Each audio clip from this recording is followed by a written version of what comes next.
Well, a very good morning to those tuning in for the second day of the GFI Hong Kong 10s.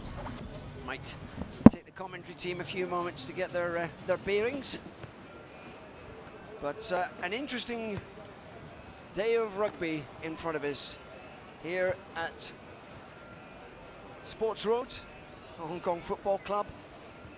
And to recap over yesterday very briefly, one or two upsets, unexpected defeats, and we see a ball quarter-final group which has the classic Wallabies in it, and an amazing situation that we have Samurai, who were third favourites in this tournament. They are also in the ball, and that I can foresee some way down the line the Wallabies and the Samurai knocking off A-Trade Overseas All Boys, plate winners last year, and they are also find themselves down in the bowl. And up in the Cup quarterfinals, we have Penguin International against the Taikoo Place Scottish Exiles. The Taikoo Scottish Exiles defeating Samurai yesterday in a very fiercely contested match. Then we will have the Asia Pacific Dragons against Care Club Pyrenees, the French side looking stronger than I've seen them in previous years. Then we have UBB Gavical, who surprised everyone and topped their group against the Project Waterboys, the players from Scotland who performed well. You watched a lot of the rugby yesterday, Robin. Which teams impressed you the most? Yeah, hi Russ, morning, and welcome everybody to the Rugby at 10s here at the GFI 10s in Hong Kong. Yeah, I must admit, there were a couple of teams that stood out for me. The ones I would have thought would be some of the Penguins had a good team performance. The APDs, they came into the game a little bit later on, but they found their form later on in the day. But they're looking for a place in the cup rounds. Actually, let me get my bearings right, and then I'll come back to you on the who else I thought. It's a bit furry this morning. So we have the first bowl quarter-final, which features the CRFA Gladiators against the Irish Vikings. The CRFA side, Chinese development side, and they have progressed over the course of yesterday. So the kickoff and ball immediately for the Irish Vikings. And there's Mark Agnew. And into touch is Ollie Brosnahan. So it's a very good morning for rugby here at Sports Road. The weather conditions not overly hot and humid, and the sun a little bit masked with the haze coming over the hills surrounding the stadium, and that line out doesn't work very well for the Gladiators. So we will have a scrum, the first scrum of the day.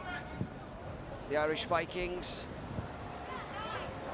big powerful pack, and it will be interesting to see if the Gladiators can compete with this big Irish pack.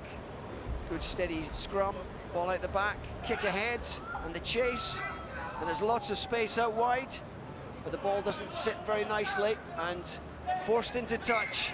An opportunity there for Matt Daly, but the ball just would not sit down, and the line out to the Gladiators. And perhaps an indication there that the Irish Vikings are prepared to put the ball behind the line of the Chinese side, who didn't seem to have a sweeper at that occasion. Good line out though, good movement of the ball across field, through the hands.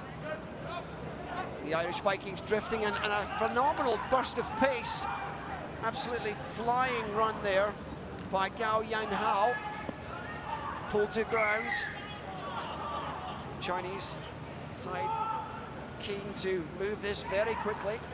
And the Irish Vikings having to defend stoutly inside their own 22.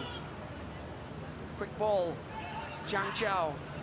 Cross for Chen Yongjiao. A little bit loose with the throw, and the ball pops into touch. But a fascinating moment of speed there from the Gladiator number 5. Great bit of speed and work from the Gladiator team there. They moved the ball quite wide into the 5-meter area, and yeah, create lots of space. Yeah, it looks like the Gladiators come today on the second day, ready to go. The Vikings probably are waiting for their first morning coffee, but yeah, I think it'll be an interesting game, this one. So hands at field. Into contact, that field clearing out there, and in steps Jimmy Perigo. Ball out of the hand, and there's an opportunity now, but there's some pace. Takes a bit of a foot race there, but it's going to be a comfortable one. And the first try of the morning goes to the Irish Vikings. Good piece of good bit of pace outside, and the Gladiators unable to cope with that. And so we have the Irish Vikings the lead. Nice offload, took the 2 tackles, sucked them in, and it was a fairly comfortable run in. And that first try. On the first day, Russell, I think the Gladiators did suffer a little bit against the big boys who were punching through and offloading either side of the contact. So they've got to manage that a bit better if they're going to stay in this competition. Maybe go for the higher tackles rather than go around the legs. So unfortunately, high tackles means the big boys might give them a good bounce off, but they need to wrap them up before they offload. So Matt Daly, the scorer from New Zealand, and it is 7 points to 0.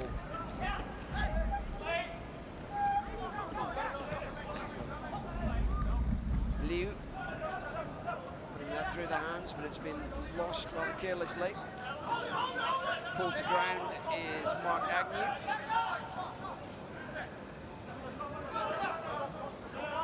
Chinese side struggling with that maul on that occasion. Good space, offload opportunity. Got to offload, and it looks like it will be successful. And that's Ollie Brosnahan who scores the second try for the Irish Vikings. And good continuity as that went through the hands there, Robin.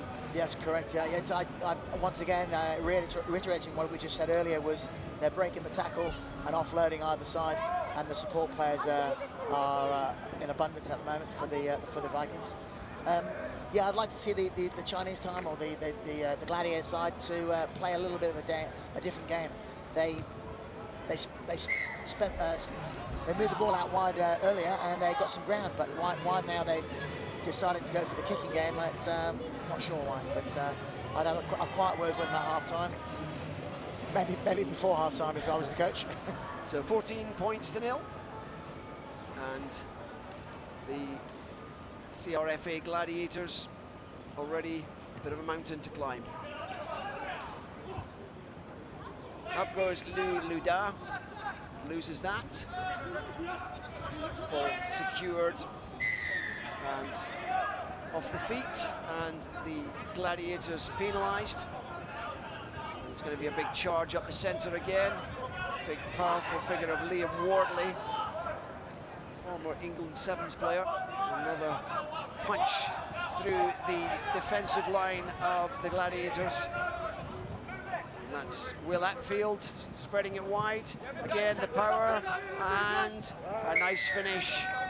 2 players hanging off the back, but the power and strength just too much for the Gladiators on that occasion.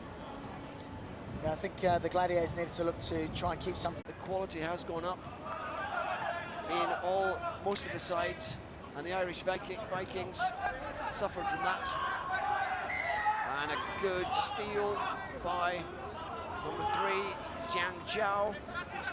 Got a good body position there and earned the penalty. Yeah, the Gladiators are looking for ball retention, but once again, the strength and power of the Viking side is causing some problems with the Gladiators. And the choke tackle turns the ball over for the Irish Vikings. It's important when they go into these contact situations that they have the option of either staying up and moving forward or going down to ground. You don't want to get caught in that choke tackle, as you just said there, Russell. Yes, it is a decision that has to be made very early.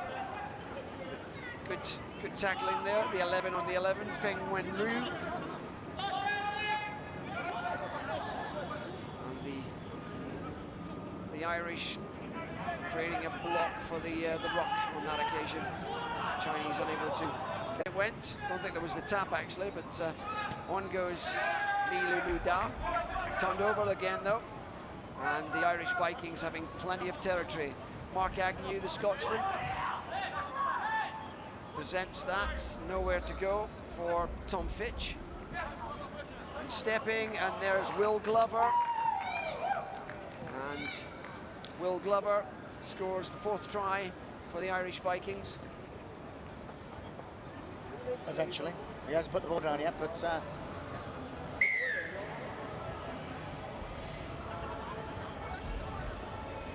once again, some basic mistakes from the Gladiators.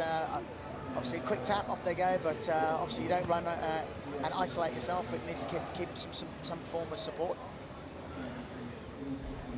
That could come about by changing your direction, changing the angle of your run, rather than just going straight into a contact situation. So, half-time in the first of the bowl quarterfinals, and the CRFA Gladiators comfortably ahead in this match against the Irish Vikings. So Russ, it's the Irish Vikings that what did I say? early morning, Russ. Irish Vikings are comfortably ahead over these Gladiators and Vikings. Gladiators and Vikings. Yeah, we can't be excused at this early hour. Yeah, we do need some sensible names, don't we? Gladiators, Vikings, what's going on? But I think we get the gist.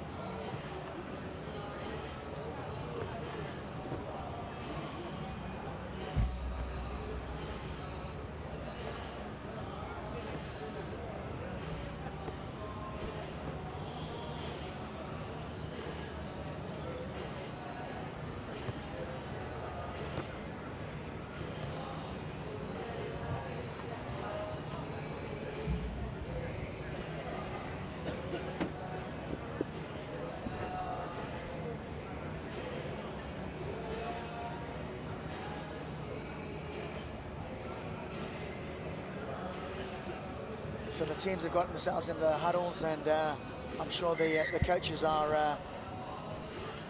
Some footage in the background there of the ladies who will be appearing. The Hong Kong Football Club Ice ladies will be playing a friendly match against the ladies from Laos, and that comes up at 11:50 this morning after the 4th bowl quarter-final. Actually, a good time to mention congratulations to the Hong Kong ladies rugby team, 15s rugby team, who managed to get into the World Cup. I think it's this year, next year. Well, that's a fantastic achievement. Yeah, it's a great one for Hong Kong and Asian rugby as a whole, and we wish them all well in the World Cup coming up.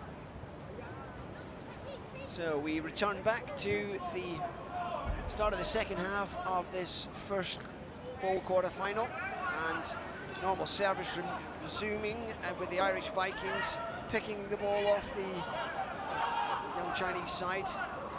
Good movement through the hands. Will Atfield out to Regan King, and again from this coming in from the side, James Solomon. A lot of power and a comfortable score for Mark Agnew, and just too big a difference in the quality between the two sides. Correct there, Russell. I think size, pace, and skill sets are a big factor, and I think the Vikings have got this one over the Gladiators, the Chinese team. James Solomon wearing the number 6 shirt, enjoying coming in off that wing on several occasions and really punching into the Chinese defensive line. And it's taking 2 to 3 players to stop him on occasions, and naturally overlaps appear, gaps appear. And that conversion is the first one he's missed this morning.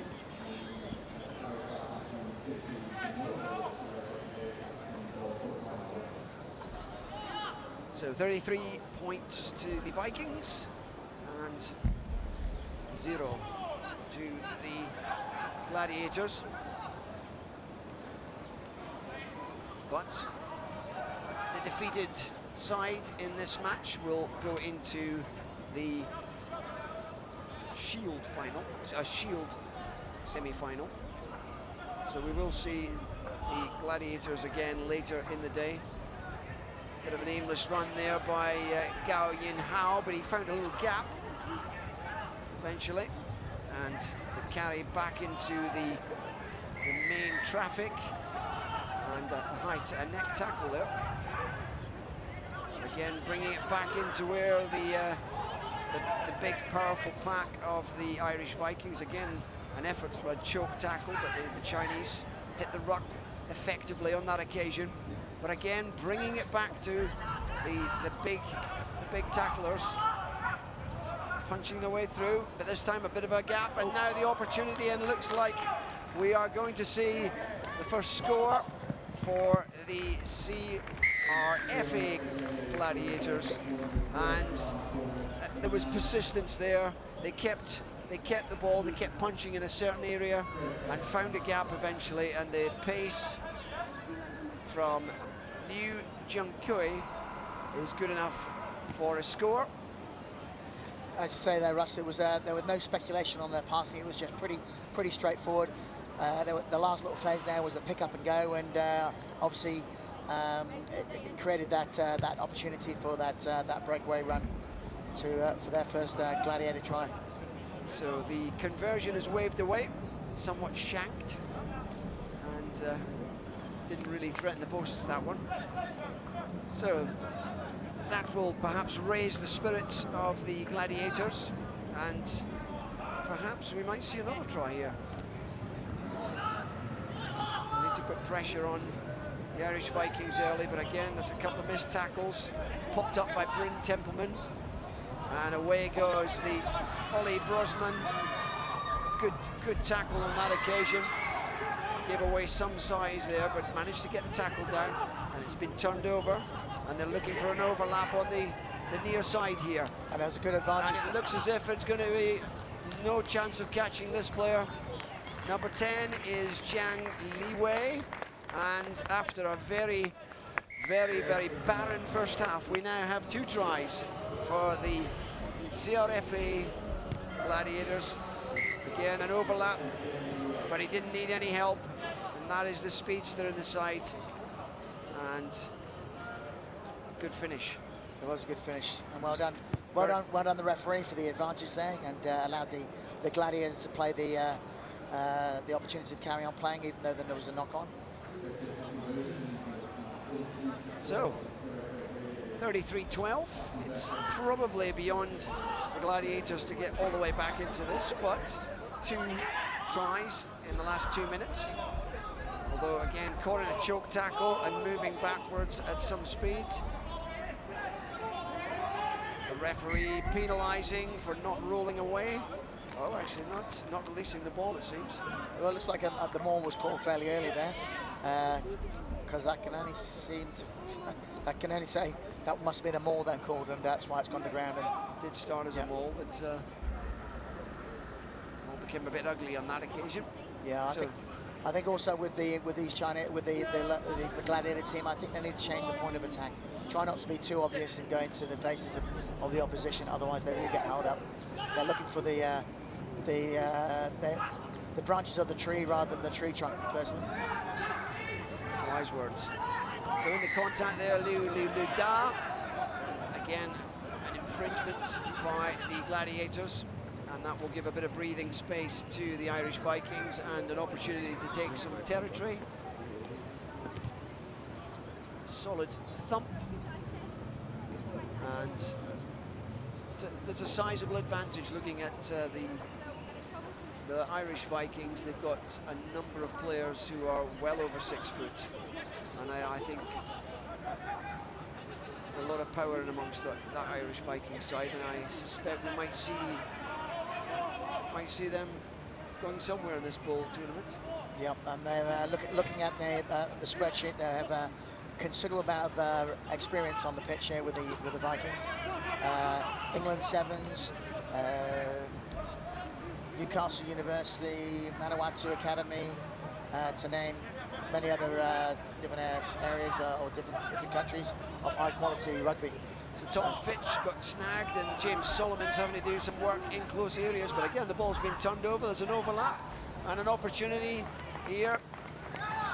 Ooh, no arm tackle there on that occasion. Didn't come to anything. Matt Daly not really making much of a tackle effort there, but we've now got 3 tries for the CRFA Gladiators. And what a comeback. Well, the Irish side might be taking it a little bit easy. It's a difficult conversion. The right footer kicking from the awkward side. And it spins away wildly, not even getting anywhere near the posts on that occasion. That's one thing we have seen, the number of players who are designated kickers. Quality has not been particularly good with the drop ball, the drop kicks. The drop kick, no, yeah. It is an integral part of the game, as we just started that. Actually, Russell, obviously with the restart, if you can nail your drop kicks on the restarts and obviously get the extra 2 points on the after a try, then it's half the battle. But to be honest with you, so the restarts are key, especially obviously getting the 2 points is important. Very good breakdown by the Gladiators, who threw a lot of players into that ruck and got the reward eventually. And one or two of the Irish Vikings looking a little weary. Liam Wardley particularly, the veteran, and the team manager, if I'm correct. And Liam Wardley has been turning out at this tournament for many years and still competing. But here we go, the Chinese have taken the ball around the scrum, and there's an opportunity, comes across the line again. 12 is Ma Chong, who's now been caught, and so the ruck starts, diving over the top Solomon. The Chinese get the opportunity, and a good step and a good run, and it looks like we're going to have a 4th try, this time Shan Chang-sun, and a fine score. And now a little bit of haste coming into this now from the Chinese side. I was going to say I think the Vikings need to be a little bit careful here. I think they look like they've switched that button to off, and they're letting the Chinese or the Gladiator side to come through and take some easy tries. So Shan Chang-sun scoring for the Gladiators. Again, the drop kick is poor, and that's a repeat of the last kick-off. Very disappointing, and opportunities being lost there. But there's only 10 seconds left or so in this one, and that would have been an opportunity to close the scores a little closer. Wardley barging straight through the centre. Quickly, Atfield kicking it out, and the referee concurs it is full time. And well, that looked like a very one-sided first half, followed by an equally one-sided in the other direction. You're right there, Russ. We saw the tries at this end. We did. Yeah, the Gladiators did pull some nice moves together and kept the ball in hand. No silly offloads, and managed to score some great tries. So well done the Gladiators. Well done for coming back, and well done for the Vikings moving on to the next round.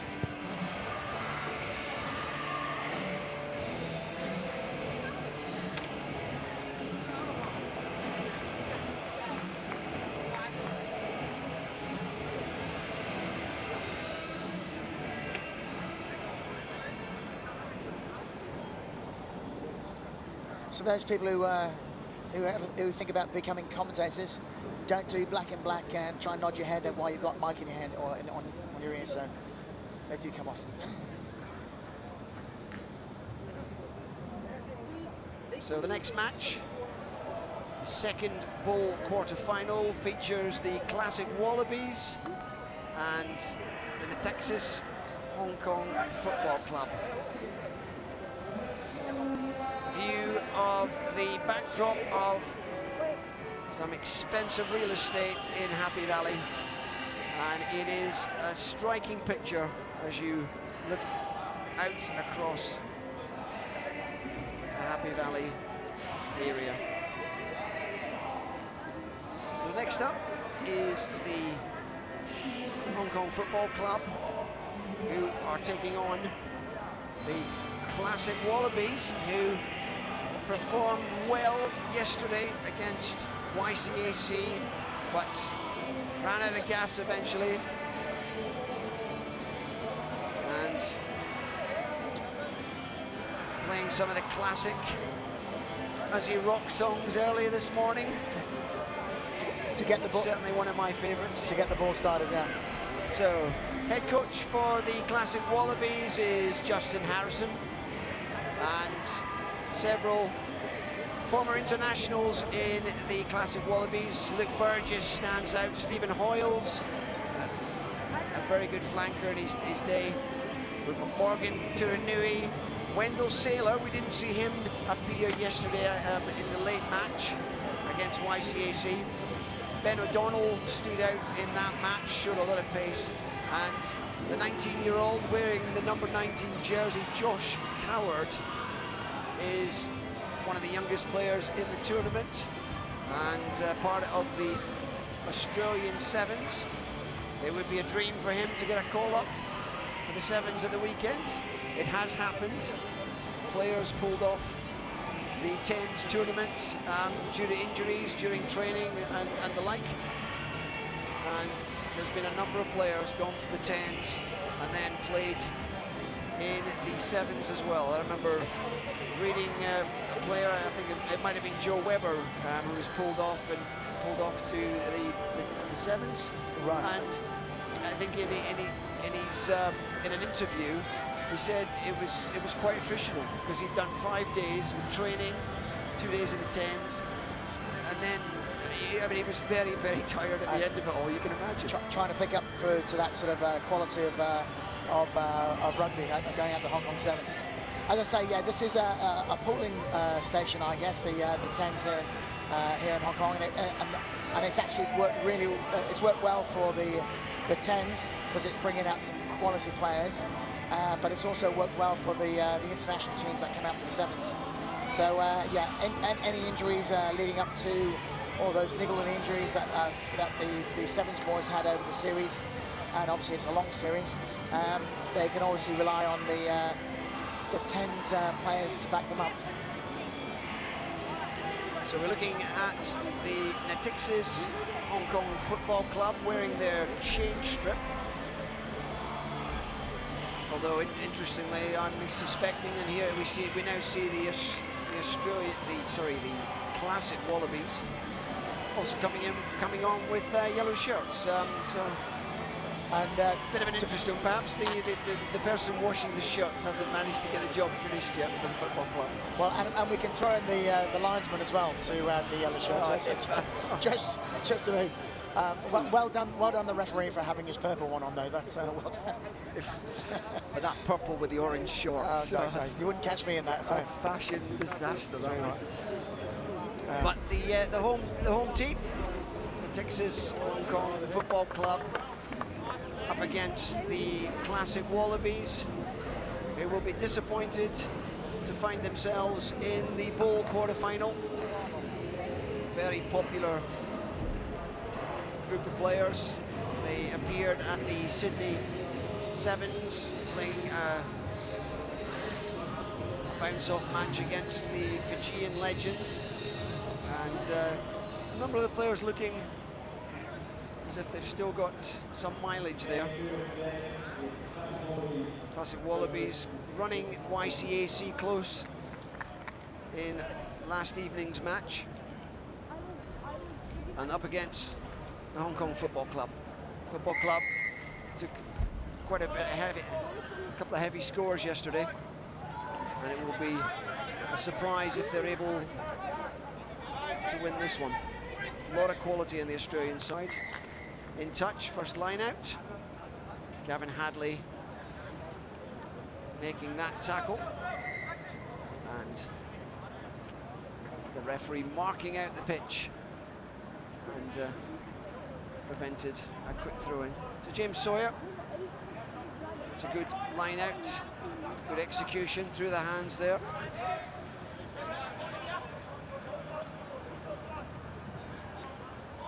Max Page.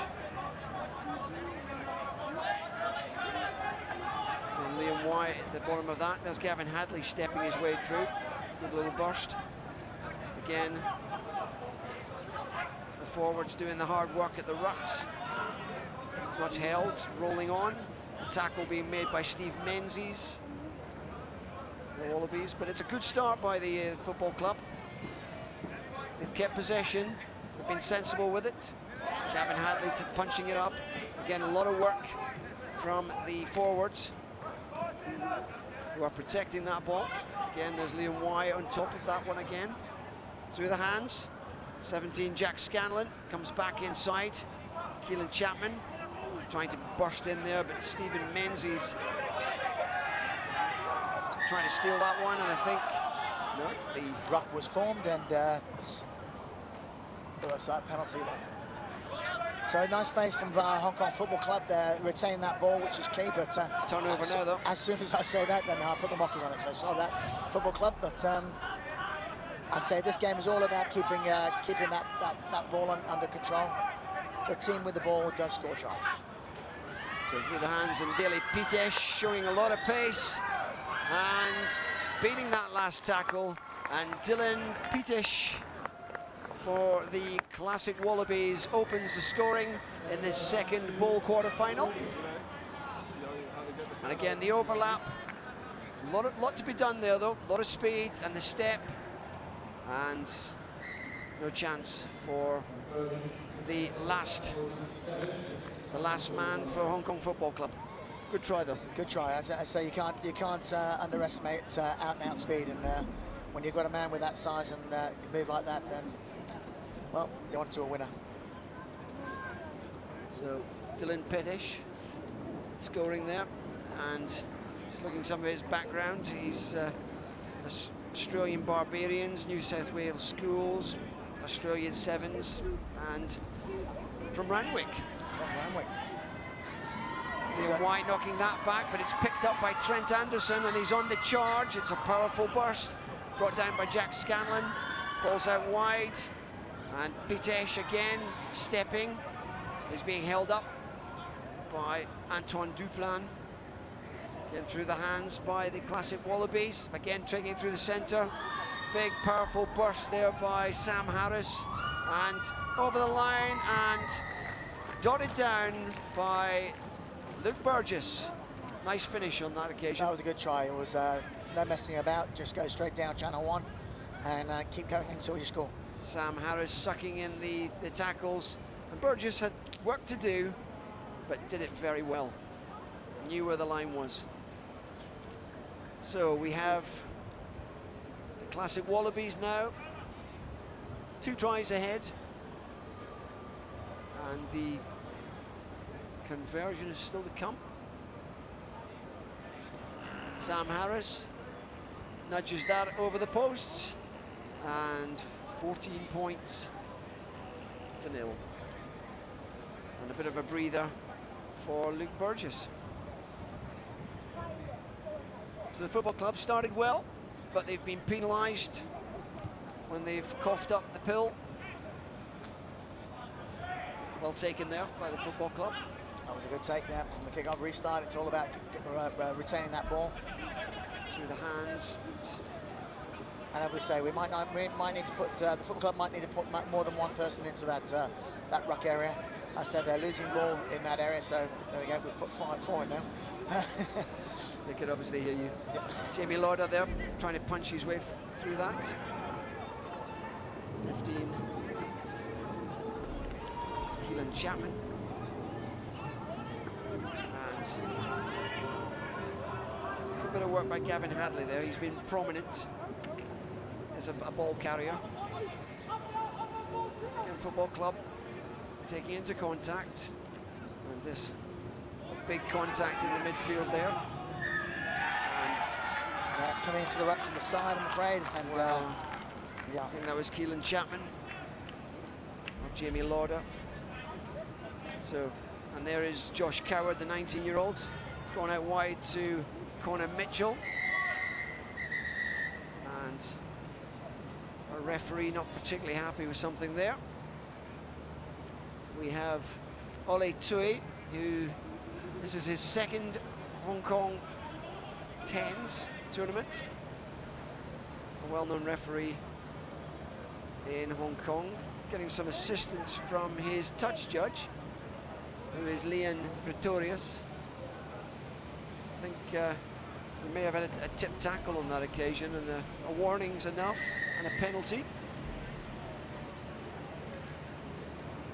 So Pat Phibbs going through the hands, good ball back inside. Glorious bit of space for Josh Coward to speed into, although questionable whether he actually got that down.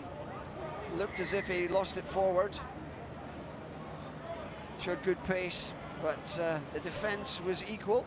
There is Josh Coward, the 19-year-old. So the referee having a word with his touch judge on the far side there. And indeed a knock-on. So we will have the scrum. There is Henry Poon, who is actually younger than 18-year-old, younger than Josh Coward. Bashing off against some of these veterans. Veterans, yeah. Quite an experience. A nice way to sharpen your teeth, I guess, and yeah, playing against some legendary players of. Well, Henry Poon is very quick, and little dip and go here. Is the bounce going to land for the Football Club? It doesn't. Phipps pops it up. There's Josh Coward, denied a few moments ago, but this time he makes certain and dots it down over the try line. And a fine score there by Josh Coward.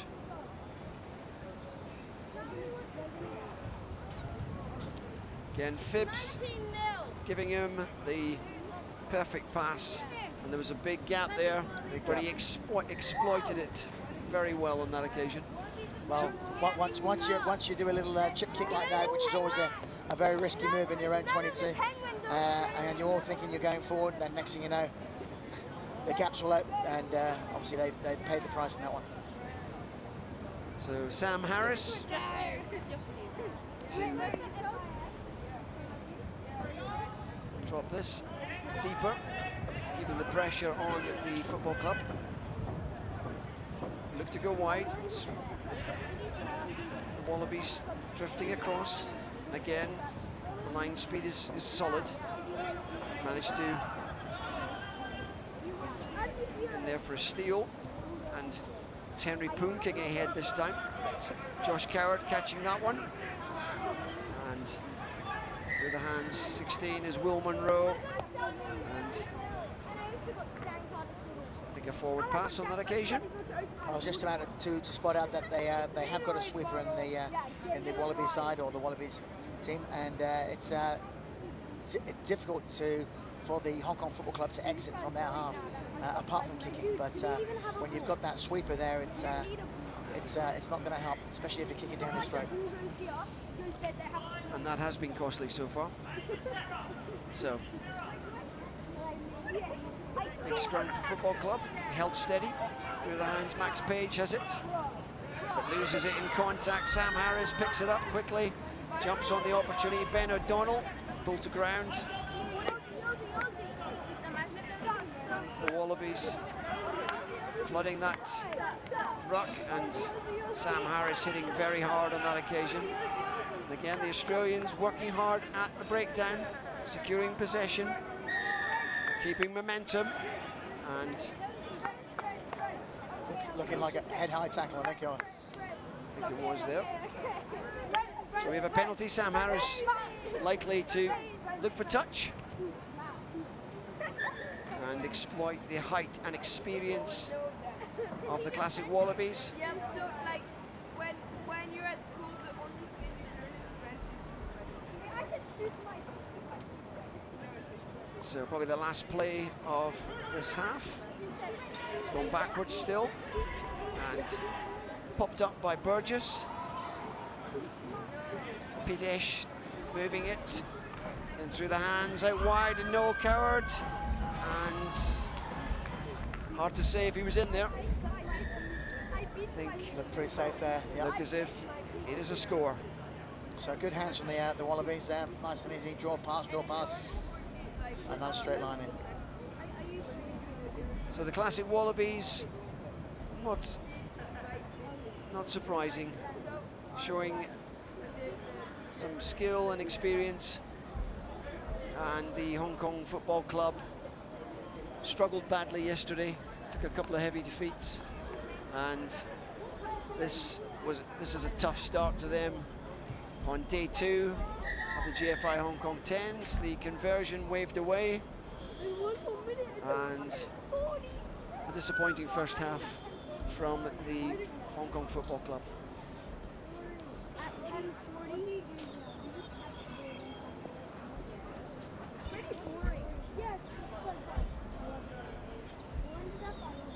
Who's gonna ball boy our game? Yeah, we're playing in the final. No. If Penguins, yeah, I'm actually no, and you guys are yeah. You don't think babies would invite us to play in the final? Babies don't know how to speak. Hong Kong, yeah, Hong Kong Lions. They'll go. He has a tiny Dad, I will. And then you go, no. This guy.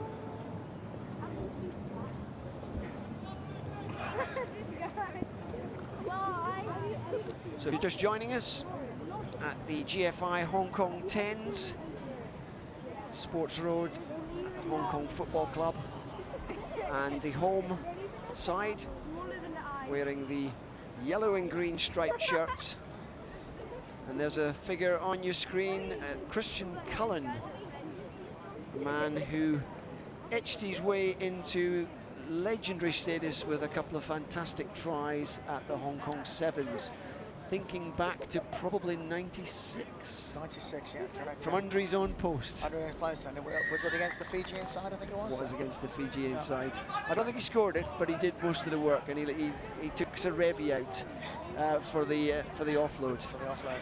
So, I say we had a number of great players in those days. The late John Alomu was playing in that 96 Sevens as well, so very, very good New Zealand side. And the football club have started with some gusto. Bit of figure. Christie, scrum half now. Big figure there, Ben Axon Burnett. Snagged there at the bottom of that ruck and knocked backwards, and rather scrappy passage of play there. The two scrum halves, one at the end of his career and the other one just at the very start.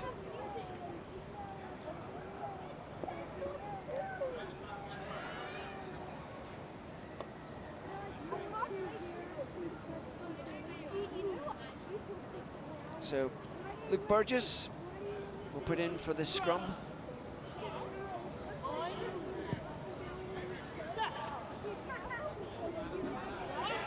The football club scrum strong. There's a corner. It's a scissors move, but it's been fumbled. But game plays on. It's gone back. Burgess again looking to return the ball back from where it came. Looking for runners. And he's picked out Ben Connor, and he's picked out now Josh Coward. And Josh Coward has the step, and he's got the pace. And the young Australian Sevens player is showing some genuine quality. Yeah, it's just a change of angles and that speed. Just you can't beat it. It So a nice bit of play there from the Australian team. ran quite a straight line and then veered across. No big step, it was just sheer pace. Sam Harris takes the extras. And it's just getting worse for the football club. So can the Texas Hong Kong Football Club score a try in this one? Bit of consolation.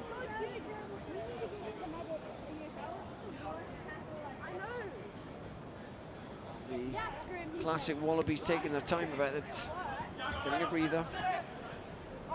Just through the hands. Christie, slung wide, opportunity here. John Webber, stepping inside. Little step. Punch up the centre. The Australians quite content to defend at this stage. That's a big charge up the centre there. Christie's pulled down in the tackle. There's an opportunity now. Not really the gas out wide though on that occasion. Gavin Handley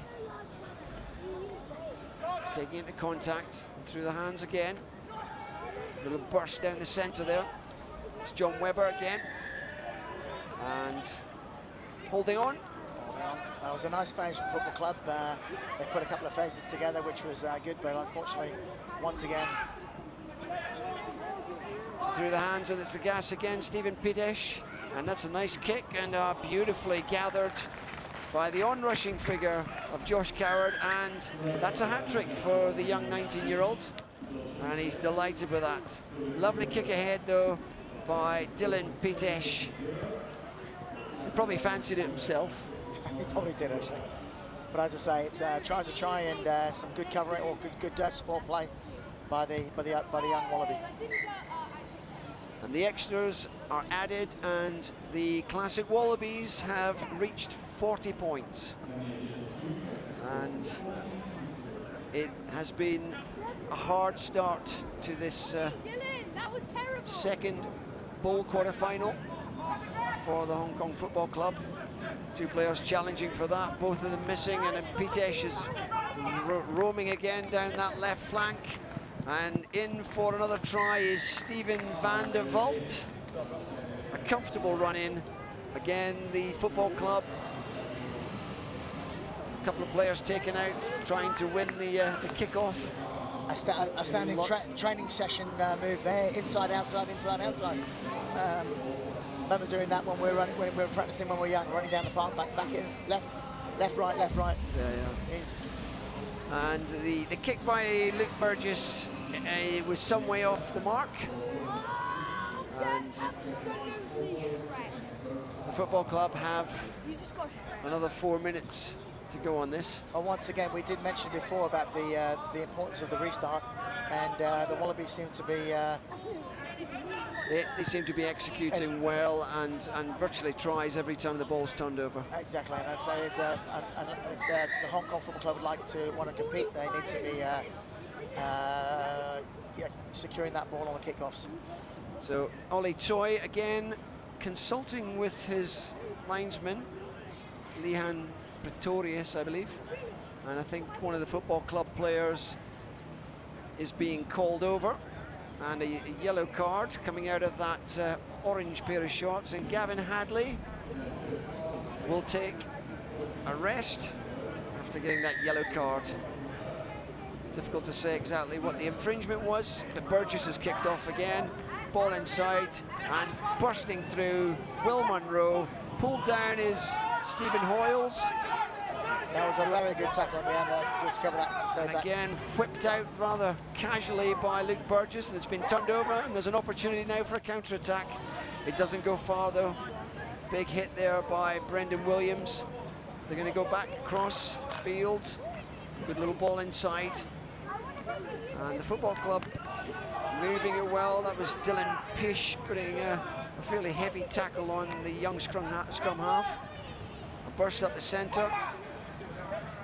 And Christie spinning it wide, but it's a fairly desperate exit strategy, giving the ball back to Coward, Phipps, Pitesh through the hands, Connor Mitchell, and there's O'Donnell, and this time Hoyles actually overplaying it a little bit, the Classic Wallabies. Burgess throwing it from the deck, but through they come again, and it's Dylan Pitesh scoring, well, passing it over the line to Pat Phibbs, and the score stretched further. A comfortable one, and a bit of sharing it out. Once again, it's keeping that ball again, even though they're in their 22. I think they've probably been well served, just keeping hold of that ball and trying to at least work their way to a certain point of field. It was interesting reading this morning on the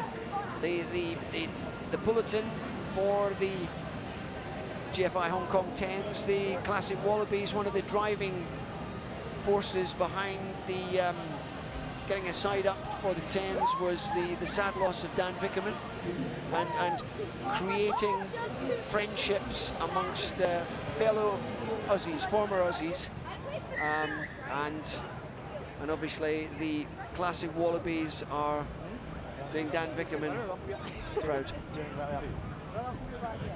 So Football Club now trailing by 50 points to 0, and running right into Pat Phibbs. Ball pulled down. Liam Way goes to ground. Sam Harris, I think, has stolen that one. No, he hasn't. And Henrik Poon is back on, and it's just not happening for the Football Club.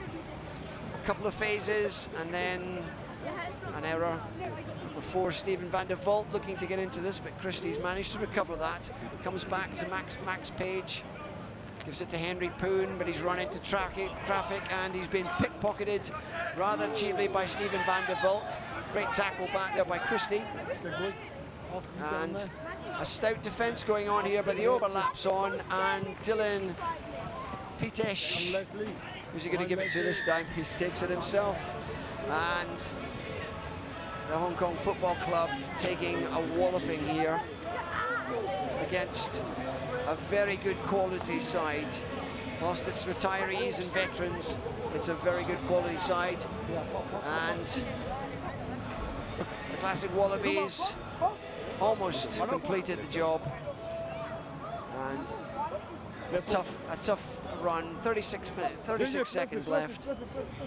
And we're looking at 55 to 0 at the present time, with a long and difficult kick, which Pat Phibbs drifts wide of the right-hand post, and there's 20 seconds or so left, and I wonder if the Classic Wallabies fancy another one. Sam Harris has pumped it really deep into the 22.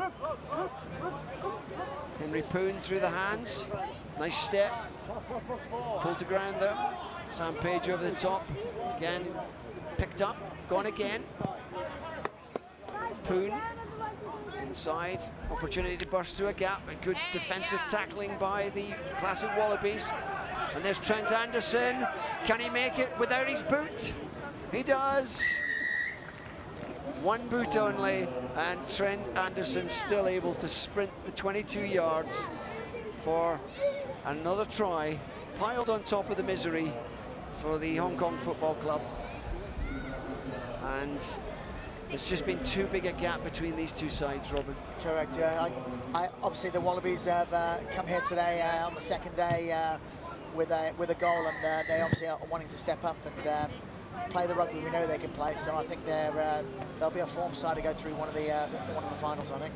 So 60 points for the Classic Wallabies, and some disappointment for the Hong Kong Football Club, who will appear in the Shield semi-final later this afternoon.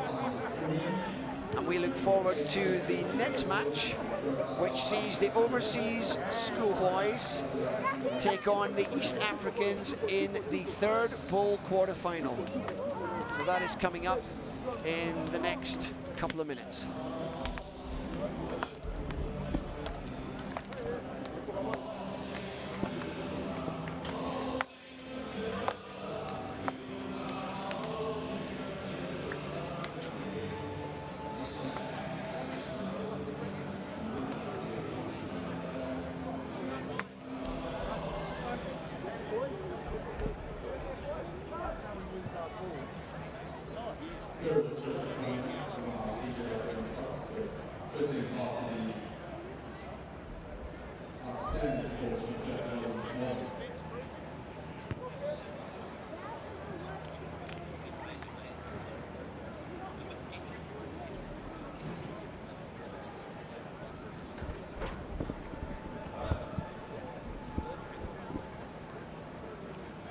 So we have the East Africans against the overseas schoolboys.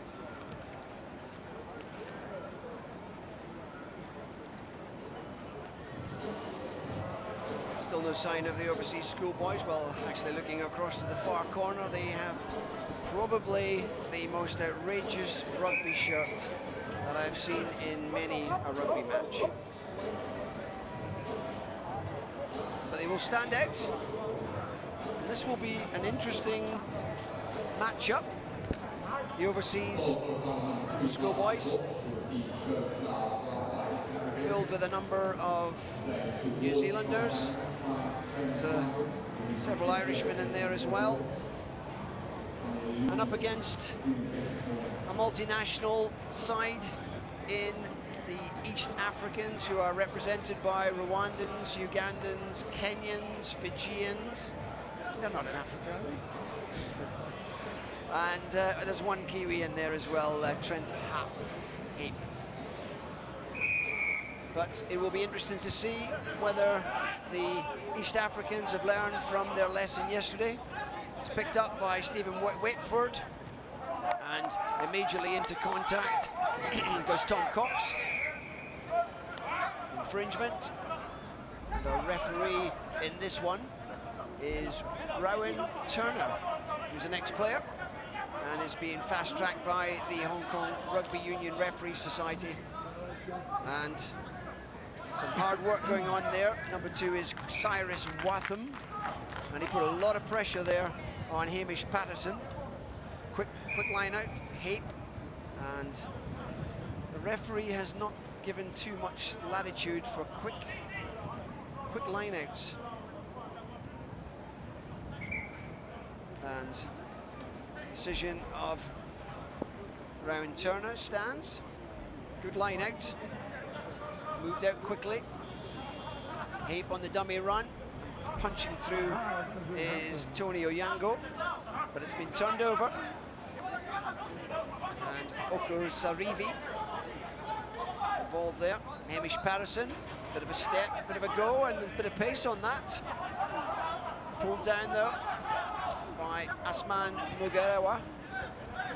And out wide, Benjamin McCombie, and he gives the ball to Glendon Penny, and Penny shows some pace and a fine score. That was a nice step off the from right to left. Actually, it's correction. It is Luke Masarewa. Confusing with Glendon Penny, who's also got these interesting white dyed hair. It's a new fashion, clearly. Totally. So the opening score for the overseas schoolboys, the E-Trade Overseas Old Boys, to get the names correct. And a break for the Masarewa. And big bit of play there by Hamish Patterson, who unceremoniously threw Tony Oyango into touch. Adam Jones is hooking for the Old Boys. Rowan Turner trying to get that line out spacing correct. Good line out off the top. Kenzo Pennell moving it through there. Big crash hit there by Stephen Whitford. Pennell flicking it up. It's gone a bit loose. And Heat trying to pull down a very large figure of Willie Umu. That's gone forward. Referee hasn't seen it though. Another opportunity out wide for the Old Boys. Punching up, number 20, Oka Sanarivi. And the Africans an infringement. Quick tap, and away we go. Kenzo Pinnell through the hands. Big figure of Hamish Patterson punching up again. Scott DC was looking for that, but it's gone the other direction. And the Africans having to defend resolutely. There's Kenzo Pinnell, little kick ahead, and it looks as if it's going to come off. Number 14 in the corner, and a fine finish.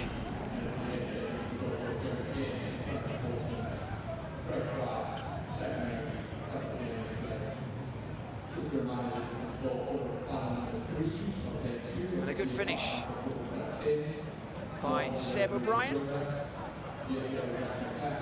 And kicking duties with Luke Masarewa. Just shaping the outside of the left-hand post. And the old boys taking control of this. Again, we saw in last evening's match the East Africans struggled with ball retention. They are good on the front foot, but they've struggled, and there's a good steal by Jonah Tiotoga. Once again, you're right, Russ. I think the Africans need to concentrate on keeping that ball under control, because when they do have it, they are quite a lethal side. So Trent Heat, the New Zealander, guesting for the East Africans. Finds touch.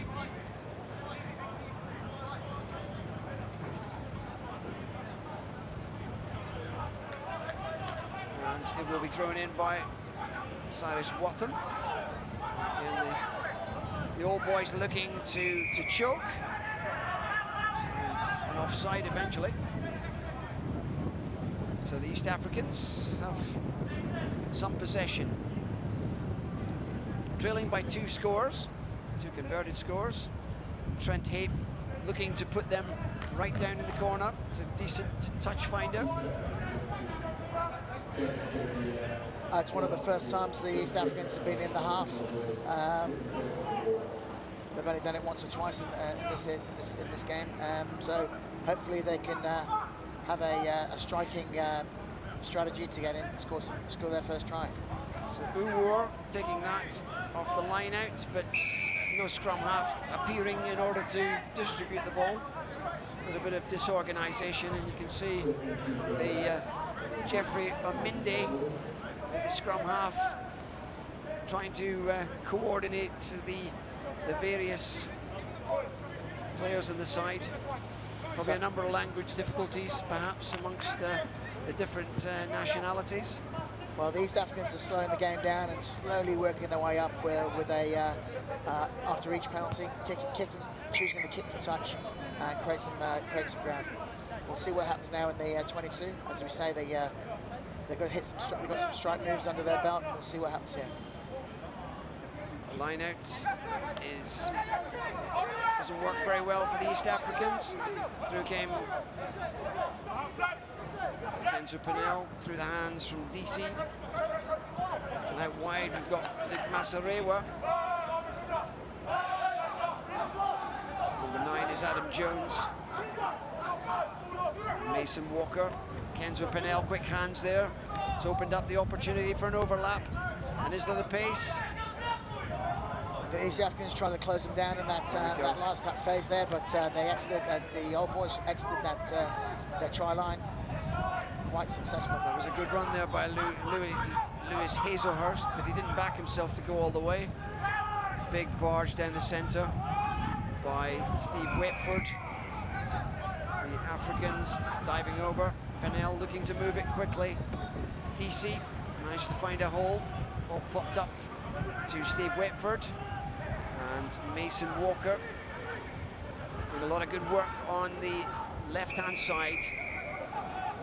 And the Africans once again penalised, and I think the referee, last warning, explaining some of the offside rules, I guess, there. Yeah, I think the patience of the East Africans is coming unstuck. They're giving away some silly penalties, which unfortunately is not going to help them in their their endeavours to score some tries. So Pennell is sacked round the back Once of again, that ruck. Once again, they've got a penalty in the pocket, and I think we perhaps will see a card fairly soon. And in fact, he's called over Matthias Ochoa. Tell your players no more, or it's yellow for the next one. And again, the infringement on this occasion is hands in the ruck. DC is tapped and gone on most occasions here. This time he's a bit of change of tactic, and that's a wonderful catch. Brilliant crossfield kick. Question if he was onside, but we don't have... he must have been pretty quick. He must have been pretty good, but it was a good searching kick, and obviously it's one of those rugby league moments, but... Mason Walker getting on the end of that one. Yeah, that's a nice try. Score. Good score. I might need to put that in my book of best tries of the day. Considering it's my first best try of the day, I'm going to put it in the book. So, Mason Walker, you are in that contest.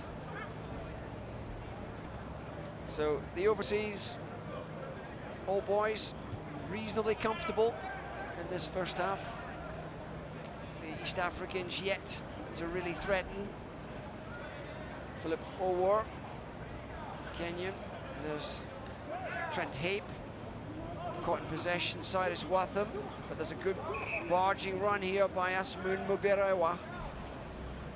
The referee, I think, has had enough for this first half. So half-time, and a reasonably comfortable first half, and a 19-point lead for the overseas All Boys. So Russ, what would you think the referee or the coaches would be saying to, well, particularly to the East Africans, I should say? What would be the coaches' words of advice? Well, we saw something similar yesterday where they failed to retain ball. They, again, lots of infringements, and I think they potentially are running a fine line between someone being yellow carded, but it is a difficult challenge. I think they're pulling together players of different nationalities, possibly different languages, into one team, and it'll be a challenge. There's some good players in the group, but there doesn't seem to be the discipline and perhaps some of the focus on where to play. Yesterday, we saw them, they kept punching, and they made a couple of breakthroughs. And so far today, we've hardly seen them with ball in hand, and very few phases. I agree with you, Russ. I thought yesterday they were the side that were going to get better and better through this tournament, but at the moment they haven't stepped up yet. Maybe in the later games, and they might have an opportunity, but unless they change in this half, it could be the end of their tournament, really. I'd say possibly, as you mentioned, ball retention. I think that's key, and obviously realigning quickly and effectively on the defence. But the Old Boys are playing a pretty structured game. They're not throwing too many wild passes out, and yeah, playing the game there. I think that suits that side. So, the East Africans wearing the white, blue and red shirts, and the overseas All Boys wearing pink and a fluorescent green. DC has been very clever with the kickoffs, and it's been won and then lost, and a kick ahead by the big figure of George Olwach, and into touch. But a little bit careless there, the overseas All Boys, a bit of complacency coming in.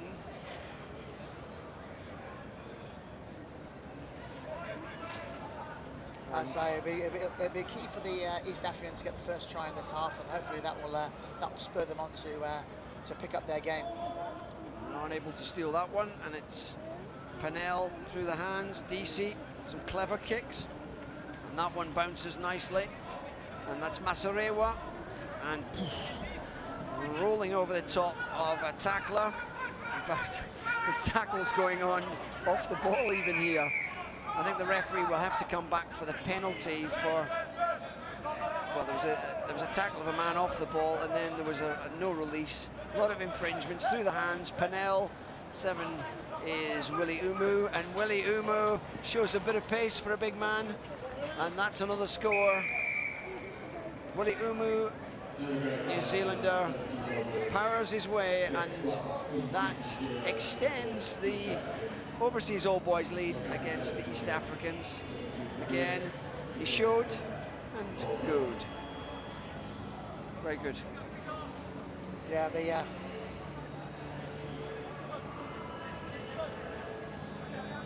FC All Boys are definitely taking control of this game, and have closed that door in the first part of the second half.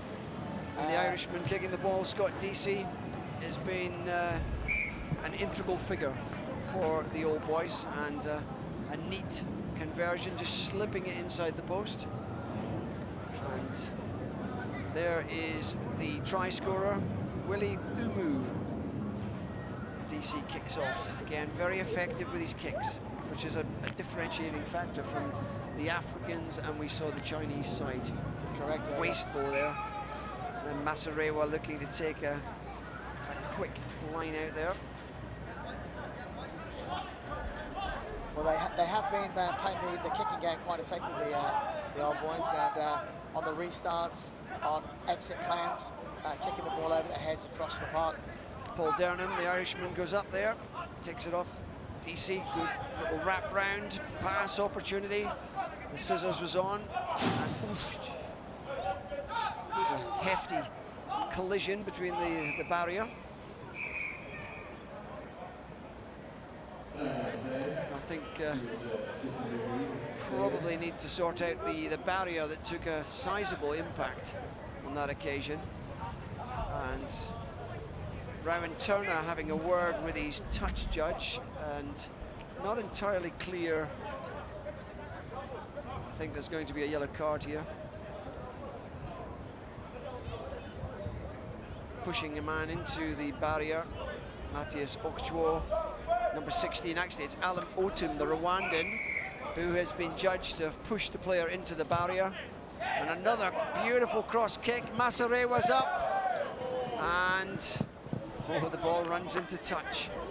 Again, some attractive play by Scott DC. He's been standout so far with his clever kicking. There seems to be a knock-on in the so it's a 5-metre scrum. Well, it went dead. Yeah. Probably off. Well, it's hard to say who bounced off. But again, a very ambitious kick. Nearly came off. And the East Africans now, we talked about them courting yellow cards and pushing a player into the barrier. Rather silly infringement. And the East Africans will struggle. They've put the full 5 into the scrum, up against a really big Old Boys side, through the hands. And this is where the East Africans need to have good ruck discipline, making the phases, and well, that's an exit of a sort. That possibly needed to be done, but again, if they're going to get back into this match and at 24-0 down, it doesn't look as if they're going to win this match. But a bit more adventure, perhaps. A bit more adventure, a bit more ball control. And I think with the crowd slowly building up here at Sports Roads, a bit more excitement. Running that out when you're 24-0 down. And again, it's gone against the East Africans. Luke Masarewa interchanging. Quick line out. It's all a little bit harum-scarum, isn't it? It is at the moment, yes.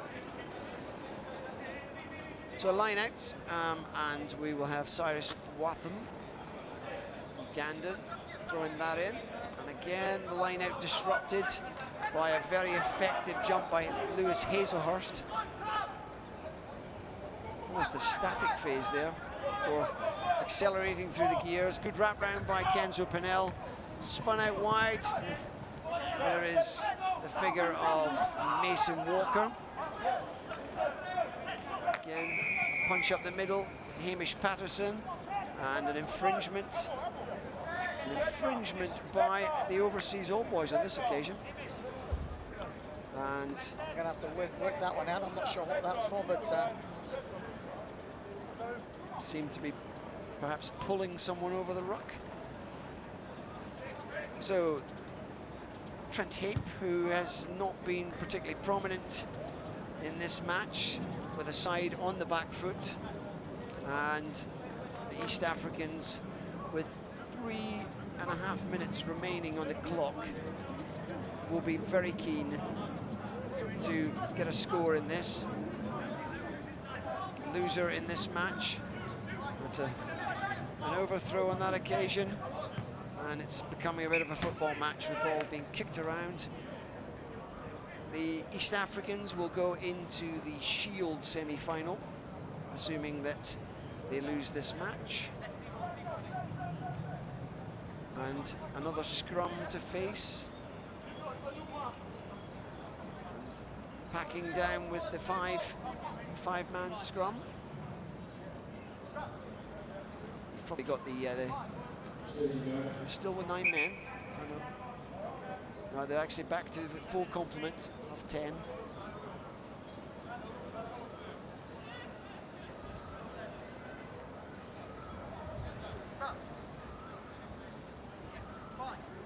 that was the quickest yellow card I've seen, actually.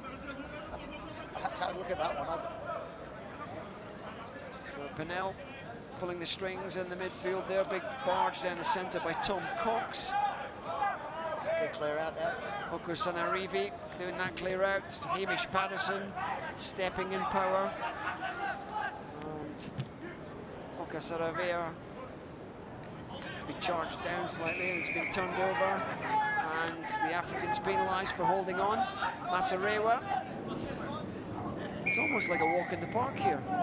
We're getting penalty infringements, and we're going to have another yellow card for not retreating.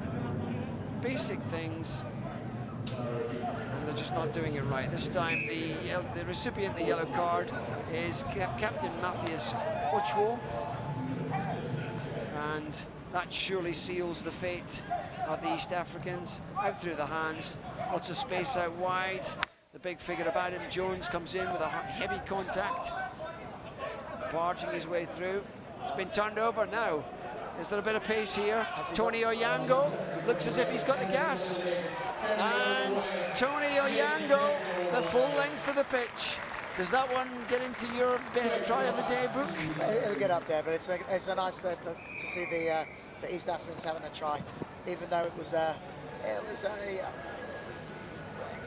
on the flow of the game, I guess. But Tony Onyango, a Kenyan, and showed a lot of speed and an excellent score and a booster for the East Africans, who have struggled over the last 2 days in the various matches. Discipline's not been good. The team tactics haven't been particularly focused. Well, they haven't gone to the game plan. There's probably been a plan, but it hasn't been executed perhaps as much. And there's Mason Walker, who scored that fantastic try in the first half. Walker up there to take the catch. Pennell, going through the hands here. Tom Kearsey, who's come on and been quite influential. And the referee has gone into the pocket again, I'm afraid. That was a head high. It was with some force, I must admit, so there might be no choice, I'm afraid. Time off, and let's see who's going in the bin this time.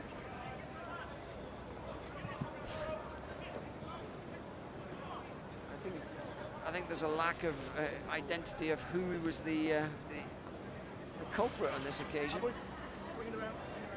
could end up just having anyone yellow carded here. Number 12 finally gets the card. That's Kelvin Omio, Kenyan. Not entirely sure he was the actual culprit, but we've got a rugby tournament to get going with. Cyrus Waltham gets down on that ball. That's a good bullocking run. But going backwards there after a good start, and the ball's loose, and then Habe picks that up. Definitely a bit of crossing, and the referee spots that, and I think he's had enough, and that is the full-time whistle, and a fairly comfortable victory for the A-Trade Overseas Old Boys, winning by 24 points to 7 against the East Africans. Your thoughts on the game, Robin? I thought, yeah, a little bit one way with the Old Boys. They did their processes correct. They didn't throw any bad balls out. They were pretty direct. I would say with the East Africans, they probably need to work on a few more variants in their line-out throws. I think they were hitting the front of the line at the time, which was quite predictable at times for the Old Boys. But anyway, good to see them here in the Hong Kong tents, and yeah, if they just stick with it, they'll hopefully get a win. So coming up next in the fourth ball quarter-final is what potentially could be one of the biggest mismatches of the weekend, or of the second day. We see Samurai, who were certainly highly rated, and they are up against the Devil's Advocate, and team combining several nationalities. I see Croatian, British, Irish, Canadian, French, South African, Hong Kong, Chinese, Chilean, Felipe Carcamo, and even a Colombian in there, David Calero. The Samurai, with some genuine quality and several top quality players. Oscar Hurst Douglas was prominent yesterday. Daniel Tem is another England Sevens international, and Paulo Odogu has been around the Sevens scene, and we've got Tim Streether, who is another English Sevens player in part of this team, and let's not forget Malon Al-Jabouri, a prominent player from the American Sevens side. So the Samurai against the Devil's Advocate. Our referee in this particular match is Peter Grattan, who is an experienced Hong Kong referee, although this is his first tens. So the match after this features the Hong Kong Football Club Ice, which is the ladies team, against the ladies of Lao, which will be an interesting match, which comes on after this. For clarity, we have the Samurai in the blue and white shirts, and the Devil's Advocate in the black and grey with the green socks. We seem to have a slight delay in getting the kick-off.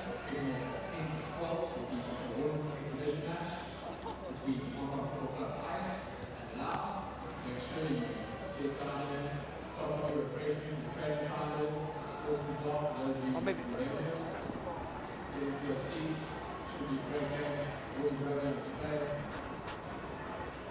so the slight hold up, and not entirely clear full details behind that, but Tommy Kwok from Hong Kong has the ball in hand, and a number of veterans on that bench, and it will be interesting to see the outcome of this match.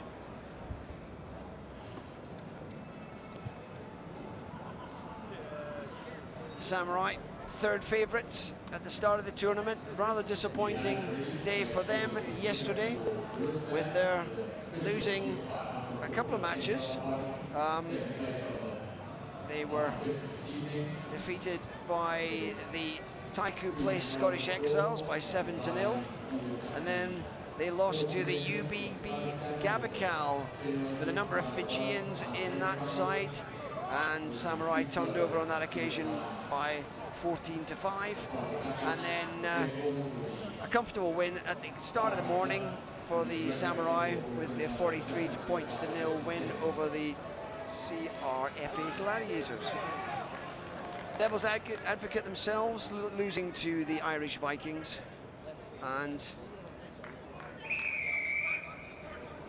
ready to kick off. They also lost to the Project Water Boys. So it would be an amazing upset, this, but we have this last bowl quarter-final, and it is the Devil's Advocates who were on the attack. Turnover ball though, and Pablo Odogwu, and there was Oscar Hurst Douglas, and there's a big drive up the centre, big offloads there. That's the big figure of Sione Vailanu. 16 is Malon Al-Jabouri, just entering the back of that ruck, and an infringement. And so the Devil's Advocates have the penalty, and we'll look to find touch. Tall side, the Devil's Advocate, and that is a very nice touch finder just on the 22. And there is Sione Vailanu, who has represented Tonga and played in Japan. And he is a big figure in the midfield to burst through many tackles. The line out is solid through the hands. Joshua Lane, a bit loose with the pass. And the Samurai competing at the ruck. Raphael Lotorette moves it out. Shipped across by Matthew Holding. 10 out wide, Tommy Kwok, Hong Kong player. A good take by Alec Webb. And there's an opportunity here. Getting a little bit isolated. The support arrives. Little burst by Raphael Lotorette, Frenchman. And the Devil's Advocate. A good step there, number 9, Cornet de Troyes. Giving you the opportunity, Caleb Baloch, Canadian. And an offside. And, well, the Devil's Advocates, I didn't see them in action yesterday, but they look a decent side, and already giving the Samurai quite a bit of pressure. Joshua Lane there, and the tackle, but the infringement from Peter blown up by Peter Grattan for a crossing infringement. And nearly 3 minutes into this match, it is very, very evenly balanced. That's Cameron Cowell kicking for touch. And the Samurai yet to really launch a proper attack on the Devil's Advocate.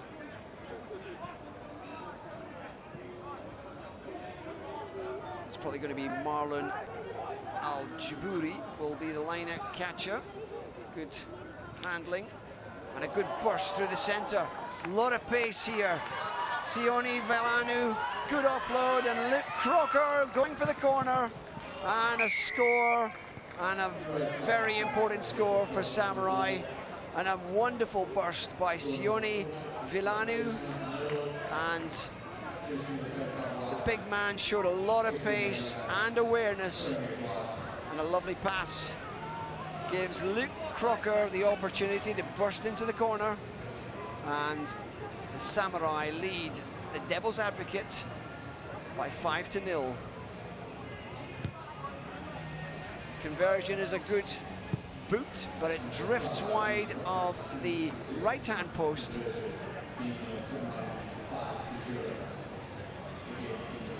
And so Samurai lead by 7-0. And I'm now joined by John Bruce. Good morning, as the analyst, the expert analyst. the man that's watching a very disappointed Samurai team out to make a point, but the Shanghai lads are making a good fist of it. Back to you, Russell.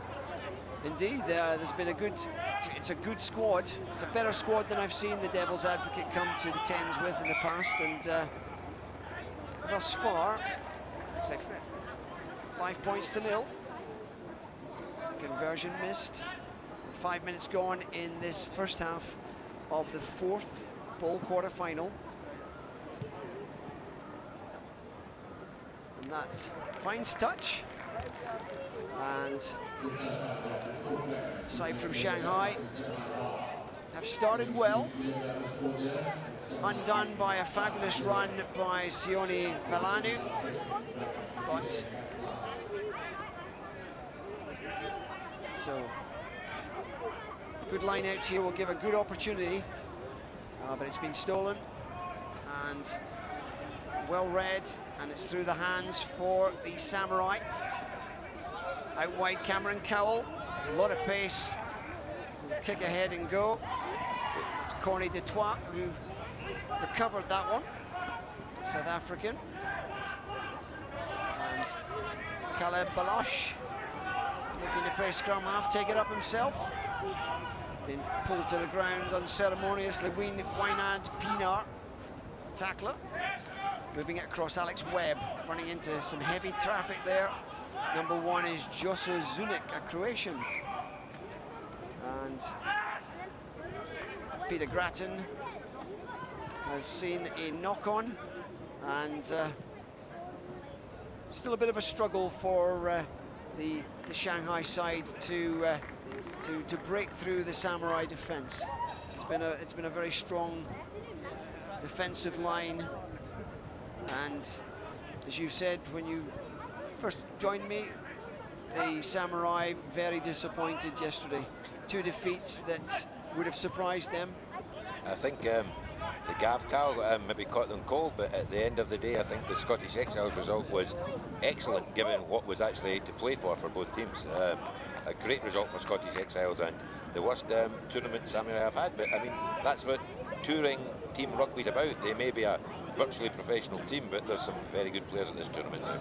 Well, Cameron Cowell, who is with the England Sevens squad, showing a lot of pace there, and forced into touch. But so far the line-outs have been reasonable. That's Tem, an English Sevens player. That's good. Good tackling. Al Jabouri takes it into contact, or passes it off to Hurst Douglas, another big man who plays with these England Sevens. Again, fast ball, Al Jabouri, nice offload. It's missed though. It's gone forward, and we will have a scrum. In terms of expert analysis, to start the day, it's remarkable how many folk have big beards in rugby nowadays, Russell, isn't it? I mean, you think it'd get in the way sometimes in the tackle situation, but no, the top players all wearing beards now. That's my offering for this morning so far. It has become a bit more fashionable for men to grow beards, although I'm sure many of the women who are watching perhaps are not so pleased with the beards. Yeah. But let's get back to rugby. An exit for the Devil's Advocate. Ball still in, it's getting in touch now.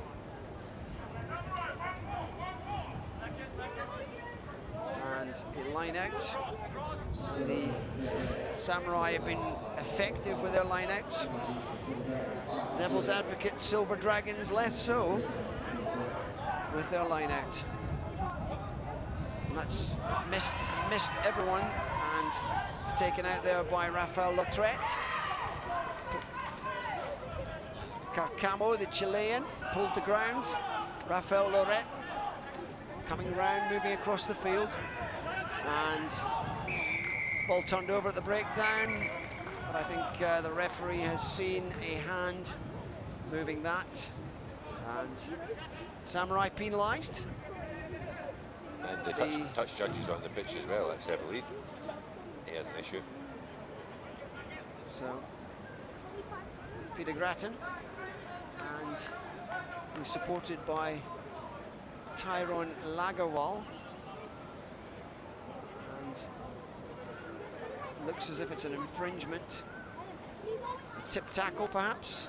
I think it's a tip tackle we're looking at, and perhaps it is a yellow card here indeed. So it is Tommy Kwok, who's the man who has been penalised and has a couple of minutes in the bin.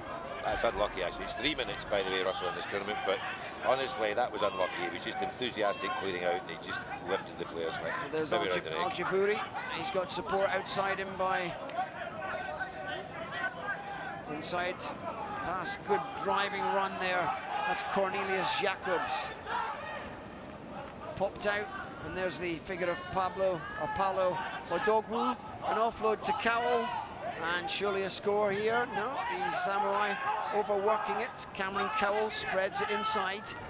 Again, it's a big drive, and the clearers are in there. Ball's come out, and that's lost. And Odogwu. So we'll actually a bit unlucky, that penalty, I think, Russell. So Cowell spreads it wide, and there's a drive over the line, and a comfortable score there by Luke Crocker. And that is his second score.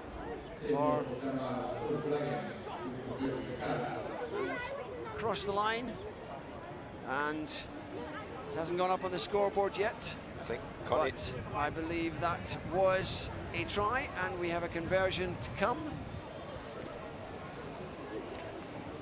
And it will be responsibility of Cameron Cowell, who the flag's up, and that takes us now to 12 points to nil at halftime. Samurai in general control of this match. The Silver Dragons, Devil's Advocate Silver Dragons, have put up a fairly decent battle in this match, and it will be interesting to see if they can pull this 12-point deficit back in the second half. The match after this, if you're just joining us, involves the ladies of Hong Kong Football Club ICE playing against the ladies of Lao, and that exhibition match comes on after this fourth bowl quarter-final is completed. The stadium down here at Sports Road gradually filling up. The atmosphere is building, and it's made a difference today. The sun has yet to break through the clouds, and it's a little overcast, but perfect for rugby. And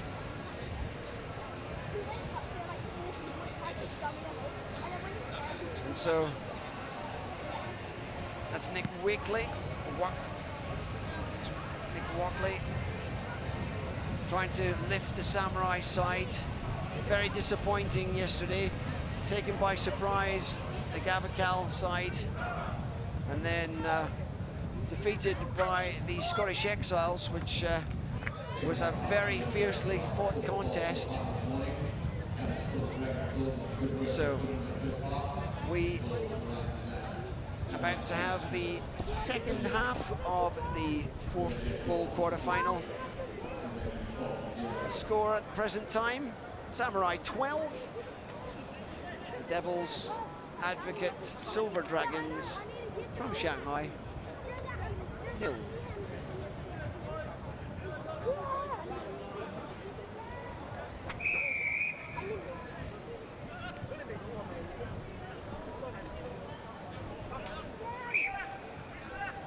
And the kick not going 10 or going straight into touch.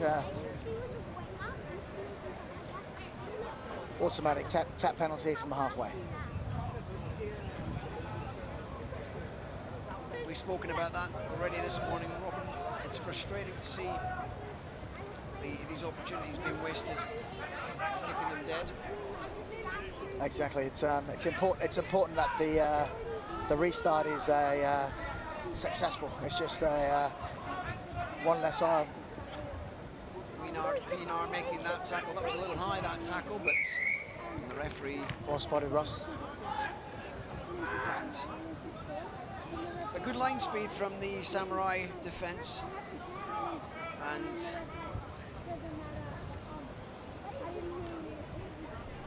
the Silver Dragons now with an opportunity to put some pressure on the Samurai inside the 22.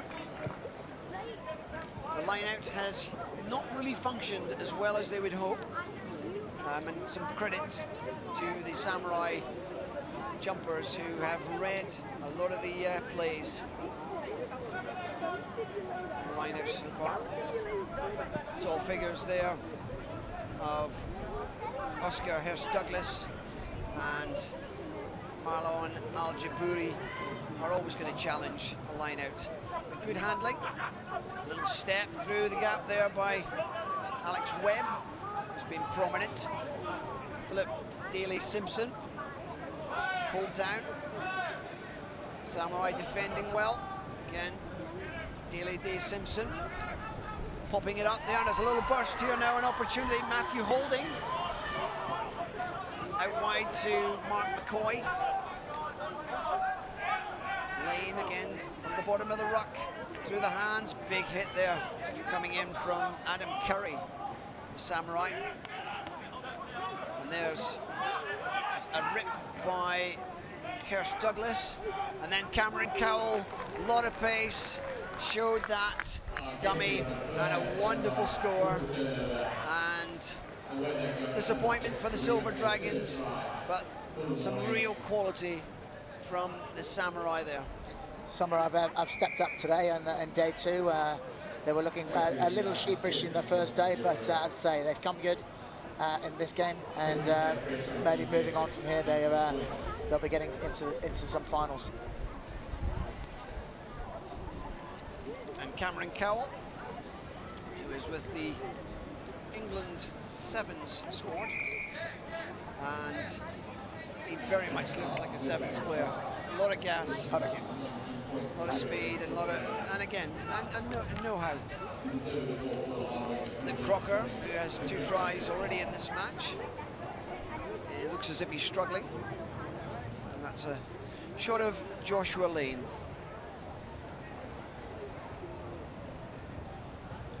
And there is a shot of Sione Valanu, who set up the first try. Good piece of fielding there by the Silver Dragons. Better restart there, but Silver Dragons retaining that ball. And we've got Tommy Kwok back on the field again after he was sent to the bin. Number 9 is Cornet de Toit. Lane ships it out. It looks as if they are very solid defensively today, and the Silver Dragons are struggling to break that line. Once again, we did say about these teams that are put together on the first day might be struggling a little bit to find their form, but as you see from the Samurai, the way they're playing today, they've obviously found their patterns of play and cohesion. So, and in touch surely on that occasion. Still in. Ball's gone out the back. Hurst-Douglas recovers it. Promptly gets swallowed up by number of tacklers. Here's an opportunity close in. Going out wide, and surely a score in the corner here, and a comfortable score. That's Adrian Curry for Samurai, punching through his gap there. And this game now becoming a canter for Samurai.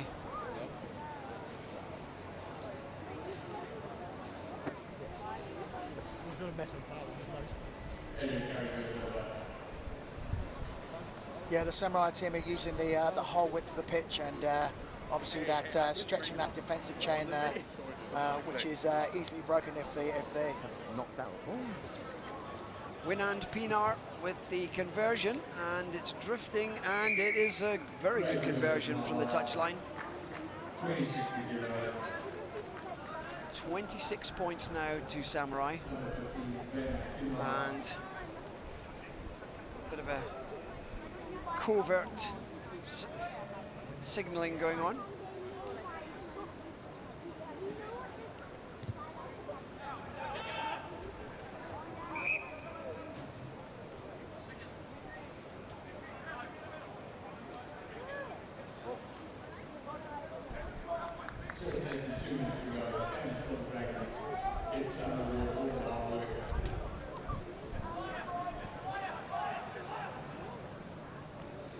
So, the Silver Dragons making some territory on that occasion.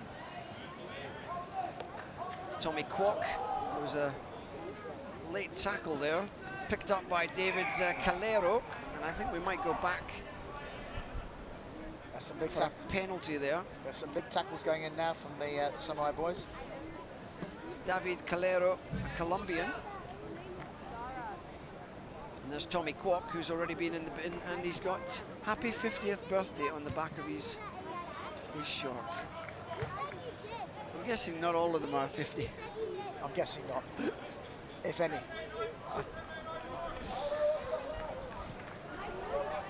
So, a line out to be taken by Calero.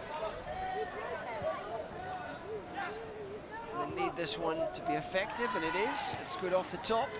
Through the hands there, Paul Sinal and Carcamo involved as well.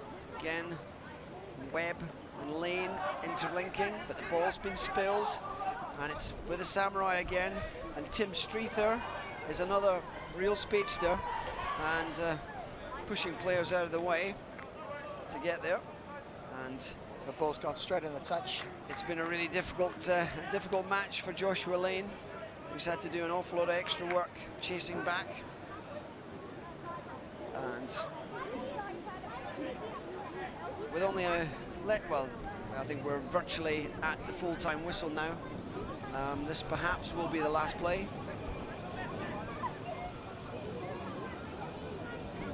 Hurst Douglas secures a safe ball, and it's comfortably nudged into touch. And a comfortable victory for Samurai against the Devil's Advocate Silver Dragons. The Silver Dragons will go into the Shield semi-final, and the Samurai, who will surely be favourites for the Bowl semi-final and final.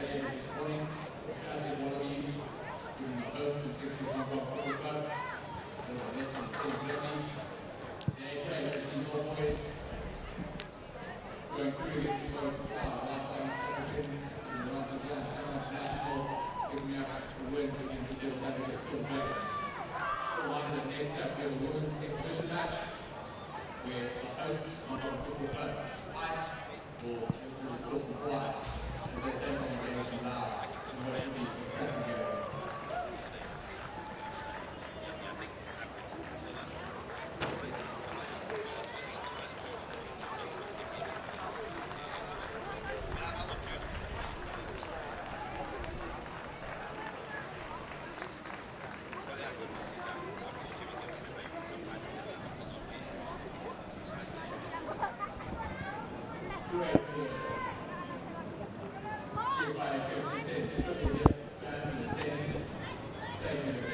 So we have, coming onto the field, This is the Natixis Hong Kong ladies ice side against the Rwandan, sorry, the Lao ladies, and I believe there is a team sheet. There is a team sheet somewhere, and this.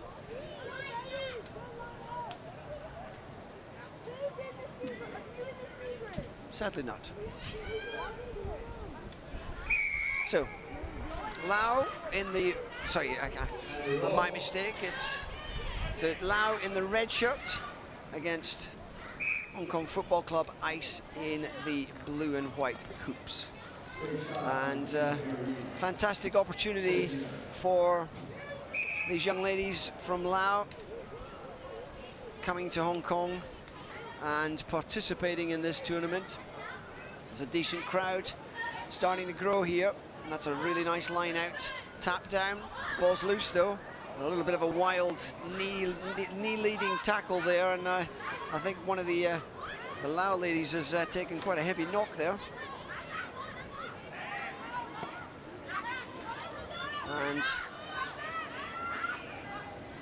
the Ice ladies pulling down the Lao number 2.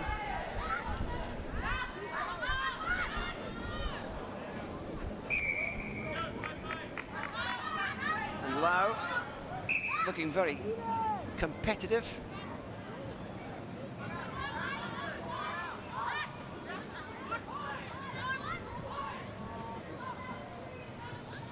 And a good tackle there from Ice.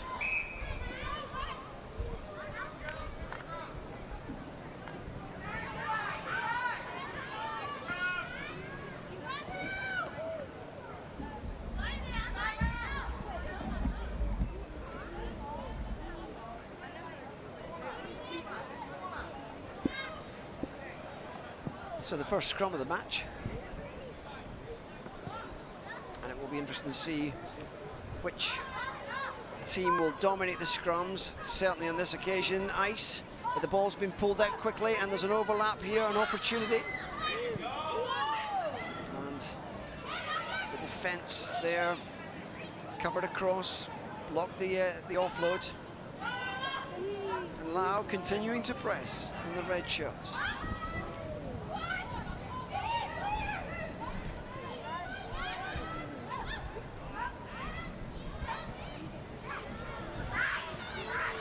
Through the hands, Lao, and a bit of speed out wide here.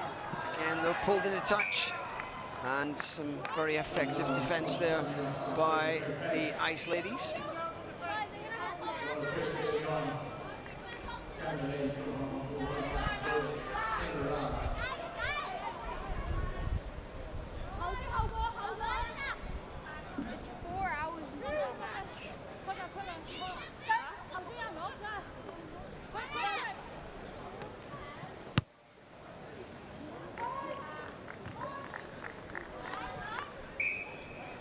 And that's a touch finder.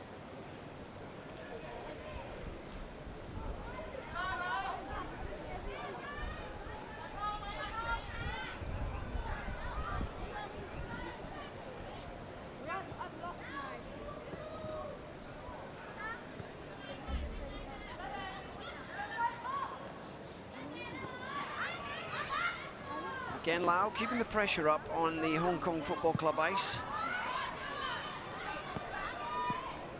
Ice yet to actually get into the Lao half.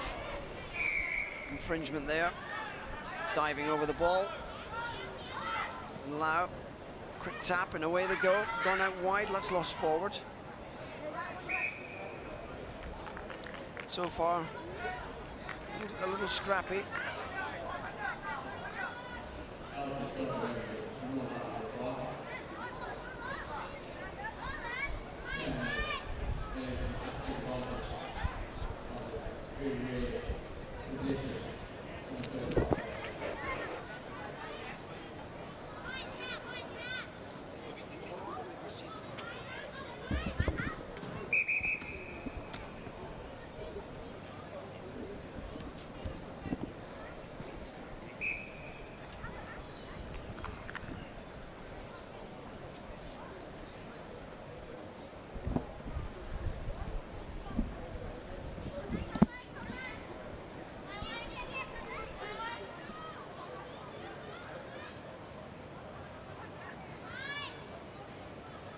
absolutely great for these girls, these ladies, to get the opportunity to play at such a high level tournament and be a feature of it. And I think some of the girls are really taking to this, and it's great to see a team from Laos as well, part of all Asian rugby development, and Hong Kong rugby really at the forefront of helping develop these new nations, the ability, and a lot of individual charity work I know by individuals in Hong Kong helping back these teams. My friend Tim Chippard with Silver Heritage, I know they do a lot of work for the Lao Rugby Union, so it's absolutely great. And there's also the odd trap. We talked about a team of old boys from Hong Kong went up to play in the tournament and found themselves playing the Thai national team, but that can be happening in Asia. Anyway, back to this game, which is still quite evenly poised.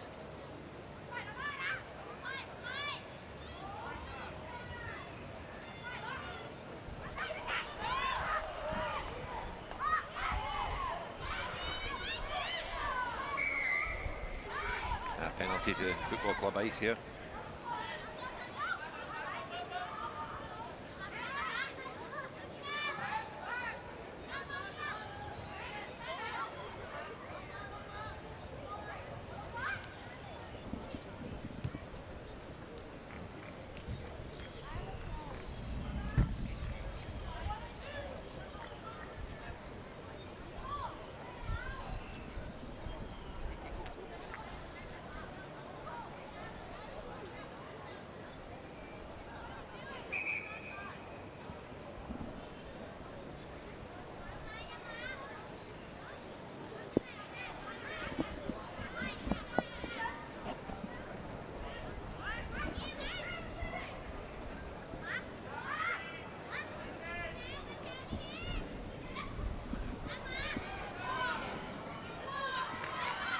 Football Club Ice showing some pace in the outside, but it's broken down, gone into touch.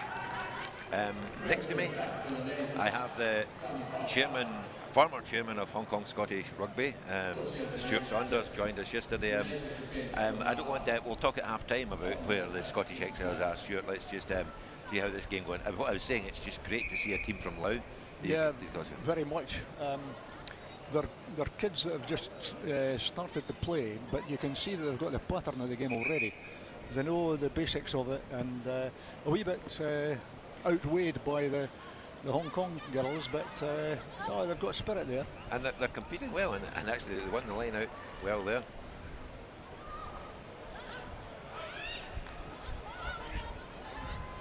Unfortunately, I don't have the team sheet, which might be rather fortunate, because I think the Lao names might be quite beyond my Scottish pronunciation.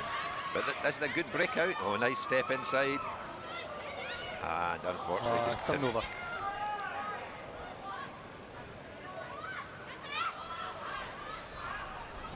I'm suspecting that, I don't know many names, I think the big girl in the centre for Football Club may be the daughter of Mark Turner, but I'll have to check. Okay.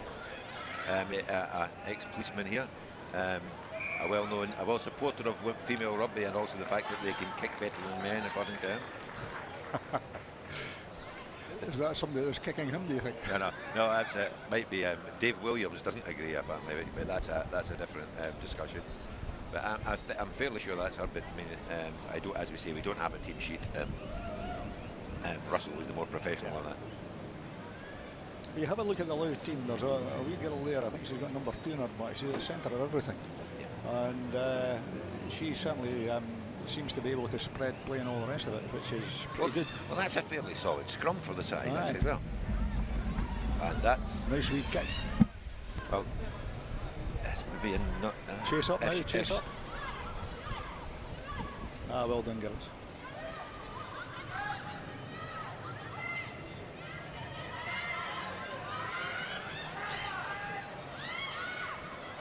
Oh, nice tackle. I think she could maybe have passed that, but what you've got to say that this Lao team's not overawed at all. They're really in the competition. Yeah. And that's great for the Football Club girls to get out on this occasion and get here. Absolutely. It's on Now Television. It's covered worldwide on the YouTube feed and Rugby Fans. That's it. And now I will note. Yeah. And I'll find out if this is who I think it is. as they take a 5-0 lead. That's the wee girl from Scottish. That is Mark Turner's daughter then. Is it? Yes. And she's not a wee girl. She's at Durham University, She's a and she's top captain of the team at Durham. Yes. And was captain of our team last year at Hong Kong Scottish. And that was a great run in the right-hand side to put Football Club into the lead. As we're just very near half-time, although the big screen is actually showing the game live rather than the score at the moment. And that, unfortunately, doesn't make Mark Turner's argument for ladies kicking, but it's... Anyway, it's half-time here, Stuart. A brief, we spoke to you yesterday earlier about your hopes for Scottish Exiles. How do you think the day went? Very good from our point of view. I did say earlier that it was going to be very difficult for us against Samurai after we played against the French team, the Gavacals. And they actually proved me wrong, and I was delighted they proved me wrong, because against Samurai the defensive work was absolutely outstanding. And I could see our coach Hamo's fingerprints over all of it. The defence was absolutely superb, and everything that Samurai managed to throw at them, they managed to repel. And I was delighted. Spoke to the boys afterwards, and they were on a high. And I hope that takes over today. They've got a big test again today against the favourites, Penguins. The Penguins, yes. And they're up for the challenge, so they'll give their all, I'm sure. I'll say that one thing I'll say about this Penguins team through the years, if they've got a slight class edge on a team, they're very, very good at exploiting it, whether it's the big ball carriers or just that extra speed that they have.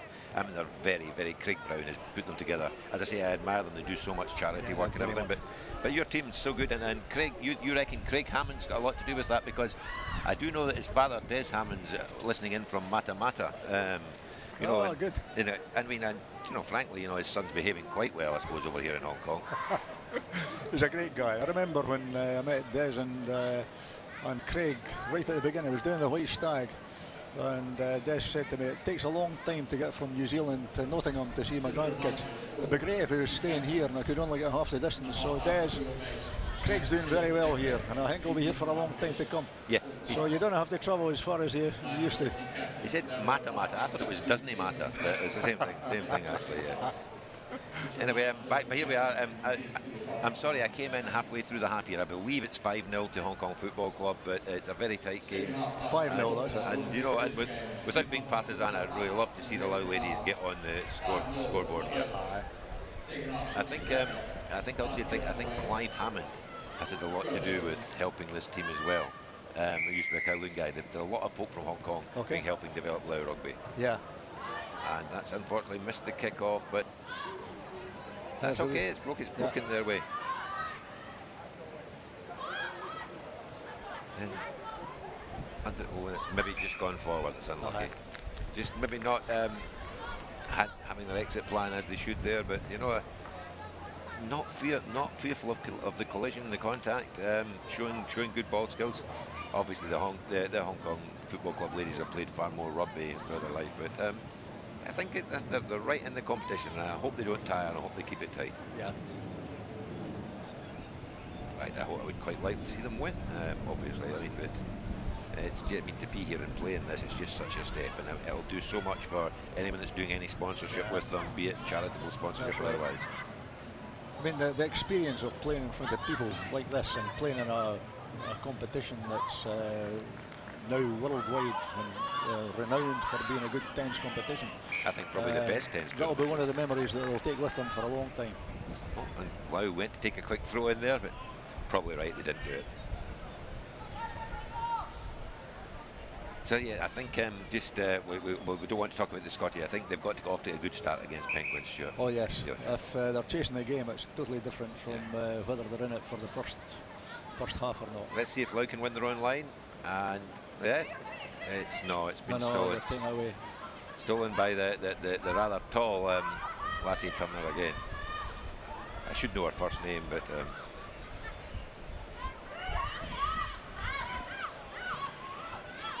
still good tackling, but Football Club releasing the ball out of the tackle. That's another good tackle. Yeah. It's just constant pressure from Football Club though, and a big carry there. Brought down.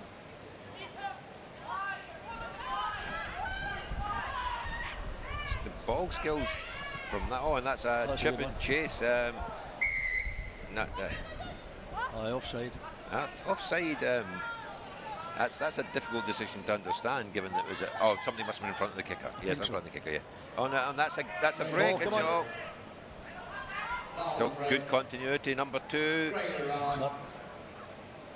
Oh, just looked up at the wrong time there. So that's right. Football club back in possession.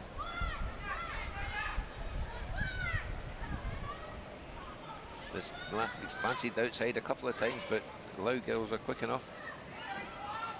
And that's they've given that backwards direct. Oh, another kick. And this is coming down from under pressure, the Loud lady, but and that's just unlucky. But it's okay. It's broken. And I think she got away with a wee knock on there. And unfortunately, just been stolen there from the well played by the football club. That's a good tackle. All right. She's got the ball back though. Penalty football club. Offside. Offside. Is it funny to see the chip and chase? I don't really think it's a game that suited to the 10s rugby that's been played here, but it's nice to see some ambition. Aye, absolutely. Yeah, they're splitting their game up a wee bit, trying different things. That's just the straightforward charge. That's it.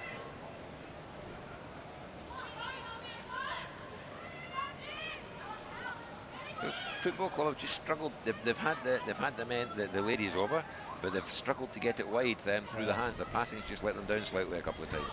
This might be a better chance here. Yeah, she's away. She's in. That's she's had the pace to take it through. Yeah. Just good hands finally. I was going to say, when all else fails, you can see brute force and ignorance, but that's more than when you play, isn't it? Thank you very much. Yeah, definitely the ignorance part. Sure. Yeah. And the brute force deserted me a few years ago as well. But a good try nevertheless. So that's 10-0. It's 10-0 and good defence. They need the bounce of the ball here, allow ladies. They just get a clean break. Number 15 nearly had it a while ago.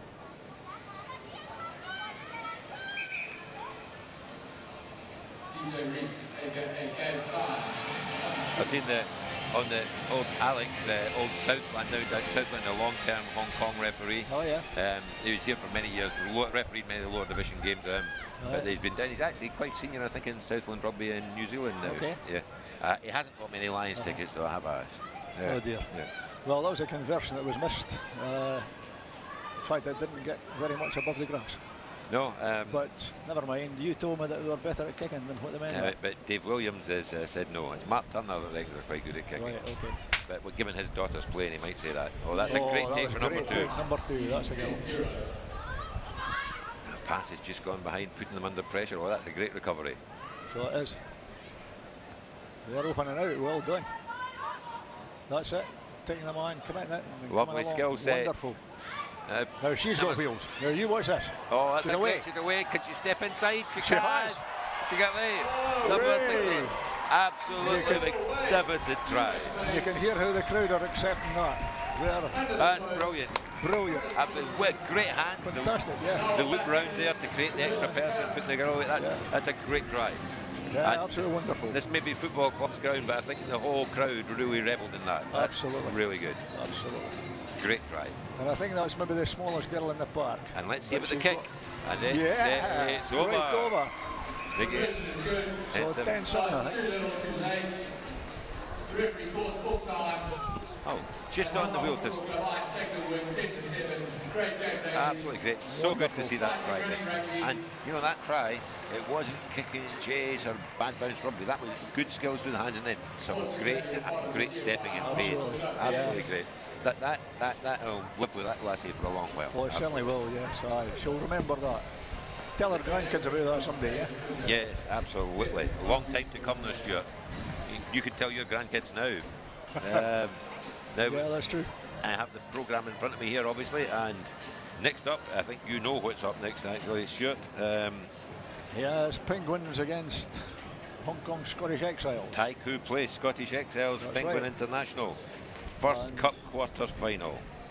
Winners go into the cup, losers go into the plate. That's right. And you have to, you're sitting in the box here, you have to put your partisan cap away, Stuart. Oh yes, I've got to be. Leave that to me. I've got to be a wee bit neutral. Yes. And people that know me will realise that's not a problem. Yes. Yes. I'm joking on that one, Brucey. Yeah, I was saying nothing, Stuart. Yes. You've taken your anxiety pills. Yes. But no. This tell the truth. The one thing about this is a team. The Hong Kong Hens are mainly players playing in the local league, and to be this competitive, it's really good. I talked to the tournament organiser Billy Mason earlier on. Very, very happy to see a team with local players, but it's the quality of Hong Kong rugby is fairly strong now, and to get the opportunity to play against some real star players, you know. Yeah. I mean, the Penguins, I mean, they bring young development kids, and they also bring really experienced players that have played across the globe. So I think, I mean, a wee bit to go yet, so just before we go, I'll just leave you to a second, Stuart. Yep. Yeah, it's they're the boys just warming up just now. You can see the flags, nothing on the screen yet. We show the crowd, but while you're watching that, the boys are warming up a bit. And it's a great day here actually. Nice location, if anybody knows Football Club, it's right in the centre of Happy Valley racetrack, and tremendous place to play your rugby. Multi-sports in this place, of course, and a great day looks to be just coming. That's the Hong Kong Scottish boys warming up. They're cuddling each other, whatever you like to think, and yeah, very good anyway. While you're here, let me just talk about the Scottish team. Number 1, you'll see Jamie Pincott. Jamie is prop, second row for Hong Kong Scottish. Chris Kinloch is number 2, and he's an ex-Sevens international. Sam Hocking, who's from DA Tigers and guesting for Hong Kong Scottish Exiles today. Number 4, I've got down here is Francis Smith. Don't know Francis. He's from the Cook Islands. He's the boy from the Cook Islands, yeah, that's right. Ewan Miller is, he came out last year, the Watsonian's boy. He's playing number 5. Breakaway forward, and one of the top guys in Hong Kong. Ozzie Smith, he too is breakaway forward from University of Queensland in Australia. We've got Just Dowsing, who's come in, he's on a contract with Hong Kong Rugby Union, another breakaway forward. And the Hong Kong Scottish captains, number 8, Ken Bucco, and Ken is probably one of the top forwards in Hong Kong, and certainly highly regarded. Great season this season. Great season this season. He's had a brilliant season. Charles Chung is number 9. Charles, a local boy who qualified in law just last year, but is a full-time player at the Hong Kong Rugby Union. We've got Gregor McNeish, Heriots man, who came out to us this last year, and I think the top point scorer in the league this last year. Not bad for an East Coaster actually, Stuart. Not bad for an East Coaster. In fact, he's more than that, he's a fifer. So just you watch about the fifers, Brucey. We know what we're doing. Ali Nardoni, he's another local guy. Italian sound name, but born in Hong Kong.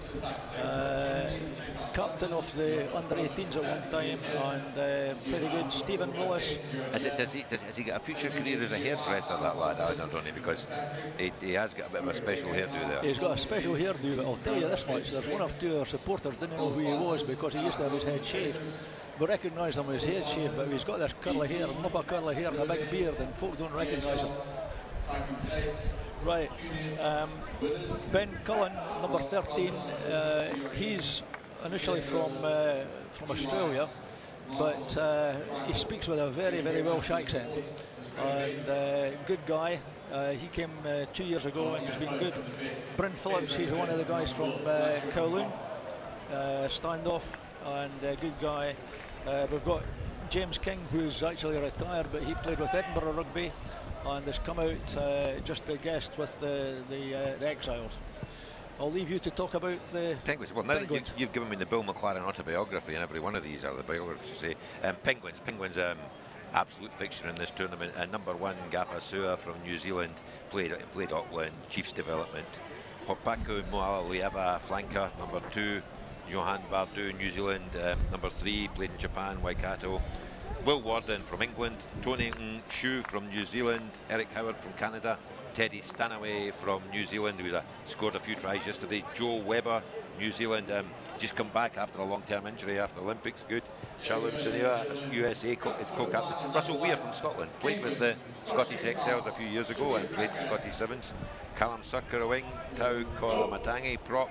Lewis Ormond, Jesse Peretti, Lalaki Fakete, Bear Plenty, Rangatua, and Nyama Fualua. Kicking off, Scottish with the ball. There's Gregor McNeish with a long ball, and he's done. Touch again, yes. Good touch he's got. It's a tactic they employed well against Samurai, but you would not want to kick to the runners in this team. I think they've got more dimension to their play. I think so. So I think if you want to want to defend deep, he's going to have to put it out of play or place it very, very well. Well, he's done that. It was a good place kick there, and he's following through from what he did yesterday. And let's hope it sticks with him, and his kicking boots don't desert him.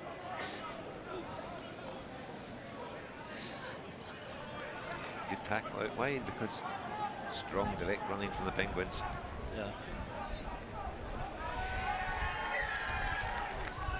Penalty Penguins. And that was right.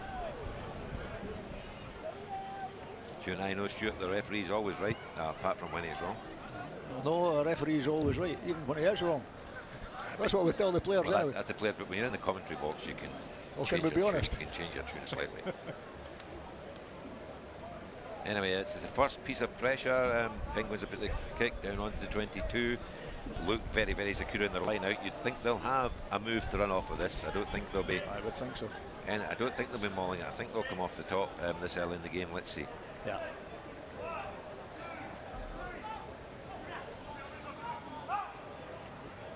Yeah, there they go. Passed a bit low. He's slowed him up, but that's good carry. Good tackle though, brought him down. Kowloon lad. That's right. Big, just strong direct running again. Oh, the fast. Penguins. He's through. He's through. Oh, he is. First tackle through. I mean, the last man did really well to hold on there. Francis held on to the last man, but just they burst through the first line of defence, and that's crucial. It is that. I mean, it's they're deserved to try. They came through there, and you know, the much vaunted defence from yesterday just was a wee bit lacking. But you're playing against class, and you know, the boys shouldn't be discouraged.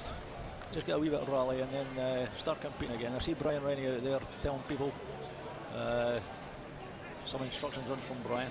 That's a long time. There's a long time to go. It's just they need the ball in hand to play some of their own rugby. That's right. Get some confidence, and by the it's a very simple rule in this game. You've got the ball, they can't score. Absolutely. That kick's gone wide, so just it's still wide, yeah. 5-0 to the Penguins.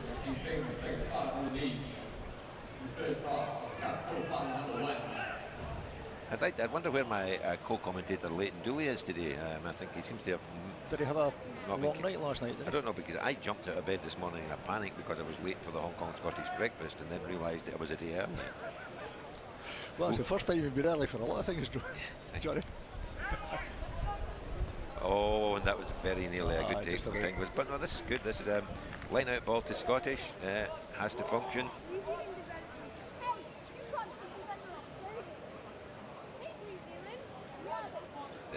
The strength and depth in this Penguin squad.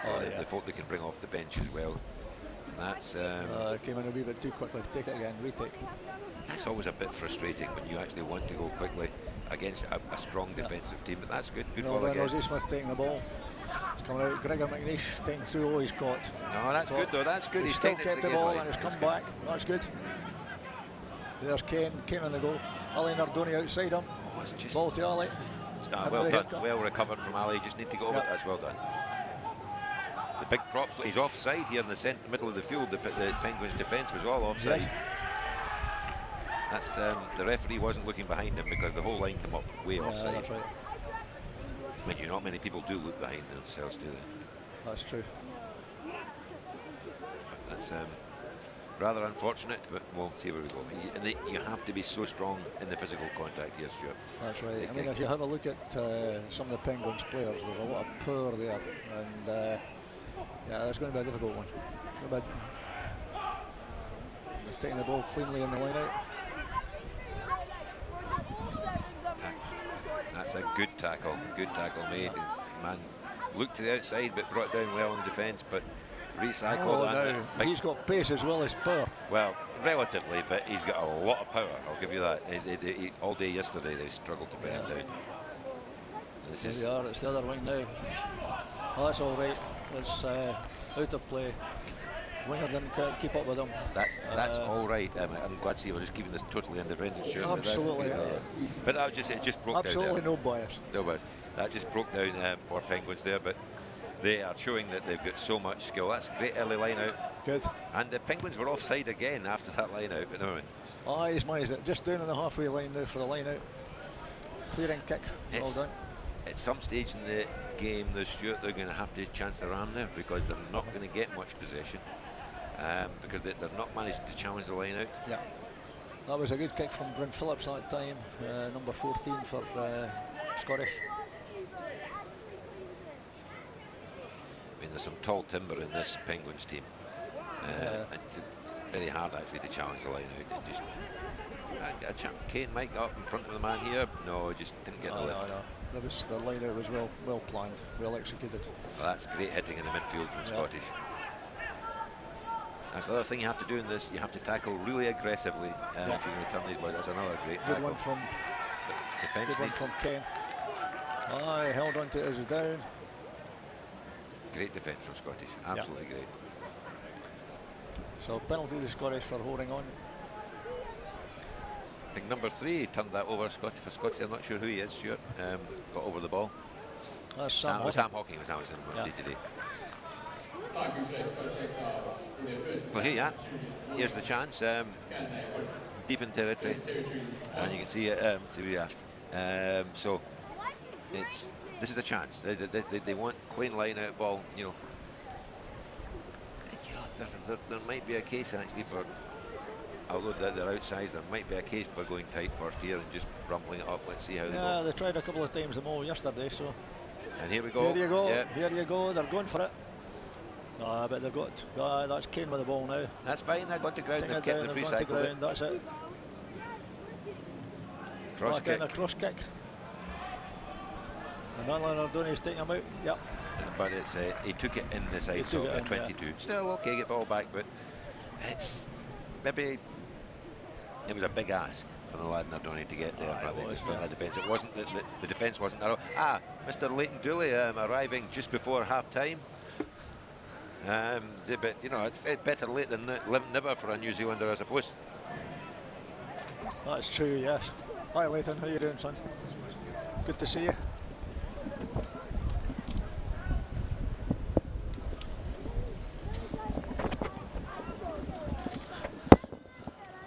That's us playing a wee bit of musical chairs there. And that's actually, it's unlucky, just broken down. The Scottish got on the attack, and now the sheer pace of the Penguins is a threat. Yeah. Did well not to tackle high there, the arm was out, but they've got the, that's a bit.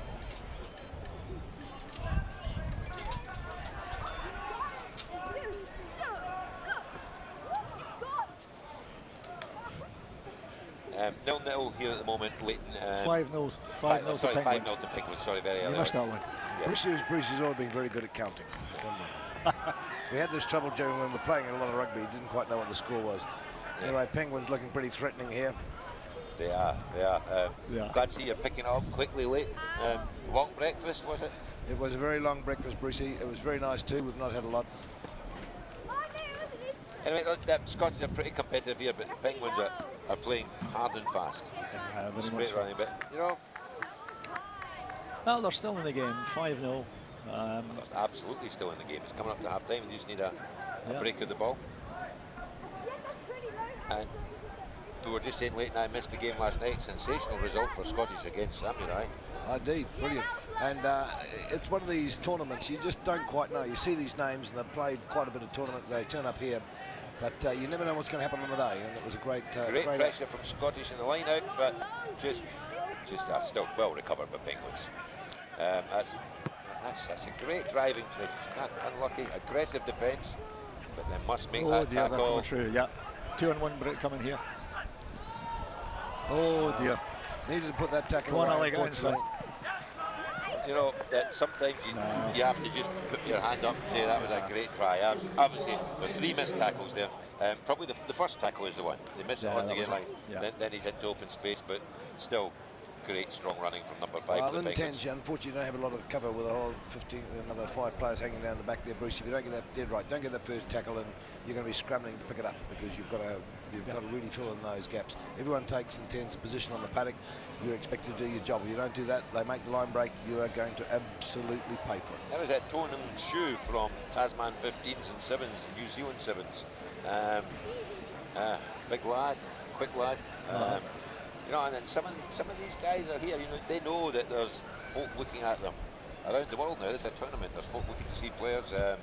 Some guys here, we've seen it before, have got contracts in different parts of the world on the back of performances at this tournament. Well, that's again the conversion missed, so half-time score 10-0 to the Penguins.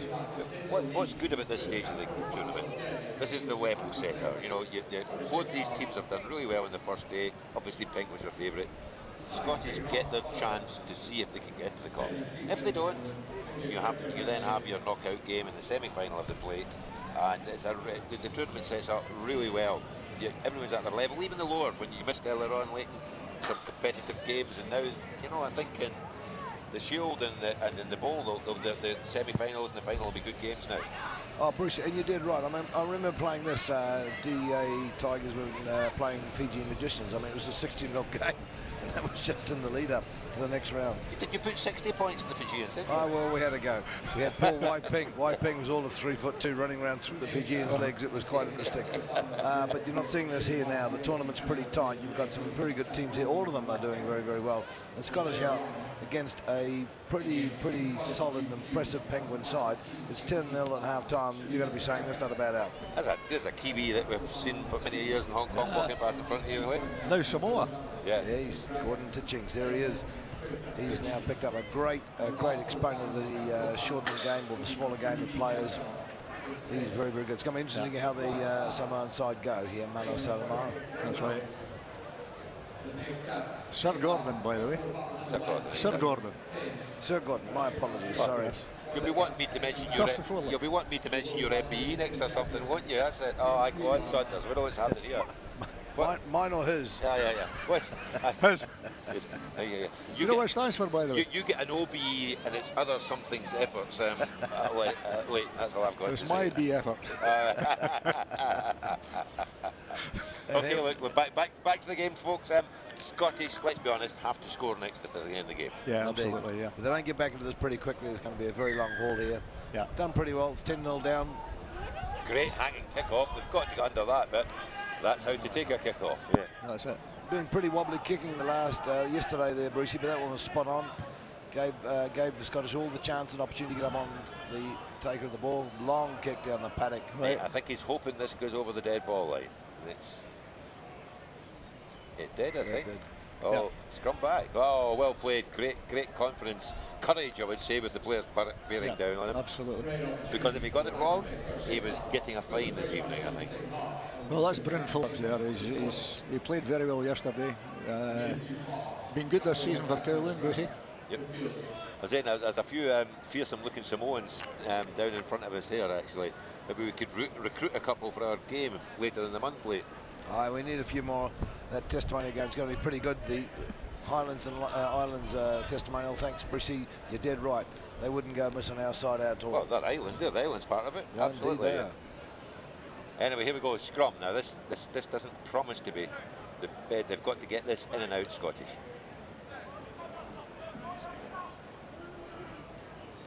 Big weight coming up from Penguins there. Oh. Penalty they're going Scottish right. Now, Leighton Dooley, between you and me, I am happy for Scottish, but would you have given that as a penalty? Well, I would have taken it. Yeah. Christian Loft there. That's great running, carried it through the tackle, got to have a chance here, round the back. Up quick. Oh, yeah. Up very quick there, Penguins quick. closing it down real fast. Well, I think that can't have been. Another penalty there. There's Brent there. Go on, Brent, go on, son. Oh, and he's very close to the line. Stopped. And it's come back. It's at the back of the ball. They could. Oh no, that's in the side from the Penguins actually, but got away with it. The Penguins are doing what they've got to do. Scottish are doing what they're going to do. They're going to get some points on the ball real quick here. Nice bit of play. Came back. A couple of penalties. Crashing it up. Francis from the Cook Islands. That's how they like to play there. straight up. Sam Hawking straight up. Oh, Penguins are over the ball there. Yes. Yeah, I have to say, unfortunately, that was the right decision. Absolutely, yeah. Unlucky there. That was the point. They need to make it. When you get down here, you've got to score. If you don't, it's pretty heartbreaking. But Scottish coming out with determination to try and reverse this 10-0 deficit. They had to go for it, and they did. A couple of penalties their way, but now they've given it away to the Penguins, and Penguins are going to clear.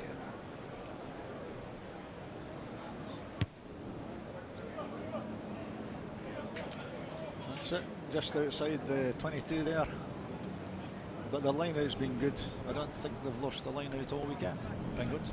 Well, it's not actually a weekend, Stuart, but we'll make allowances for you. Okay. Last couple of days. It is like a weekend for those of us that usually work on a Wednesday and Thursday, but I'd like to say it's a weekend somewhere, but it's not.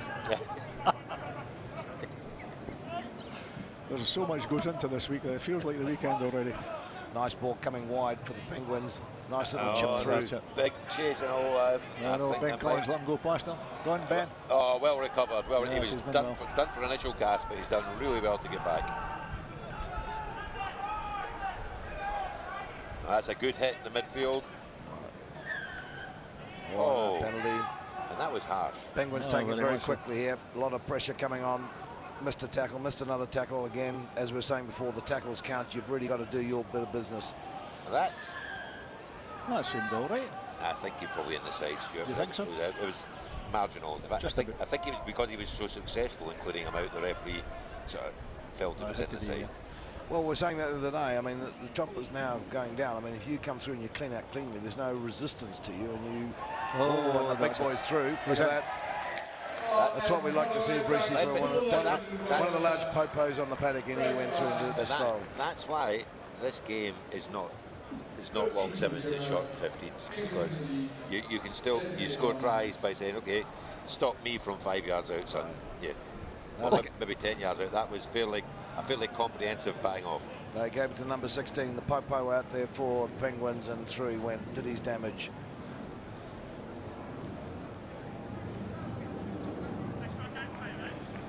So Penguins now leading 15-0, bit of an easier kick than the previous ones. But nice big ranging kick there from the Penguins, put them down there in the Scottish half. And they just capitalised it very nicely on that. Yeah, number 16 is Tau Koalamatangi, a prop, surprisingly, from Valley in Hong Kong, Waikato and New Zealand under-20s. I don't think that's under-20 stone, by the way. I think that's under-28. I'm not sure. Well, you can go and get his autograph later on, Brucey, and just tell me what it is. Yeah, he's been in the domestic lead here, and they usually bring him on in the last 25-30 minutes, and it makes a big difference to Valley when he comes on there. Penguins doing the restart, nicely up there for Scottish, took it. Oh, that's very good skills from Penguins. They've turned it over. Penguins turning loose now, I think. Jamie just a bit exposed in the wing there, 2-on-1. Okay, this I think that's why Scottish had to score on the visit down. They had one chance to get themselves back in the game, and now 20-0. It's a case of keeping their patterns, playing the game, because they've got a really crucial semi-final coming up, as we can now see in the plate. So they need to keep playing together, need to keep working their patterns, and really work to try and get a score and stop Penguins scoring. They looked pretty good when they came out first half up here attacking, but that was a bit of an easier try there that they let through. Yeah.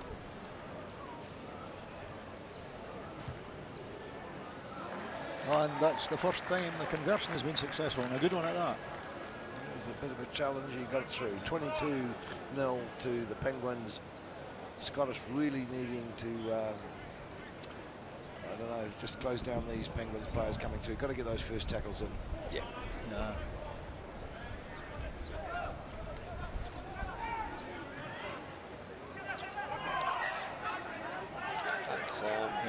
Didn't go the requisite distance. Or maybe in Penalty kick from the halfway to Scottish. Ewan Miller now. Oh, nice run for a little fella. Got up there, took them all on, pushed through. Nice step again there. And penalty to the Scottish.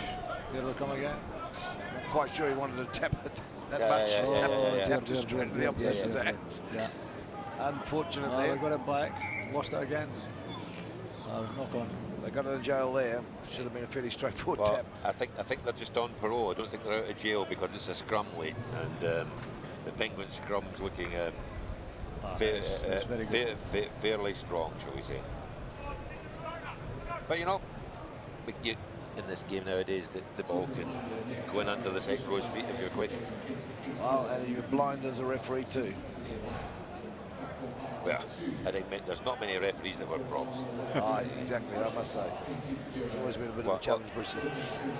Yep. Oh, they won the ball well, though. It's a great ball. Scottish Abbott. Big ask out wide. Not a lot of options on the blind side there. Having to put 3 players in to clean out there. Charles Chung's done really well. Penalty offside. Oh, Got the penalty. after the penalty was given, that was a fairly rough dismissal. That's a high tackle in there now. midfield as well. No, missed it. Anyway, we're going to play. We've got an extra man here. That's great running. Good feed. Thanks, Sam. Scottish, I tell you what, they're not shying away from here. Whoa, Oh, up comes the that's a ball. lovely Nice side step. step. Yes. He got out of the he got out of that one real quick. Yes. Thank goodness you got away from that. That was going to be a big hit if he made it. And he's off again, number 8. He's going for target practice. And unfortunately, I think after the last one, the Scottish player there saw him coming in that move. Aye. Took the eye off the ball a little bit, put it down. You know, it's 22-0, but it's not an easy game. These guys are having to work really hard, working hard in defence, Penguins, all the time. Been caught offside a couple of times because they are rushing up, and they're rushing up to make big hits. Scottish have done pretty well. I mean, Penguins here, you've got to say, this is a polished side. You look at the names on that list and where they come from. Scottish are having a pretty good, solid run here, all the same. Good. Oh, they've got it now. some Bit of gas space outside. out there. 2-1 again. Sweep it down the back. That was just actually lovely outside step from it was number 2, just the pace. But just the way he beat his man in the outside initially there was just very, very classy. Yeah, you can see the heads going down a wee bit now, I think. As I said, there's an awful lot to play for in the next game, so Yeah. it's just keeping the patterns going. And Penguins seem to have gone up another notch in the second half here. They're putting a few away now. Yeah, very much. next game's interesting, gentlemen. Tradition, YCAC always been good here, and that the team King's College at University of Queensland, they're sponsored by Strategic Equity Alliance, and you know, and it's great to get these teams here, but these sponsors spending the money because that young team, they're full of young kids, and you know what young Aussies, you know them, they're not lacking in confidence. Well, I've never met an Aussie lacking in confidence, I must say, being a Kiwi there. Yeah. Also, they've got Jock Campbell playing for them as well. Yeah. Not the man of the soup, of course, but nevertheless. But we know we've got a couple of Scotsmen here. They're not being particularly fond of the Campbells, are you, from history? I noticed there was no McDonald's in the team whatsoever. There was one with a forename Campbell and one with a surname Campbell, and I mean, that's just too many Campbells, really, but Jock Campbell actually played well yesterday. Let's be honest, these young they played really well, and I think they'll give Tradition a good game. That's Jamie Pincock there. Well done, Jamie. And, he's just pop forward, but nicely done though. Big man, he's got some skills, I've got to say. He has got some skills. Yeah, absolutely got some skills. And I'll say this because I don't usually say it to him. He's not quite as big around the midriff as he used to be, the big fella. No, he's taken some weight off. He's been on a bit of a seagull's breakfast, mate. A sip of water and look around. Yeah. Absolutely. Yeah, well, thank you very much, boys. So we're going to say goodbye to Al from the commentary box here. It's goodbye from me, and it's over to these two guys. Stuart Saunders, all the best. Stuart Saunders, thank you very much. Enjoy the rest of the day. Thank you. Thank you, Stuart. Much appreciated. So did I miss much in the first 3 hours there, Brucey? You missed some good rugby. But Football Club took an big beating by the Classic Wallabies, who, you know, it's the. I noticed Wendell wasn't there today. I don't know if maybe he's still. He used to be a well-known partying rugby player, so I don't know whether. Well, I caught sight of Wendell Big Dell last night at the Caroline Rugby Fest, and he was not exactly shy. He was not an unfriendly person towards the beer, but I don't know whether that slowed him up today. But nevertheless, I think he's taking an advisory role with the Classic Wallabies today, actually. So. I think he was caught a bit on the hop, as you said yesterday, Brucey. He thought it was an over 35s tournament. And after last night, I think he was hoping it was an over 50s tournament. Yeah, I'll tell you what, yesterday it was great. He had a couple of big hit-ups, you know. Anyway, that's Scotty's trudging off, but they've got to hold their heads high. They've got a plate. They've got a plate game to play.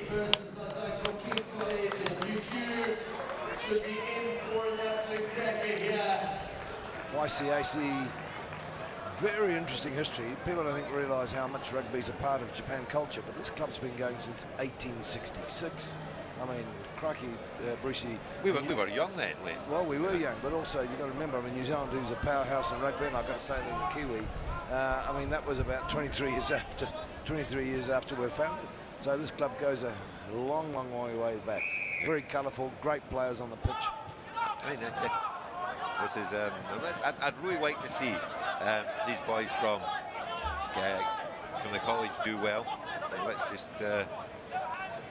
I'll quick look. Actually, I should have done the team sheets late. Now I'll run through them now. That's right. I'll make the names up. It looks like a nice lad.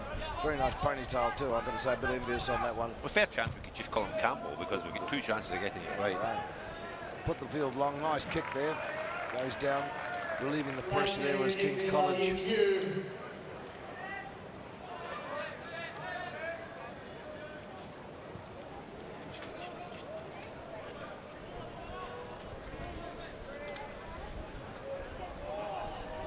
And a line out going towards YCAC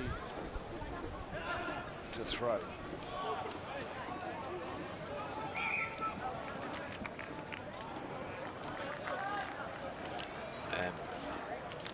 This YCAC team out of Japan, mind you, they are stock full. If you look at the list of players listing them through, they've got a Fijian, they've got 1, 2, 3, 4, 5, 6, 7, 8, 9, 10, 11, 12, 13, 14 New Zealanders and a token Aussie.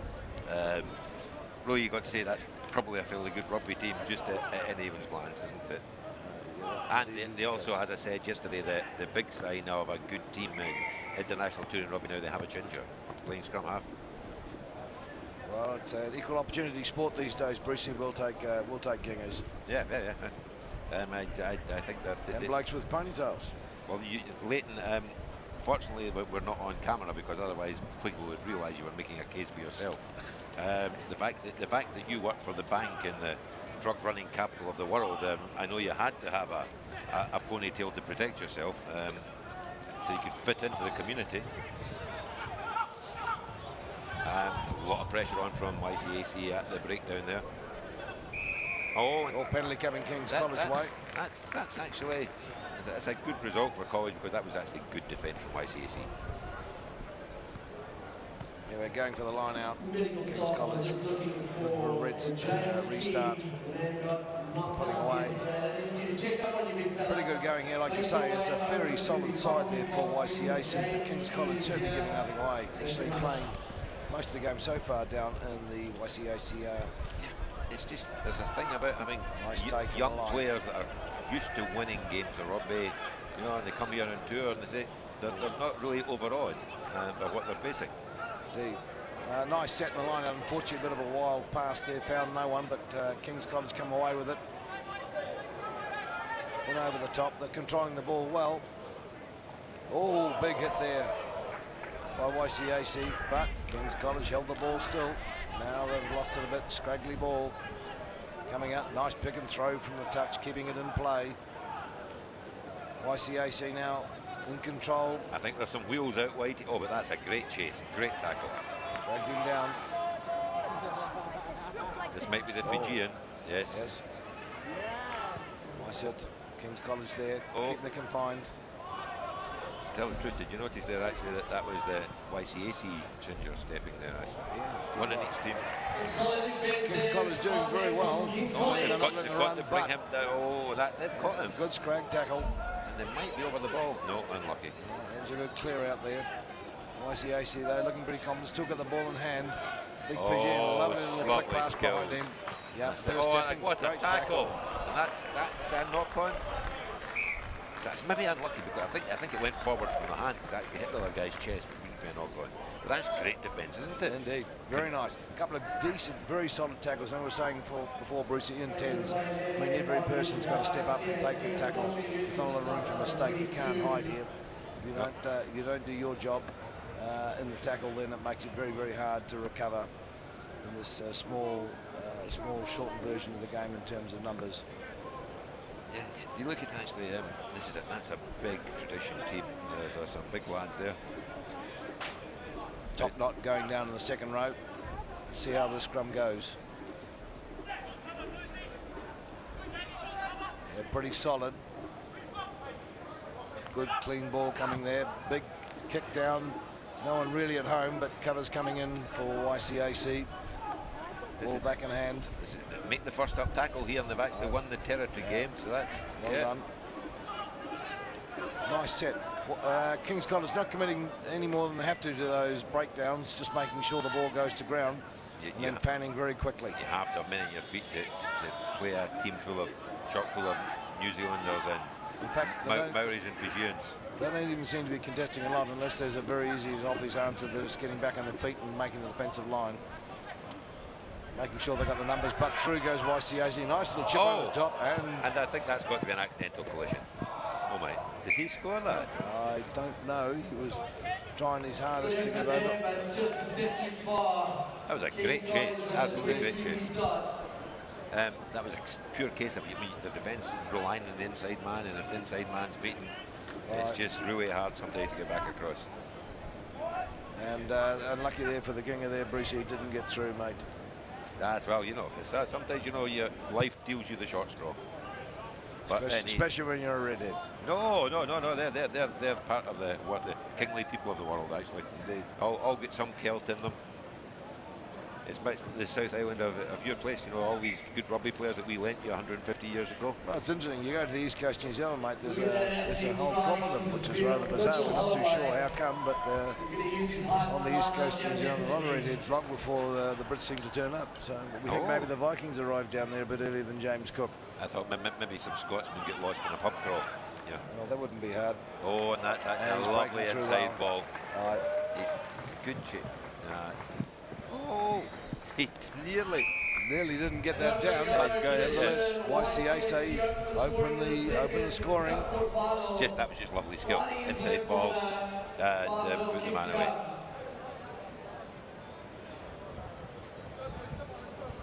Ghana.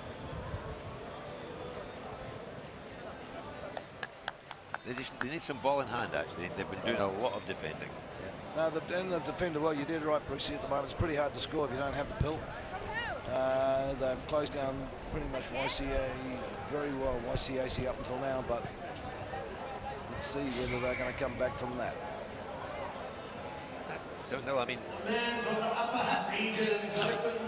as I said, we mentioned, GFI, they've been so heavily involved in this tournament, but, you know, when you've got a relatively new team like this, King's College, you know, I mean, somebody like Strategic Equity Alliance stepping up, because you can't bring a team now, you know.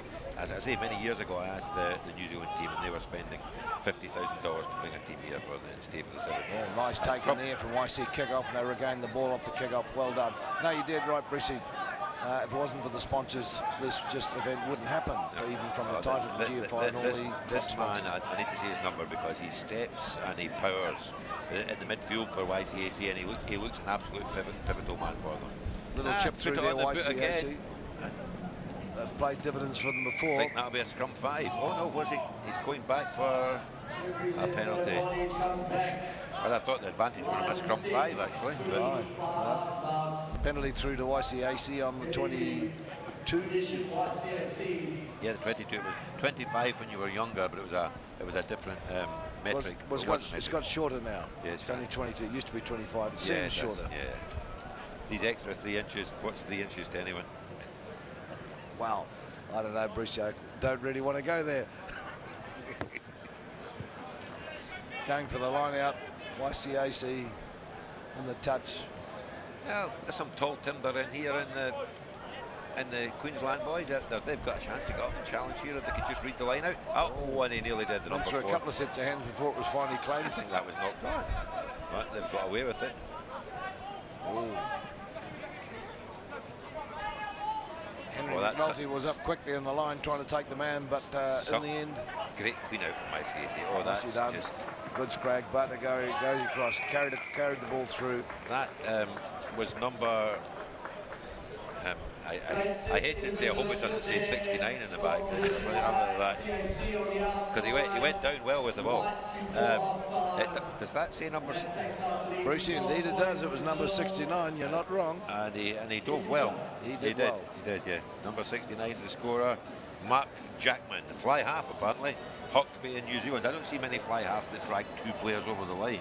Aye. Yeah, but I mean, I suppose down your part of the world, they just build them somewhat differently, those. I don't know what it is. It's got to be in the water. It's got to be in the food, mate. But these lads, they're all pretty big and handy. What weight was he on the sheet, you see? We've got him here. He's 95 kilograms, you know. I mean, crikey dickens, mate. 95 kilograms, mate. Even my playing day, that was a good weight. That was a good weight. Absolutely. All the backs. You're not hitting the 90 to the 100s. Yeah, you are a bit of a shrinking violet. We're talking about Dave Lewis's son the other day, and he's playing in England now, and they're playing him in the centre. And he's the size of you and me put together, Dooley, but it's muscle. Aye. Well, muscle does come in handy in this game. Oh. YCAC looking good. Surprising he didn't play the advantage. Oh no, sorry, it's gone the other way. Penalty against YCAC. Okay, let's just put the line out and see if they can put some face rugby together here. They've got some strike weapons. They've actually tapped. King's College going up. Physical challenges coming in from YCAC. Oh, nice, stepping right back into the traffic. But good to see the courage not just to let the ball go and put his teammates under pressure. Referee's got his arm out. There was offside there coming through. Nice toe through. Let's see if it pays dividends. Unfortunately, they're going to get the penalty back. I think. Well, the guy took it into the line out anyway, so I see. Yes, I know. I'm surprised he would have come back to the penalty there. They didn't really work their way. Unless it was a knock-on advantage, that's the only thing. Well, same scenario as the first cup quarter final. 10-point difference. The favourites in the lead, looking hard for King's College, I think. Yeah, 14-0 down now at the half. They've tackled well, defended well, but they've not really looked to position to actually put the ball across the line. So the second half's got to be another step up for them. YCAC seem to be pretty much in control at the moment. A couple of tries coming through. They're taking the time, not panicking in terms of it, and they're just putting them out into space and scoring those points. What you've seen here, I think on the crossover, I've not checked, you'd be presuming that it's then going to be Penguins playing YCAC in a cup semi. I think that's the way crossover goes. Well, put it that. Looking at that, that's going to be a hard game to call. Might even be the YCAC have got a bit more pace across the path than that Penguins team. I'm not sure. Well, you're right. There's going to be interesting which coming through. I've got to say that, I mean, the Penguins are the #1 seed, but there've been a couple of teams that put them to them and they've pushed Penguins. So unless they've got some other, they're playing just a steady, easy game in terms of getting through. Well, not easy, but playing a steady game, and they've got another gear to go up. But I think you saw the final last year was magnificent rugby theatre. And both teams, I think they went for nearly 2 halves without a score. That's how good the final was last year. Just great defence in tennis-side rugby and everything. But this is still a game. They just need to get on the score sheet. These boys in Queensland. And as I say, this is not the end of the tournament. This is the up and down. Are you going to play in the very best? Or are you going to play in the very, very good plate competition? So. As I say, if you're losing, you've got to keep playing, keep your confidence up, keep the team's patterns, because you've got another game to go and play. Indeed, Bruce, it's not over just because this one doesn't go your way. So Strategic Equity Alliance, King's College, University of Queensland.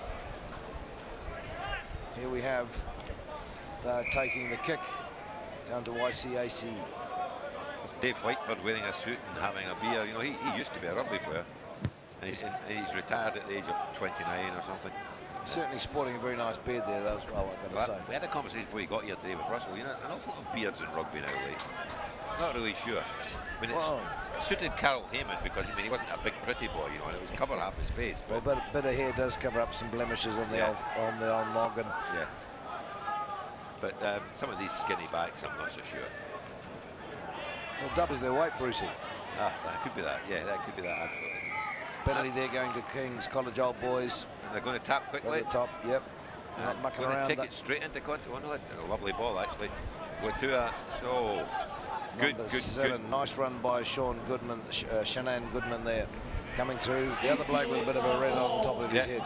A nice drive. This is quick. Oh, if you get a quick ball here, but it's maybe still. Oh, I would have gone wide with that one. They had a 3-2 overlap, but they didn't took it back into contact. Clean out there. Ball goes down. They need to get it to the floor. They need to get out quick. And they have it. King's College. Yes, quick hands might do it.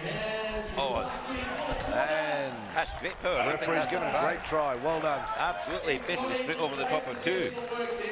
Number 3, I think. Number 3, indeed. And just, wouldn't you know it, number 3's not on the sheet. Well, number 3, but I'll tell you what. Well, he's a Campbell. He's bound to be a He's Campbell. probably a Campbell. If his name's not on the team sheet, he's a Campbell. We'll give it to a Campbell, yeah. Oh, under discussion with the referee now. But that's did give the try. He's given it. He can't. Yep. Yes, thank you. Confirm the try. So that's just what King's College needed. They need to get here in the second half, get the try, point on the scoreboard, They scored get that. back into the game. They didn't shut the contact or anything there to score that. They took it up because there's some absolutely fearsome tackling. Number 5 from Tradition YCI, Penatoa Whanau. He is just hammering everything that comes straight at him. Yeah, that was a kick worthy of me, I think, Bruce. I think that was that would have been a good cross kick. Yeah. Sort of Yeah, I think he might be crossing himself after that, actually. vaguely went in the direction of the post, but never really got I there. think maybe the wind got off. Big wind. Yeah, I think Anyway, so the score at 14-5, that's a good score. King's College needed that. And now they need to get back and have another one. Oh, long kick, it's going to go dead. and that's actually quite unlucky. Also, was very confident YCAC just let it drift over ahead. So it defies my theory about the wind and the conversion, because unless it's changed direction in the last 10 seconds. It's pretty good today, actually, Brucey. Yesterday it was getting quite warm, but it seems a reasonable temperature now today. Well, I think we're just around about 24 degrees. Clouds cover over, so that makes a big difference. Playing here on a hot day is a hard call. But Do you know that artificial turf, Leighton? It's great stuff, but you know that it's like a heat sink. He's just going to touch. When it gets hot, if you're in the 18 inches down to the ground, with the height you used to take a scrum down to, Leighton, it gets very, very hot. Well, like I say, I remember when they first put artificial turf down at Kings Park, and the last time I ever wore metal studs, I could actually feel the heat coming up from beneath. It was bizarre. Feet. Yeah. Cooking my feet with the old black pebble. It was quite interesting. Very, very different experience. Well, here we go. This is the line out to King's College.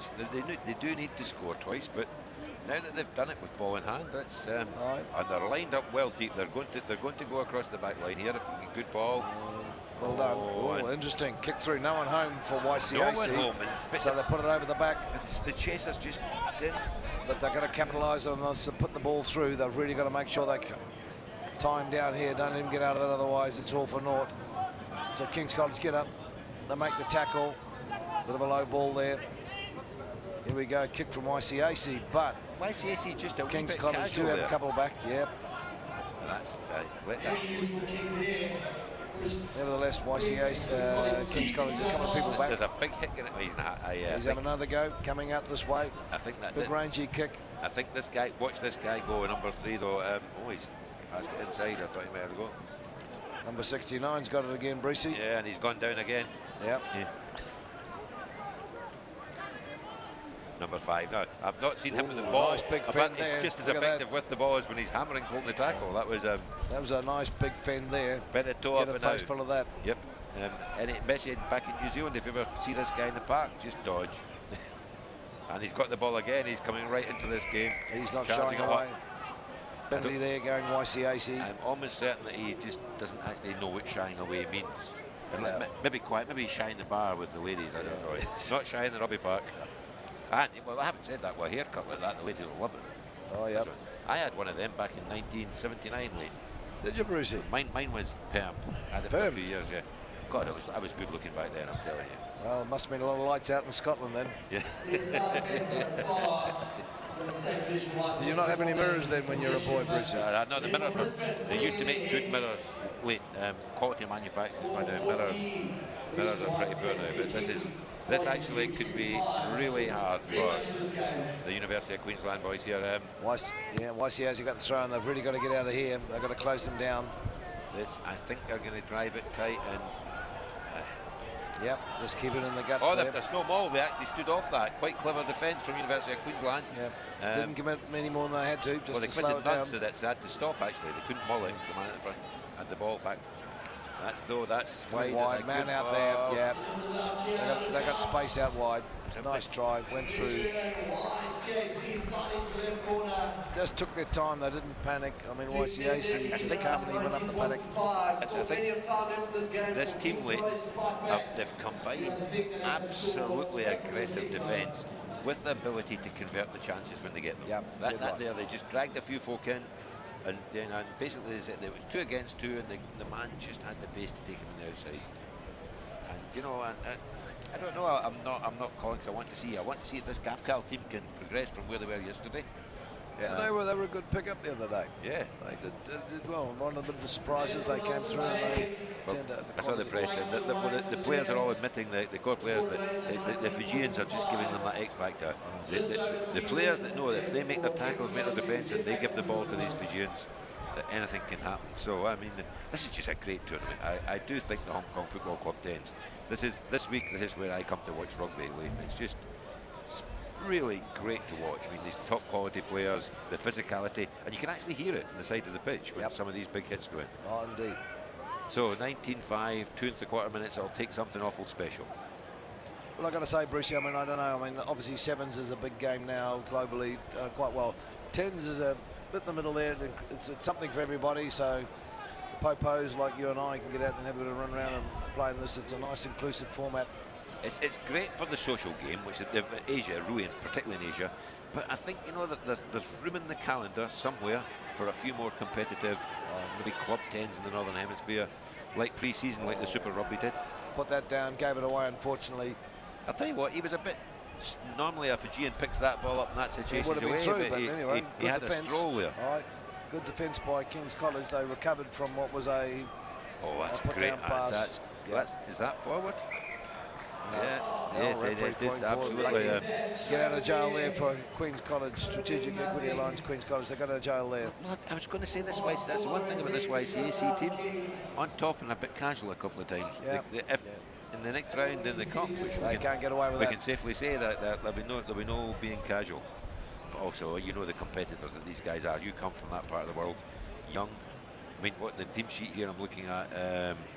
Got the ages of them here at some point. Oh, the 33-year-old from Fiji, that might be it then. There's a 36-year-old Edwin Cocker, but down here, 27, 25, 20. Oh, yeah.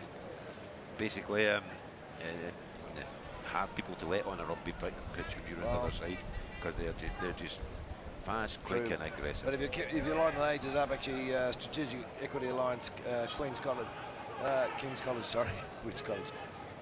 Younger bunch of lads, and they're not giving it away, but 19-5 and a minute to go, you've got to be saying it's going to be a bit of a hard score. But as you say, Brucey, everything to play for. Different position in the next league.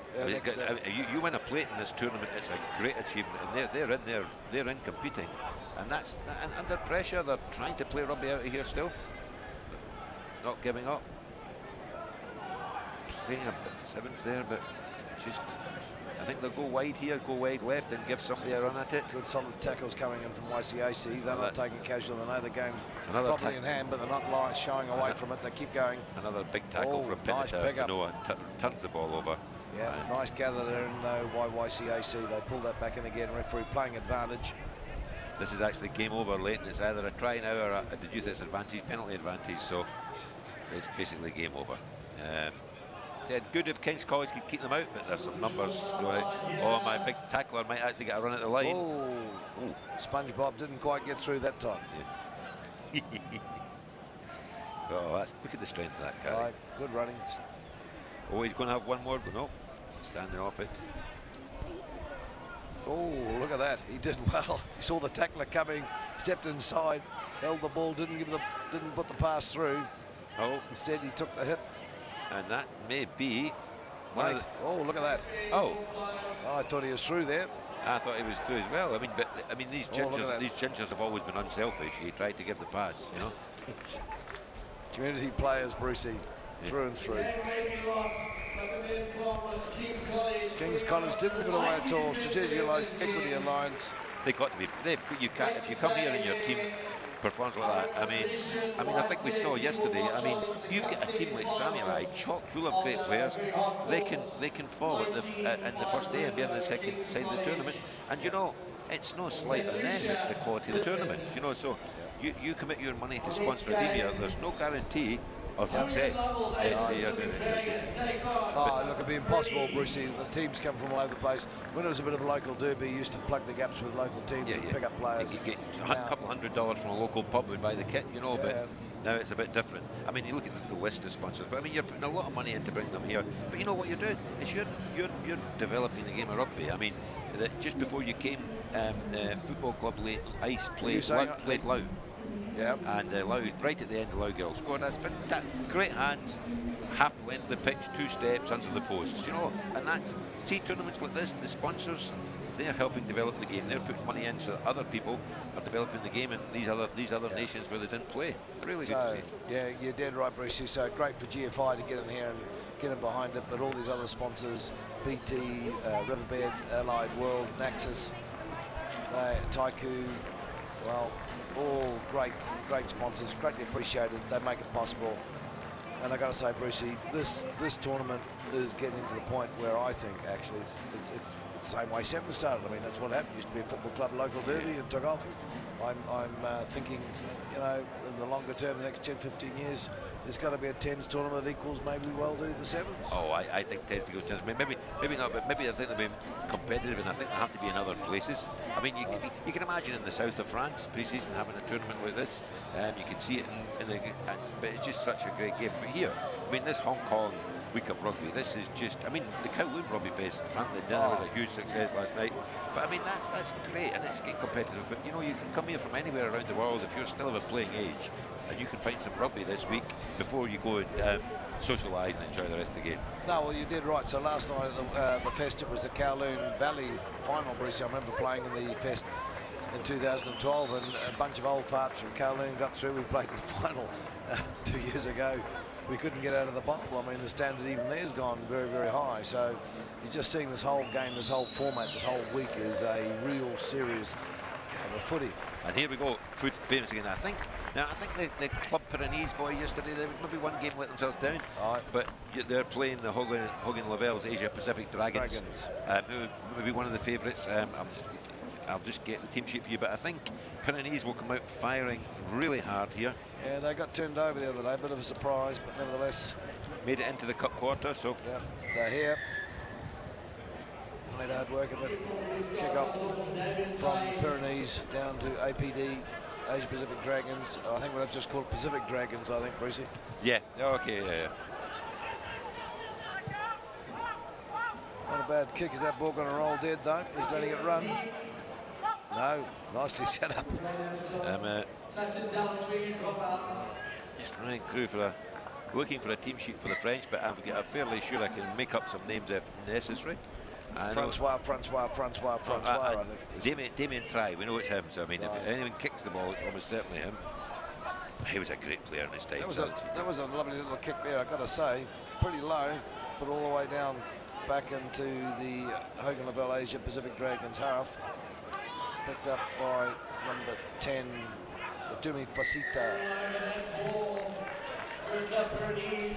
Nevertheless, a penalty conceded there. Shouldn't really need to do that. They had plenty of time to get over and secure that ball well, but penalty away against them to the Pyrenees side.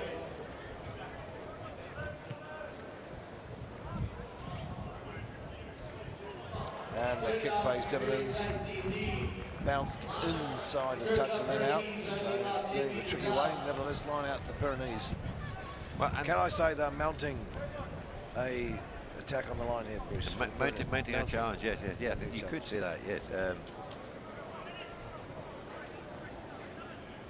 And we'll just see that there's a few things we could say here. As you say, the Pacific Dragons, sorry, what are we calling them? We're calling them the Pacific Dragons, yes, aren't we? Yes. And Pyrenees look like they got through there. Referee's giving a try. Coming a bit of a trick for the conversion, nevertheless. That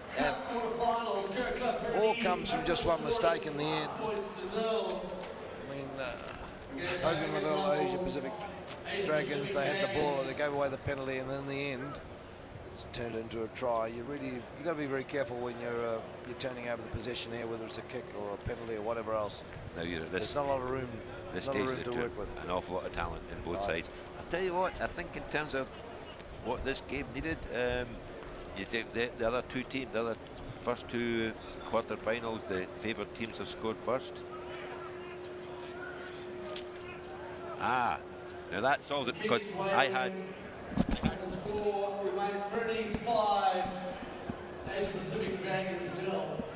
We have today's team sheet for the Pyrenees, because I was going to work off yesterday's. So now things are looking good, and that's... Nice take by APD there. Gets the ball in well, went in the air. This is what the game needed, though, because I think the Pyrenees going in the lead, and this man will be secure under the ball. Yep. That worked out well for them there. You know, we're so lucky in Hong Kong. Never mind the young kids we see that will be playing in other games, you know, but these guys, Damien Try, played lots of international rugby. And they just walk, you know them, they come and you play, and you see them close up in tournaments like this. And there's the tall timber for... You got to be saying, looking at Isaac Rossi, I mean, he's 2.1 metres tall. Yeah. He's a big lad. But the thing is also, if you look at the other blokes around him, they're not looking short either, Brucey. No, they're exactly. So it just tells you, we're looking at a very dynamic bunch. 2.1, 113 kg. Would you imagine that fella running at you with a bit of paste ball up his jumper? As long as I just have to imagine it, I'm happy with it. Right. But that's good. See, the Pyrenees, they are not shy of contact. Actually, if you looked at their team sheet yesterday, Leighton, good crack tackle there by APD. The scrambling defence though, there's a man out wide. Didn't put the ball out there. I think they would have got away with another try there, but good defence in the end by APD. It's a bit of a scramble. They got back, they brought the man down. The Pyrenees team, if you look, this unusual, it shows you what 10 rugby is all about. Read about the names. Hooker, hooker, hooker, flanker, flanker, flanker, flanker. Fly off, scrum off, centre. You know, they're dominated by mobile forwards. I can't see any old farts on that team list, Brucey. That's why it's not a game for us. Yeah. Some quite light ones, 83 kilograms. I mean, that's was the scrum half, mate. That was the ball, Brucey. That's kicked out of defence by the Asia Pacific Dragons. Taking the pressure off, coming back up. Now this lad's quite quick, I think. I saw him yesterday. He's going to step, try and go outside. Has he got it? No, good. Good Played off, tackle. Got there, good tackle. APD all coming into line now, forming defensive. Oh, that's a lovely... Indecision there, who was going to take that man? Bastien de Hoog, great break, and this... Oh! And a clean drop from Didier Tisson. He's doing a bit of a Didier at the moment, actually, after that one, Leighton. Yep, a bit criminal on that one there. You get a nice break, nice opportunity. You need to put it away, and not really a lot of pressure there. Put the ball down. Yeah. I'm not saying you'd have made it, Leighton, but you'd probably have caught it. Well, I'd have a go. And this is a bit hard. This is a bit hard on Didier, because nice chase there by number 11. It's Cornell, isn't it? Cornell and Hendricks. And what I read yesterday, actually, he's out of 15th rugby because he's got a heart condition. That's why he's dropped out of 15th rugby. I don't know anymore. Just wish him well, because he was outstanding yesterday. Oh, great player, great chaser. I mean, I've got to be saying, if that was the reason out of 15, not too sure why he's playing the 10s, because there's a bit more work to be done in the 10s, a bit more pitch. But nevertheless, good on him. That was a great chase. Pyrenees putting the ball along, but more kicking in this game here. Great kick. That's a good kick. That's a good Great kick. kick. If you've got Damien Try playing, you have to be, I must admit, when Scottish came a few years ago with that converted Kiwi number 10 that played for many years for us, he played a great kicking game. You don't really think it's a part of 10s unless you're a very good kicker. Yesterday there was a bit of bad kicking. Yeah, bad kicking. It wasn't particularly good. Here they've been pretty strategic. They've done it well. They've put it in the right place. Look for if there's someone at home down the back. Yeah, even then, they've managed to kick rather well. Well, Asia Pacific Dragons have just lost a line out. Now, I think that might be the first of the last 2 days, because they have so much tall timber. This is a chance. Oh, he's nice done pass. very well to gather that in, actually. Pulled that in very nicely. Put his hand out there, controlled it. Pyrenees still have the ball coming through, looking pretty threatening at the moment. Nicely up there. He's done really well, because to hold on to that and recycle. APD number 2 came up. That number 11. Valentine McGeechan from New Zealand. Could have been from Scotland. Yeah, McGeechan. Well, McGeechan, there's a name to play with in town rugby. That's a high tackle. I think he's got away with it. Well, actually, I got the name wrong. He's not from Scotland. Oh, and that's probably a card. Could be a red. Ref says that was unsavoury, and Bit of a coat hanger there, Brucey. Something you'd see in league. Yarn went out, poof. Referee's going to the pocket. And I think it's a yellow card. It's Isaac Ross. Now, we have to have a bit of sympathy because, you know, he's a big lad. It'd be hard for him to make a low tackle, really, but I think it was a bit cynical if you look at the replay here. Let me just see. Well, don't know. He stretched the arm out. He stretched that. Now, he might have been trying to keep his balance because it takes a bit of doing that. Yeah, no. I think he went up for the ball. Arm came down. Maybe a bit casual, but I mean, I don't think he was.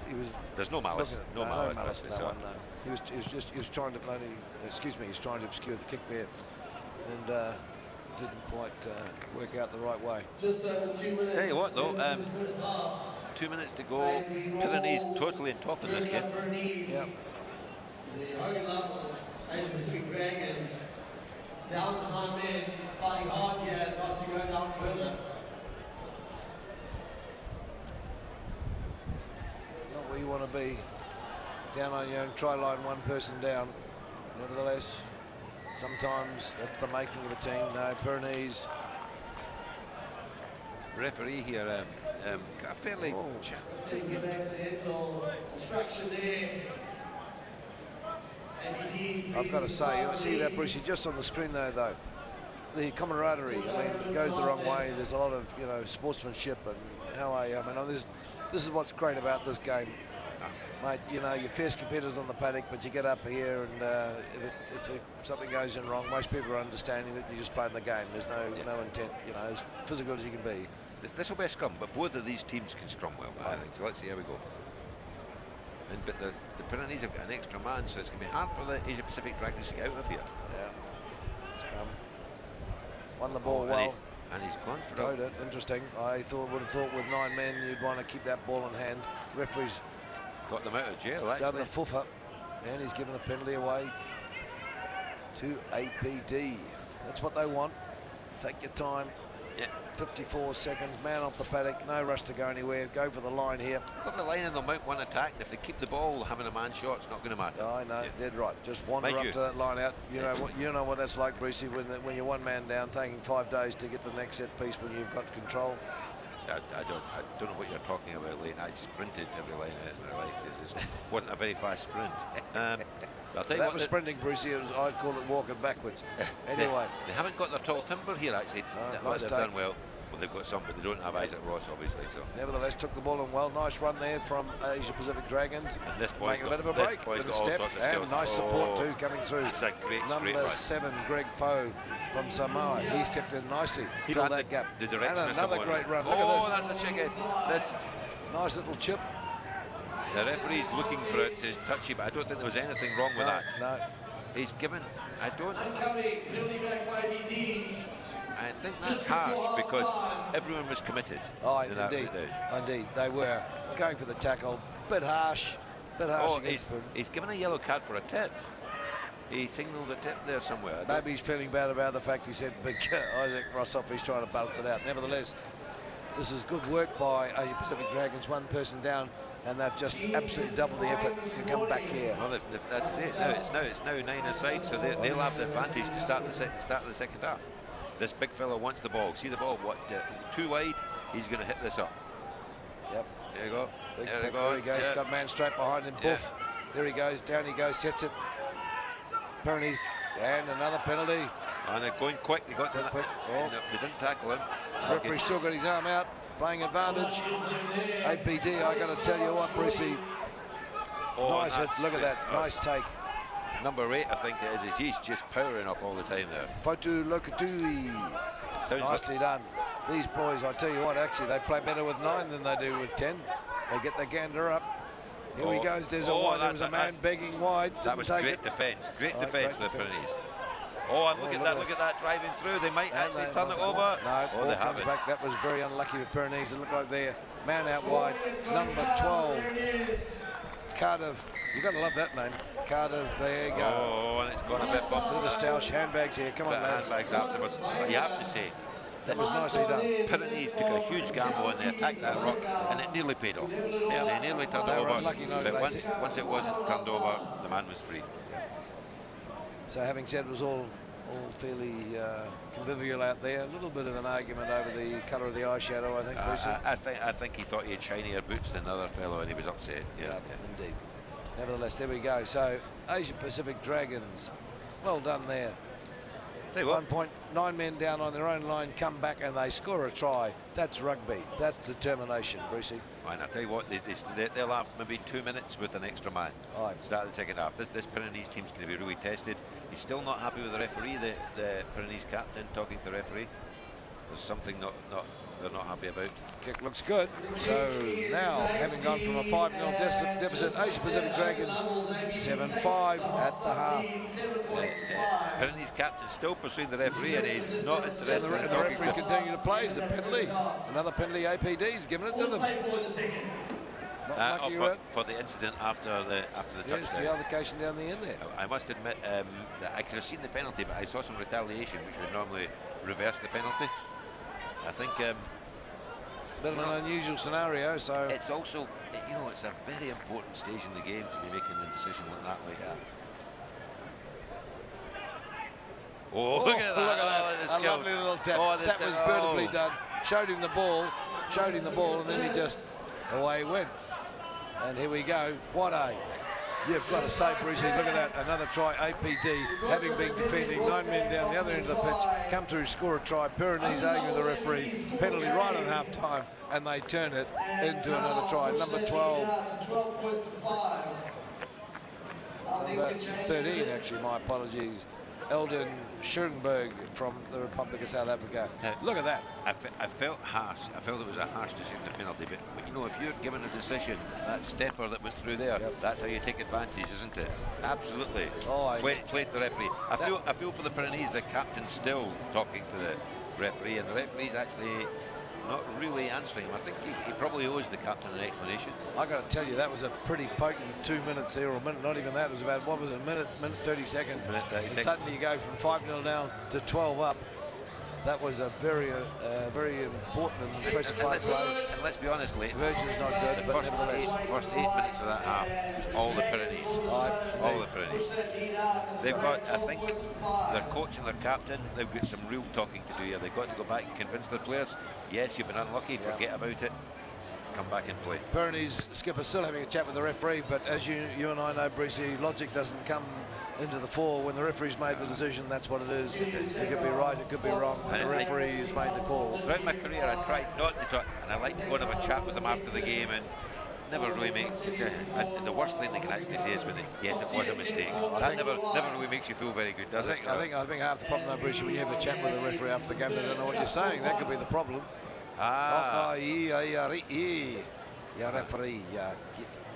Does that work? Something like that, hello referee, are you talking to me? And we get 10 and they got 20, that.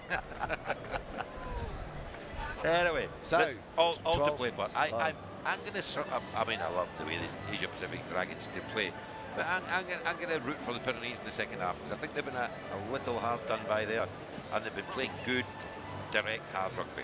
So, Well, yeah, you're right, Bruce. They were. They seemed to be in control of the game there, 5-0, and just a small spurt, and then they had the extra man. But having said that, APD, Asia Pacific Dragons, they just sucked it up.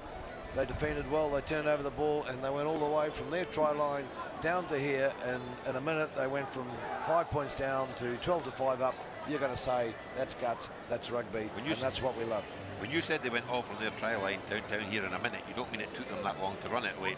Well, it might have taken us that long, right, Brucey. But no, frankly, their coach must be delighted with that 2 minutes of rugby. That's how you do it.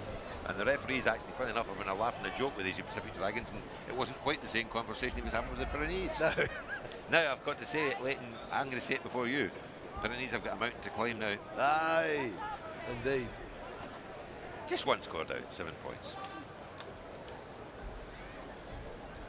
So the restart at the half. Asia Pacific Dragons to take the kick.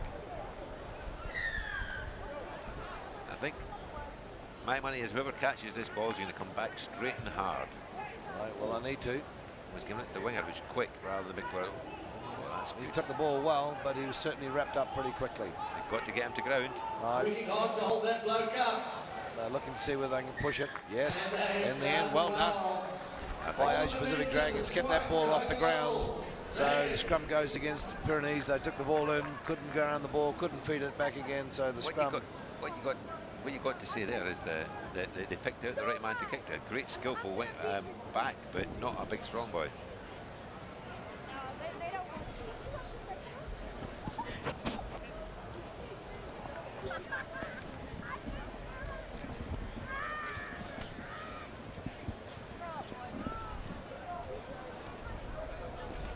That was well done by Asia Pacific Dragons. They put the kick up, get the ball back. Now they've got the scrum. It's all going their way the last 2 or 3 minutes. Half-time speech there from Heineken Meyer and Liefling Oakland. Asia Pacific Dragons come through. Lovely run by number 13. Went through the Eldon Stromberg. He scored. Nice line, nice little change of direction. That's referees, Brucey. That's why you and I don't ref. We just walk around the paddock and look bemused. And that was before I was concussed. Yeah, exactly. Anyway, Pyrenees, they need that. They certainly do need that. They're down here, penalty. They've gone for the line out. They need to get a few more points on the board here. Still got plenty of time. 6 minutes, 6.5 minutes. Two scores, 6 minutes. This game, we saw what happened at the end of the first half. Could all turn. Here we go. Going over. Big, long, rangy. Oh, interesting. Yeah. Knock on. None of that really went to play. I think that was where they wanted it to go. They're being a bit of a dummy in the line out, throwing long, expecting the well, I was going to say first 5-8. What do you call them? Fly half. Fly half. Yeah. Come through, pick up the ball.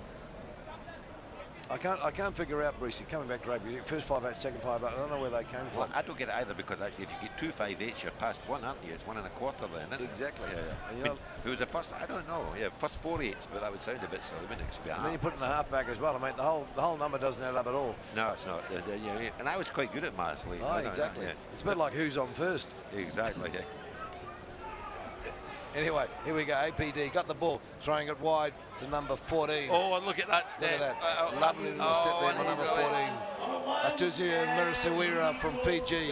Man alive, look at that bloke go. That was just rugby from a different planet, he showed the number 10 showed him the outside. Tunisia, and he said, thank you, I'll have the outside. Yes, he did. A little bit of a jinx step. Put him there, and he just went like brown stuff off a shovel. Well, it's a bit of a worry if we're taking that, because that was actually Matthew Ford from the UK went for the Pyrenees there that got shot on the outside. At least he's a Fijian and not a New Zealander, because we wouldn't want it to be a precursor to this Lions tour.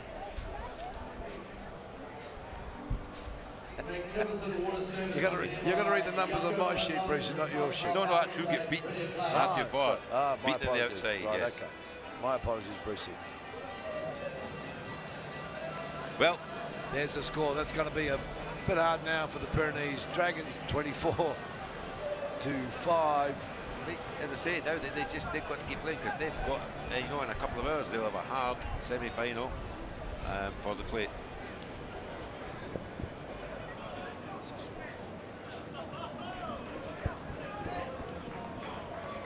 Young Jamie down there with a nice pink teddy bear. What do you got that for? I was actually a bit nice about Jamie Pincott. I wouldn't really make any comments. Well, Jamie Pincott. Jamie Pincott, yeah, he's lost a bit of weight, really, hasn't he? Well, I think he's picked it up with the teddy bear again. Anyway. Maybe you can come up and explain to us what it's about. And would you like to come and explain what the teddy bear is about, Jamie? Just want the commentary box here. But I'll keep watching the game. Damien trying something. Damien trying, it didn't quite work. There you go.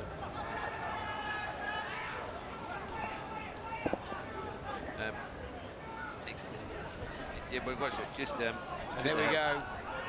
ABT all tied up in the midfield there. Pyrenees have the ball. They better do something with it. Referee's got the arm up. Just when we get to break the game, Jamie, we've got a couple of questions for you. Yeah, lovely. Thanks for having me, guys. We've got big Jamie Pincott, number 3 for the Scottish Exiles. Slimmer version than in recent years, but what's really attracted our attention, apart from the fact that he didn't really want to chase too many kicks yesterday, I can understand that, is Why are you at the side of the pitch? We know we're calling you Jamie Pinkcott. Why are you cuddling a teddy bear? With a Jamie? pink teddy bear. What's going on here, Jamie? So we have here. Nice to see you, gentlemen. Both by the way. Our number 5, Ewan Miller, his girlfriend from back home, sent over a little gift with James King, one of the lads who's come over from Scotland. So we're just going to introduce him to the team, and I think it's going to be our new team mascot. So just to the viewers back home, have a little look out, and you'll see the teddy bear come running on with us in our next game, hopefully. Okay, well done. Your next game's a biggie. Do you know who you've got? Is it? Yeah, I think we're playing the UQ boys, so similar to who we played last year in the semi-finals. Young and confident kids, but that should be a really good matchup. I think so. They're quick and they're very sharp on the feet. So But they showed they were fearless in that last game. Aye, they were indeed. I think both teams are going to be in tough opposition. So yeah, it'll be a good one. Got to be saying, Jamie, how are you finding the 10s format? You're looking pretty handy out there. You're taking a good run with the ball in hand. You're chancing it. We saw you had a bit of a go at a kick the other day. You sort of worked out quite well. All your skills coming into play here. Trying my best. No, yeah, it's good. It's gotten a lot quicker over the last couple of years, which is. Do you think it's got quicker or you got slower, Jimmy? Probably, yeah, a bit of both, mate. A bit of both. No. I think it's been good. I think this tournament's one of the best in the world. It's good that we're getting new players coming in. There's some obviously massive names here, so it's always good fun. But we'll see. This might be the last year, I think. No, Jimmy. Last year. Sorry. Let's hope so. Sorry. How old are you now? Let's just talk us through. 27, mate. But I got young 27. kids. Brucey here's 54. He's still going. What do you do? I'm 57. My apologies. 30 years on you. You have. I'll give you my boots though, mate. I've seen you play. Oh, Damien Fry. Outside Cornel Hendricks. Maybe not the best option, but He's well got the done. ball well done. No, nice big wide pass. Pyrenees coming back. Nice. Oh, Didn't quite hold that ball to chest. Put one hand out, tried to hold it and spilled it. APD coming back out of it now. I think APD might win this chase actually because the Pyrenees attack. They're looking with these back well.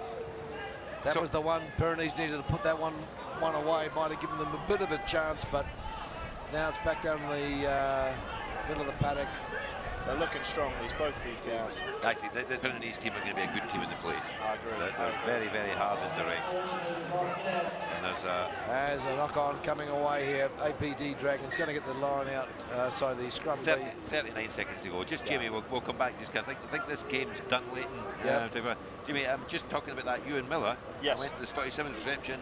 And his mother turned up, and she's the younger sister. And she knew me at school. Oh, as did his father actually. Sorry, younger sister knew you at school. So no, 103. No, her brother. But actually, I knew Ewan's father at school as well. Actually, we actually both knew the same people, but we'll go no further with that. But it's a very, very small world. Well, they're actually it is Scotland, and you lived on an island. How much more remote? You're probably related. You've got to be brother and sister. Are you really telling me, coming from New Zealand, that we live in an isolated island? Anyway, look, this is game over. Jamie, just a wee talk through. We've got one, the next Cup quarter final. We're going to ask you a prediction here. GFI versus the Water Boys. I mean, I'm going to put my hat on. I'm supporting the Water Boys, but what do you think? I personally, from playing the GFIs, I think the GFIs are going to do this. They've got so much experience in the Kiwi lads. They've got a bunch of Fijians that are absolute flyers. Nice little run down the. Sorry, James. So I think they've got it, mate. I think the Water Boys have been impressive these last 2 days, but the GFIs have been fantastic. They're a different league, I think. I've got to agree with you. My head agrees with you. Your heart's going. Skill sets. These boys come and play semi-pro at best from Scottish Premiership. They've really held their heads up. Oh, for sure. They've been very impressive. I think they've probably been the best team on ground overall. So that'll be a good one. Good on Brucey, and I see they're wearing the Scottish suntan again for this outing. There's a few gingers in there, that's fair to say. I think they struggled yesterday. No, these boys have really done quite well, and actually I've brought a couple of notes I got sent from Scotland and who some of them are. So the info finally came through, Brucey. It did actually. Well, no, actually, he has got friends. But I have. I now know that the big, well-fed number 5 is called Russell Nino. Plays for Heriots, and he sports everything. He's the biggest player in the team.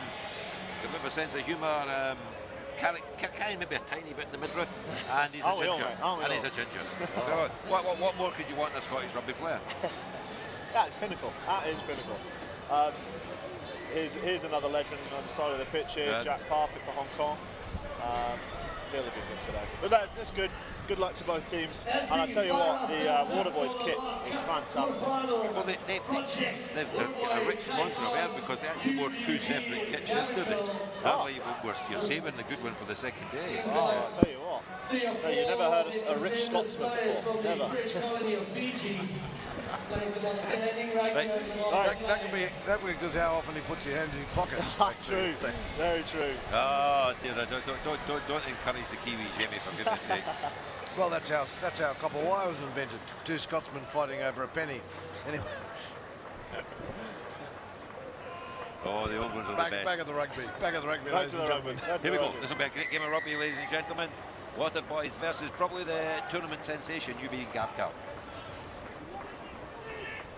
And GFI will put the not a kick great off start. straight out. Not a great start.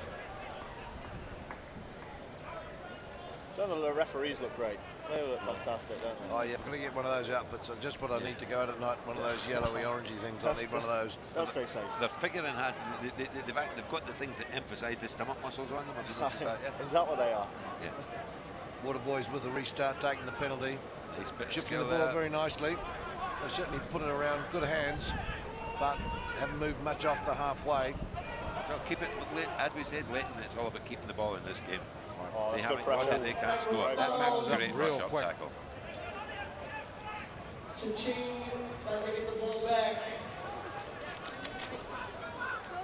So, anyway, looking pretty good. Big ranging kick coming down from Project Waterboys, number 14. But GFI taking the ball nicely, taking it up. Nice support coming in through that.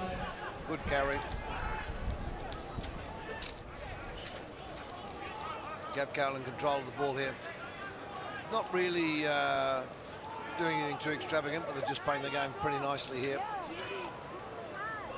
Oh, big danger on the wing. Surely give him the ball. He's got some space. Yeah. He's got some wheels. Had an extra piece there. You did right, Jamie. Didn't put it wide. Don't know why. Maybe didn't see him. Kick over the top by GFI. Nice little kick. It's worked pretty well in the end. And unfortunately, the Waterboy touched it, so it's gone to GFI's throw. They've taken it quickly. They're going to play this game at pace.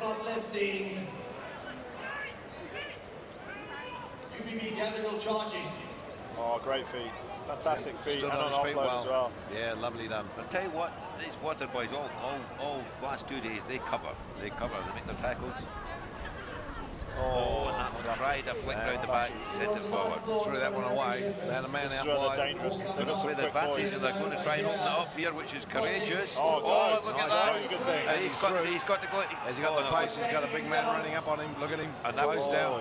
the great cover from the Fijian. Did well. Who actually Put the covered ball down there the coming outside through. break. Here's where it's opening up. This is where it gets dangerous for both teams, I think. Yeah.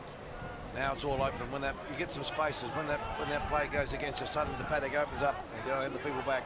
You're scrambling. The work that was done in defence by the Fijian out in the far wing to get back and cover that 2-1, which was a 2-1 briefly. That was a great opportunity for the Waterboys. Unfortunately, they couldn't put away, so now they're back down their half. Oh, he kicked it straight into the bread basket. And a penalty too. Not what you want. Company of errors there.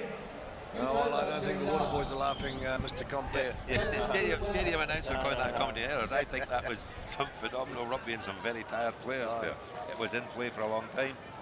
It's just the kind of rugby you like, Jamie. I love that kind of rugby. I mean, where there's no stoppages, that's where I'm at my best. Yeah. When it's open play. Nice to hear from a big front row forward. Personally, the more stoppages, the better. I think there was a big tongue-in-cheek from Jamie there, Lee. The start to this game. Ladies and gentlemen, talking of legend, Mr. Junior Superior just arrived here. Turned up, a bit lost. No, you're not in Samoa, Junior. You're here in Hong Kong. For Dan Yards, a tremendous story he is. Nighttime security guard. There he is. Look at that. Look at that, The big very hand. big, genial bloke. I tell you what, I've seen Junior Superior play against the Hong Kong side. We had a trial go. Tapped the ball. Junior ran up, absolutely snotted the penalty. Went back against the Hong Kong side. No one caught the ball. That's all. Look at this Waterboys break. Oh, well run down, well run down. Great break though. I actually saw Junior play the 10th here and run the length of the parkway a few years ago. He's trouble. Look at He's that trouble. lovely ball. He's dancing, good shipping. Got to come back inside. The thing is though, Gabcal, they've just got those speeds. You can't really run around them. That's all right. That's the trick. Two clean breaks so far for the Waterboys. Oh, Danger, he's in trouble this here. This is a chance. Come on, Danger. Oh, Oh, he's done well. He's done very well. Oh, he's done very well. Chance. Look at this. And this is the danger. Big running rugby here. go. Look at it. That's it. You all get up. You create gaps. I tell you what, when your line goes forward and you leave a few behind, it suddenly turns into sevens rugby. True does. True does. Has he caught him? Oh, he's done so well. That is magnificent defence. Yes. And my hat was going out to the big number 6 for the Water boys there. Russell Nimmo. He was chasing hard, but you know, he just, despite the fact that his stomach was 6 inches ahead of the rest of him, he just could get nowhere near to catching it there. But it's end-to-end rugby. That was great. Took the ball down here, looking under pressure, suddenly turned the whole game round down the other end of the paddock. It was great It running. was the number 3's recovery and getting the pass off the ground for Gavkal. Dane James, yeah, lovely, did it very, very well, set it up, and suddenly we've gone from being on defence, on your line, on attack. Let's see what the Water boys do. Are they going to kick this away, or are they going to try and run it? Oh, they're going to try and run it out of here. Well, that's Great good, rugby, good all start. positive stuff. Everyone chancing their Here's arm. Big Russell. This is more his kind of game. Just hit it up there, big fella. It's gone loose. Ball flicked out, Gavkal comes away with it. Oh, intercept, great intercept. Oh, well done, big man. There you go. Look at that. That's the big fella took it. That's the benefit of a big breakfast. Russell, get on there. Right, he took that well, bumped off, then got a penalty for the Water boys. Now it's And here we coming are. the Here's other the way. brakes on. The brakes on. Nah, look at that speed. that's there. fantastic. Oh, look at that. No man he's inside. gotta Go go. inside. And they're through. Fend him off. Oh, he's what a finished. great Oh, and he's And he lost got it forward. Oh. What, this is great rugby. What One rugby. end to the other. Best game of the tournament so far, I'd say. Yep. This has been great stuff. Some nice breaks there, but you got to say, Gavkal just got the speed. They got the boys that can get back and drag him down. Yeah, that was good running though by the Water boys. Great skill sets. I mean, under pressure with that amount of tiredness, and all coming from that intercept under his own post. I got to be saying, Bruce, if you for 40 years of rugby, all your skills put together wouldn't have made that play, would it? Well, no, that's very harsh, because I mean I was nearly about 43 years, 44 years. I could have got a couple of the passes. I could have thrown the forward one. Aye, well, that's true, dead right. That would have been your one, Brucey. Anyway, here we go.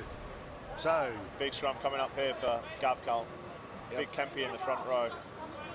That's look at that scrum down on the far side. Referee's not calling it. Yeah. Oh, he's gone. And again, He's gone. here we go. Look at him. This man is danger.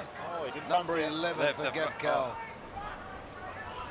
Lemeki Tuele from Fiji, no surprise there. Does he look like a Fijian runner to you? By crikey. Easy I to do think, so. I think they were very hard done by in that scrum. I think Gavkal went down the far side. Yeah, far side down. Referee didn't even This will go straight. Yeah. SpongeBob passed it off very nicely, number 12 there. Panico Latu from New Zealand. And another penalty. Penalty. This is just keeping the pressure on Water boys. If they can just keep them out here. You've got to say, in the end, Water boys seem to be calm, collective, under pressure on attack. Nice chase. No, Water boys cleaned it up well. This is a great game of rugby. I think maybe took that back. I'd say 5 metre scrum. Yeah. After all that, Nevertheless, that was a good scramble. Looked like Gavkal were going to be through there, but Water boys held it back. Both the defence for both sides has been phenomenal. You can see- Absolutely stretched, but they managed to contain Look it. at the replacements coming on. They get the rotations on here. The big boys are needing rests. He's had a few meat pies in his day, I'd say, Brucey, wouldn't you? But he's used them well. I don't know if they bothered making it into a pie. I think they just cut the cow in half, actually.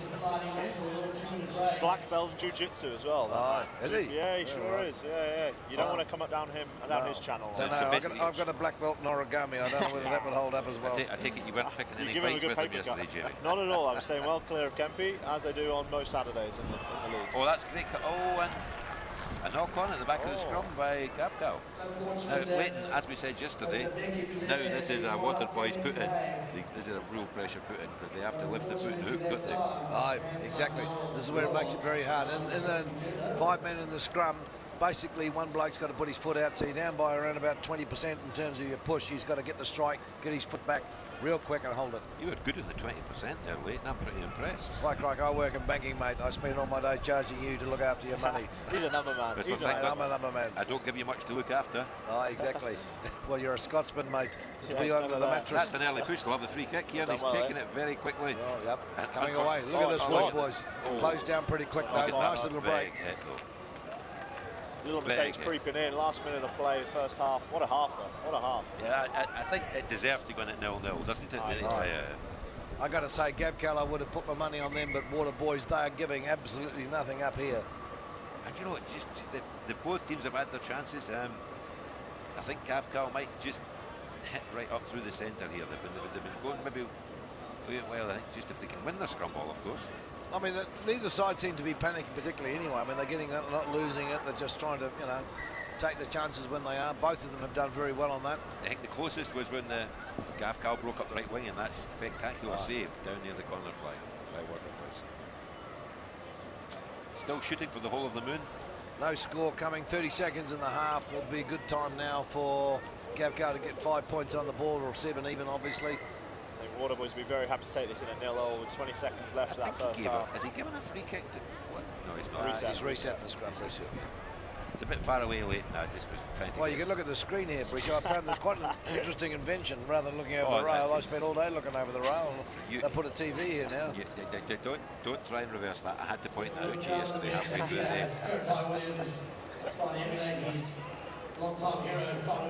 So here we go. Ball coming in for Gavcal. Big scrum needed from the Water Boys. Oh, and he's got the Quick away. pass, There a we bit of a go. high pass. I wouldn't want to be sitting out there trying to get the one out of the sky. Nevertheless, This is the danger man out wide, and they've... Oh, no. Oh, and they've turned it over. Must be half time. And we're going to go to the half, yep. That was a bit of a sloppy play there. I don't know why he threw that pass. He just sort of set it. I think what you got to say, that's probably the best half of rugby we've had in the tournament so far. That was phenomenal. I think so. Both ends of the padding, up and down. Gavcal giving it good, very, very feisty running there by Sami Ali from Fiji. He looked pretty promising. Made some great options. Just couldn't finish it off. But Water Boys, both of them scrambling in the defence and holding the oppos out. They've got a couple of boys from the extended Scottish 7 squad as well. Fraser Leon, another lad in there. The Water Boys, so they've got some pace. Now, basically, the two of you have said Gavcal. I'm saying I'm hoping Water Boys. I think we have to have a tie break. Who's the Teddy going for, Jamie? I'd say on Ewan's behalf. Look at the colours. Well, going to say, given it's pink, I think he's going to go for the Water Boys. He's got to go for the Water Boys. I think, to me, the Water Boys are holding in on there in that first half, and Gavcal have had a lot of pressure. Water Boys had a few breaks, but let's be honest, we're all hoping for the underdog. We all want the Water Boys to make it. The only danger I could... Well, you'll get another shot at Gavcal, maybe. If they get beaten, they come into your competition. You nearly had them yesterday. You'll be looking forward to that, won't you? That'd be great. Yeah, Yes. that'd be fantastic. Absolutely phenomenal. Yeah, awesome. No, you did right. I mean, as you're saying, Brucey, the Project Water Boys, these are all amateur players. I mean, I've got to say. Semi-pro, I think Semi-pro, somewhere, nevertheless, mate. You got to love that about a team. That's the one thing about rugby. You get a team that come down here. They're not on the old King Shilling. They're all out here in their own best. So good on them. No, they've actually, to tell the truth, you said that, they've got a really, really good sponsor. This team started in the last few years, they'd go to Dubai and everything. Guy that made his own way in the world, made a lot of money, and he's really supporting this team. There's the tournament director, Billy Mason, going back looking remarkably calm for this time of day, isn't he? Well, obviously he doesn't know what's going on. And Billy Mason, long-standing Hall of Famer for Hong Kong rugby, referee, great player, also the chairman of the Sunderland Supporters Club here in Hong Kong, of which I am the second member. There's only 2 of us. Oh, I was going to say, there's not many Sunderland fans in Sunderland, let alone in Hong Kong. I think is Davy Moyes the manager of Sunderland now? Did he not just tell some female reporter that she had to be quiet or he'd give her a slap, which was rather unfortunate in the world of football. Excuse me, didn't Sunderland have some bloke who used to give a funny salute? He came from Italy. I think they've had some interesting managers over the years. Well, Sunderland's are not, the most normal of places. So let's be honest. The team my father-in-law's from Sunderland. He's 91, still going. I tell you what, you can't argue with that. Something in the water. As you said yesterday, Leighton, back to the rugby. Gavcal with the ball. 9 minutes to go. 0-0. Everything to play for. I think number 11. That's where my money's on for the Water Boys to make the break for us. Harvey Elms. North Berwick. I played North Berwick when I was at school. We went up prior to an international waiting, and we were in Dumfries. We were way below them theoretically. We went up and we won 24-0. And they put it in the national newspaper on the Monday that they'd won 24-0. That's how you have to deal with these East Coasters. It's unbelievable. Here we go. feed coming in here from Gav Cal. I've got to say, I think Gav Cal had more opportunities and haven't capitalised than Waterboys. Waterboys have defended very, very well. Haven't the option. Gav Cal's just got the speed. Cheeky. I think But they've not been able to capitalise on. Here we go. A couple of lads That's out a there. great Nice tackle break. again. Aye. And he's Not up missed many competing for the ball. tackles. They've really not missed many tackles at all. Oh, low ball. Picked it, took it well. Big Big boy. boy, number Oh. 5. Look at him. Oh, Swat, yeah. swat. Oh, go. I would have kept. Oh, Yeah. Passed It's to a wild someone. one. It's Passed, a wild passed to someone in the stadium there. I think actually, not in the so- paddock. Number 7, I don't know what happened there. I think maybe the wind caught his hair going away. Right. I think we've got to give Pinky up, do we? Yeah. Yeah. Great. Hamo Well, wants him back. It's been lovely chatting with you guys. And, It's been a pleasure having you here, Jamie. Hopefully- Go on, play well. We wish you all the well. Thank you very best much. for the rest of the tournament. Thank you. And please look out for the Pink Bear. What's Pink Bear's name, by the way, other than Pink Bear? Rupert or Hamo? I think we should Well- go Hamo or Dowsey. Which one are you going to call Dowsey, I it? think. But it's got too much hair for Dowsey, but Yes. so we'll have to call it. It's actually got a certificate. Sandy. Sandy. Sandy. So look, it would be orange if it was Sandy. It would be a ginger bear if it was Sam. That's Okay, the we'll Scots. call it Anyway, Sandy. That's the Thank you. Scots. All right, cheers, And all gents. the best, Thanks very mate. much. Thanks, Mr. Go well. Pinkott. We'll welcome you back after you've won the plate, maybe. Yeah? There we go. Thank you, Jimmy. Right, let's go on to this game late, and it's still really.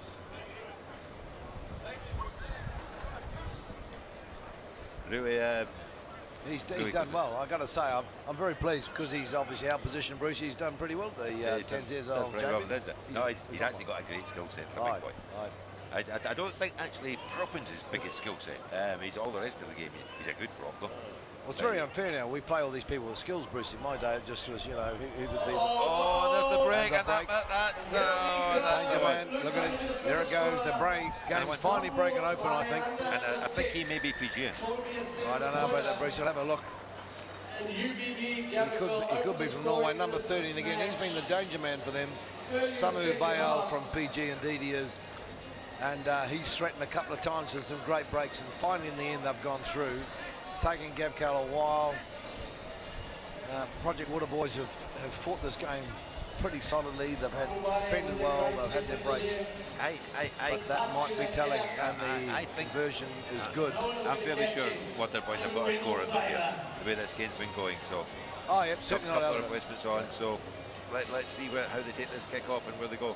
They've got a lovely skill set in the Waterboys. Right. Maybe not quite the size in some areas, and hang on, and maybe not the pure top speed or something, but they're all quick players. They are. They're very good. I mean, they're great defence. I think in the end, though, Gav Cal's just got the extra legs. Big kick. Comes down, contested. It's knocked on by Gav Cal, so we can play it on and What the boys have it. Secured the ball nicely there. take their advantage would be the best thing to do here. Oh, and that's the big lad coming through. Missed it though. Doing The that. Gav Cal. Oh, number look at 5. this. It's kick ahead, and there's just. He's unfortunately no support with him. It's probably the option he had. But he's Good break, unfortunately, comes the 22 though, so 22 is our result, really, I suppose. Then number 5, he went for it. Unfortunately, he's not on the team list, so we'll just call him Semi. Francois. Francois Francois McCracken Yeah. from Fiji. Norway. Norway. I Oh, know. yeah, that would be the Vikings, surely. Well, maybe well too. Anyway, he went for that big intercept, didn't quite get it.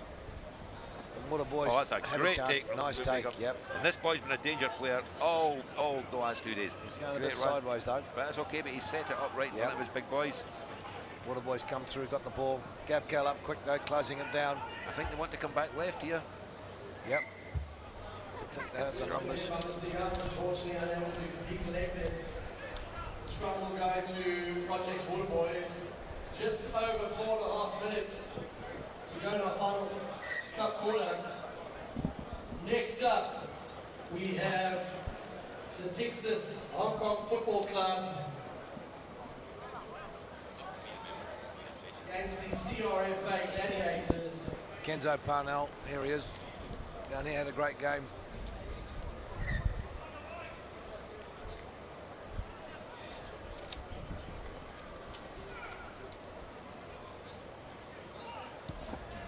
Anyway, ladies and gentlemen, just coming past, playing for the old boys, Kenzo Parnell.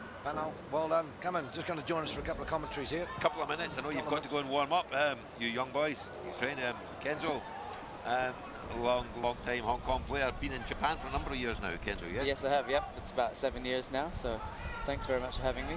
Ah, it was great watching you play the other day. Some great spark coming out here. We're thinking this is the best game of the tournament so far. Really? This frame here between the Water Boys and Gav Cal. Really tight. I think Overseas Old Boys vs Samurai might be the game of the tournament. It's coming up soon, yes, so I must you'll have to admit, tune in a few minutes. You know, when you plan your tournament and you get to a certain stage, you think, well, okay, we're now going to go for the bowl. You don't expect Samurai to be cropping up, do you? Exactly. So this morning there was a bit of talk whether we tactically try and challenge for the shield or the bowl, and unfortunately, fortunately or unfortunately, yeah, we just have to give it a go, I think. Hey, well, great fun. Go and play these boys and exactly do their best. I believe the overseas old boys, though, Kenzo, very sorry to say, here playing for your dad. Yes, we that's lost right. last year. Sorry about that, didn't know he went away, but anyway, I'm sure he'd be very, very proud to watch you out here having a good old run. He was a very keen supporter of the game. Yep, he sure was. Thank you very much. And I'll tell you what, the old boys, I mean, there's such a stronger team than it used to be. Every team in this competition, we're seeing the quality goes up. It's a great tournament. Yes, yeah, I think that's we've just discussing with a few of the guys. It seems this year that the standard of the lower teams has gone up significantly. The top teams are always going to be awesome, but we've got the lower teams who are playing pretty awesome now. No, you did right, Kenzo. The standard here, no one's really been out of the depth. I was saying to Bruce the other day, I remember playing for DEA Tigers against Fiji Magicians. It was 70-0. I didn't think you'd get that high in a game of Thames. Oh, and that was wide open out wide in the pass. And he threw it away. And nevertheless, we managed to go on and win the bowl, which was a bit bizarre. But the ranges there were a lot higher. The teams here today, all of them, have been a lot closer and tighter. We'll talk through the last 3 minutes of this game, and then we'll have a wee chat to you about what Japan's been like, Kenzo, for yourself. Okay, sure. Sounds good. This is now down to the last 3 minutes. Water Boys. Very tight game, Brucey. Very tight game. I mean, it's 7-0. We haven't had any extra time today so far, or yesterday. Well, it wouldn't be a full games, but they knock out. They've been really good for a bunch of semi-pros from Scotland. Good on them. They're good fit players. A couple of guys from the extended 7th squad from Scotland that are giving them some extra pace. Gavkal flick the ball away on their line, having a go. They're going to run it. Fancy the chances. Look at that big rangy runner here coming through. Nice tackle by Project Water Boys. Didn't hold him in the tackle though. He got back up again. Oh, here we go. They are not letting them out of the half. Great flooding of the zone, but just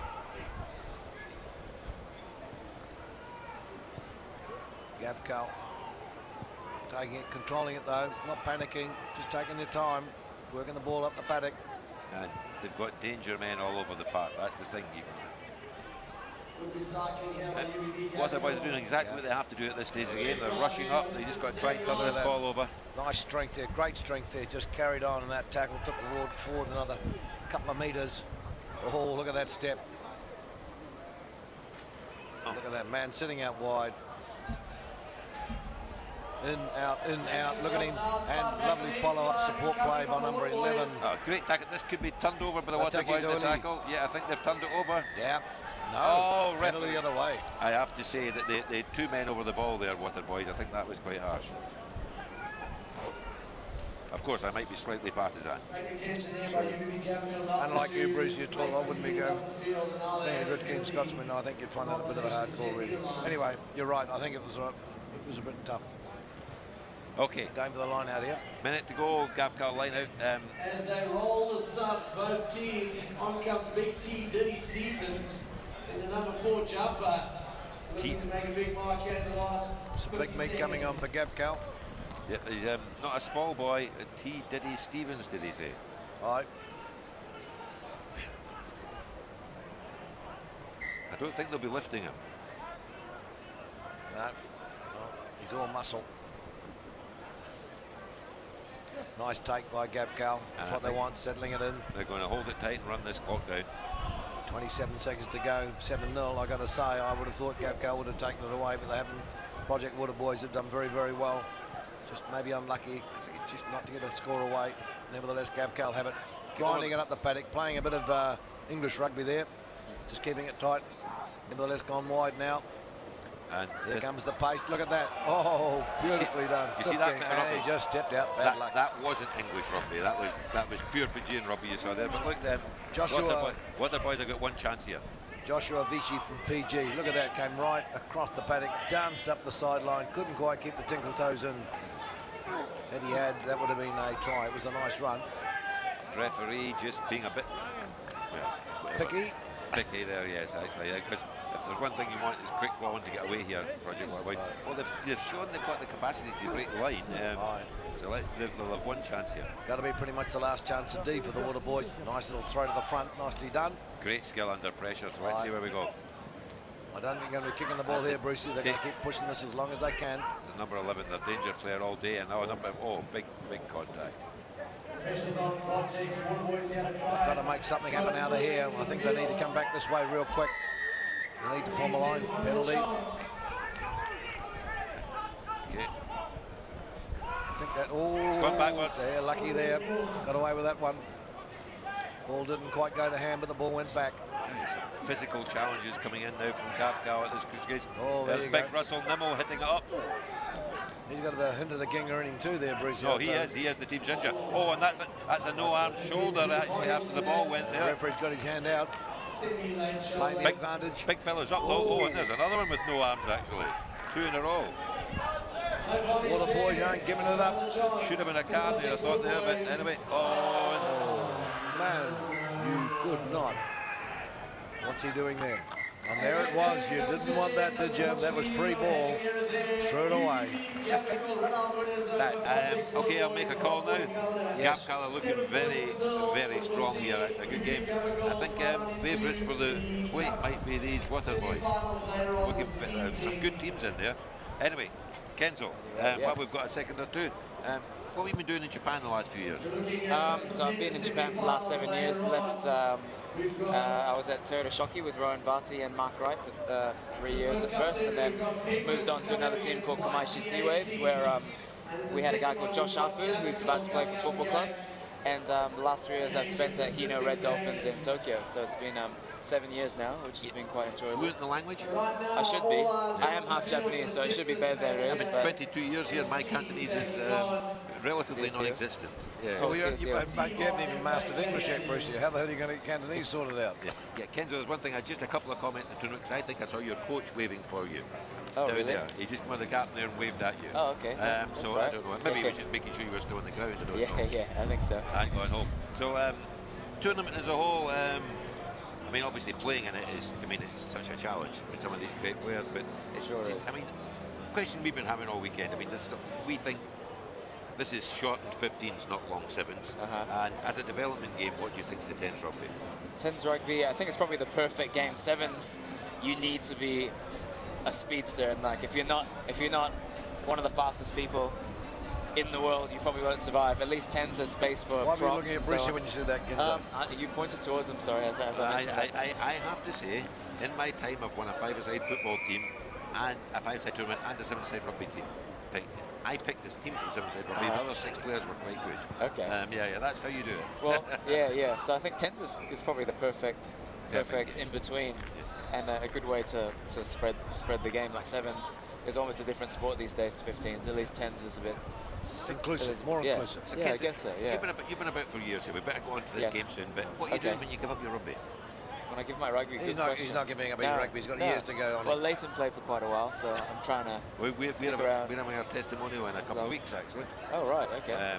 So you are giving memorial, they're calling it actually. Yes, I'm giving up. All right, well, I'll see if I can last that long too. Good on you, mate. Anyway, here we go. Gladiators playing against Football Club. Should be a reasonably even tussle here, I think, between the two. Gladiators having a bit of a hard road to hoe, but they've played pretty well. As Kenzo was saying, I mean, none of these teams have been completely out of the depth. No. They gave it a good go. Football Club playing in not quite traditional colours today. Bumblebee colours.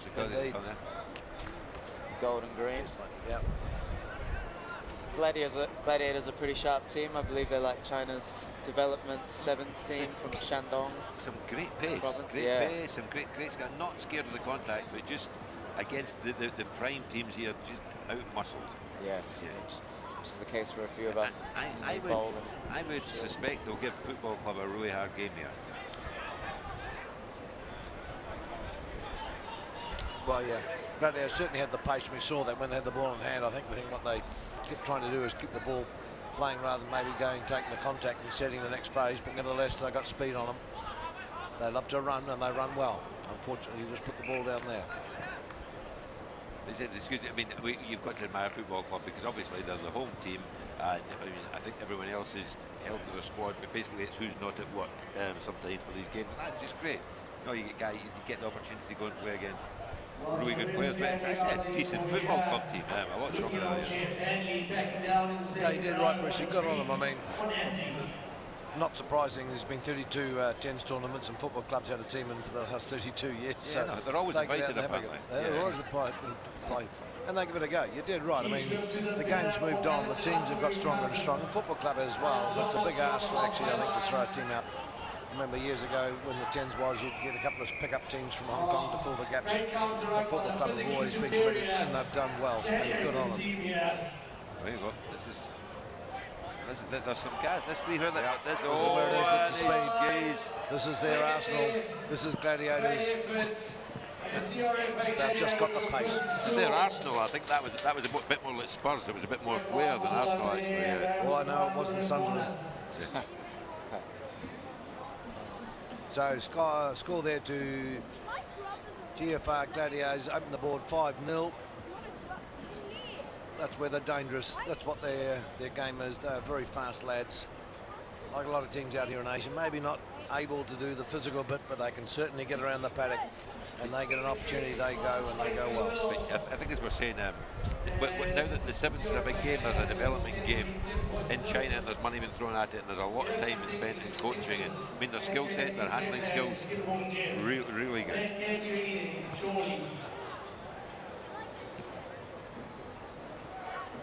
Thought the referee was going to the video ref there, but I think it's just calling for the ball.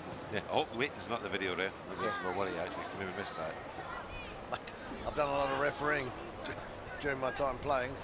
Yeah, I have to say, did all the referees have these orange shorts on? Because they just look a bit strange. Maybe that's because you're not allowed to tackle the top half. Ah, it is, yeah. Oh, and that's quite harsh. It was their ball, but he just said he's rolled over it. Here we go. Interesting, delicate, nicely tied up there by Football Club Naxos. Football Club not letting him get away with that. Good defence. Up quick on him. Yeah. Leighton, Kenzo is he said he's had enough of you, and he's got to go and prepare for our overseas old boys next game. Where they've actually, with the vagaries of the draw, come up against Samurai, so yes, he's got some physical training to do. I do, a bit of stretching to do, see if I can survive. Great having you, Kenzo. All thank you very much. Very best, mate. Well done. Thanks for having us. We'll be shouting you on from the sidelines. Thank you. That's where we're best employed nowadays. And might see you later if you're still I'm about. sure you will, Kenzo. Yeah. Pull the headphones off, or you'll take us with you. Yeah, you might fall over getting down the steps with those on. There we go. Anyway, Gladiators through again. Look at that, bit of pace. Number 2 for Gladiators. Put that try down. 10-0. They are very exciting players with a ball in hand with a bit of space, Gladiators. And that was number 2 for them, Leo Halto.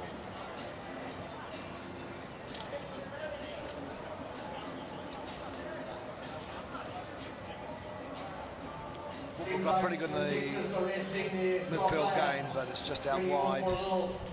Once those Gladiators get a bit of space, the kick itself is wide. they make the most of it. 12-0. Halfway through the first half. That makes it a quarter. I have a Football Club team sheet here, but as I say, it was the one from earlier in the days, so maybe a bit of variety. It was good to see young James Christie play, Rob Christie's boy. He was there, Rob. He was playing earlier on, yeah. I don't think he's out there just now. He's well, a couple of sons of Football Club staunch members. So there's James Christie there for Rob Christie's boy, and also Paddy Cook. Cook. James Cook, as Terry was laughing the other day, he was the founder of Discover New Zealand, but not the same James Cook. And he and his dad went to school together about 5-6 years ago when we were 5 or 6 years old. So that's a hell of a long time back. It was. Funny. Yeah. We came from a very small town with your father, your brother, and your uncle were only 2 people. There weren't any iPads in the classroom back there, were there? Yeah. It's good to see these young fellas coming through. Oh, he's got a long way to go. Oh, there's a pullback by the Football Club player there. Nice offload. I thought he might have made it his own. There's actually, the referees missed a blatant pullback in the middle of the park on the first chasing Gladiators back, where it was actually a car probably, but it's unfortunate he wasn't watching. Obviously his eyes were following the ball. I think the big fella was pleased that he could offload that. Yeah, he was. I mean, I thought he would have been through there in his own right. Nevertheless, had presence of mind, turned around, wasn't greedy, saw a player, popped it in Luton Football Club back in the game, 12-5. Good to see Kenzo doing so well in Japan still. Yeah, he's a great player. I mean, he's plied his craft well, and good on him. He's a very nice player as well. I think. Yeah, exactly. I think come the knockout games that are coming up, there's going to be some real competition here today. Wait, now this is interesting outmatch. Oh, and again, this is where the speed comes in. Oh, didn't hold the ball out. And actually, there was another late hit from Leon for Football Club on the Chinese guy. Felt passed the ball, and Leon, I think the touches got it. Flags out. It was a fairly silly one from Leon Lai from Football Club. Like I say, nevertheless, he's a big lad. He did well to get around. I tell you what, mate, he's no slouch for a for a man that size. From a popo. No. I think it was a wee bit blatant. I think the referees. It's only a penalty. I thought he might have been going for a card. Nevertheless, here we go. Well, he's called it a shove. I think that's fairly sympathetic. Well, wouldn't want to get a shove from Leon, would you, mate? Really? No. Anyway, here we go. Shove sounds delicate. He's not a delicate-looking lad. Anyway, Gladiators taking the ball up, still have possession, scrappy, but they've come away with it. Here we go, nice step. Well contained by Football Club though, and another penalty going against Football Club. On the ground, quick take, Gladiators. They're playing to their strength, which is speed. In terms of a very quick movement, they don't hang around. They realise that their opportunities lay with getting that ball and moving it real fast. Oh, tournament director Billy Mason is hurrying towards us. I don't know if there's... No, he's just having a rest. And that's young James Christie on the park now, there, just with the ball in his hand just now. Father Rob. I got to say, he's a lot better looking than Rob as well. Mind you, he is quite a bit younger. Number 14, young Christie there.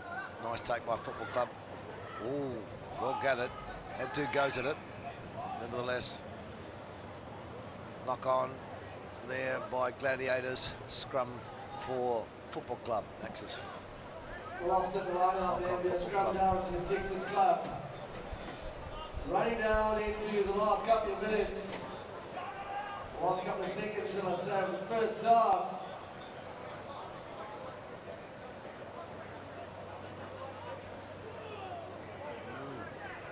Big push they're coming in from Gladiators. And penalty. Well done. Worked that scrum very well, did Gladiators. Pushed Football Club back and got a penalty out of it. We're now at knockout, boys.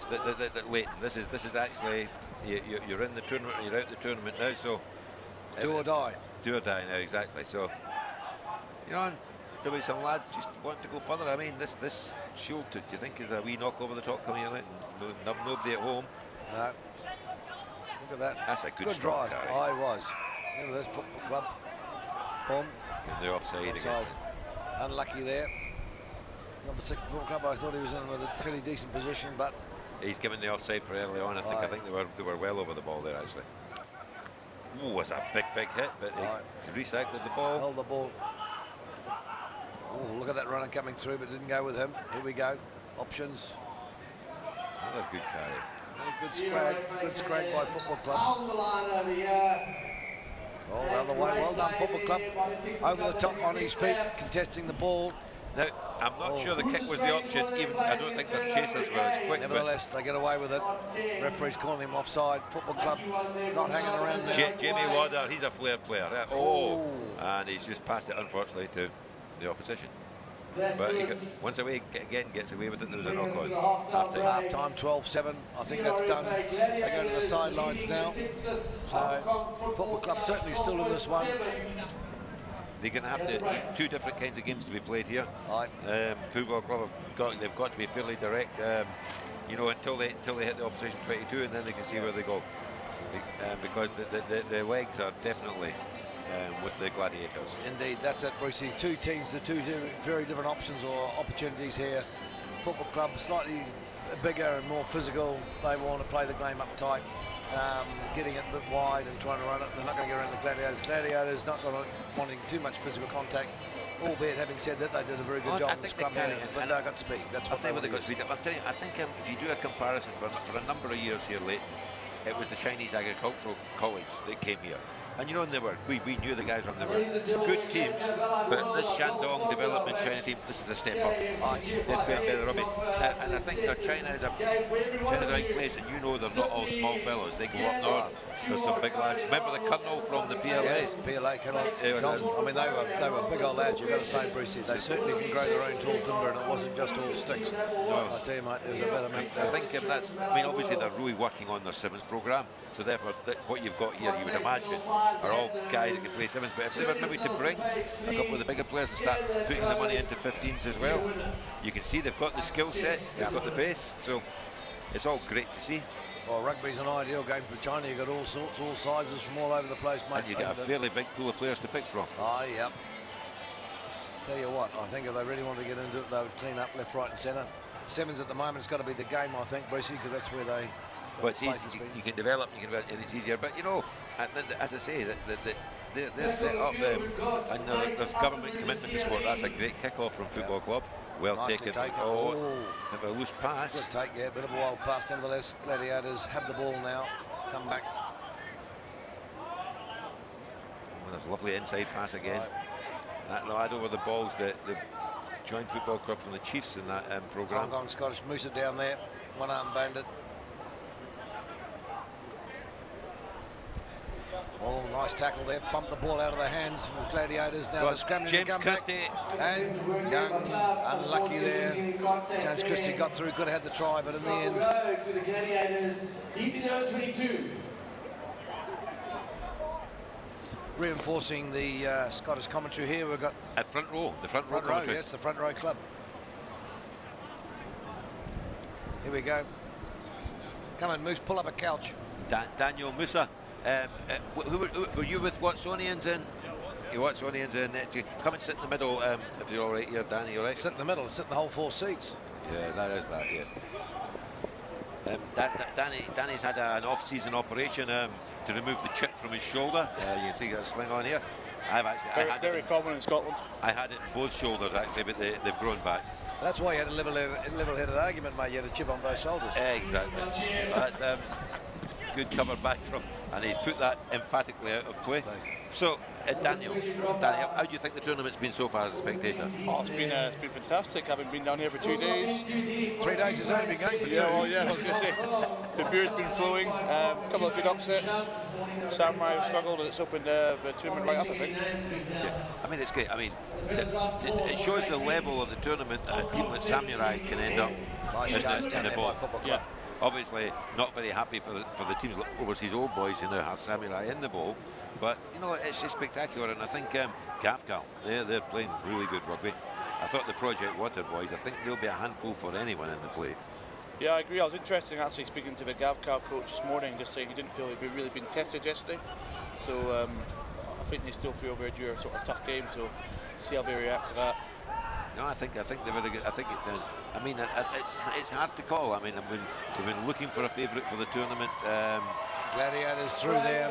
Nice play. You just got the sense that try was always waiting to happen, wasn't it? They were shifting it around a little bit there. They just got the legs. Indeed.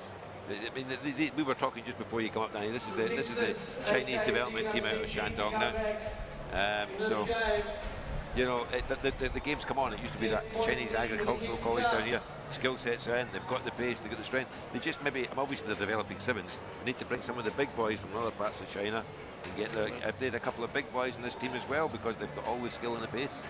Yeah, definitely agree. We've got the skill, we've got the pace, and I think, you know, if Alibaba now throwing a lot of money to Chinese rugby, it's surely going to develop further in the next couple of years. And we'll see, there must be some huge men from China just need to be uncovered. Yeah.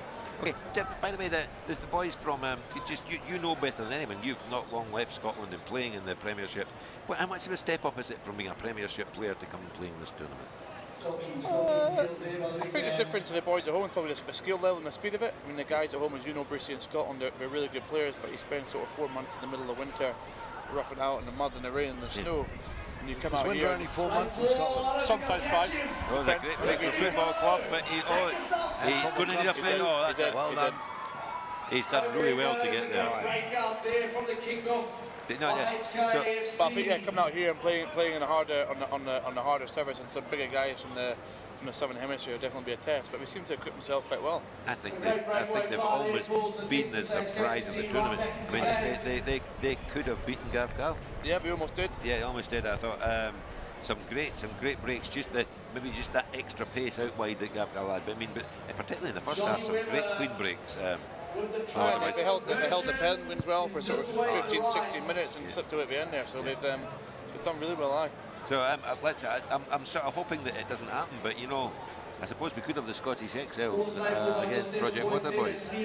That'd be a bit of a conflict for you, Bruce. Who are you going to cheer for that one then? It depends whether Stuart Saunders is listening or not. You know, you'd have to cheer for Scottish, really. Yeah, they're your real loyalties. Come on here. No, I think there'll be no loser in that. There'll be no loser in that. So Football Club back in the game now at 19-12. Great try, long run then put away. Football Club, well done.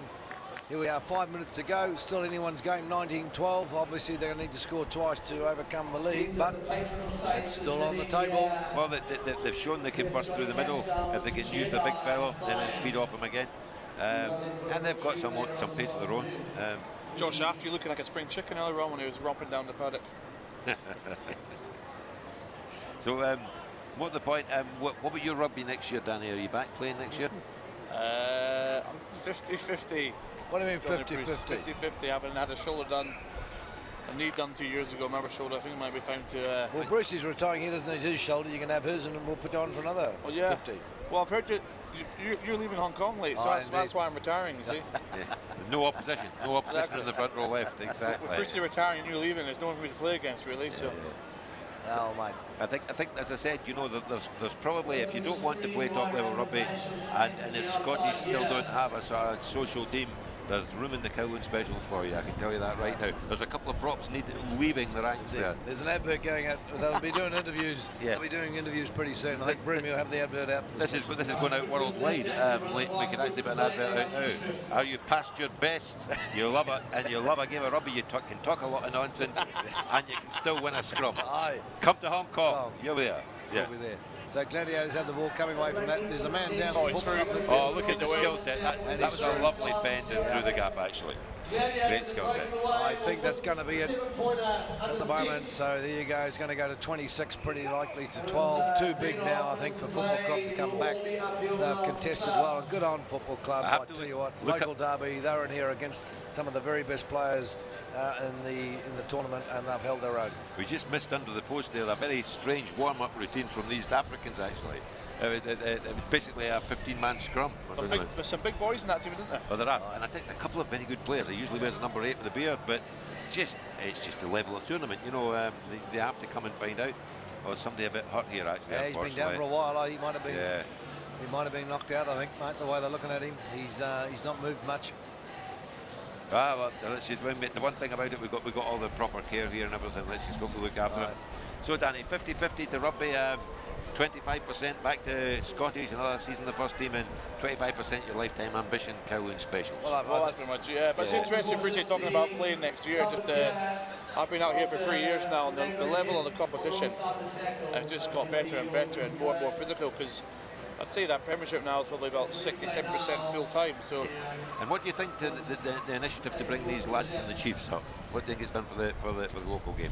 I think it's been good. I think the guys who have stayed on this year turned out to be great guys. I mean, we've had one guy, Josh Dowsing, our club's been a great addition. He's got right involved in the club, and I suppose they bring everyone on, don't they? Because they've come from New Zealand and the Chiefs in a certain environment, we've been setting very high standards. So we've now kind of leading the way for the guys to follow. So I think it's a good impact. It's not bad. We get a few lads for the Chiefs and we send Leighton back. It's a fair swap, isn't it? Seems A fair bloody enough. good swap, I'd say. Actually, you're giving back someone from the Horrorfanur who you'll never have heard of, disappeared as a union. That was my home union. You're getting Chiefs. Or for your captain. Watched him play in the third division of the old NPC. I heard the horror bit. That's all I heard. And that boy's up and about his way. That's good. Good to see. Not too bad. And the referee with the big shots is ready to start the second half. Here we go. Just about 3 minutes. 3 minutes to go in this game, Brucey. I think it's going to be a bit hard now. 26 to 12. After this, three scores needed. 3 converted scores, or 3 scores, sorry. Needed for club. Ball comes back. Gladiators pick it up. Oh, good turn piece. Yeah, look at that nice little turn on the ground there. Took it up. Not showing away for contact, these lads either. Nevertheless, penalty to Gladiators. Taking it really quick. That's where it pays dividends for them. They are just fast boys. Starting to find holes now. There we go. Just just getting round the big boys quite easily now here. And they've competed very well on contact. Gladiators for smaller sides. Been quite impressed.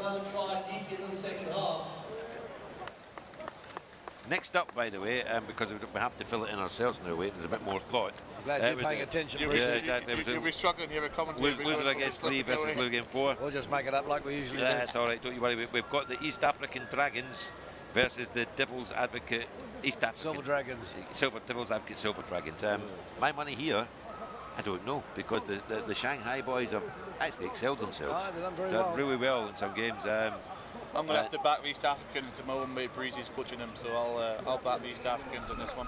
Oh, they've been there. I mean, you've seen they've got certainly got the speed, they've certainly got the physicality. They're not the small lads. Maybe just the technical aspect's not been brilliant, but I'd be with you on this. I think in the end, I think they could do this. I think East Africans would have to go in here. I think they just might win it on physicality. Yeah, and they've got a couple of outstanding players and learn right about it.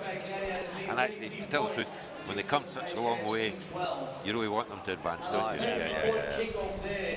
Mind you, I think Terry Wright was saying we're not too sure what part of East Africa Fiji is. Yeah, there's only a couple of them. You know, as I've told you before, I'm a big exponent of the Highland and Island selection for Scotland. So some of these islands are quite far away from the West Coast as well. That's the other thing, Danny, you'd agree with this. I mean, about 150 years ago, we exported the forefathers of a lot of New Zealand players, and we're just taking one or two back. Oh, it's football club. Jimmy Lauder. Go on, your mum's watching, Jimmy. Oh, not very good. Good run. Oh, unlucky. Looking at a bloke coming through, gave it away. Great run. Unfortunately, this might just... Oh, Jamie's back and made the tackle. That's great work rate. Jamie's dad is out here playing the 10s in 1987. 1987. For the far and away touring side. I have to... Made of primarily of Edinburgh Ackies. I'll have a word of off microphone about that, because I was talking to you and parents, and it turns out that I think I know folk related to Jamie as well. By Josh away again. Well taken in there by Football Club. Lovely. Stuff. Look at that pass. Nice big behind the back. Oh, it's off here, through the middle. Great skill. Great feet. Football Club are giving nothing away here. I think they need to give it to the big boy again for a charge up until they get a bit closer. On here, surely. Play the numbers. Oh, this could be young Christie's on the outside. Young James Christie. And he back inside. Nicely pass back infield again. Support there for Football Club. Oh, it's just the pace on these Gladiators. The boys can run. They're killing the ball there, though. They've killed the ball. Yeah. Anyway, penalty. Oh, God, just inside. Here's the big boy. Oh, try. Across he goes. Try. Right on full time. They got a try. Well done. I think the Texas Football Club. I think there's been more red cards and yellow cards this term than I've seen before in the past. There's been more yellow cards and red cards in the last 2 days of the 10s than I've seen in the past before. Yeah, the referees, I must admit, a couple of the yellow cards have seemed clamping down. Yeah, exactly. You know, no warning, just decisions, and a couple got away. But you know, I mean, it's a fast game, and you know they haven't got the benefit of video replay, so they have to make some decisions. So that, ladies and gentlemen, that's the end of Hong Kong Football Club for this year. But as they say, they're always invited, they're always in the tournament. So and they've always done themselves proud. So well done, the Texas Hong Kong Football Club. Their tournament, but they certainly were no slouches. They gave it a good fist and they had a go. And good to see them, the young kid, Rob Christie's boy playing, James Cook's boy playing. Really good to see. And now they can go and enjoy the social side of the tournament. Indeed. Lucky I'm sure Rob's down there waiting. We'll have his dad playing for our testimonial, which would be great. He did ask whether the young fella could play as well, Brucey. I think we need a bit of space. Maybe we need to bring him on. When is the big testimonial? 23rd. Are you available? Your drinking hand still works, even though it's in a sling. Could run the water. Yeah. We run the beer Water. at half time. There's no water in our game. There's only beer at the half time. Yeah. I think we'll have port at half time, like. I've got a nice bottle. So here we go. The next coming up here now is the East African GFI East Africans versus the Devil's Advocate Silver Dragons. And you've got a chance of winning a trip, economy class round trip for two, all the way to Fiji. I've got to put my business card in here. Where's this one? You've got business cards. Through the microphone. For the people collecting business cards, that is going to be free of expense. So Devil's Advocate Silver Dragons, made up of a lot of expat people living up in Shanghai RFC basically. So when you look through the team sheet, they don't look like they're a Chinese side, but it's all made up of expat players up there in Shanghai. And again, they've come down, they've done pretty well with this tournament. So all through. Wait, that was quite funny. Danny got a bit distracted. There was someone who was carrying food across in front of us there, and he was trying to signal for something. Yeah, the whole sky went a bit dark there as he lurched forward to try and grab hold of it, but nevertheless. That died's going well there, Musa. Yeah. Anyway, so there we go. Good East Africans pretty quick. Pressure here from the East Africans. Hope they get a try.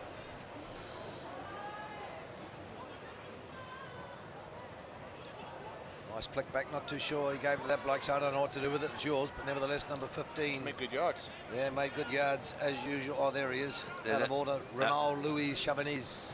You're actually looking at Devil's Advocate. Exactly, yeah, never mind.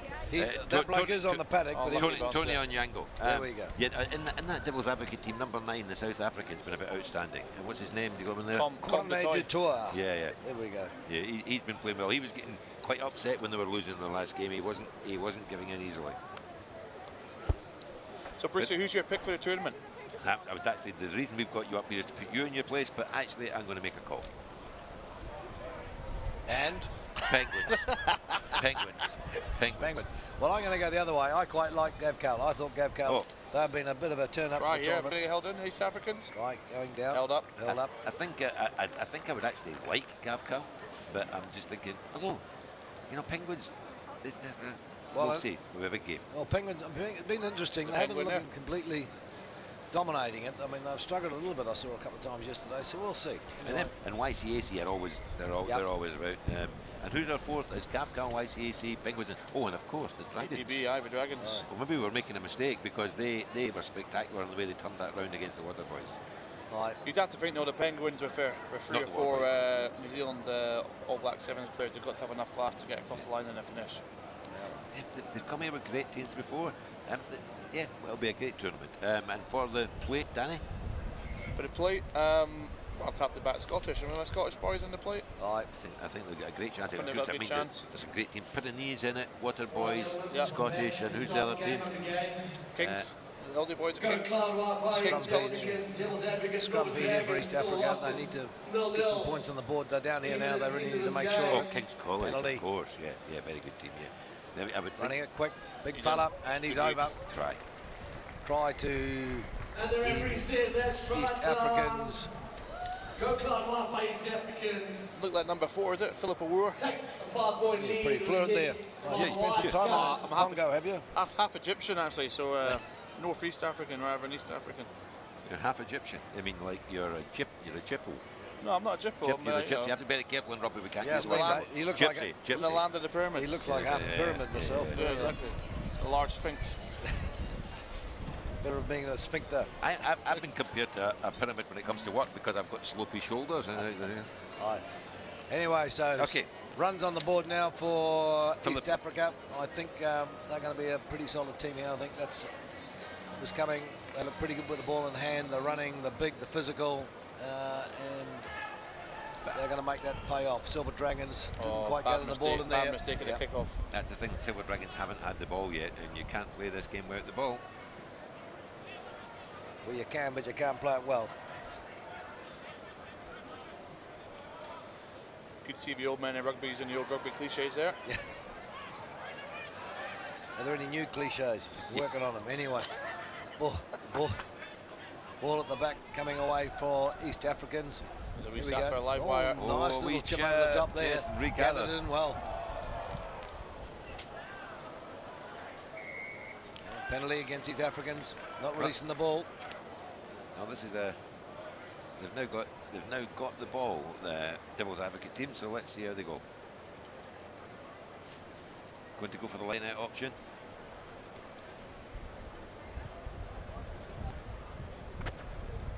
Yep, nice kick too. Got a good bit of ground with that.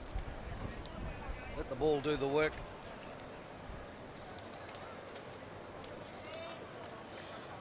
See if they can get a wee something off in the first phase here, get across the gain line and try and get in for a score. They've shown some good skills earlier on in the tournament. So we'll just got to win, get some ball there. They have had none so far. So line out, clean Nice, ball. nice That's clean good. take by the Development Silver Dragons. Ball coming wide, nice run, nice loop around there, chip through. Oh, this No is one home. Nice little grabber through there. Good covering. Well up, well done, number 6. Joshua Give it Lane down from the here. UK. He Give was it up there, right. ball spills out. Can't capitalise on it. Penalty. Here we go. Devil's Advocate Silver Dragons, they need this. Number 9, 5 yards. Kenya, Jeffrey Amundi. Great handoff, but he's so light he actually just shoved himself backwards, didn't he? He fended him and shoved himself backwards. Old school tap, he can rinse by Number himself. 10 took it straight up. Luckily, he brings it back. Ball not the best Red foot pass, service. giving a chance coming out there, not a good pass at all. East Africa now to come off the line, push the play back towards the 22. Silver Drag still in possession, big man running up through the middle. Good ground, but he's brought to ground. Running it, probing this line with the Silver Dragons though. Silver Dragons having a go, but the East Africans Great covering defence well. from the Africans. Aye. Another penalty though, coming towards Devil's Advocate Silver Dragons. What are they going to do here? Man down for the East Africans, quick tap. And he's running, oh! Oh, yeah, hit that hard, hit that line hard. Great tackle, look, this is the chance though. Oh, he's thinking. Oh, they've wrapped him up. They've wrapped him up. They've held him up there. Yep. Yeah, he's gone out. He was over the line. Another penalty again. Lots of penalties at the moment going against the East Africans. But they are defending. Not surprised Dragons taking the time on this. I would have got back real quick. There we go. Big smile on for everyone. And we've now been given the official category of games. I've been writing them in ballpoint pen, but we now know where all the games are now. This is great. Great organisation by the tournament, organised and by our 2 young helpers from the University of hammering the line, Hong but the Kong. East Africans holding it up. They're still defending well, coming through. Great defence. Great defence here by the East Africans. They're giving nothing away here. Silver Dragons have been camped, hammering this line. Oh no, it's a try. Try given. Well done. Touch judge awarded it. That's a try. Well, that's what they certainly needed. Now it's 5-all. We've got ourselves a game. We were just saying, Brucey, we hadn't seen the Silver Dragons with the ball for a while, but they've got it and they've scored. So They kept the pressure on there, did really well actually. some classic defence there by the Silver Dragons, but they got pinged quite a bit. There's 3 or 4 penalties on the trot, and eventually they succumbed to a dogged, determined attack by the Dragons. But next up, by the way, we have the first bowl semi-final between these great teams, Irish Vikings and Classic Wallabies. I think that'll be decided by who had less to drink in one try last night. We think that Wendell Saylor did all the drinking for the Classic Wallabies. Well, so Big Devils out last night at the Kowloon Rugby Fest, great tournament. Pentos did a great job again, usually, and Anson Bailey managed to rip some money out of some people's pocket. No, I think it was good of Wendell to take a hit for the rest of the team, because actually the Classic Wallabies looked quite sharp this morning. They did well, but I think in the Irish Vikings, I don't know, they've had a tradition of always celebrating on the Wednesday night and going out, but they had a hard day yesterday and they looked pretty okay. They might have been in bed by 6 o'clock, mate. They're looking a bit tired. It was a big day. Yeah, but 6 o'clock this morning. Aye. Yeah. I think they'll just be happy it's not quite as hot as it was yesterday. Big Someone's coming Andy down Douglas yesterday. isn't known for going to bed early. That number Great power. He's been a handful all tournament, Nice that pen. lad. Yep. East Africans. Low centre of gravity in that number 8. Yep. So have you, He's Danny? all muscle. I've just got a big centre of gravity as opposed to a low centre of gravity. Let's just say you've got a centre of gravity. Yeah. Oh, big run by George. Oh, yeah. Here we go. East Africans coming away. They're on the attack. Oh, flick pass. Look at that. Oh, that's an accident. Referee, That's exactly. a total accident, referee. Come on, referee. You cannot count that. Jeez, surely. Unfortunate there. Unlucky Silver Dragons. He That's- went up for the ball and got pinged for it. I don't think in the end the landing was hard for the East African chap. But If that's where common sense meant it. There was just absolutely no chance of him avoiding Put that. his hands up straight away. He was Right. apologetic. Yeah. No maliciousness in that whatsoever. Indeed, number 9, unfortunately, lucky. Is maliciousness the same as malice, Danny? I'm just checking. I don't know what it means. It just sounds good, Brucey. Okay, yeah. You just thought you'd get a multisyllabic word out there to show your public school education. Yeah, if I get some long words in there, it might make it a bit more intelligent. That's what you call a wheelbarrow word. It's got more than 2 syllables in it. Yeah. Anyway, no, that was very unlucky. I mean, immediately Conde Dutoit knew he'd got in the wrong place, put his hands up, and the referee went straight for the pocket. But bit unfortunate, really. You'd like to think to say, oh well. The Silver Dragons, but a Coming breakout. Can they recycle? Could the scrum half? I think that. And penalty. They're doing all right here. 9 men down. Well, only one man down actually, 9 men. Yeah. It'd be Sorry, hard to 9 play men one. up. Yeah. 9 men. Yeah, be a bit tough. My apologies, Brucey. He's on the outside. He's got the pace. big ass. Oh, great tackle. He's put it back. Oh, they've got the ball. They've recycled. East Africans are having a scrap for everything, aren't they? Right. Yeah. You wouldn't think Silver Dragons are. his- There we off go. his Another feet there. penalty. Yep. They put this in for the line out, kill some time. Well, No, that's they're what I off. thought. There we go. Yeah, right, Bruce. You think you'd want to slow the clock down a bit? It's right on half time, though, I suppose. They really haven't got, they got the ball. The Moles will have a go. Oh yeah. Brucey just want to rest rather than slowing the clock down. I thought just to kill the time for the man in the bin. Yeah, true. But nevertheless, all credit to them. They're having a go. They come right. They've got half a chance here. Right. Actually. They can put this one away. It'll be a good way to go. Only 9 men get a score on half time. It'll be just what they want. Need. Big carry for number 5. Oh, stop it, East Africans. Another penalty. They'll be at risk of another yellow card here for these That number Africans. 6, he's been on the wrong side of a couple of refereeing decisions today. I feel a bit. I think we should have let that go, but quick recycle. They have to go back. Oh, now the blind's covered. East Africans are very quick of a line in defence. He's looking for the short. He's going to go. Not going to get through, though. You can see it. He's off his feet. Referee's going to ping him. I think the card. Oh, the other way. I would have thought actually that was against the East Africans. Nevertheless, they need that. What are they going to do? They do have an extra man. You'd think you'd want to maybe have a go. Good sportsmanship there. East African guy pulling the Silver Dragon up. Let's see what happens here, because the other must day the have time referee. for a line out. Aye, but the referee wasn't playing it actually. See? Oh, he's not. He's Aye. not. So they're a bit confusing. Bit of a difference in the 15s game there, because you've still got to play the infringement regardless of the clock, but not doing it. So, what's the rest of your week looking like, Danny? A lot of business development. Yeah, I've actually left some clients actually in the stand at the minute. I must go check in them. Sure, we'll be happy. Players after party tonight, I think, with you, Brucey. I'm not actually. Pretend to be players. I've got that famous old Scotsman, Jimmy Gibson, has invited me to a very nice dinner with some famous rugby players, where there's two things. There's one good and one bad. I'm not allowed to speak. I don't know why. I'll be hard for you, will not? The good thing is that Jimmy's paying for it. So I think that on balance is a great. Sounds like a setup to me. Two very rare events. Jimmy Gibson paying and Brucey not speaking. Yeah. We might have to get the Guinness Book along for that one. Yeah. As long as there's Guinness. I don't think there's be Guinness. We're promised some very nice wine, private kitchen, you know, the sort of thing I'm used to. Fine dining. The Hong Kong high life, we call it, I think, Brucey. But no, the players after dinner, I had a word with Billy. I hope it didn't really go very well last year, I heard, so I'm hoping they've sorted it out. Yeah, with a small revolt when they ran out of beer last year, so hopefully we've got more room for that. It didn't go down too well. There are songs about, Well, the beer went down too well, apparently. No, That's not enough of it. One tap, because you can't have this quality of rugby tournament and not look after the players afterwards. It's great. I did find a keg last year and tried to self-open it. It exploded in my face and I was blind for the rest of the night, so I'll maybe not take that on again this That year. would have been a rare rugby injury. You're normally actually. blind most of the time at the end of the night.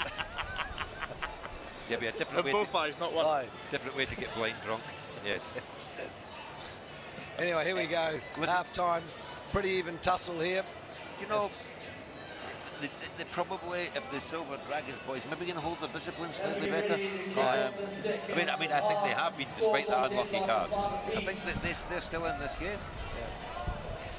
Oh, the East Africans have defended well, but they've conceded a lot of penalties, which in the end, Silver Dragons finally got to try. But here we go. Second half. I believe Silver Dragons will still be down one player. At least they're not down 9 that they were in the first half, Lee. Oh, yeah, well, they did pretty well. We did very well considering that. They had 9 down, yeah, that was incredible. And there we go, nice big high kick. He's 5-all. Now here, they got this wrong yesterday because they held them up for the kick, but now he's got to ground anyway. Silver Dragons. Nice Nice skill little again. run, yeah. Couple of decoy runners. Good inside step, yeah. I still fancy East Africans. I think they've got a bit more in their physicality states. Yeah. Defending well.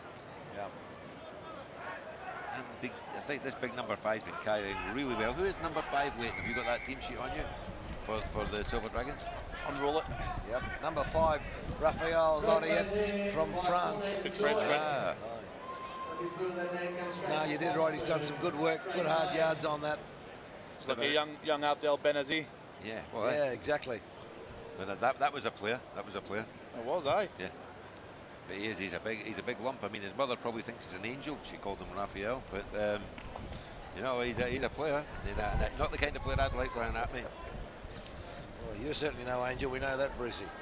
And no player either. Oh, that's awful harsh, isn't it? That's it. Right. I'll set him up, Moosey. You knock him down, all right? So, Silver Dragons line out down here. Throw going to Silver Dragons. They've done well when they've been in the opposition territory. They've turned it into points. They're going to do it again. Overthrow there in the line out. A couple of touches from both teams. East Africans. There's a knock on. Scrum feed for Silver Dragons. More offences there than in a Liverpool car park, I'm telling you. But you know good. So we're going out on YouTube here. Yes. All right. Just checking. Well, we are. We don't know whether you fit. Am I plugged in? I'm not plugged in, am I? Hope not. I think at this point we should tell you, yes, you are plugged in. So a bit late to ask that question. Whether you're plugged into Planet Earth is a different matter, but you're actually plugged into the live broadcast, definitely. Rugby fame at last. Right. The Watsonians on the map. They had the Hastings, but that was a long time ago. Then they've got Danny Musa, live, worldwide, Rugby Pass, Now TV, YouTube. They did well One to of come away these with names you. Yeah. Did well there. That scrum was. Oh, what's happening there? Penalty. Penalty. Oh, cards. Oh, I can't. That's bit harsh. A bit harsh, but I think it's been coming. They've been giving away a lot of penalties at the breakdown. So that to me was just good aggressive defence and got over the ball. Yeah. And it wasn't an overt. It just it was a pretty. And you have to say this is the Silver Dragons' chance then. Yep. Oh, lost the ball forward. No, Was there a chance giving it away? I think it was the maul and it's gone to ground. Turn around. you guys love them all, don't you? Back in your day. Mate, real exponents of the rolling maul. Yeah, did, mate. I don't care what happens. The score's not important. It's how many tight heads you won, wasn't it, Brucey? All the rest of it's irrelevant. Just for the backs. Tight heads, and if you could steal a ball in a maul, that was all. That made you. Yeah, that was it. And or back when the rules were proper, you know, if you had more than 15 spin marks down one side, you knew you'd been cheating well. Sorry, you'd been competing well. I think they just invented to keep the backs involved. Passing, sorry, just invented. Gives up for those boys to do. Keep them warm. Yeah. There we go. That's clearing kick coming out from East Dragons, putting the ball up the paddock, taking the pressure off the line. Good defence again from East Africans, despite being a player down. Our former All Blacks coming back, Mr. Terry Wright. The bloke that actually knows about the game. If he starts bringing all that realism to the commentary, it could be quite disappointing. He knows the names of some of the players. Incredible. Just timed it well because my beer's running out, so. Our patience is running out with you anyway, Danny. I mean, I'm still sulking over that remark. Yeah. can tell by my pitch. Scrum feed there. Now going to East Africans. They're doing well. They're one person down, but they're managing to slowly grind up the paddock. You know, they just keep the ball here. If they can win their scrum, keep the ball. Yep. This is frustrating for the Silver Dragons, because this was a real opportunity for them. Pressure on the scrum. Pressure, yeah, nevertheless. Oh, drop ball behind him. This is East Africans. Okay. Pretty casual look there. He sort of ran through, didn't even really look like he's trying to gather the ball in, nevertheless. It's got a bit scrappy this game now. I think both teams looking fairly tired. I think this now, though, I mean, they probably get a minute on the card. So they've got to win the ball. And I think, you know, where they'll be coming? They'll be coming towards the South African out on the left-hand side here. Big ball carry, look for some support. Number 9, Dutois, back on the paddock. Corny Dutois. You are fluent. They're near, I mean, there are, because they're nearly multilingual. I mean, if you look at the size of their shoulders, they're nearly half 12. Oh, and he's through. Silver Dragons, nice run there by number 7. Nice little step. I did Alex Webb from the UK. That was very tightly done. I did well with my analysis. I told you they'd come left and they instantly went right. Another penalty about the breakdown. East Africans going to have to be careful, because it could be another yellow. Big run there by number 12. Big back up, fast recycle, and it's on out left. It's Philippe Camarcon. Good run. But lost the ball. East Africans now have the feed. Now back to full strength, 10 men. So there was an opportunity for Silver Dragons to capitalise on that advantage, but they couldn't do it. Well, Vikings versus Wallabies next game. Danny, I know your beer's nearly run out. This game's nearly finished. Wallabies? I'm going to go the Vikings. You go Vikings, good. I like to see, I mean, Andy Douglas puts a lot of work into that team. They've always come. I'm at the social life of the tournament, so I think the Wallabies were looking pretty sharp this morning. Leighton, were you backing the Wallabies? That's a funny question. Well, that's a bit of a tough call for me, mate, actually. I've got to say, I'm personally, it's actually nothing to do with our friendly rivalry, but I just like Vikings. Okay, just because you like the Vikings, you just think that the Australians are going to lose. Oh no, actually, well, I mean, the classic Wallabies, some great names in there. I think in the end, it's just age. I think if you look at them, you look at the classic. They've got that 22-year-old flyer. Right, they've only got one of them though. Yeah. Anyway, here we go. Silver Dragons on the attack. They need to put the points on the board here. They need to capitalise. Look a bit short of ideas, the Silver Dragons. They're not too sure where to go. Great turnover, great defence again from the East Africans. They have defended well. It's cost them a little bit, but nevertheless they've got away with this time. That's probably the crucial turnover of the game. If they can get out here and get back in the game. Still 5-all, Brucey. They've got to do something with it. They're at the wrong end of the paddock, and the clock's against them. So just getting them out of that position, get the line out, chance to play. Oh, he's actually not made very much ground at all. It looks like one of my golf shots, Musa. Well, I've witnessed that, yeah, it definitely does. A bit longer one of your golf shots, though. Yeah. And straighter. Yeah, I've always found with my golf, the problem is I'm always standing too close to the ball after I've hit it. And that's been a major problem. Anyway. See if he can turn around with just that was a bit of what I had with a cup of tea. It was a big slice. So first legs on here for the Dragon, they're obviously going for it. Yeah. And the Africans, big number 18.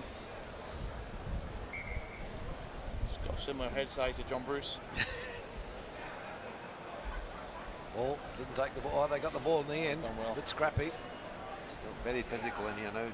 Desperation in both. If the Dragons can keep them down here, they know they've got every chance. Chipping through. Dangerous. Oh, nicely picked up. Silver Dragons, lovely angle. Beautiful. And the Silver Dragons, number 2. Well done. That was Philip Day Simpson. There's a mouthful for you. I think there's 2 players. Dalladay Simpson. Dalladay Simpson, yeah. He's up there with Bonnelly Snow.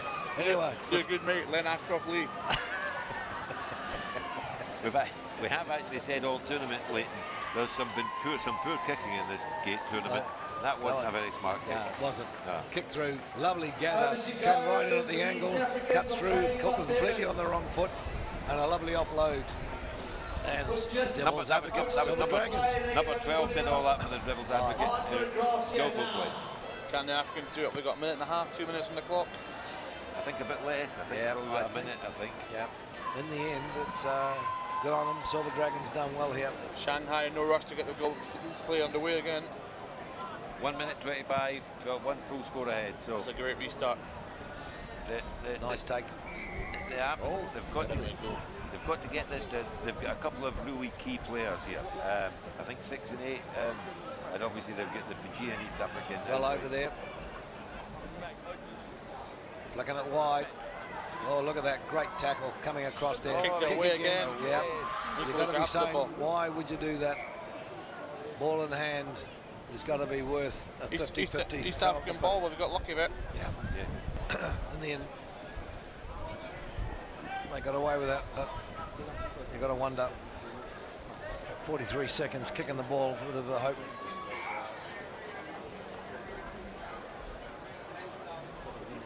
Crucial line out here. Shanghai Dragons eating up the clock. Feel bootlace trick. Aye, done that before. Nice take on the line out. Oh, but they've wrapped him up. Nice steal. Oh, penalty again. What did you hear, Lacey? Put it in the corner? Good, some fantastic Kiwi seafood and lovely Kiwi wine. So back to the fray. So great to see the classic Wallabies back in action. They started slow yesterday, but they've certainly figured out this tournament's one you've got to play for keeps. So yep, it's do or die now. You drop it here, you're out of it.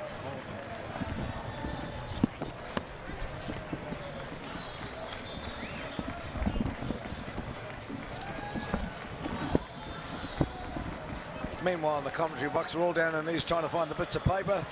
Well done, Brucey. Why don't you throw them in the air?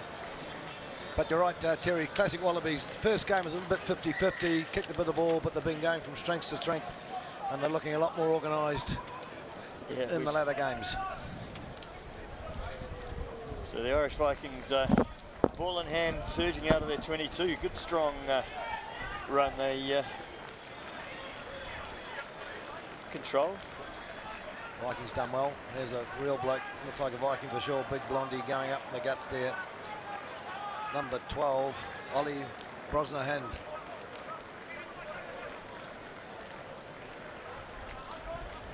Vikings still taking that ball up, doing the hard way. The contact. Yep. Committing plenty of defenders, trying to create some space for the Irish Vikings out wide.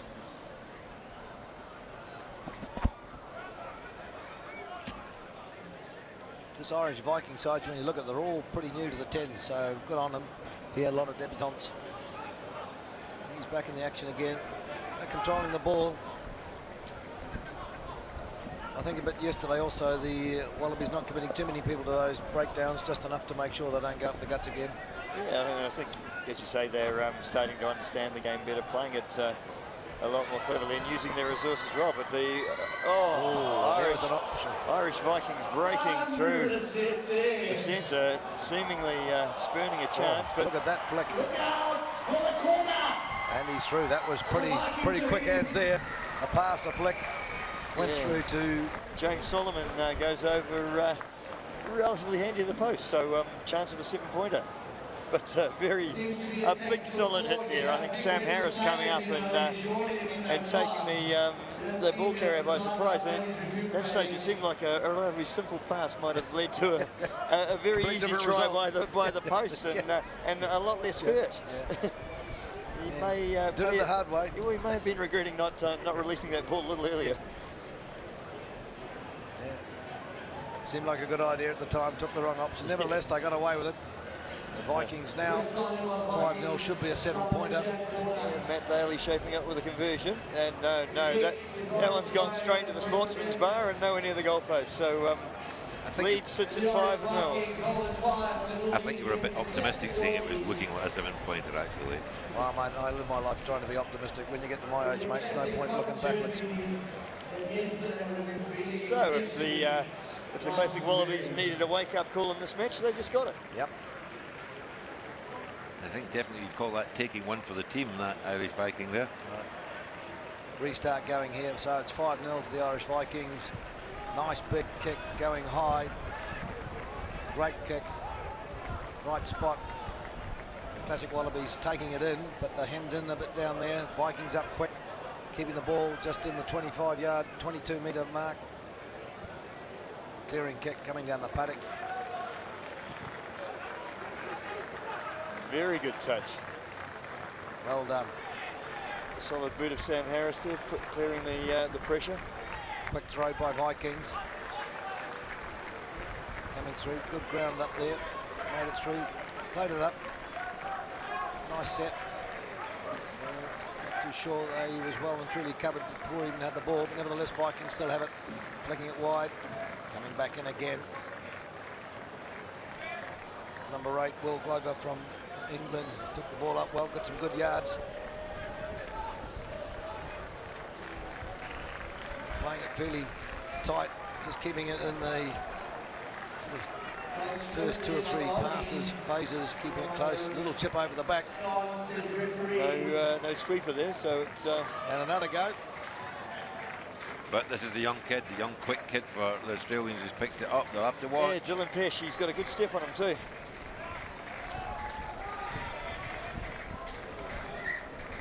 There you go, the East Africans just doing a circuit of the paddock. Well done, lads. Great effort. Well done. Infringement of the breakdown there. The Classic Wallabies knocking it on before they cleared it from that tackle situation. That's it. The East Africans leaving the tournament, but really showed some great abrasive play during the whole tournament. You know, and it's great for them to come here and enjoy a tournament of this level. Yeah, and a bit of a crowd favourite too. The crowd tends to support the underdogs, and they, you know, with their background and their lack of experience in the game, they certainly come to this tournament as an underdog. Vikings feed to the scrum. Out it comes. Low ball picked up well though by number 7.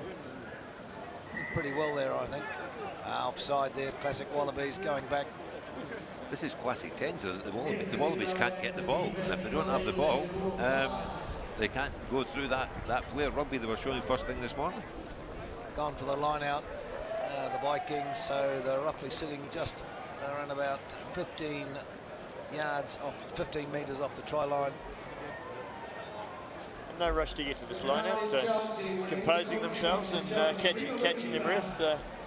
They know they keep the ball away from the other team. They dominate the game, and it's a lot harder work chasing than it is attacking. Yes, you're weird about him here. Nice take. 50 wide. Good hit there in the midfield. Classic Wallabies put the man to ground. Coming up well. A lot of pressure here by the Wallabies. They're not letting them get away. Not giving them space. Nevertheless, Vikings have the ball spilled. Penalty though to the Vikings. Yeah, the referee's ruled a slightly high tackle there, so again I think we'll see the Vikings kick to the corner, another line out, try and create some more pressure. Robbins, it was.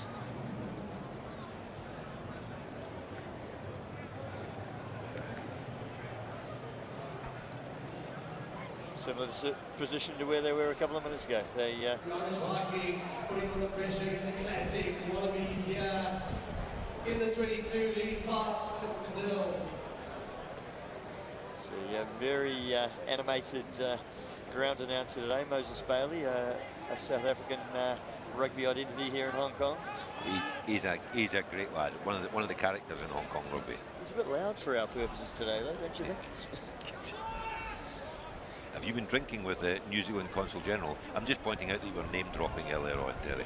Well, what I'm worried about, obviously, well, only the last couple of days. Yeah, mate. It's only certain Kiwis are invited along anyway. I think they got good quality control. I told you late in the money laundering history in Central America, it was always going to come back. Well, it's Vikings pushing, surging up through the middle here. Wallabies under a lot of pressure, not being able to get the ball back.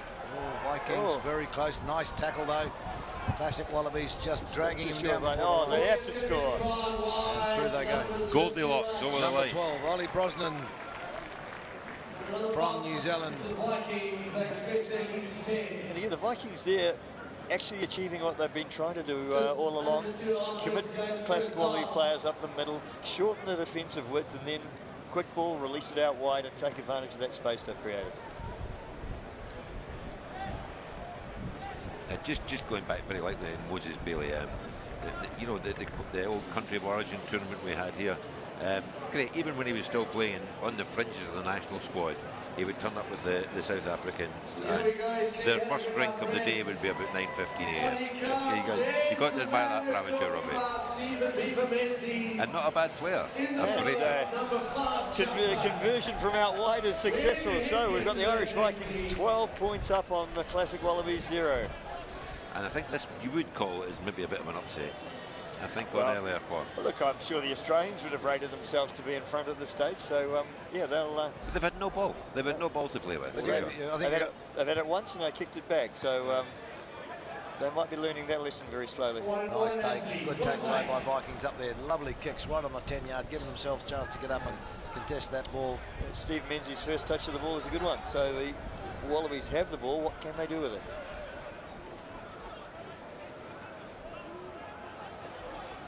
I think if you're going to go look through the team sheets, though, Brucey, the Vikings are a younger bunch of lads. There we go, Ben O'Donnell on the wing, feeding Steve Menzies out the middle. And he needs some gas, he's got it. Well done, Wallabies. Josh Coward showing the required pace to get to the goal line, but great work. Good bust down the outside by Ben O'Donnell. Well supported by Steve the Beaver Menzies up the middle. And interesting to see Steve Menzies today wearing his trademark headgear, far more recognisable than he was yesterday. And where else would you expect the Beaver to be? Anyway. Yeah, I must have. They offered you some headwear later, but you didn't want to wear it back to front like they suggested, did you? Yeah, I've got it the wrong way around all these years. But you've got to say, just when the classic Wallabies are looking like they're in a bit of trouble, they come away and score a great try. That's got to be a morale booster for them. So here we go. We've got ourselves a game. 12-7. I think ball in hand, I think they've got every chance of turning this around, actually. But it truly is a game of position.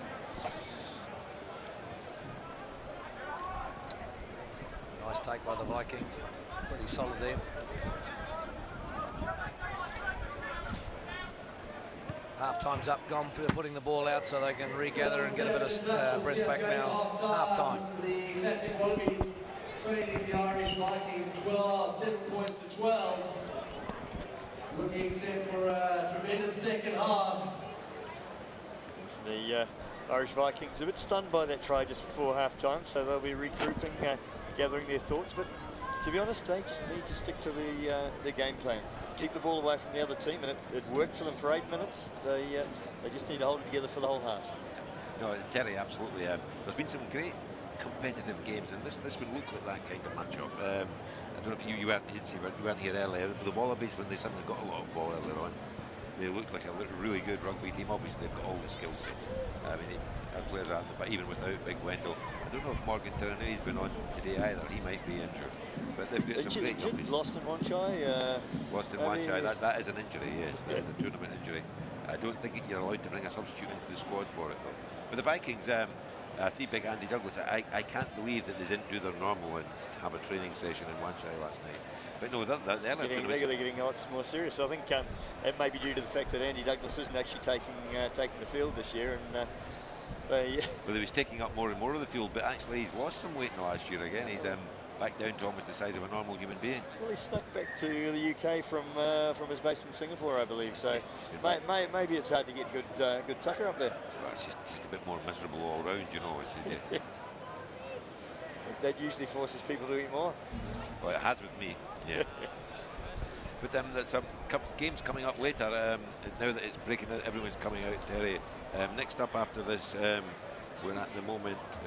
Am I on the right sheet of paper? I am. Yes. Late semi-final. We've got next up overseas old boys versus Samurai. Now that's just fun. It's great for the teams in the cup and the plate that they've seen off Samurai, but not as good for the teams in the bowl. No, that's right. They'll find their task a lot easier, and due to their lack of performance on day one, they get an easier road. But I'm sure it's not the division they want to be in. No, absolutely not. And actually, they played earlier on today, and they were given a game for a while.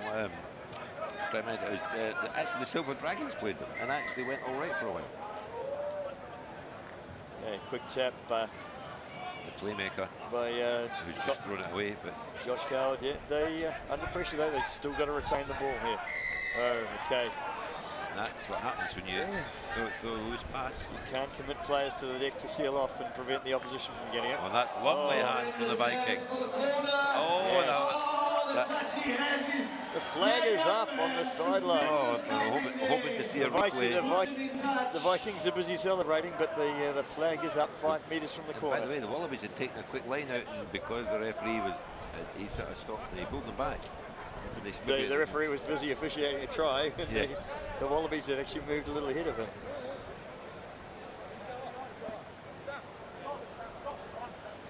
That's a pressure throw coming up. Yeah, Luke Burgess to throw the line out. It's got to be straight. They need this position. That's a great ball. Now here we go. Where are we going? Oh, they're going to kick it back. Okay, deep into the Irish Vikings half. Retrieved by James Solomon. What's he going to do? He's waiting for his resources to come back. There's not a lot of players coming back. I'm expecting he'll do the clever thing, because I've heard of the wisdom of Solomon a lot when I was younger. I think the clever thing was to wait for your cavalry, but the cavalry didn't turn up. They're showing a bit of fatigue, the Irish Vikings. Yeah. That may play into the hands of may the have been the one Wallabies. try training session that we suspected. But that's a great rip. This is probably on. Steve Menzies feeds wide. Good tackle there. Brendan Williams goes in with the ball, retains possession though. The Irish Vikings contesting it well. Quick tap taken off the penalty. Oh, Classic great support. And again, Josh Coward goes around under the sticks. That was just great skill. Great skill, quick thinking, great skill. So here we are, 12 all. And it should be a straight kick here, and that'll put them in chance in front. I suppose, you know, when you were saying yesterday you think the shirt's yellow rather than gold, but if you're called Josh Coward, I suppose that's what you would wear, really, isn't it? It's rather unfortunate. It's not the Italian team here. Bruce, 1 minute you're going from the Bible to some other great saying. You're doing well here, mate. You've been studying last night. He's confused. I think he needs a drink. It's a far, far better thing. Hold on, never mind. Right. We'll stop there while you're behind. Okay, so the try scorer, Josh Coward, set to restart the game. And another nice high kick that can put a lot of pressure on. Not gathered particularly well by anybody there. Ball flapping around. Knock on. But the Classic Wallabies now in front, having looked like they were struggling a little bit there. They've now come back on top. Game's still in the balance, but I think the Classic Wallabies are certainly looking the stronger of the two teams. And they're at the wrong end of the pitch, I think, for the Vikings. The way they're going to play this game, it's going to be hard work to work it up the park.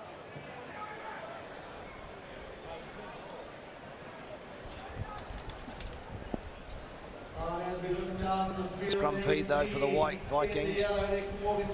Big Dow. He's warming himself up, surely to have a little trot on the field. Penalty. Another scrum infringement. The stadium commentator asking for Wendell to strip off and play, and Wendell's ignoring him. Irish Vikings working hard to retain the position. Come away with it though. Going to the sideline, dangerous move, getting isolated. Another penalty to the Irish Vikings. Okay, there was not 10 from the previous penalty, and the referee's going to his pocket. No, a high tackle he's saying. Off he goes. Willie Munro says. So Will Munro is sent to the bin for 3 minutes. Is this a tipping point of this game? Most teams have been able to take advantage of their numerical superiority and put points on the board. So can the Classic Wallabies hold out for their 3 minutes? Well, the Wallabies were looking fresher, so you know if the Vikings are tired, perhaps, but this extra man is going to give them a bit of. And if, as we say, the Classic Wallabies seem to be a couple short on the bench today, if a few of the old hands aren't shaping up for the games today, they'll be working the rest of the troops. Oh, nice pick up there. Ugly ball to pick. Touched the ground, but he gathered it in well for the Vikings. Good defence by Josh Coward on the outsides, sending his man into the sideline. Really good defence. An interesting decision by the touch judge. It's feed for the Irish Vikings. So and number 2 for the Vikings is smiling all the way back because he got away with one. He got away with one. You just offload the ball to the opposition just before you cross the sideline. It doesn't always work. You could be wondering whether that's skill or good luck, really, wouldn't you? Well, and if he managed to stop and turn around and run the other direction, you look a bit silly too. Irish Vikings sending it wide, looking for space in the middle. Well, might be still unlucky there. He's given another penalty. The crowd is baying for Jack Fluker. These are all the adjudged a knock on from the Classic Wallabies. Certainly looked like the Classic Wallabies had Luke Burgess in position over the ball there, with in a strong position. It looked like it was potential for a turnover. Just didn't quite get there. Been a couple of discussions with some of the players overnight. They actually do think that the referees are erring on the side of the attacking team and making it really hard to win some turnovers. Yeah. But you know, it's just you play the referee. Yeah, that's right. It's one of the conditions, just like the weather. Indeed. So Sam Harris comes out and replaces Steve Menzies. That's the first time we mentioned the weather all day today, Terry. We were doing well. A little wild pass there by Vikings, nevertheless. A little chip through. Nice sweeping by Luke Burgess. He immediately kicks it downfield, unfortunately straight across the touchline. Out in the full, coming back. But there was a nice pick up by him. Picked the ball up. Vikings ball. To the line. Of course, the set piece, the line-out's preferred by the Classic Wallabies, because in the scrums they have to staff the vacant spot with one of their backs and leave themselves short out wide. Interesting. They got it. Of course, thought they might have been going with the back man. Never let Vikings take the ball into the ruck. Didn't take the obvious runner, just put it wide to the next man. Oh, and spilled it. Not getting clean ball to the man on the outside, and is he bundled into touch? No, he's done well to stay in the field of play. Good aggressive defence by the Classic Wallabies, though. Yeah, and trying to seize the opportunity to drive him across the sideline, but the strength of the Irish Vikings player kept him in play. Good presence of mind. Yeah, you see that line coming. A lot of people just go over and that's it. But thinking all the way through there. Get to play anyway. They come away with the scrum feed for the Vikings. I think the Classic Wallabies are back to full strength now. 2 minutes to go. The game's still hanging in the balance. 2 points the margin. We haven't had extra time in the tournament yet. This is tight. Unlikely here. Any score is going to win the game for either team, I would think. Yep. It's going to shut the door. Vikings not winning that scrum. 14-12, yes. Penalty though. Another scrum penalty. Referee ruling the Vikings screwed the scrum illegally, so... Wallabies screwed the scrum. So going for the line out. Here we go. Great kick. Down here about 8 metres off the try line. The Vikings have got to make this work, otherwise they're gone. With a minute to go, they're sauntering casually to the line out. You would have thought there might have been some more urgency, but they do know they just need to keep the ball till they score, and that will be their game. No, they've got to score. Nice take. But Vikings have to score. All nice run. Nice offload. Well set. Yes. The man's going for a buff. Well over. His hands on the ball.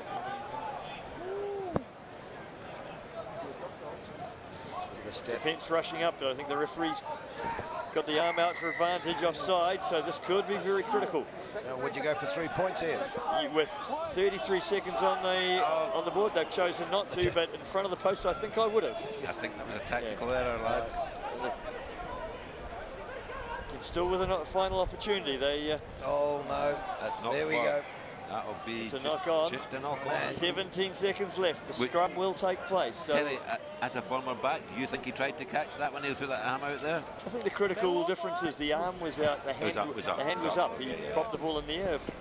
If the referees will punish a slap down with the hand going down quite severely. So, yeah, as a back, I'm always keen on intercepts. Running into the field with people chasing you that aren't quite as quick is actually quite a nice place to be. Your countryman Justin Marshall, he gets his pants in a twist over the people sticking hands out and knocking the ball out. Mate, I'm so hurried to get my hand out, I can't figure out whether it's up or down. Stop it. Here we go. Vikings, they're really going to make that they're quick, going big wide. line pass. Will they score? And he's through. They've stolen it at the death. Well done, Vikings. In the end, you've got to say, you'd scratch your head when they had a chance at a three-pointer. Nevertheless, they've got out of jail and they've put that down. Try to the Vikings, 17-14 conversion to come. Time's up on the clock. I think it's all done. The conversion is irrelevant. Yeah, the match has been decided. So, and yeah, I think the Wallabies will be disappointed in their slow start. They had one possession early in the first half, kicked the ball back to the opposition, and they let them dominate purely by possession. So they got to question what happens once they were in control of that game. I suppose they lost a man. They lost that player. Like I said, it's good to see the classic Wallabies here. Of course, playing against these young lads, you can see that some of them didn't have legs. Maybe they need to bring a couple of younger guys, 2 more than they brought in the squad.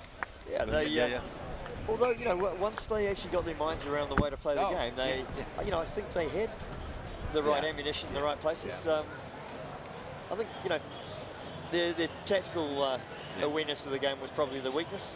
Yeah, definitely yesterday. I think definitely yesterday they came on to the game today. It's just, you know, obviously everyone would like to see them advance in the tournament because, you know, there's some big names. But I hope they enjoyed it. And I'm fairly sure that they're actually going to partake in the social part of the tournament fairly quickly. I hold Carlin Rugby Fest responsible for that result. Big Dell was out there, he's being behaved, and the try lines when I saw him at the club, he wasn't taking it pretty easy, and all of a sudden I think it all got out of control. And if Big Dell had been there, might have been a different story today. But the classic Wallabies leaving the tournament, well done being there. And it actually shows, you know, when you've got a limited number of players, you lose 2 players, the rest of the team has to work even harder. So it makes the job more difficult. Here's a game. I mean, it's quite hard. You would really think the Samurai guys to really motivate themselves, but given where they were, but they've got to make a statement here. They made a bit of a hard row, but Kenzo Parnell, we just had in the commentary box up here before on the paddock, a great player, Hong Kong local lad, playing on rugby in Japan, and the old boys have dedicated this year to Kenzo's father, Tony, passed away last year, but great man in his own right. And Kenzo, young fella, Tony's got to be proud. His boy's playing some great rugby. Yeah, and the overseas old boys have made the first statement in this match with their fluorescent strip. It's hard not to notice that they're out there, isn't it?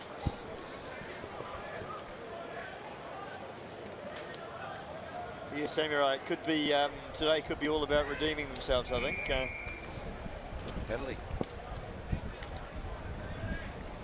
These teams are pulled together for the occasion, but Samurai have been coming here for a number of years, and you know, they've got a proud tradition, and they like to look after their sponsors and do the right thing. So they'll be hurting a bit. Yeah, they come here with high hopes. They've been the bridesmaid for 3 years, pretty much on the trot. Never quite done it, unfortunately. They are in the wrong part of the competition now. Nevertheless, got on them here. Great team, great side, and the boys been very entertaining. And some more rugby to come from them, I'm sure. Nice take by Samurai. Off the top, all wide, big man, look at that. Boof, still going. Up the paddock, made some good yards. Set the ball up nicely. Quick feed, another great run. Those runners just coming straight off the shoulder. Lost the ball. Unfortunately, good pressure created, but just spilling the ball forward in the contact zone. The bigger Samurai players showing an inclination to go through the middle. We might see that as a theme through this game.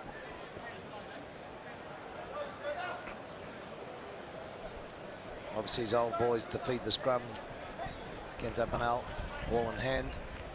Scrum set, interesting to see how to go. This has always been an interesting part of the game. Who wins the scrum tussle? Pressure coming on from Samurai, not clean ball at all there, and they Samurai come on with the ball. Cleared the ball well. Ooh. Now that's an interesting decision. The referee is going.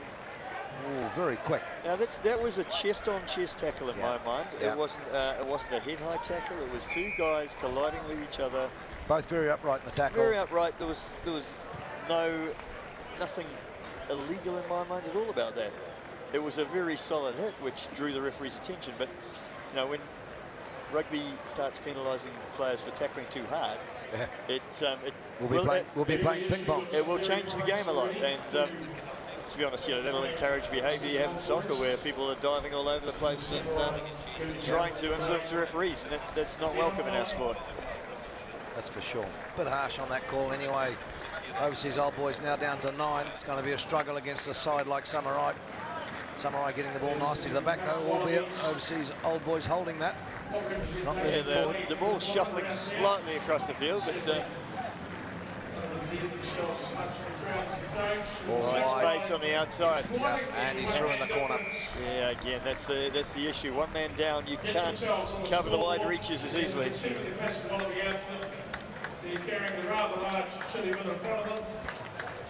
see the classic Olivies guarding the ground. They still can't find Big Dell. I'm thinking he's somewhere in East Central. Okay. So Steve Menzies has adopted party mode now. He's got the shades on already. Good to see one of the legends of rugby codes enjoying himself. Well, you've got to say, what's he coming? He's about 43 years old, isn't he? Years old, yeah. He ran well yesterday, a couple of great tries. And he was out there delivering again today.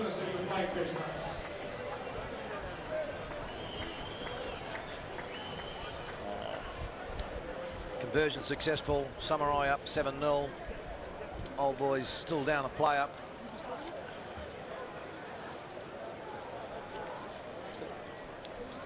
Samurai, Morant, Malzane, Samurai take the kick off. Ball comes back, being towed through by the Old Boys, chasing well, but Samurai pick it up. Speedster's got it coming real quick across the paddock. Oh, didn't get the pass away nevertheless. Critical tackle here by Kenzo now, getting his body in the line of the pass, preventing the ball from the unmarked man on the outside. Closed it down well. And what have we got here? Penalty. The referees ruled the Overseas Old Boys players offside. Again, Big man out wide. Look at this fella coming. Right, yes, that was always going to happen, wasn't it? Grab hold of that fella. Big man on small man. The rules of physics sometimes dominate those collisions, and it certainly happened in this one. Yeah. Bit of pace, bit of speed. And Here we again, go. finding space on the outside. Look, Meseroa coming across, but not being able to prevent the in-pass. Kenzo got a hand on him, but the man had too much momentum, and he just crashed across the line. Dan Moore from Canada goes across for a second try.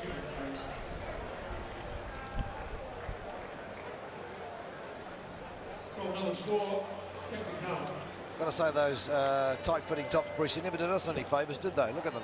Well, wonderful specimens out there, quite frankly. Yeah, I think it's a new design though, because nowadays they're tied at the top and not the bottom. In the old days, they used to be tied at the bottom and not the top. So I'm sure it's a manufacturing issue, guys. To tell the truth, I actually find mine tight around the bottom, quite significantly tighter. I don't know what's happening.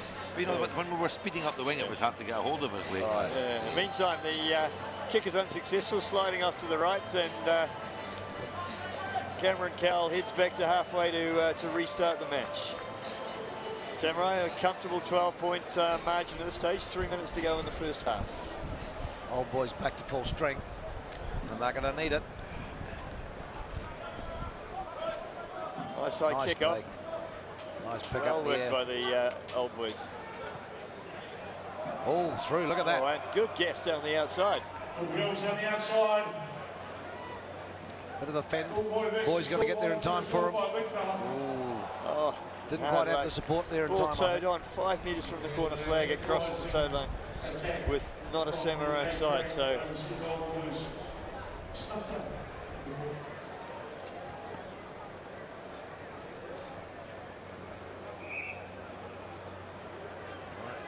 whistle gone.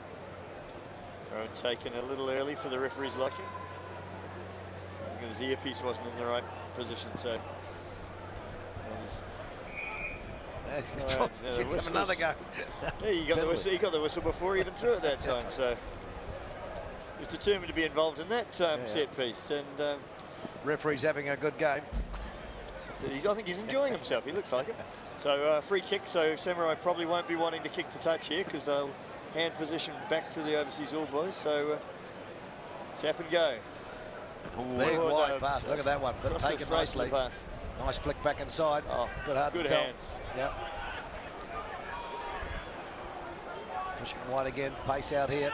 Nice cutting. Running back in field. Setting it up nicely for the Samurai. Here they come again. A loose pass over the top. Cuts out a few men, but puts them on the back foot. Gives Old Boys a chance to push the defence up. And the referees decided they pushed up a little too quickly. Here we go. Not waste any time with that penalty. Quick tap, run, set. And space on the outside if they choose to use it here on the right-hand side of the pitch, but confronting up the middle, giving overseas Old Boys the chance to regroup their defence. That must be held up. They're going to hold that one up. No, ball comes clean for Samurai in the end. Chip through. A little kick through. No one in behind. I think luckily that was a knock on. So I think the chip kick may have been an unintentional one. the ball was dropped and the boot luckily found it before it hit the deck. They've done a few of those in my day. Haven't you too, Brucey? Yeah, in fact, I think you've left the kick out. You've just dropped it. Yeah, thanks very much, Leighton. I'm feeling very hard done by today. I must say, I think actually Old Boys were, because I think they held that up long enough to be called maul anyway. The previous one. Yeah. Well, as we have seen, this man in the yellow and orange is definitely in charge of this match. So he decided the knee got to the deck and they forced the tackle situation. Scrum here, I think overseas Old Boys are going to be under pressure. Okay. They get it. No, they don't. Get a penalty. The referee's found fault with the set piece. And Kenzo Pennell on the outside wanting to exercise his pace, but probably quite happy he didn't have to. Yeah. I think in the end. Oh, there's a hit. No, I don't think he would say thank you for that pass. The referee has again ruled offside, and the Samurai player made the mistake and he's carded it.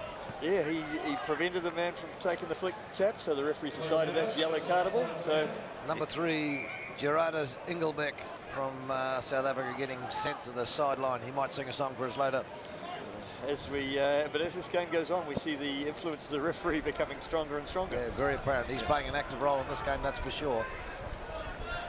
Masaraya feeds from, no, he doesn't feed from the base. He draws the defenders in and puts them into space. Got some pace chasing, but that's great. Stephen White. Big wide pass. Taking it. Is he going to get through? Trying to step inside, looking for another player to feed to. Giving the ball away. No, they've come away with it again. Contesting it. Great bust up the middle by Stephen Waitford, but not having enough pace and realising needing to preserve the position. They're still in position. Tap close to the line. Referee's decided it's not quite the right spot. He won't let them take it quickly. That's well, I think he's a man who likes to decide on the pace of the game. Oh, yes. Nice shoulder. And Masaraya got the ball down. And good little bump off there. And a nod from the touch judge indicates he got the ball on the deck before his foot took the corner flag out. So a nod from the touch judge, who I don't think was looking at his foot, but we'll take that one. But it was a replay here. And they certainly needed that score, overseas schoolboys. Bit of a tough kick, but they needed to get some runs on the board before the half here. And in that sequence, it did look like the ball was down first. So good ruling by the touchy. Good support for the referee. And that'll take us to half-time. Kick again, hits straight for the sportsman's bar, but like Wendell Saylor, and is unsuccessful. Samurai 12, 8 trade overseas Old Boys 5. So, still a game here to be played. Obviously, Schoolboys Samurai were looking pretty good there, had the dominance, but Schoolboys come away, got a try at the dying minutes or dying seconds of the first half. 12-5, bit of work to be done. They've got to score twice, and they've got to come out, I think, pretty hungry if they have a hope of turning the Samurai over. Samurai smarting a bit for being at the wrong end of the competition, so they're not going to give it away in a hurry. Yeah, and they, Samurai turning the ball over a bit and not being able to exercise the physical dominance I'm sure they wanted to with their the larger, bulkier players they've got on the pitch. So be interesting to see how they start the second half.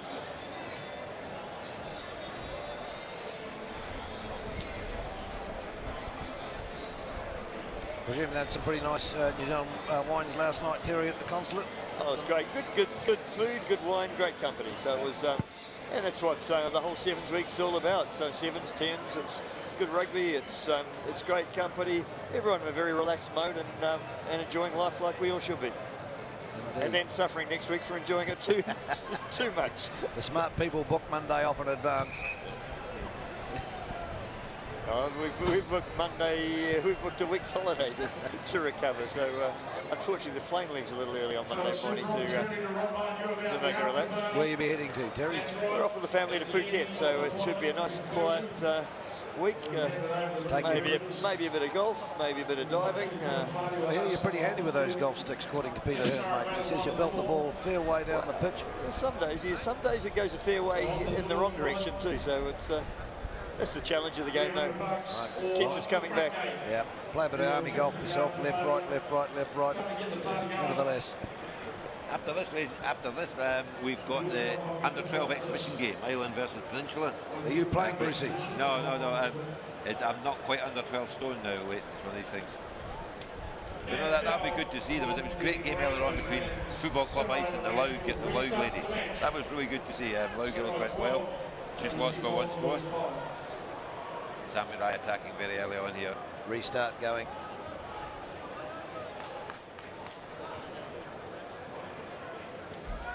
Samurai on the attack. It's and again a big bust. There's a lot of players drawn in there. If they can turn the ball over quickly here, no. Spilled forward. Overseas Old Boys clear with a kick.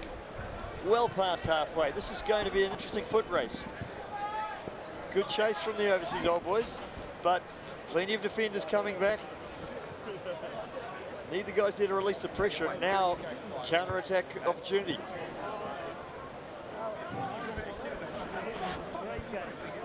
Good desire by the Samurai players to get back there and help out defence. Oh, and a loose pass turns the ball over to the Overseas Old Boys. Hot attack.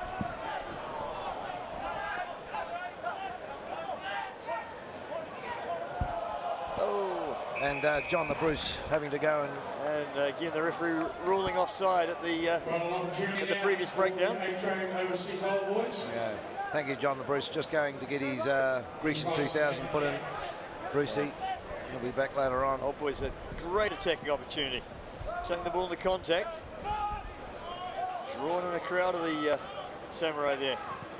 Big fella, big offload it well. And space on the outside. Can they get the ball out? Is he going to use it? The big fella, there it is. Cox in the space and sneaking a few steps quicker. For the 8 track, Overseas Old Boys. They come within 2. Bringing it in closer to the post too. Critically for Kenzo Purnell to take the conversion. It's important kick this. Will tie the ball game up. Well, they did what they had to do. They couldn't really have a slow start here. The pressure was all on expectation, the Old Boys, and they've done it. They've got that try. Let's hope they can get the conversion, and then we'll have the game off. And again, the Samurai suffering from that one player in the bin. The indiscretion preventing the quick tap, and the conversion unsuccessful by Kenzo. So it's now Overseas Old Boys trailing by 2, 12-10. Joining us in the commentary box is Tyrone Bradbury, Hong Kong International, youngest bloke to ever play for Hong Kong. Guinness Book of Records for quite a while there. If you keep saying that, I'm going to be the oldest. Anyway, here we are. So that's put it within range for the Old Boys. Now they need to carry on. They can't go to sleep. They've got to do nice high restart. Pressure on the receiver, but well handled. Spin and he's off down the sideline. Great support inside. Great speed. Flick back inside to no one. Oh, lucky to get away. Looked like it went sideways, but he's calling it forward. A little bit of indiscipline there. You're going flat out. You throw an arm out of the ball like that, you've got very little chance of picking it up. You're often better to regroup, leave the ball alone, turn around, pick it up, start again. Totally right. I think that's throwing that speculator ball could have gone anywhere, really. Oh, but it's it's handed possession back to the other team, and we saw in the last game possessions, everything. They have to respect the ball. Old Boys got to be happy with that. Get the feed to the scrum. Let them out of jail there. It was looking pretty dangerous. To be honest, they're not enjoying these scrums though. The weight advantage is significant. And Samurai taking advantage of that, putting pressure on again. Defence up flat, and the referee. Great play by the Samurai there. Quick tap. going. Ball out. All flopping around the back. Nevertheless picked up by the Samurai. Stepping, going across field again. Don't really have numbers out there, but they've got some big boys. Great tackle. Great bootlaces tackle. Again, Kenzo Pinnell in play. Penalty against Old Boys again, unfortunately. There was great defensive work, but they paid. It's all about pressure, isn't it? They're forcing on the goal line there.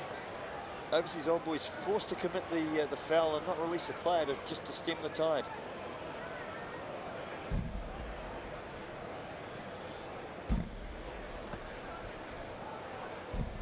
Decision time here for the Samurais, whether they go for the kick into touch or...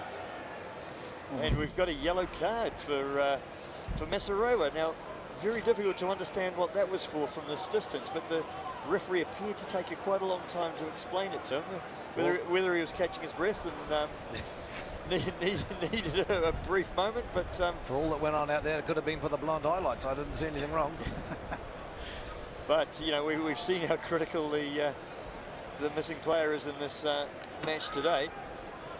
And now we've had the roles reversed. Yeah. Samurai back to full strength and Overseas Old Boys down a player. Wrong end of the paddock and one person down. It's going to make it hard work. Great defence there, though. Well, Maul in.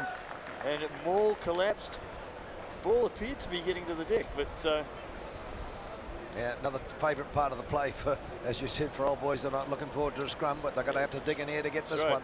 And Sione Vailanu, seemingly confident he had the Maul under control on his own there, but referee not convinced.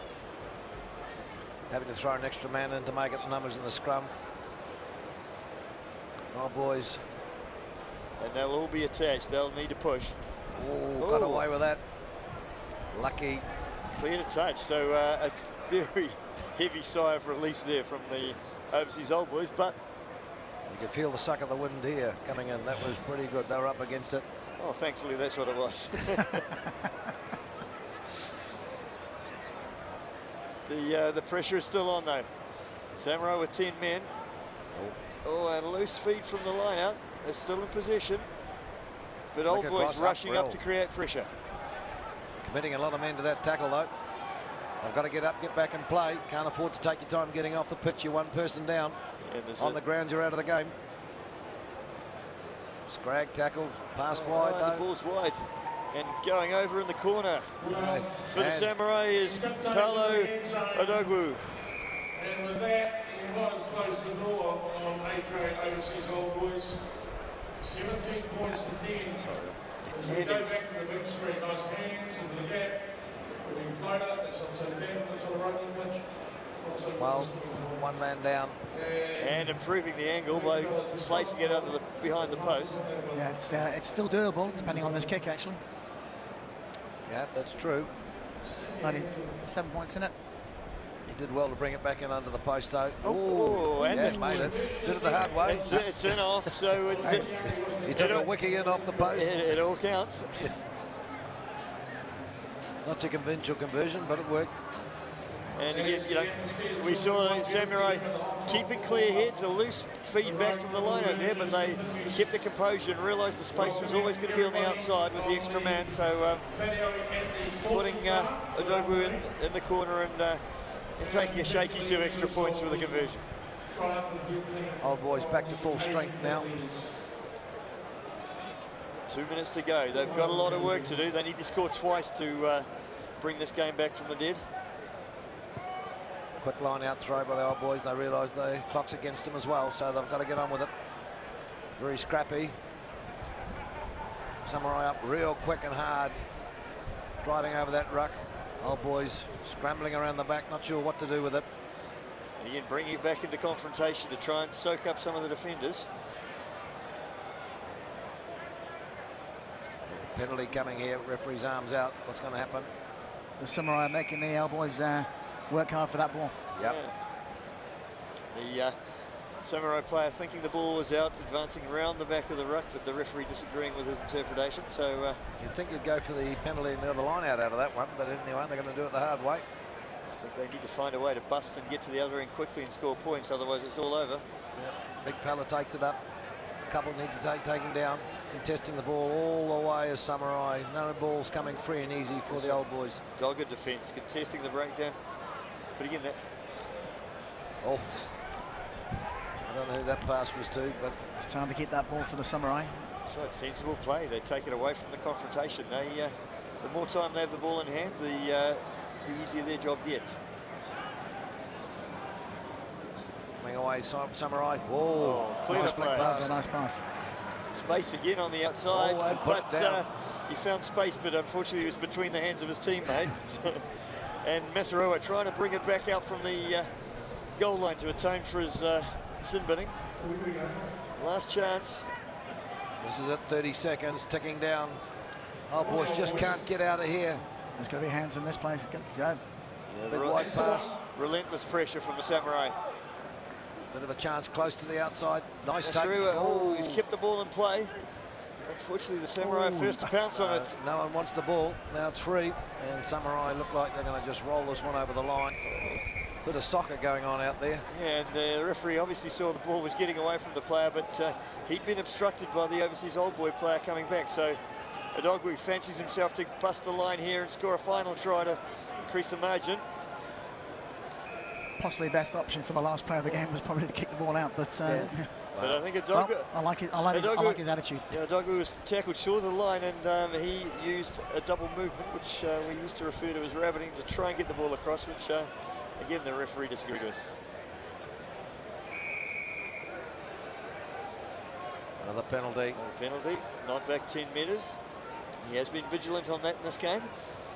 Old boys just haven't been able to get out of the space. They've been stuck here on this 15 yards off their own line and just can't get away. Great pressure coming from Samurai, contesting everything. And I think you saw the frustration from Masaroa where they're realising the futility of trying to win a 9-point ball game with a 7-point try. Yeah.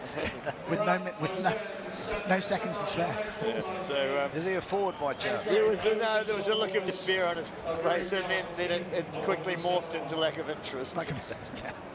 Let's just knock it on. Get the game over. I don't need to take another big hit for the impossible here. So as we see the youth of Hong Kong coming out to the pitch for the annual Island Peninsula fixture.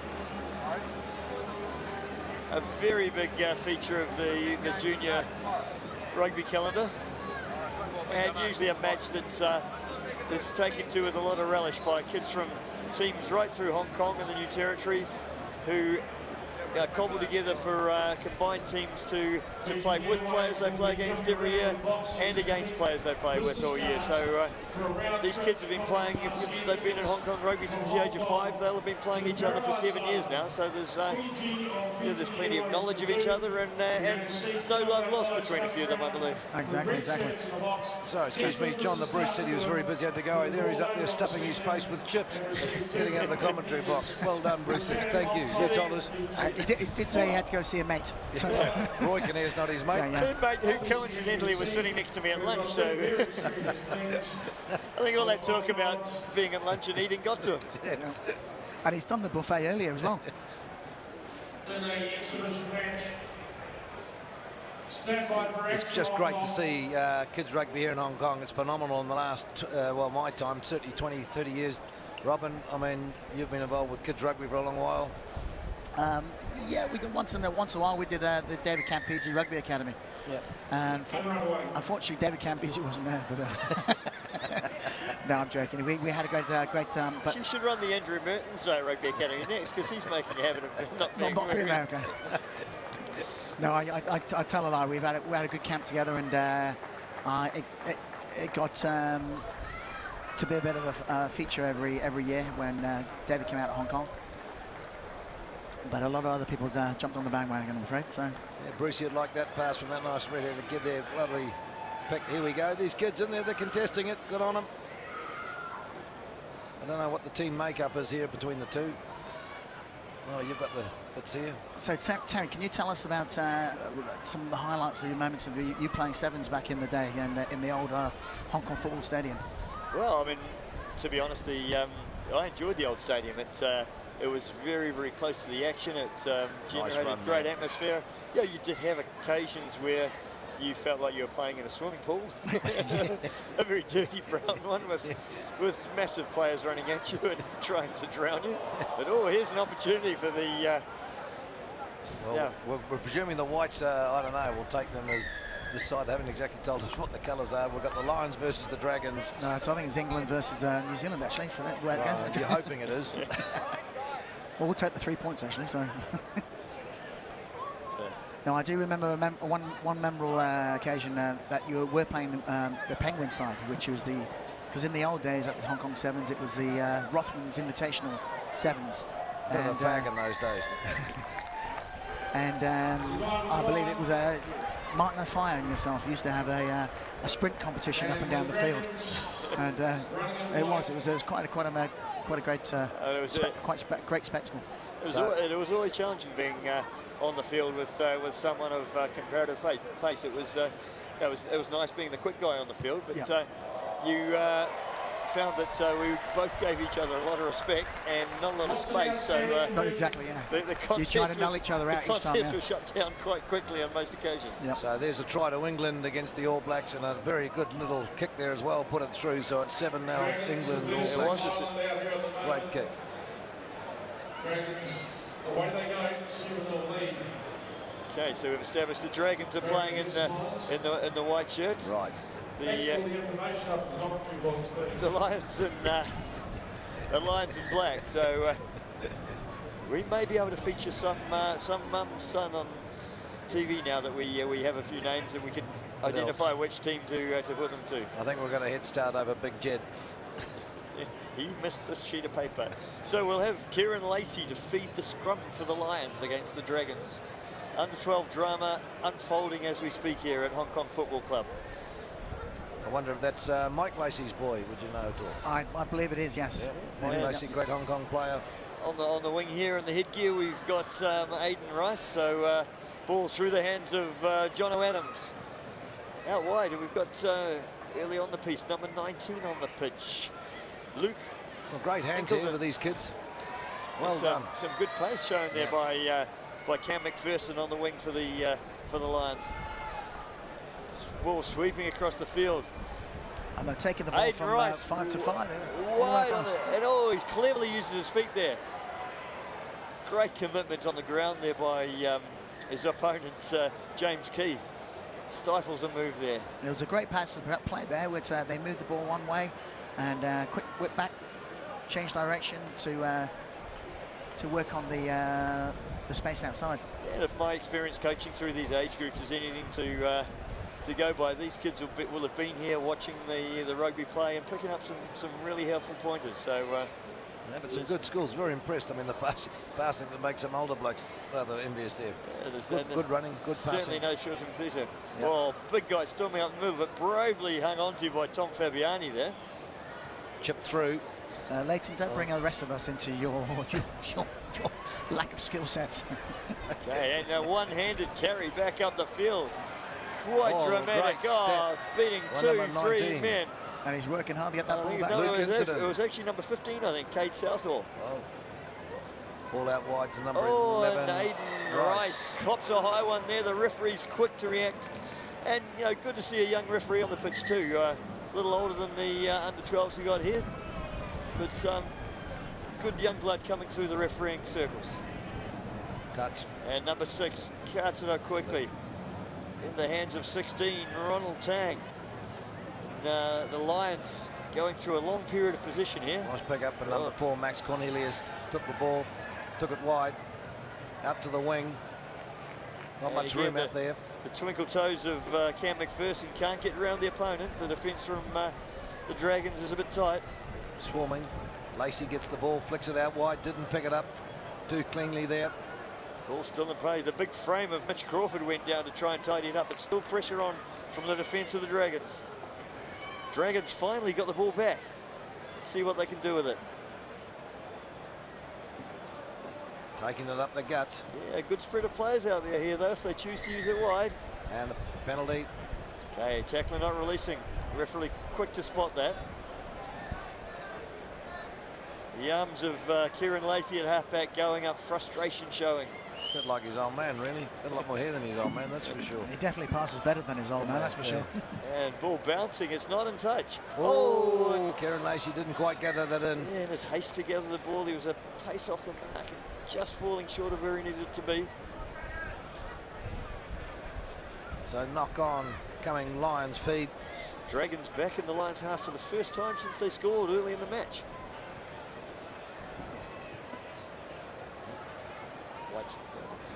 We're hoping we're getting these names right because we've been informed the Dragons in white scored the first try and the Lions are in black, but we could be giving people's names to the wrong kids, so apologies if that is happening. Anyway, they're doing well. Great game. Yeah, oh, and the big tall frame here. Unfortunately, we won't know who he is till he runs past us and we can see his number. And he's got pace. And brave defence from Kate Southall. Well done there. Holding down, big fella looked like he's through. Yeah, and it was a storming run there from Max Threlkel. Hope I've pronounced that right. Yep. Looks pretty good, Threlkel. Yeah. Yep. Captain of the Dragons, so leading by example with a big storming run. Okay, we right in front of our commentary position now. We've got not two of the giants of the game, but two very enthusiastic young men, Cam McPherson and James. Sorry, we've got Aidan Rice eyeing up James Key on the two wings here. So will the ball come short side? And it's gone wide. Spilled out, all knocked it on there, unfortunately. Liam Young under pressure at the base. Good work from young Kieran Lacey to disrupt that pass.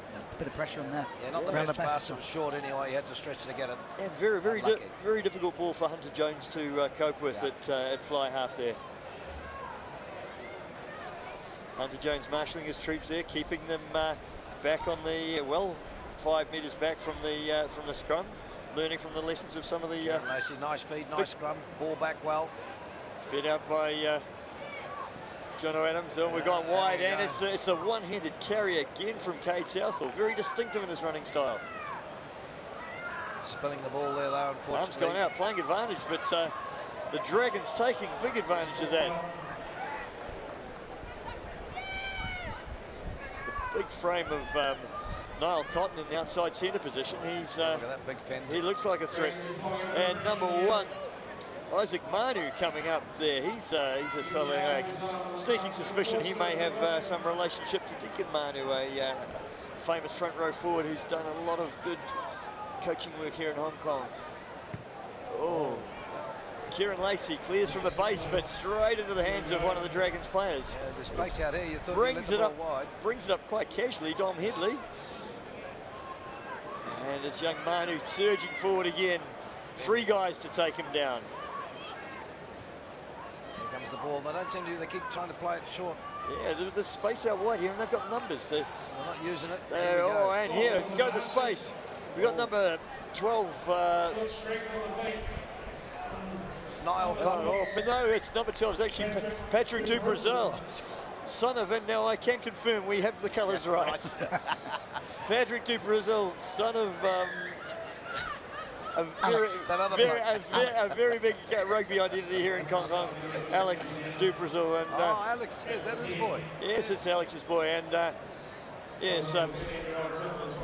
It's great seeing these kids, knowing the parents and seeing these boys out here playing the game, and girls obviously play quite a bit of rugby in Hong Kong. And young Paddy Dubrazel showing a lot more pace than his father, I believe, in the last match he played. I don't think I'll last Alex run, actually. Yeah, I was going to say that, not that too hard, but yeah, he's still got a bit of pace to him. Yeah.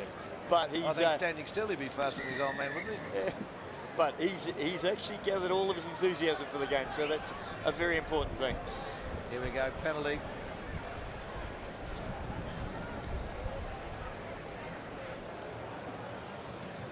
Oh, and a very clever banana kick there. Must be from Queensland.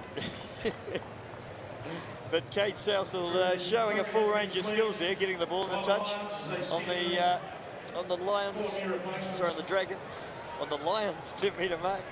They need this written on their shirts. Okay, mass substitution going on and all the paperwork that comes with it. I love this paperwork. I never got on the picture there in my day. All this paper taken away. There we go, line out throw.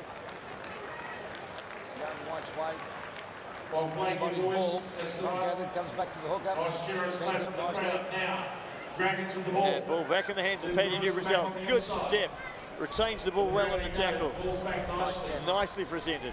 Dragons good continuity. Now they're letting it There fly. we go. Hands going wide. Give it, boy. Give it. Right, you're in some space, son. Hands away. He's got Oh, enough to he's through. another little nudge through. And he's still Oh, going. the ball's... And he can still Oh. go. Oh, Pull down up the line. yes! Oh, and he's got the try.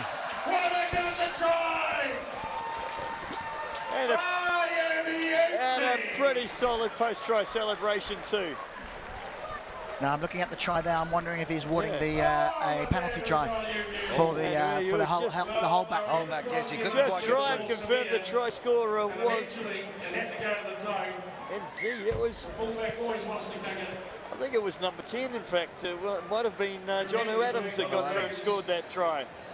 No, you did right. Yeah, fullback Kate Southall did all the hard work, came down in a tumble of players just short of the goal line, but the ball kicked through all the defenders on the deck, and I think John Adams was the one that came through, grounded the ball.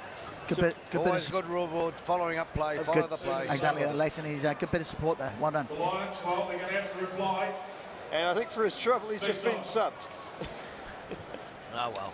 Okay, and Oh, quick, didn't get oh, it. Caught it with his quick face. tick off, knock and on. Well, could have been a penalty there, Knock on, actually. It was yeah, I think knock on and young referee offside. giving him benefit of the doubt. Give him benefit, yeah. Well, why would it be a penalty? The infringement was... Well, it came forward off the player into a man in front who played the ball. Right, So, okay. Well, that's right. Bit harsh. He is a front row, so we'll have to explain the rules Rules, one day. rules. sorry, am I talking too fast? These damn rules, they ruin a good game. It came They are off the player. In fact, by the time you got out your scrum, didn't you? You didn't see what was going on. Anyway, No, some back normally dropped it. Back to Anyway. the action with Kieran Lacey feeding the scrum, going through the back line, and with the sizable frame of Luke. Super work by Oh, the nice Lions. take. Now they're on the zone. High ball, great stepping. Outside he looks. Again. Straight through the gate, the Lions. Flooding the channel. There's the ball, presented at the Hey. back. They got it Now out they've got quick. some width if they want to use Big it. fella takes it Well, up. Max Cornelius trucking it forward. He's making it. Paddy Dubrazel takes him down and rolls sensibly out of that ruck situation. Stepping inside. Number one having a go. Prop Toby boys. Hughes, again, good pressure up the middle. Looking to exploit the blind side. Be Have they careful, knocked yeah. it on? Ball has been turned over. They threw that Okay. away. Didn't secure it too well. And Will Burney coming away with the ball. Still under pressure on their own goal line, swinging it wide. Creative play here. Oh, man, Skaggle ball, knock on, or forward pass. Yeah, difficult position for the Dragons to find themselves in. 5 metres from the goal line, defence in your face. It's tough play. Spirited play, actually. Trying to run the ball out from your own inside your own 22. But now we have the Dragons. We saw a little conference there between Kieran Lacey and Big Luke Incledon. Let's see if there's something on here. Scrum ball bobbling around. Number They're 8 going picks blind, it up. Away big he goes. sidestep. Yep, and he's held off the he's line. just feet short of the goal line. Young referee rules offside Quick again. ball. Okay. Quick tap. Ball's throwing it going wide. Got space and His size hands out there. here. 12. Put it There, wide. and the ball in the hands of Big Luke. There it is. Oh, No, and again they held him off the line. Kayan Makani just held up short. Oh, Pushing, driving forward. It's Oh, got to be a try. Number 4. The big frame of Max Cornelius finally drives up a great body position there, driving in low, getting in under the defenders who are a little high on the goal line there, and the Dragons succumb to the pressure from the Lions. So it's always good to see a Popo up there in support, picking the ball up, pushing it over. a nice attempt at a conversion there by Max Campbell, but again, heading to the Sportsman's Bar. Is there a concern there for his parents? Starts early down here at the football club. Number 1 wears the pitch. Number 2 wears the Sportsman's Bar. I think Dad's buying beers all round. Right, it will be. We'll go down and get a couple of ourselves. That's my boy. Tell you, and it doesn't take those kids long to remember the number. And here we go. 1 week from now, the stories that will come out back in the day. Yeah. There go the Dragons to do the restart. They're still in charge of the game and 2 tries up to 1. Nice restart. Let's put it into a nice bit of space. Interesting, that pass, he touched it and it bounced forward. And Luke Incledon bringing it back with power. Oh, great work at the ruck there. Sam Nicole, the sorry, Max Raquel, the Dragons captain, but the ball's been turned over yet again. Scrum going down, Lions ball. I tell you what, you can see these young players have been schooled well at the art of presenting the ball in the tackle, but even better at the art of jackling at the breakdown. It's these are, I mean, this is very, very good hands. I'm quite impressed with the skill levels coming up from these kids here. It's Great excellent. hands, run well, they're good support, they know the technical parts, they get it right, they free the ball up, they run well, they fend well, they tackle well. It's a big moment for these kids playing on the big stage, and you have to remember, these guys don't play full field in their normal competitions. They don't migrate to full field rugby until next year in the under-13, so it's a huge moment for them out here. I think they should do that as you get older as well. Start small. Max Campbell taking it forward well, and again the big frame of Luke Ingleton taking it forward, looking for space on the outside. Good tackle. Lovely, Great solid tackle. Max Threlkel. Big hit coming in from number 6. Ball coming out, nice pick up there by the Looking half. for space out wide. Oh, man through, look at that chasing. And how often does that happen? Oh, he's got pace. There we go. Sam Nicole, he's going all the way. He's under the post. Ensuring a good chance for 7 points here. Right, now that game's come back into Sam Nicole, and how many times do we see that in today's game? The missed pass, bouncing along the ground, upsets the rhythm of the defence and creates space, and someone seizes the chance. And in this case, it was Sam Nicole showing his pace and flying in under the post. Great play. Nice to watch. Number 8 getting through. Pinned his ears back and went for it, but nice gather of the ball, like you say. And around. Luke Ingleton secure with the conversion. So here we go. I think it's going to be all draw, isn't it? I think it's 12 all. It's 12 all. And we don't have half time. That is actually the end of the game. So a very honourable result. That is a great result for the two teams. And a great exhibition of rugby from what might be the future of Hong Kong rugby. Some of the stars of the future are out there for all to see. Well, the skills like that, Hong Kong rugby's in a very good position, I would say. Very good. Yeah. The future of Hong Kong rugby on show. So our next match, we'll have the Taikoo Place Scottish Exiles up against the King's College at University of Queensland Old Boys. So we'll be back with you in just one moment.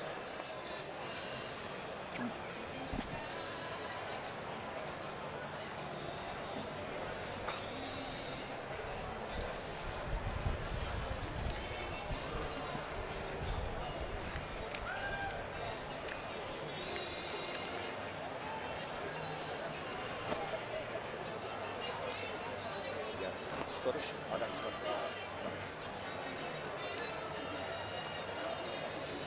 So, strategic equity alliance. Queen's College coming up. Local team, Scottish Exiles. We'll have a lot of local ground support here for them. And just in time, wouldn't you notice, Scottish Exiles come on the paddock and another Exile comes back in the form of John the Bruce. There comes John the Bruce, but without his chips.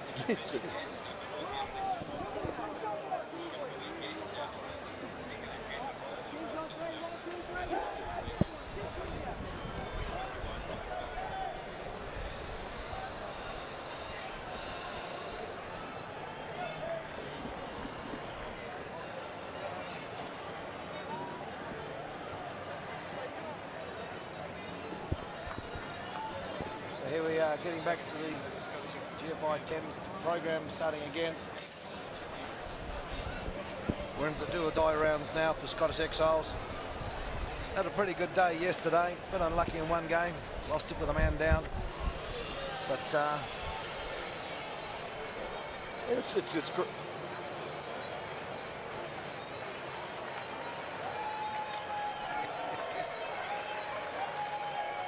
GFI Hong Kong Football Club teams from 2017 brings their attention down to the halfway line in front of the commentary box.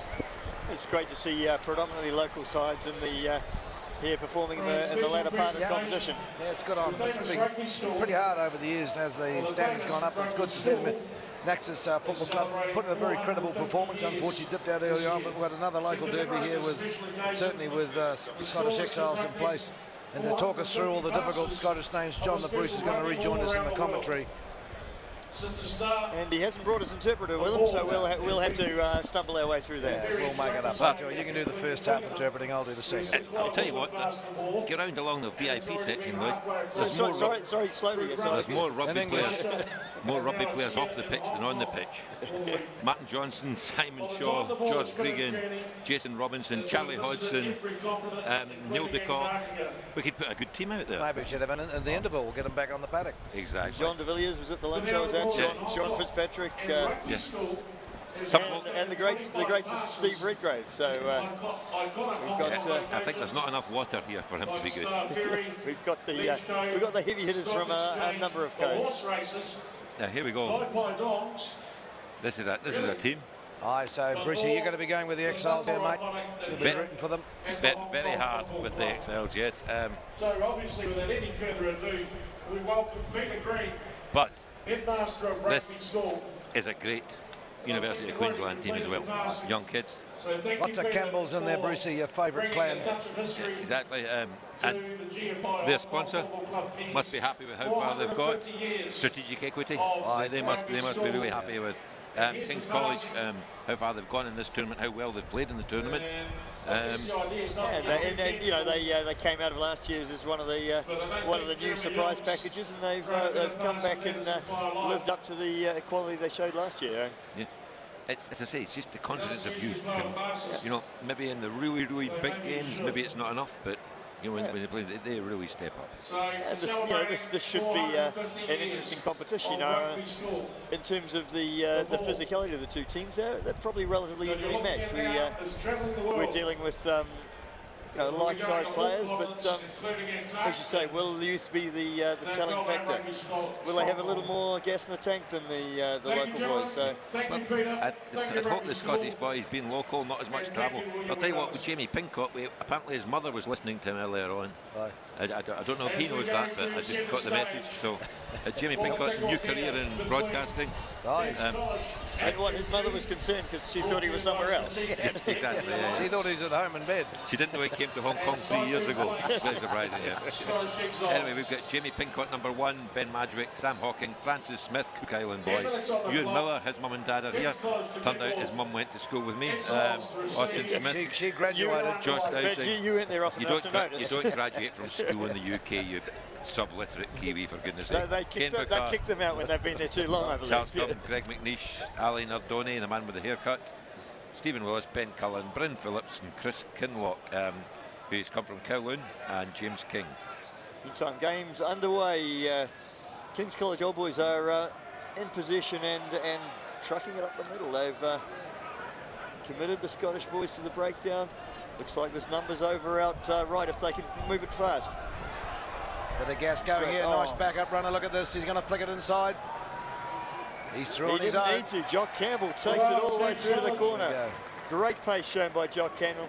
And often in rugby, you show a guy the space to encourage him to go the way you want to, but unfortunately, occasionally that doesn't work out so well for you when he takes the gap. You've encouraged him to get caught. Jock Campbell does for the Scots again. That's it. I told you yesterday.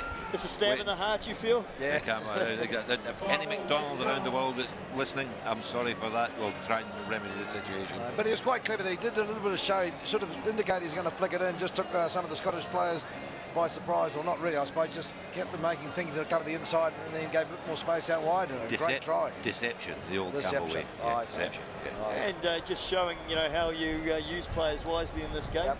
Jock Campbell's gone to the bench to take a breather, been replaced. So very early in the game, but a blistering run like that takes its toll. So I think they want to refresh him, get his speed back out there when he's back to full charge, and get a few more of those out of him. Quick early start there for the King's University. 5-0. Conversion unsuccessful. First minute and a half of the game, so that's a good start for them. Scottish need to regroup here. Hands on ball, first thing. Yeah, Edward Gibson putting up the high kick, giving his team a chance to get under it. creating a lot of pressure. Nice kick, put it right there. A lot of pressure on the Scottish player. Spilled it forward straight into the oncoming. Was it unusual? Old It's Kane Bacall. King's Been College. great all season, but just a mistake there from that kick-off. And Nice. the longer that ball's in the air, the more nervous you get standing under it with the... Look at that, step through nicely, number 9. Oh, from the base, number 9, Scott Gale. Showed it on the outside, took the gap that was presented and took it all the way to the goal line. Got to say, they're looking pretty impressive. Good, strong start by King's College Just here. a subtle step. Number 3 was too slow getting off his feet at the breakdown. It's only a few, weeks ago that Scotland never get out the traps at Twickenham, and Scottish Exiles are emulating them here. They have not started this game.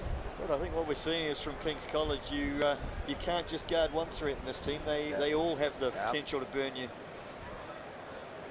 Well, I think all these teams actually having come through the round, I think now they've found their stride. If they've not been here, they've sort of figured it out now what they're going to do, and they're doing it well. All the sides today seem to be playing a lot more in tune with the format of the game.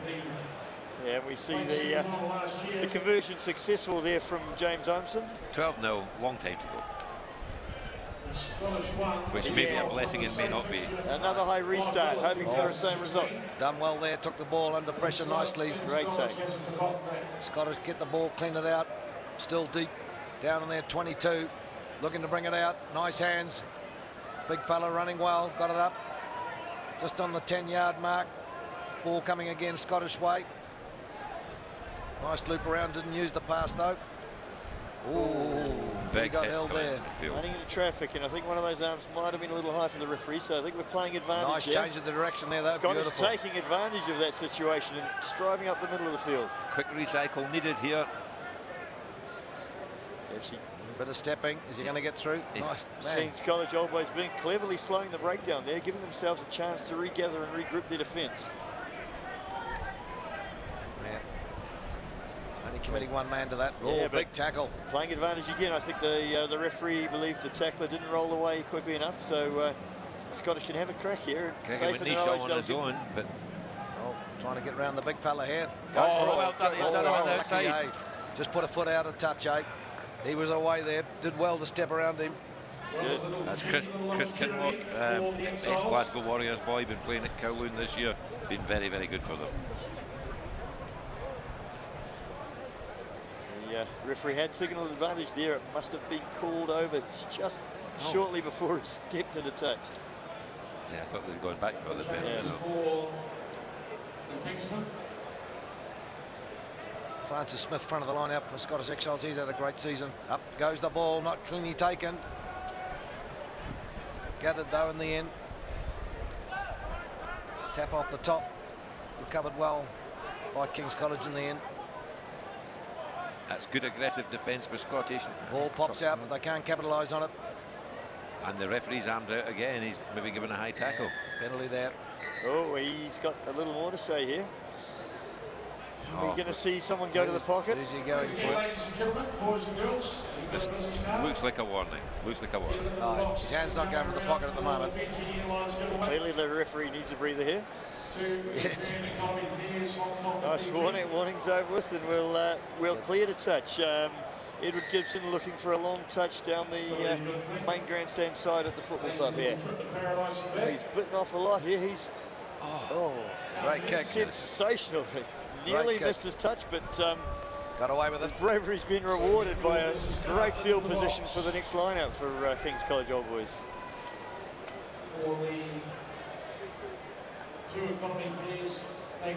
Campbell Wakely to take the throw for the Old Boys.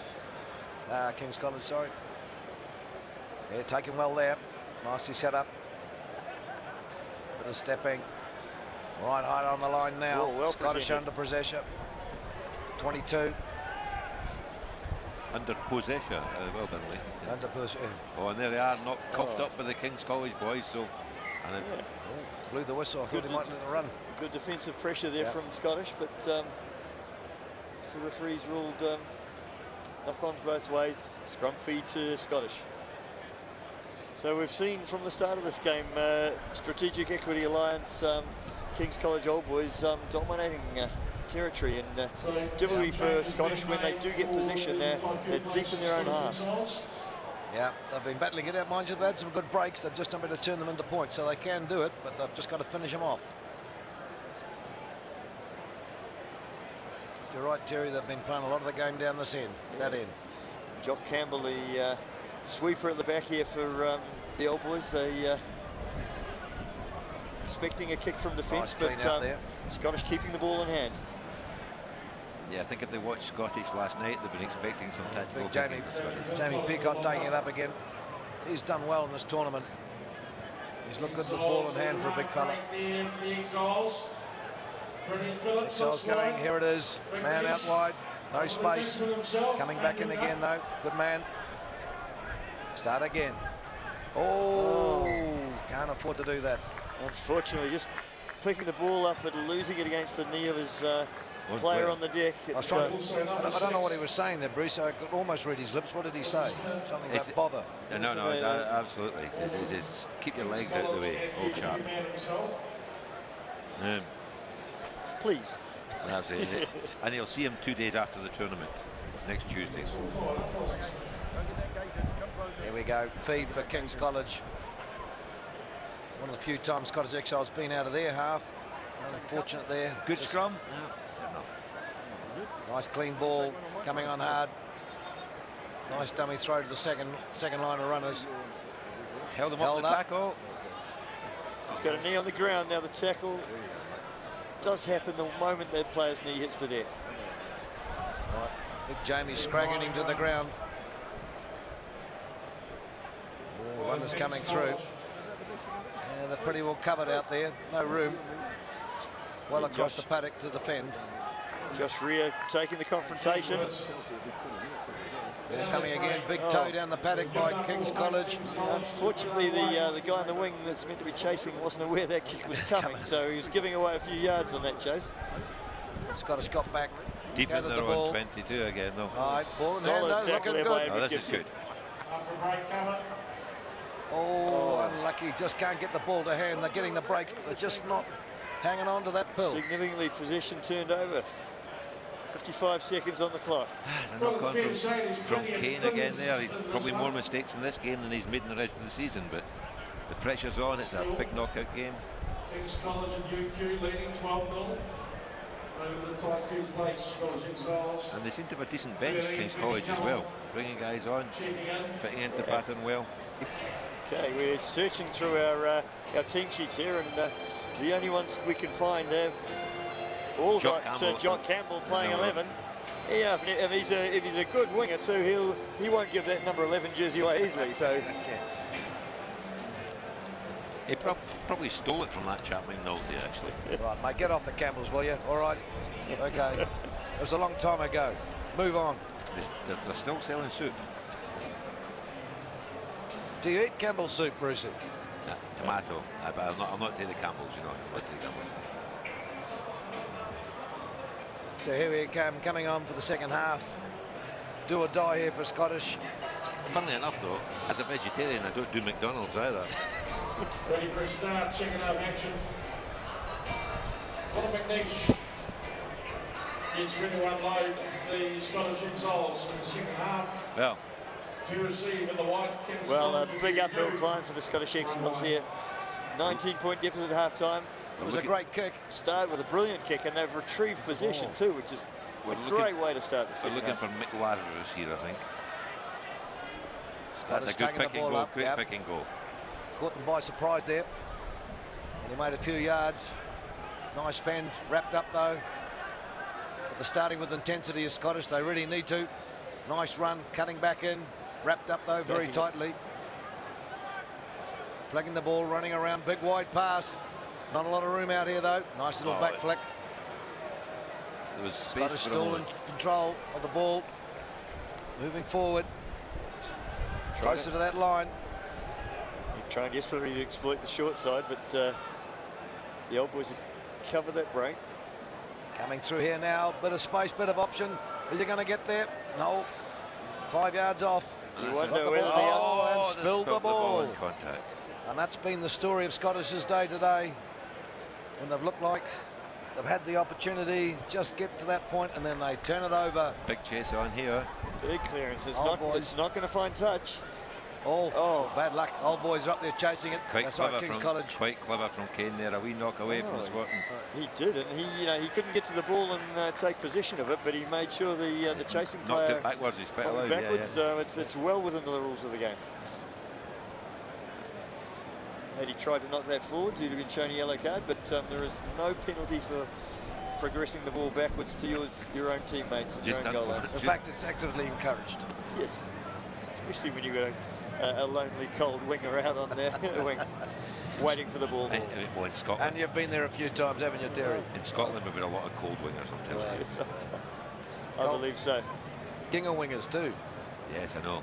It's unbelievable. I mean, can you imagine frozen ginger hair? It's a spectacle. Speaking of ginger, here comes Billy Mason, our tournament organiser.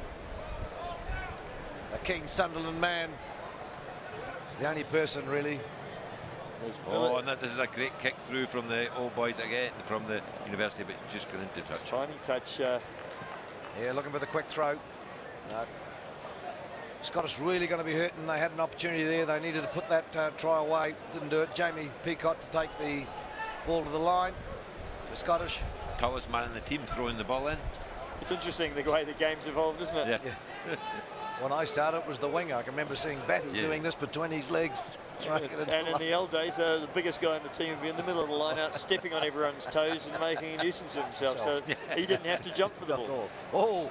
Big hit. Oh, that's almost held it. Unlucky. He took the great tackle. skill there, so nearly retained possession there.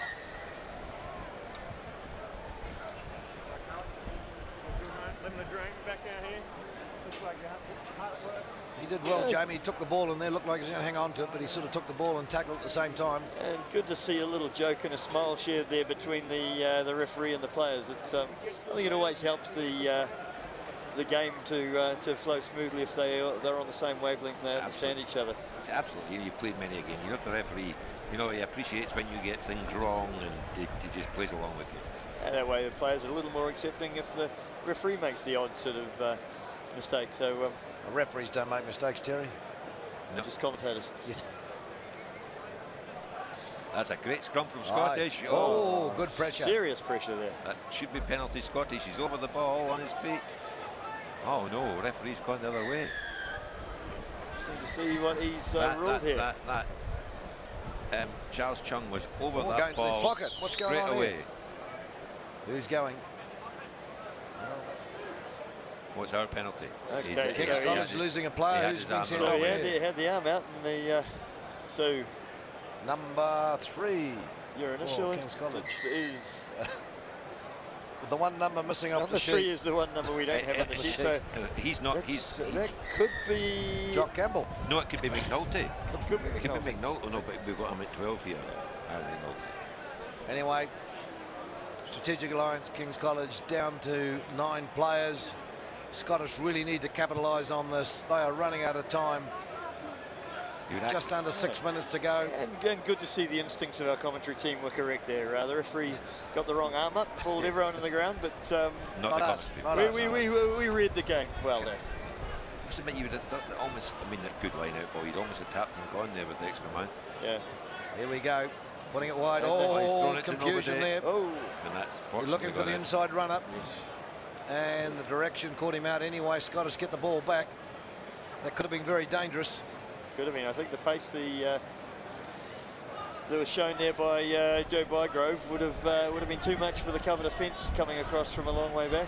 So here we go. Francis Smith to take the ball. Jamie Burger the line out. They've obviously studied this and got it all sorted out. Scottish ball.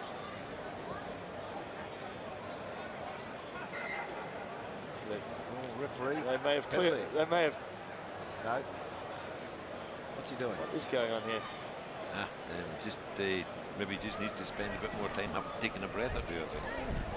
But he's doing it with a smile on his face, which we like. Nice take. Oh no, sorry. I thought he had that. Went through his hands nevertheless. Scottish come away with it. Well, what are they going to do? There we go. Nice take up the pitch by number 5. And that's Ewan Miller. His mum and dad are on the ground. And Big Jamie's on the charge. How far can he go on, Big This is what we like to see. A man like that, ball in hand, bit of pace, booked a couple. Oh, unfortunately, the Jackler was over the ball too quickly, and all that good work is undone. I'll tell you what, Leighton, we've gone through some of the tactical nuances of the game here.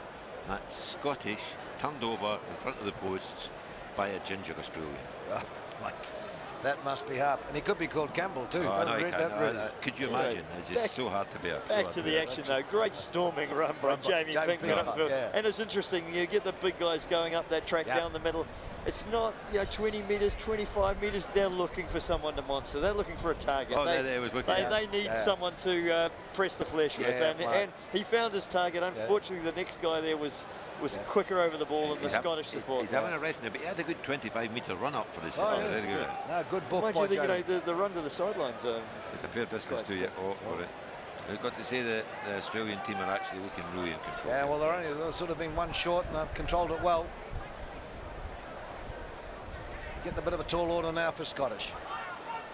Even with the advantage, they've not been able to capitalise on it. Oh, got the ball, unfortunately, penalty against him. I think there's a fair chance that was the right decision, because there didn't really seem any real reason to come back in their side. But you also saw the risk there. The tackled player just strove to go another half yard through the tackle, which took him away from the support, which exposed the ball to the Scottish players. It's when you see a big forward near the line, he dives over his own players. He's just asking to be held up. Yeah, exactly. And sometimes that extra half yard isn't worth taking. You're better to secure the position, recycle it with your support close to you, so you can get the ball moving quicker. Line out ball, strategic alliance. King's College got the throw. Nice take, very much in control. And clever play there by Scottish. They didn't engage the players in the line out there, so the man could come round. He wasn't offside. Oh, bit high there. Oh, good pace shown. Number 16, Joe Bygroves into the tackle, showing the value of pace, but unfortunately, I think you could say the tackles from Scottish were a little high. And Stephen, well, he came out the line to try and make a big hit. It was desperation time, and he missed it. Arm tackles, they never got their shoulder neck connection, so it's, all the players are strong these days. You can't knock a guy over with just an arm. I'll give it, he knew he had to do something, so he tried to rush up, and he just didn't get there. Anyway, it's late in the game. They're looking for chances, and it's again the game slips further away from Scottish, and the conversion looks good. A lovely kick there from James Olmston. Have to say, there's the score. It's all over for Scottish. Pretty much about a minute to go, and the score is, when the board comes back, 26-0. Yeah, I think it's in Scotland we call it beer o'clock for the team. I think. Right. I think it's beer o'clock. Yeah. Nice take. It's no disgrace to Scottish. They've played well, and Strategic Alliance, King College Old Boys. They've showed us they're one of the teams to beat. That was a little bit forward. You can see that one from here, right on our one. We had a perfect view of that, as did the touch judge, who assisted the referee well and ruled the forward pass. Yeah. 30 seconds to go. Unfortunately, Strategic Alliance, Equity Alliance, King's College Old Boys have another attacking position. Well, they've drawn the short straw. They've got another game. Right. King's College. Are you talking in terms of the one-chai strategy? Just in terms of, think of the level. What game are we playing here, Brucey? No, these guys are all pro rugby players. They want to be in the tournament as long as they can. They do. And it starts to hurt towards the end. So it's a bit of a level of the hurt as well, because it's who can play through it. King's College to feed the ball to the scrum. And you're physically hurting, and it hurts even more mentally to see your mates going up and down the sideline with pints of beer. John Campbell coming in there. And there's the ball out. They've decided they've had enough, and James Olmston takes the ball to the sideline and finishes the game.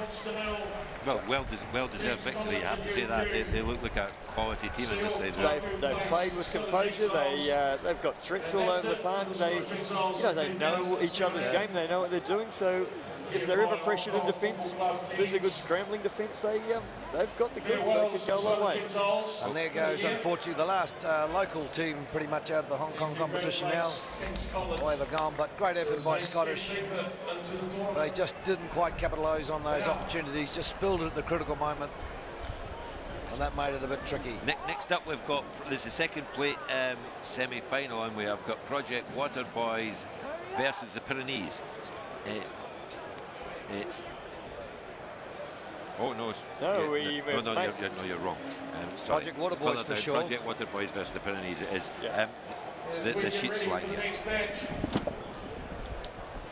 It's time now to announce the winner of the Fiji Airways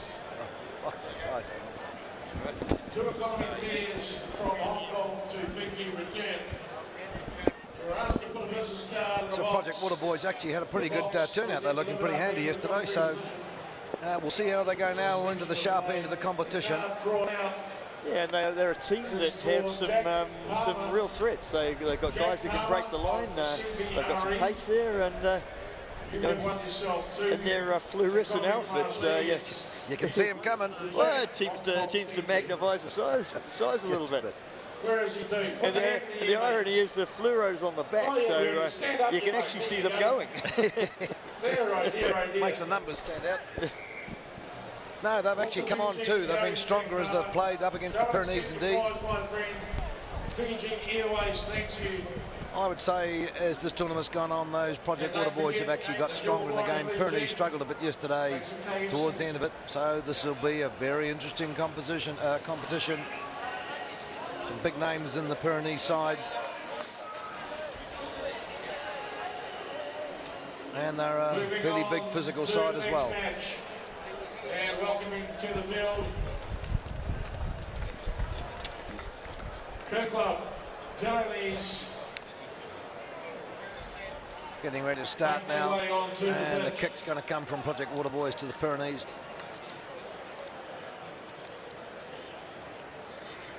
Semi-final number 2 in the black division.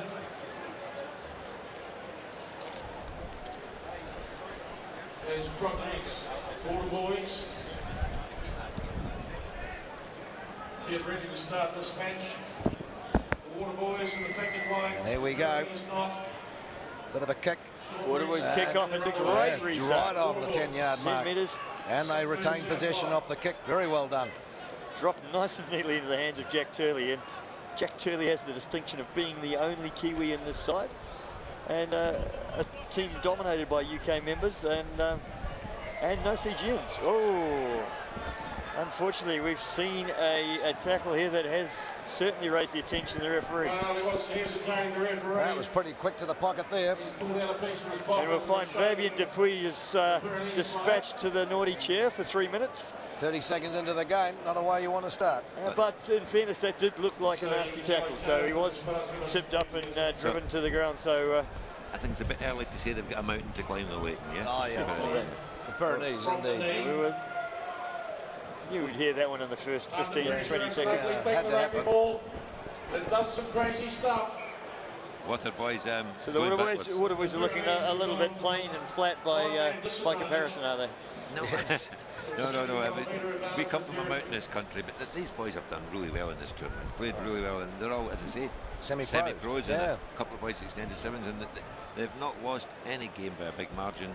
And I think they're going to get confronted with direct physicality from this Pyrenean team, and they've got some of their own, but they've got some legs. So we'll see. Let's have a go. But they need to turn this advantage, this one-man advantage, into points pretty quickly. It's going to be a real problem if they can't. Will not bode well for the rest of it. Big strong scrum there from the Pyrenees. Ball comes out, number 11, Bastille de Hold gets it. Still going on the ground. Ball's coming clear. Number 3, Jean-Charles Fanendi taking the ball forward, but held up well by the Project Water Boys. Coming away again though for the Pyrenees. Number 2, Clemente Esteroli. Still standing. Gone to ground now. Where's that ball? Pyrenees bunching it up, but the Water Boys stoic in defence. That's a good hit. Again, the Project Water Boys being disciplined in defence, but how much more of this pressure can they withstand?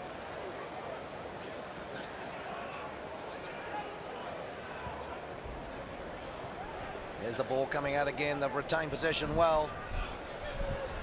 And they're playing taking their time. Also playing down the time with the man in the bin. Aye, very clever play. Controlling the ball very, very well. Going for an option. Project Water Boys, though, defending well. Number 8, Jean-Baptiste Gottlieb can't get through. Significant here to turn the ball over because they won't last this pressure much longer. And there it goes. Number 14. Terry, you've got some foresight. Bruno Carlo. Got Vanuatu or Fiji. I don't know, he's covered them both. Anyway. Oh, look, he's dangerous if he's playing for either. That had to come eventually, as you said, Terry. They were soaking up the pressure well, but unless they turned the ball over, they couldn't hold them out forever. Pyrenees, one man down, but they've gone up in the score. 5-0, should be 7, I think. Yes, it is. I think, and they showed the other pertinent component of this game. If you play with territory and keep the other team under pressure, you know, it doesn't matter you're one man down. You retain the ball, they suck up the pressure, and eventually something's got to give. I think it suited their game. This suits their game. They play hard the right round rugby and they recycle. And they just kept the ball for basically the whole 3 minutes. Let's see how what it was. Good reception from the kickoff. Danny McCluskey takes the ball to deck. There we go, penalty though, coming to Water Boys, taking it quickly. Nice step. Nice twinkling toes there. Number 13 still going strong, player. Yeah, Kerr Gosman wading through the middle of the ruck. He's actually one of the 2 Scottish Sevens players in the extended squad that's in here actually. So here we go, showing some legs. But they've got some very fast boys out wide for the Pyrenees. It'll be hard to run around them. Project Water Boys scrambling to hang on to that ball. Comes clear for them again. Looking for the options, but there aren't many there. Scragging through. Did well to make forward ground on that. They've got men in space out wide though. If they can just get the ball there, it's avoid that last confrontation. Nice pop-up pass there. Oh. And penalty coming Scottish. Referee playing advantage for an early infringement. Water Boys way. Offside by the Pyrenees. They get straight back into confrontation goes Jack Turley.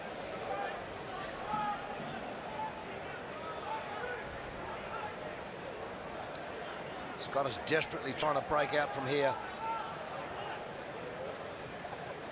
Will they use the outside? We've got some pace here, so.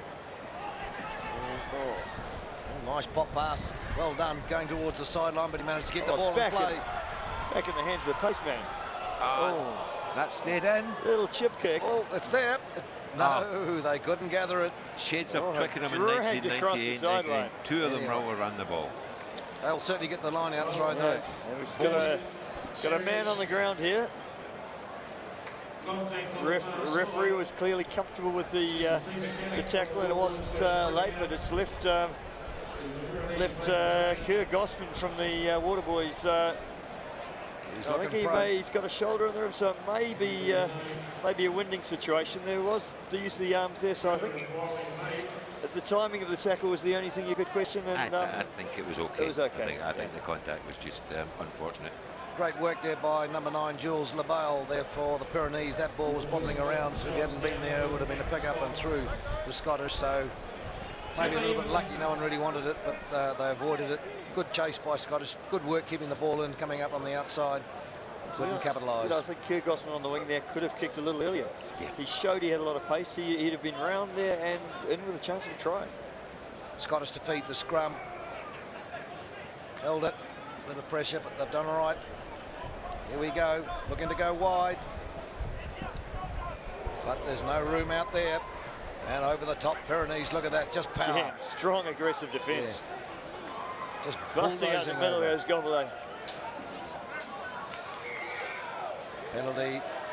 Scottish not releasing in the tackle. Pyrenees have the ball. What are they going to do?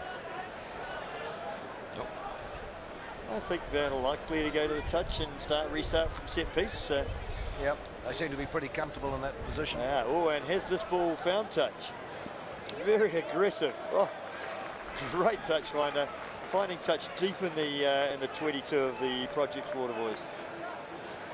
I'm glad to see that today they've given us the names in big letters. Don't need the glasses anymore, so that's okay.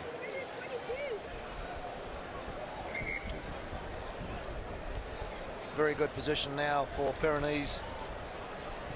I think this They're team, 15 yards off the line. they just do good, this strong, structured game. I mean, as I looked at their team list earlier on, they've got about 3 hookers and 5 flankers in that squad, and that's the game they've come to play. Well, you just saw over there, the ball went down, they just powered straight over the ruck, freed up the ball.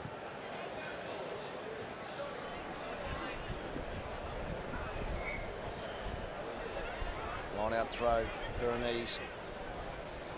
Nice take of the line out, line up, keeping it in tight. Can imagine they'll be wanting to drive this. Yep, and there they go. And marching progressively towards the line. Good control, good shape in this driving ball. The platform. Penalty against them. Water Boys lucky to get out of that one. Okay, now the referee may have he's ruled here that the player carrying the ball's knee went to the ground. And he held on. And he held on to it, continued. And at that point, the maul ceases. It becomes a tackle, and he has to release the ball. I think that was against number 3, John Salfandane. Yeah, now I think, you know, you might say the Water Boys were fortunate, but they need to take that and win the game. Well, in an extremely difficult situation against a strong, composed pack there, so they did well to come out of that. Yep. I think it was actually big Russell Nimmo was right in the middle of that. The big fella I was talking about yesterday, putting his weight in, biggest boy in the Scottish team.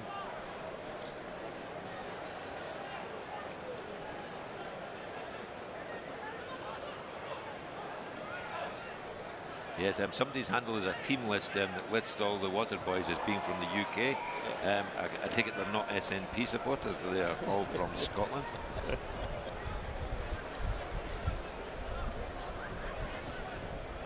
We're not going to start a Euro conversation, are we?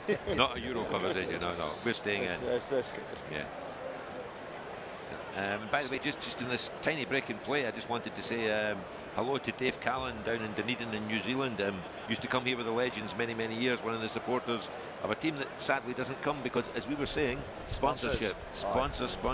That's why some of these teams are managing to come, and it would be great to see somebody get the sponsors together again for the Legends. They were always a great team that came here.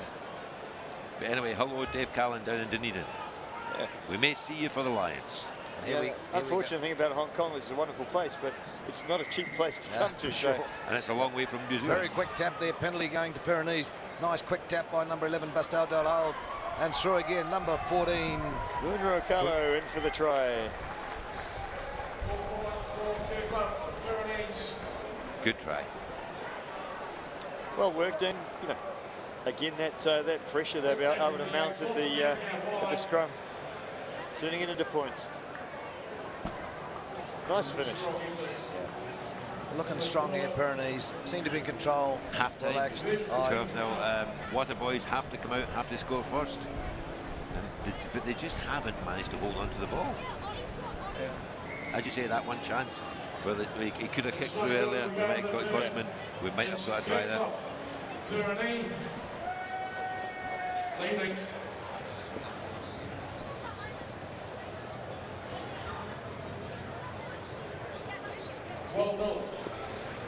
So half time here. Project Water Boys having to regroup, trying to decide what they need to do differently to come back.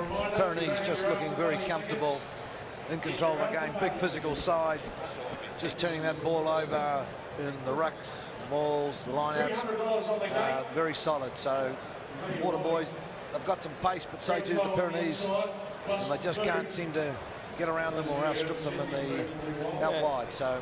And a difficult task for the Water Boys. The Pyrenees team have the control, the size, and the composure to control the game when they have possession. So it's difficult for them to wrest the initiative back. Magnificent edifice directly for us on the hockey pitch. Oh, Big Jeb would know about edifices.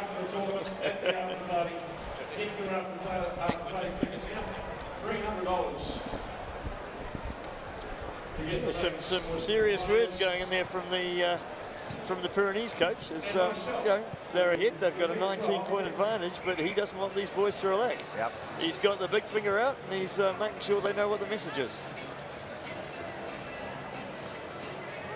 I don't know what is French for pull your finger out or keep the pressure on. I don't know.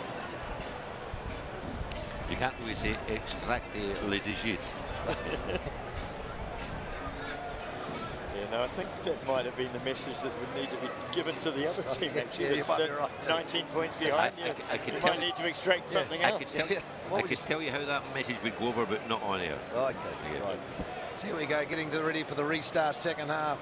Project Water Boys not really looking to be able to made any progress in this game so far. Nice take though. Magnificent kickoff. It's a great opportunity, but the Water Boys are secure under the high ball. Oh, look a bit pretty flat pass, well run Ball onto. carried forward well by Pete McCallum. Good clean pass, they're controlling that ruck well. Didn't quite hit that at full pace, nevertheless made some yards. Project Water Boys coming out. Good, number 3, space, Jack Turley. Jack Turley. Jack Turley. Big man finding some space He there. actually captained Heriots to the Cup and Championship double last year in Scottish Premiership Rugby. Oh, penalty against him, unlucky there. Hoping for similar results here, but it's not looking good at the moment. Not releasing on the ground after the tackle, so easy possession back to the Pyrenees, and predictably I think we'll see them finding a good touch and using the big boys. Going back to their big boys, yes. And lucky there, Sean McDonald getting a bit greedy. He's gone too greedy, so got away with one in the first half, but position turned it back to the Project Water Boys by virtue of a scrum where he kicked it, the ball dead from. So they'll be a sigh of relief for that one there. They were lucky. They looked very, very dangerous when they got that ball and set piece to the Pyrenees. So a good let out of jail there for the Water Boys. The Scottish just need to be able to get the ball a bit wider, a bit quicker. They have got some pace actually. I believe this Water Boys team. Danny McCluskey on the wing here, and number 11. Harvey Elms. He's been a danger man all day. I mean, I think he's just come back on the back. They need to try and just, maybe they need to hit up, but they need to move the ball wider, quicker. Hey, quick ball, we got the opportunity here. The free kick. Here we go. Quick, and then space out wide. We've got it. Wrapped up by so very, very good drift defence by the Pyrenees. They didn't panic. They took their time. Took their time, slid across the Scottish attack, and turned the ball over. And a very, very good turnover as well. 2 men over the ball. Still forward there. Great work there. Yeah, great tackle. Good solid tackle there. I think it was Ben Johnston.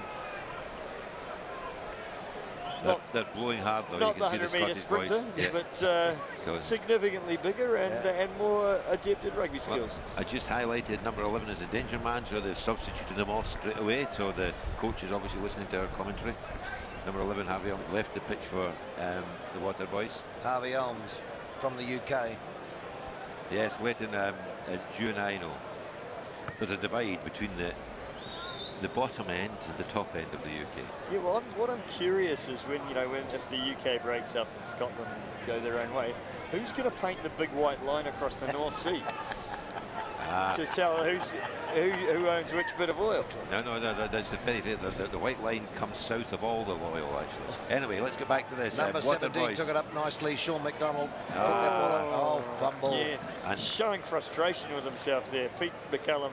They can just see that it's just not working for them. That they played probably in their semi-final earlier on was probably the best game of the tournament when they played GFI.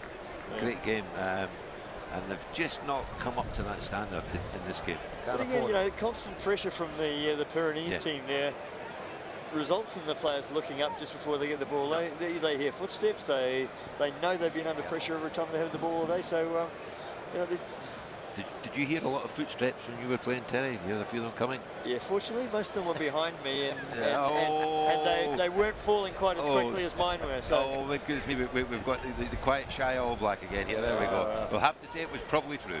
And Pyrenee down the blind side. Nice run for number 11. On his own, but coming round Bastille du Hard. They made some good ground penalty for the Pyrenees. Tackling not rolling away. I'd have to say, I'm not being a true physics scholar, but I did work out pretty early the ratio between my speed and the size of the guy chasing me was inversely proportional. Okay. Unless you're Jonah Lomu. Well, I was going to say you played before Jonah, didn't you? Well, and he was very lucky he didn't have to try and chase me, I tell you. He'd have felt guilty once he caught you. He'd have been a greyhound after a rabbit. Yeah, one moment of guilt in a long career like that wouldn't be that bad, would it? No, it was sad loss to World Rugby, actually. Sad loss. Yeah. Great man. Great entertainer, great ambassador for the game. And a very gentle giant. Yeah. Tap down, come back, Project Waterboys way. That was lucky for them. It was the Pyrenees line out. They didn't capitalise on it. And here comes Project Waterboys looking to break out from their half. Some strong running there. Good feet again from number 13, but just went down the blind. Number 9 picks it up. Tom Wilson from the UK feeds it.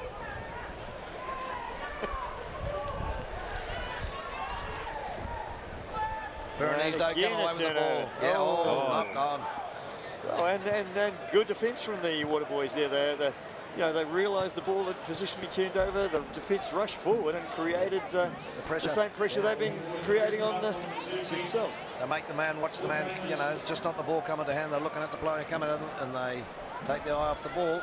Okay, 4.5 minutes to go. This is it. They've got to score in the next couple of minutes, haven't they? They've got to get good first base ball out of this and see if they can take them on wide. Oh, and then we've got the speed of Kirk Osmond back on the wing, and after his tackle in the first half, he was clearly winded and recovered from that. Now let's see if he gets the chance to big scrum. show us his pace.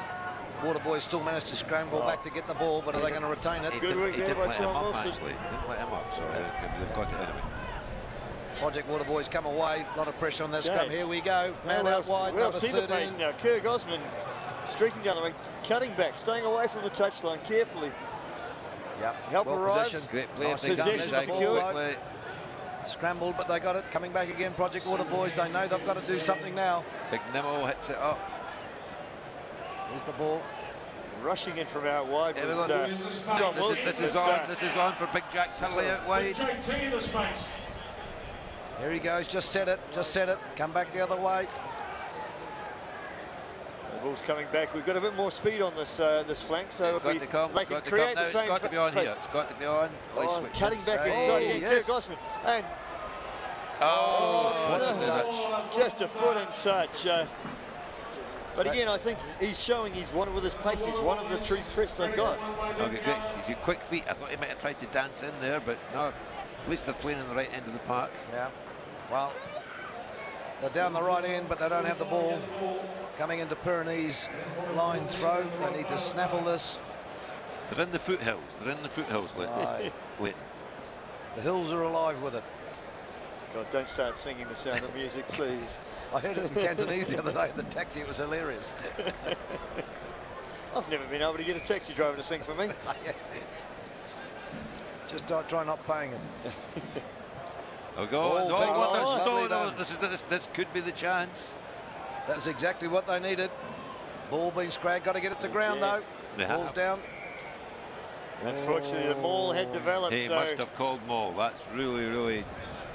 He needed to get that better. Well, good steal in the line out. They needed to do it, but they couldn't capitalise. Scrum, and they're pretty solid in the scrum as our Pyrenees. The critical issue in those situations is as soon as the second player from the attacking team joins the maul, it becomes a maul. So if the player's left to fight in his own against the other team, the maul doesn't exist. There's a bit of colour there for you, Brucey. Hard to leave your mates on their own, though, when they're being monstered by the mountain men from the Pyrenees. But it's a strange tactic. Sometimes that's the case. You have to do it. I think the Pyrenees may have peaked. Oh, there we go. Some pressure onto the base. Yep. They managed to recover it. I think they'll kick downtown, the Pyrenees here. A long way. 142. Oh, tough pass to take. He gathered that in well. Cleared for touch, but not the yards he was hoping for. They need to shift this ball real quick. The Waterboys still in attack. They need to score. Next 2 or 3 phases of play, they need to score.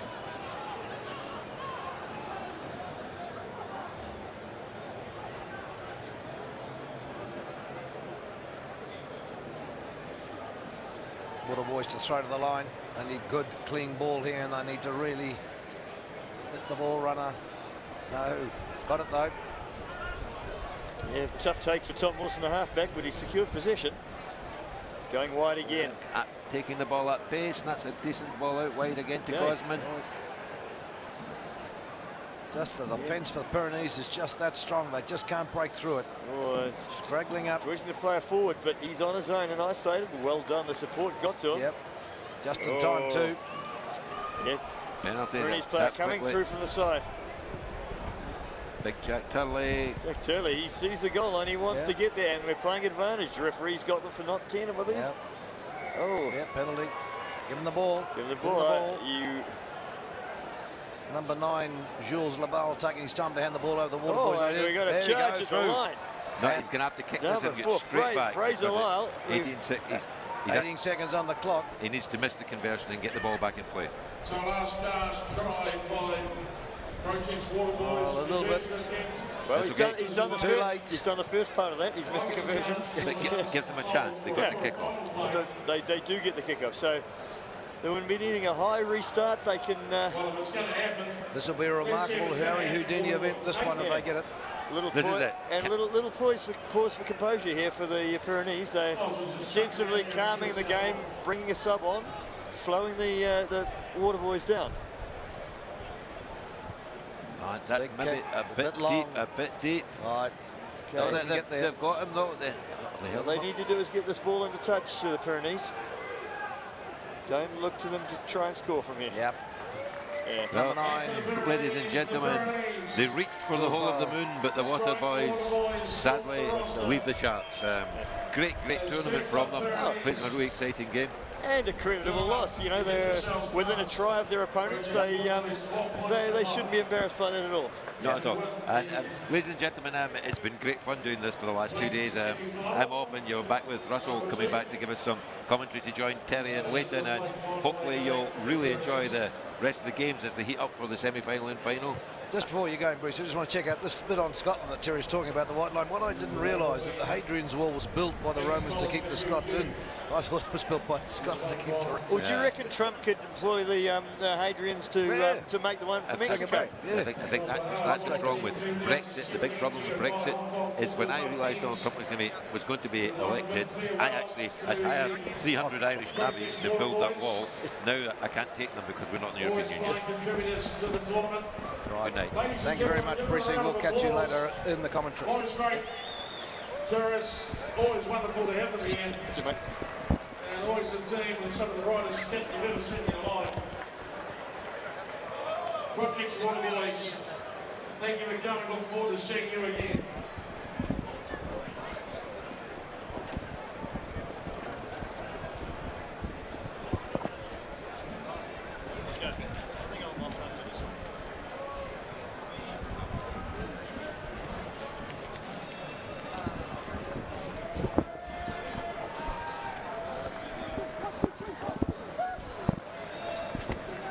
So, ready for the next game. Indeed so. So we have the Penguins against the tradition YCAC, and this will be a very big contest. Burgess Cup, semi-final number 1. And inching closer to another finals appearance. Yes, it's certainly the business end of the competition, and two very strong teams, both with a proud tradition in this tournament. So, and Penguins International. The Penguins have been looking very strong in the last 2 days, but YCAC fought very hard last evening to defeat the Wallabies, the classic Wallabies. It was a late thing for them. They were trailing for some time, and they will be looking. That's Dan Shriver's on picture, and he is one of the main playmakers for the YCAC. So the Penguins coming into this, probably the favourites. Suniula's kick deep, and returned with some interest by Jackman.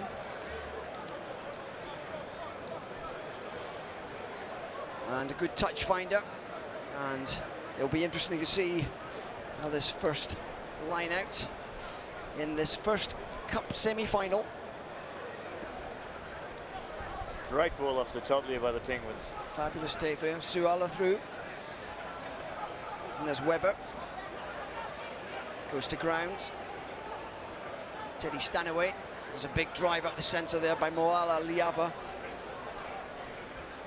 Russell Weir. A little dart from the former Scotland Sevens player. And a bit of traffic there around Tony and Nshui. A lot of pressure on the break down there.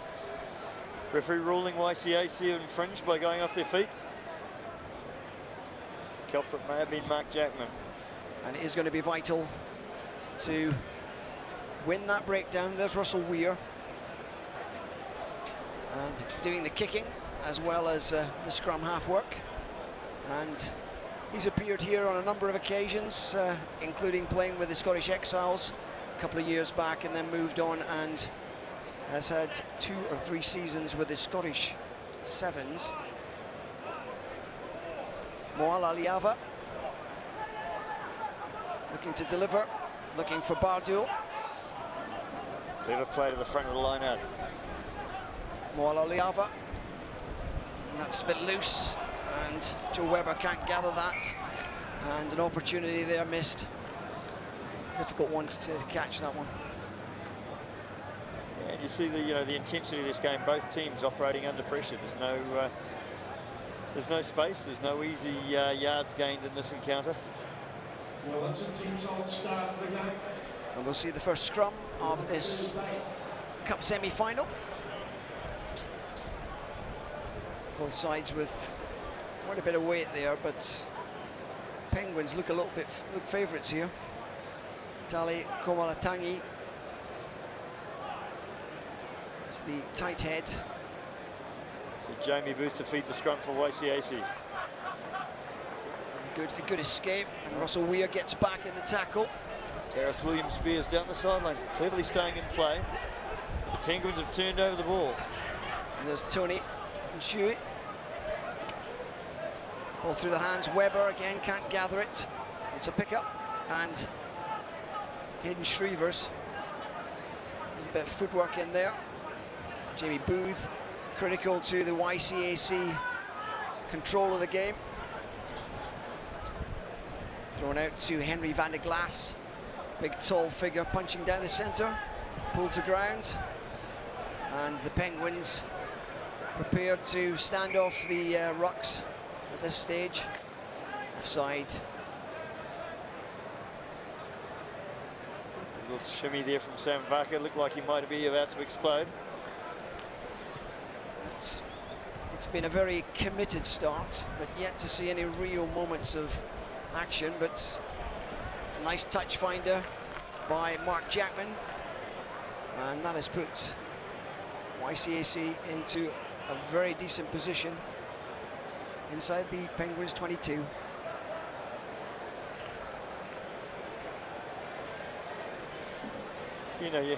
Our viewers might be mistaken for thinking the skill level of these players is low with the errors we've been having, but it's just purely the pressure. These are very skilled footballers, putting each other under intense pressure. Very intense. Through the hands there. Sam Varka changes direction. We could have a little break here. Jamie Booth, and then he's handed that on. And again delivers it. Varklas, Van der Glass. Working hard at the breakdown. Edmund Cocker there, and there's a run now for Jackman.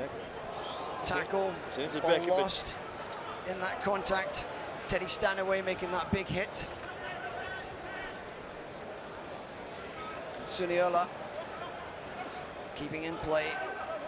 Valiant effort there from Lewis Ormond. Stanaway doing his best to stay in play, and the YCAC making the mistake of going high to try and drive him across the sideline, giving away the penalty. So, from one end to the other, the pressure now on traditional YCAC. Penguins forwards not in any hurry to get up to the line out. Yeah, powerful looking bunch, not a lot of marathon runners in there, you wouldn't think. Four-man line out. It's Sua looking to go to the back, and it's been won, and in the hands of Russell Weir, a little bit high with that pass. Clever opportunity pass. out wide now. Stanaway, nice little offload. That's picked up, and opportunity now for a counter from YCAC. Cocker does the fishing out through the hands. Now an opportunity out wide. PO2Y absolutely smashed on that occasion.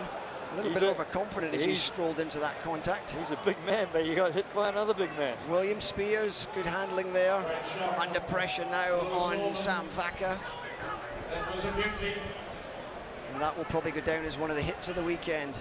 Nice play there by William Spears. Creating some space here for Jackman. It is opening up. There's a little Jamie burst Booth. through there for Booth. Scrag down. Cocker moves it on. Jackman. We've got numbers out wide here. It's going to Van der Glaas. Comes back inside. Pulled down by the big figure of Komalatangi. Again, Booth ran into the wrong person there. Yeah. But Cocker slipping around. Doesn't seem to be too much pressure on that ruck on that occasion. The Penguins standing off. Russell Weir's done very well with his steal on that occasion. Great play there. Turnover by the Penguins. Mistake made there by YCAC, carting the ball forward without the benefit of any support runners, just showing how easily you can be exposed, and the ball was turned over by a very good jackal there. So we still have no score after 7.5 minutes of this first Cup semi-final. It's been intense, it's been very competitive, and at this stage neither side really have control of this. The pendulum swinging back and forth. Henry van der Glaas, probably the tallest man on the field. Good line out off the top there. Booth through the hands to Jackman, finding Vaca. Takes it into contact. Jackman playing scrum half. Dart there by William Spears.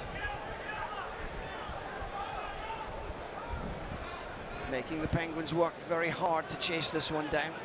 But continuing to build pressure. Each time there's a high pass there, the space is taken up by the Penguins, and they keep the receivers under pressure, not giving them any easy options.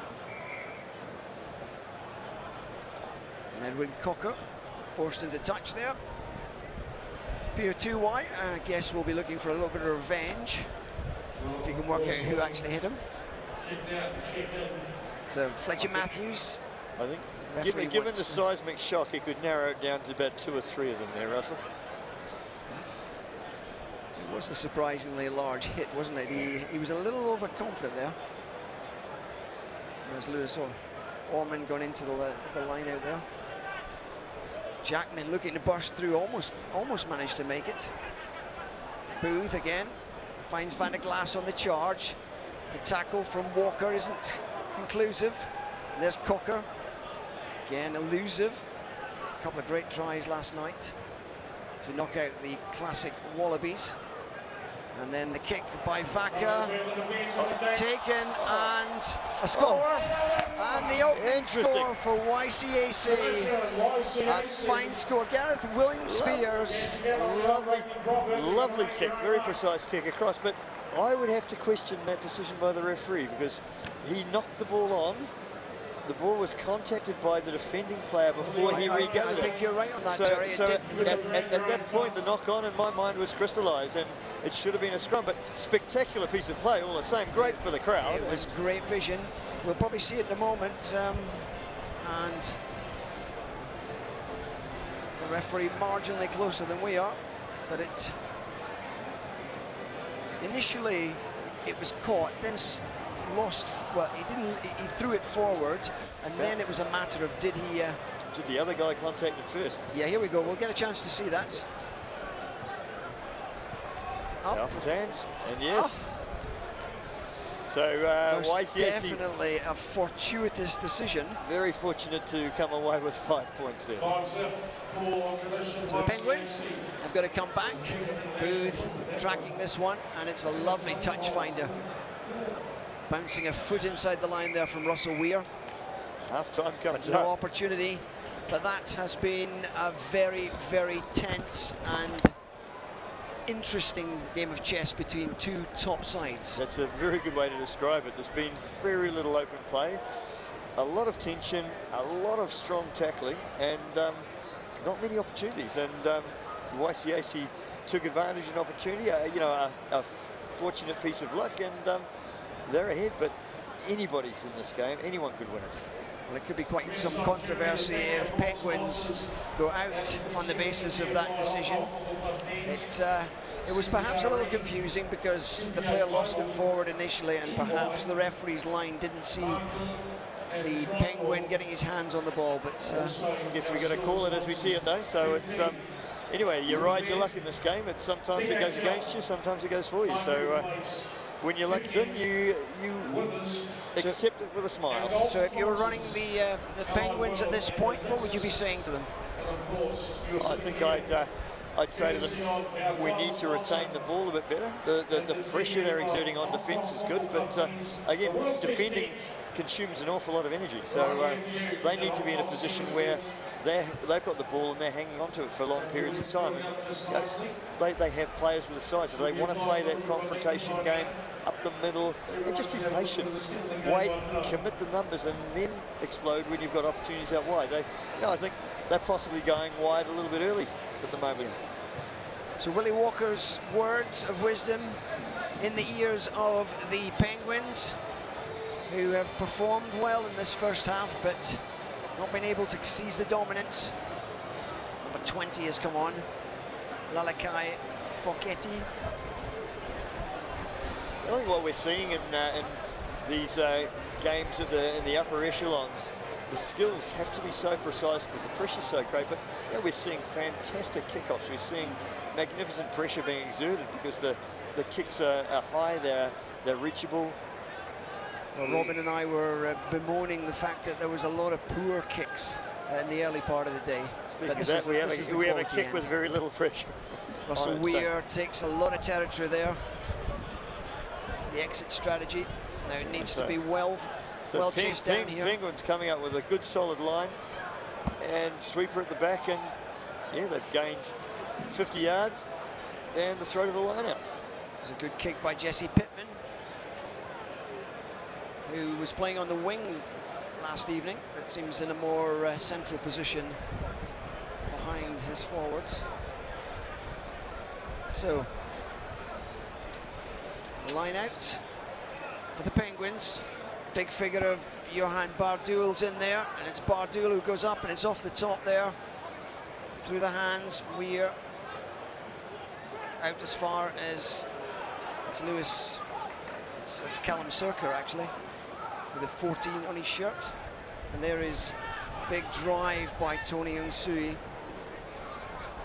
Distributed across now, Joe Webber, and there is the Lewis Ormond, the England Sevens player. Henry van der Glaas not able to get away, penalty, and no seeming urgency amongst the Penguins to take quick taps.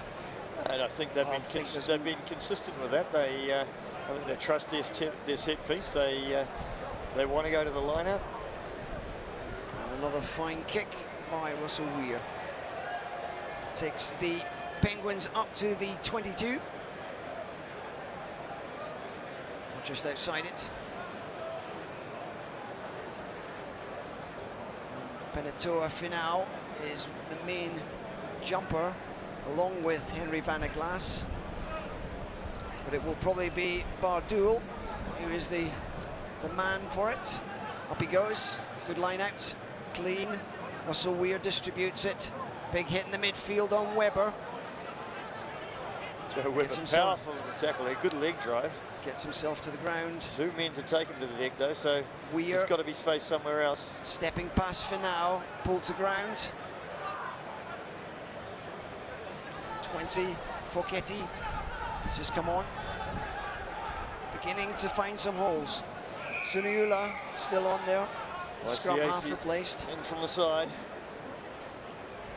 So you can see there's an urgency and a more drive and commitment amongst the Penguins in this early stage of the second half. You also saw there, the player lost for options, taking it in, having just a momentary hesitation in the YCAC swarm. They saw that as their opportunity to turn the ball over, and they're finding it difficult surviving without the ball. It's hard work tackling these big players.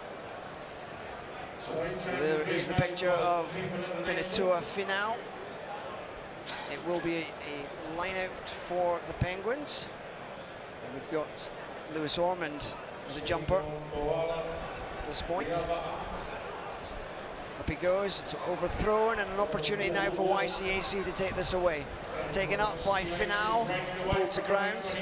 13 is Hayden Shrivers. Booth, instrumental in everything that happens around the bottom of that ruck. Real struggle here, the Penguins flooding that breakdown, and an opportunity with a turnover ball. Sinalua, nice kick in back into 20, but it's maybe going to go dead here. And unfortunate there. Shalom Suniula, unfortunate, and Joe Weber not enough pace to catch that one. Not sure that was a great decision, that, to put that kick in, because he didn't really have a chaser there with any strategic advantage in getting to that ball. What an angle at the very least. But Booth, Jamie Booth, having a very, very good tournament. Impressive against the classic Aussies last evening. There's an injury for number 6, who is Eric Howard, the Canadian, and he's been replaced. It's a shame. He was instrumental in that last turnover for the Penguins, so a lot of good work. It looks like he's damaged his ankle in the process. So a reshuffle now, and we see Lewis Ormond now in the second row of that scrum.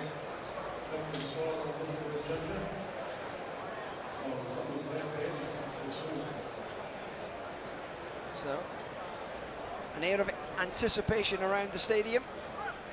It's been a perfect day for rugby today. The sun has been kept at bay by the clouds, and it's been a relatively cool day, which the players will have appreciated. Booth off the back of that scrum, and a kick. Again, there's an opportunity to run that. Well, and interesting choice of kick even. You know, I could understand if he was kicking to keep the ball in play for his winger, you know, get it down near the goal line, put some pressure on, but that ball was struck so firmly, straight to touch, and you're just turning and handing the ball to the opposition to throw the line out. It was Fletcher Matthews making that decision. Line out for the Penguins. Ormond now the jumper, but it's a bit of movement, and they're going deeper to the tail. Weir through the hands, Suniula. And Weber is 2 to beat. Good leg drive there. Pulled to ground though. And now a kick and go. This is Fogetti, and he's showing a good bit of pace here. Lakalai is unable to get him, and Booth turns up from nowhere and sweeps it, and he's grubbered that, and he's chasing it himself. Opportunity there for Russell Weir, who will be extremely frustrated with that knock-on.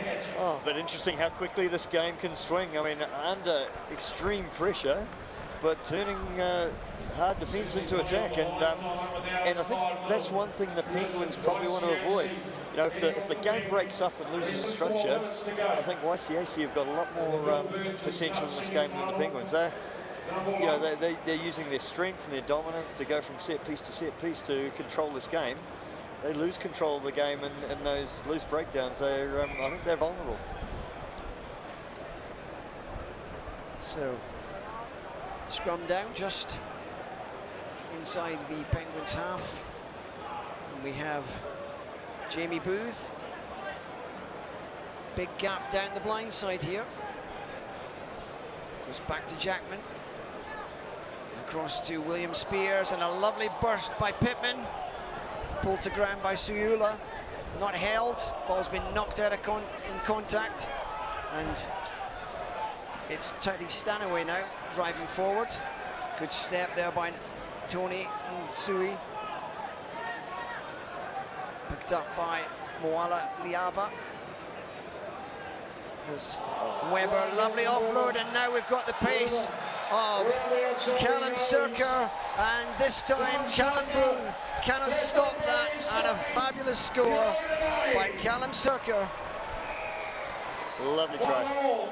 Could be one of the tries of the tournament, that one. And, you know, and the Penguins rewarded with their patience, and a magnificent offload by Joe Weber. He was held by one player. The outside defender came in to try and cut the pass off. He managed to flip it out the back of the hand. Great try. Bit of excitement there at the end too, and in such a tense game, it's not surprising. A bit of the pressure comes out.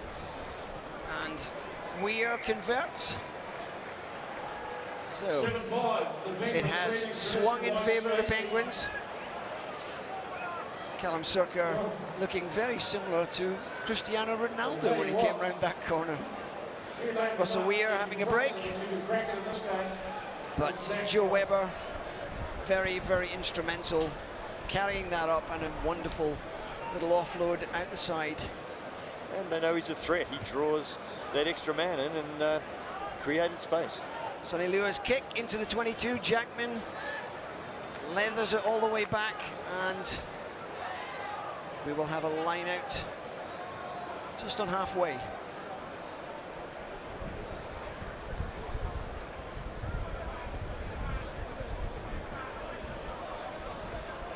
And it's quite an atmosphere around the stadium, and only just over a minute. Are we on to 12 minutes in this semi, the cup semi? 57 seconds to go. So now is the time for YCAC to pull something out. Again, out wide, Joe Webber, New Zealand Sevens international. Ball's been turned over, but running out of options there. Pio 2Y left to try and barge up the centre himself. Ran into a couple of very large gentlemen in that contact. Big Will Warden, mega hit. And interesting, Joe Webber with the ball in hand, looking threatening. So we moved over the 10 minutes. The referee spotting the knock forward. 11 seconds on the clock. This will be the last action of the game. How big is your tank? How deep can you go? So Penguins leading by 5 to 7. Significantly though, YCAC ball to the scrum. And this could have a finish. Great atmosphere on the member stand. Jamie Booth has done so well over the course of this 2 days. What can he manage here? Bit of gas down the centre. Off his feet. And the tackle coming in as he passed, and the Penguins now swarming, tasting the smell of victory, defending that hard. Van der Glass evading 3 different tackles, knocking over Willie Walker, which is no mean feat. Still probing, still waiting for an big counter opportunity. rucking there. Joe Webber doing some really good work. There's Edwin Cocker. He can't afford to kick this one upfield. He's got to hold this. They've got to flood that area as a side entry, but the referee's happy with it. And Pittman, little dart there, and I think that's... And no, hands to the deck, so... Not rolling away, I think, or off the feet. Pia 2Y, a little casual on that one. Sam Vaca now takes it for a run, making some territory here now. And that was a big tackle there by Tony Unsui. Pia 2Y finds Kirk Eklund. And again, Pittman and Booth looking for gaps, looking for opportunities. And even though time's up, they YCAC have to be patient here. They've got to wait for the right opportunity. They can't risk losing the ball. And there's Pia offload, could be the moment, but scrambling defence. And I think you've got Joe Webber has gone in there and held in, and a victory for the Penguins. It's a close one, but a fantastic match. Couldn't have been closer. that 7-5, it was a fantastic contest, and players are down all over the field, just showing the amount of effort that's gone into this one. And YCAC was so close to busting them right at the death there. They had a support runner. He just got a little ahead of the ball carrier, and he wasn't available. Had he held his ground another half yard, he could have been in a position to take the ball under the post. Game over. It did look for a moment Pio Tuai influential in that late charge, and Jackman, who has been a pivotal figure for the YCAC during the 2 days. But it finishes Penguin International 7, Tradition YCAC 5.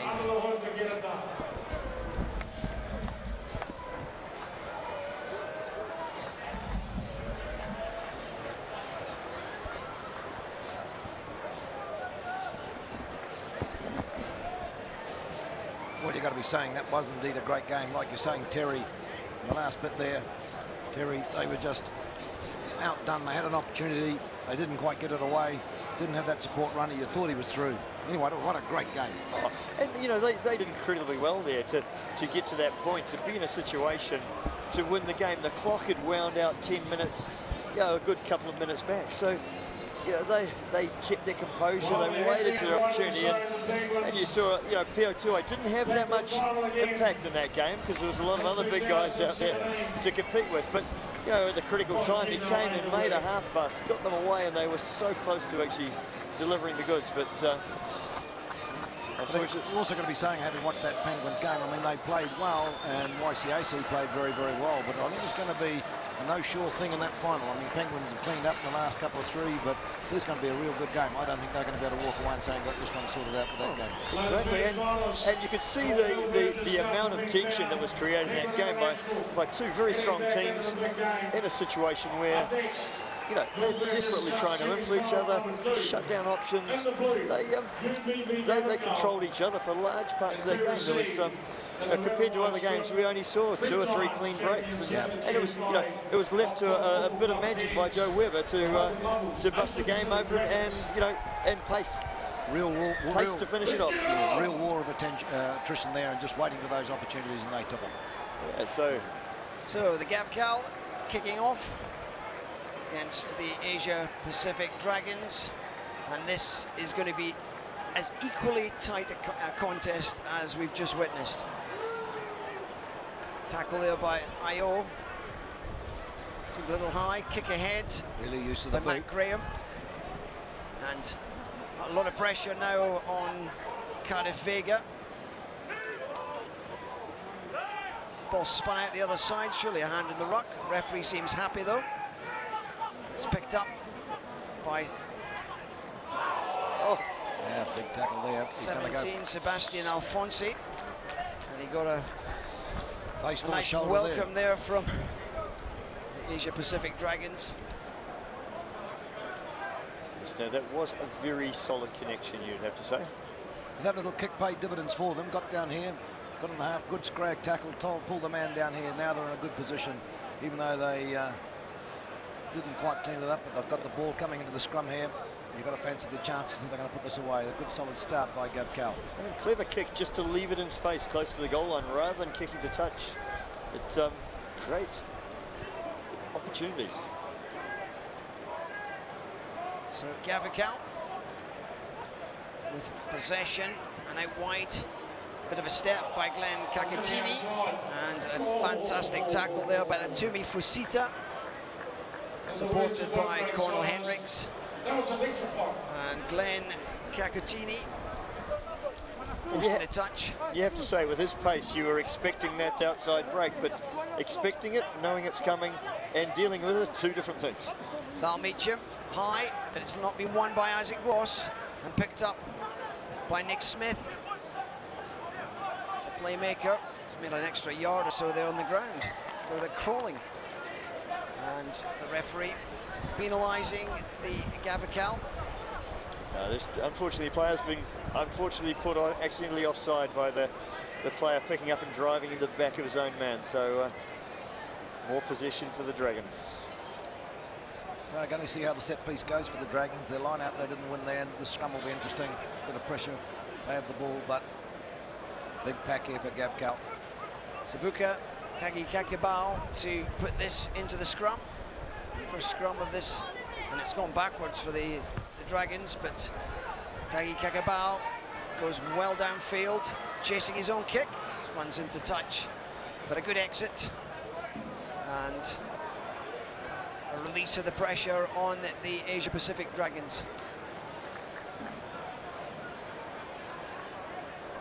Yeah, again, Tagi Kakabao proving to be one of the threats in this team. They'll watch him carefully in this game. So Gavacal line out, that's Dane Jans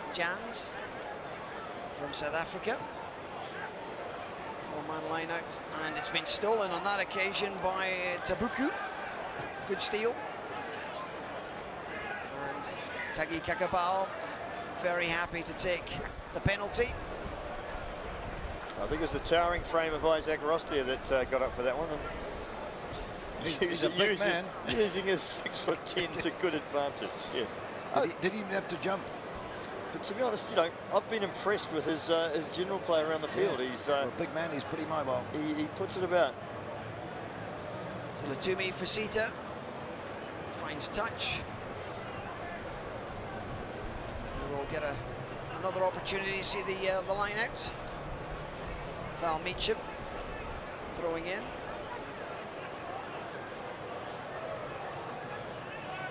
Again, Isaac Ross up, securing it, rolling maul, and goes Hamia Ayo. It's a good drive. Gavacal haven't got the shape proper. Moving forward, and suddenly there was a stoppage. And the referee's blowing that up. Lost the ball, turnover there. That'll be a lucky break for Gavagal. Getting the feet to the scrum, they needed that. Disappointing for the Asia Pacific Dragons. They seem to control that situation. They had momentum, and then I think there was an injection of power, I think, by Stevens to Roa. And that seemed to Interesting with the interpretations, the way referees rule that. He drove in, lifted a leg, and effectively ended the maul by collapsing the maul. But yeah, I'm just a winger. That's a fair call. No, Terry, I'm not one to to interpret how to collapse a rolling maul. Never been accused of it myself. Never been accused of being in one, actually. Big scrum for Gavacal.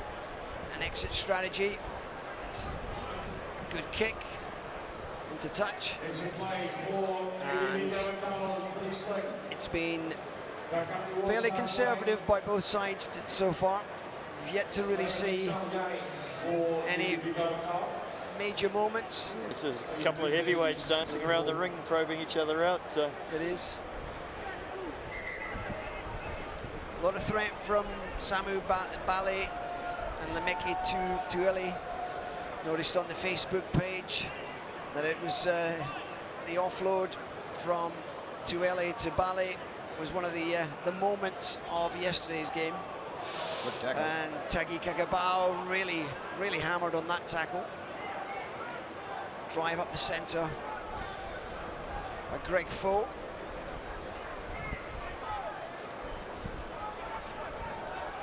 Isaac Ross protecting, and opportunity now. Pulled out wide, that was Cardiff Vega. Across goes for Sita. Good inside line there. Lokatui. Again, very physical in those contacts. And here we are, Masarewa, and he's got this, it looks as if he got that down. A nice finish by Atunasa Masarewa, the Fijian. Looked for a moment as if he might struggle, but he burst through. Good line, and ball planted over the line, yes. comfortably over the line. I think you've got to give a lot of credit for that movement for Tagi Kakabao. He got smashed at a solid tackle, and this surface here is, you know, it's artificial, but underneath is very unyielding, solid stuff. And he got back to his feet, got back in the movement, assisted to get the ball wide, stretched the defence, it came back, gave Masarewa the opportunity with a bit more space between the players, and he's over for the 5 points. And Johnny Manu's conversion goes wide. So the Asia Pacific Dragons lead by 5-0 against the UBB Gavakal. Big similarities here to the previous semi-final. Two teams creating pressure on each other and not a lot of openings. So Glenn Kakatuni in field and a nice kick. That's going to be returned. Cornel Hendricks on that far side. Nice offload. Bit of space out there. Vega. Has been Nick Smith's picked that up. Ooh, a little, very some risky play around the try line there. And a lot of pressure now on Gavakal. And a prop asking, what did I do in a ruck? Yeah, interesting. Thoughts on that the one? referee's ruling was hands on playing the ball on the ground, but you know, I'm not sure it was a ruck. He was the tackler. He was over the ball quickly. He could feel aggrieved there, I think. They always do feel aggrieved, but so just coming up to 9 minutes of this first half of the second cup semi-final. Dane Jans throws it short, quick one, didn't look very straight to Lemeki Tueli, and the referee clearly didn't like that. I think there was a reason why he caught it so comfortably.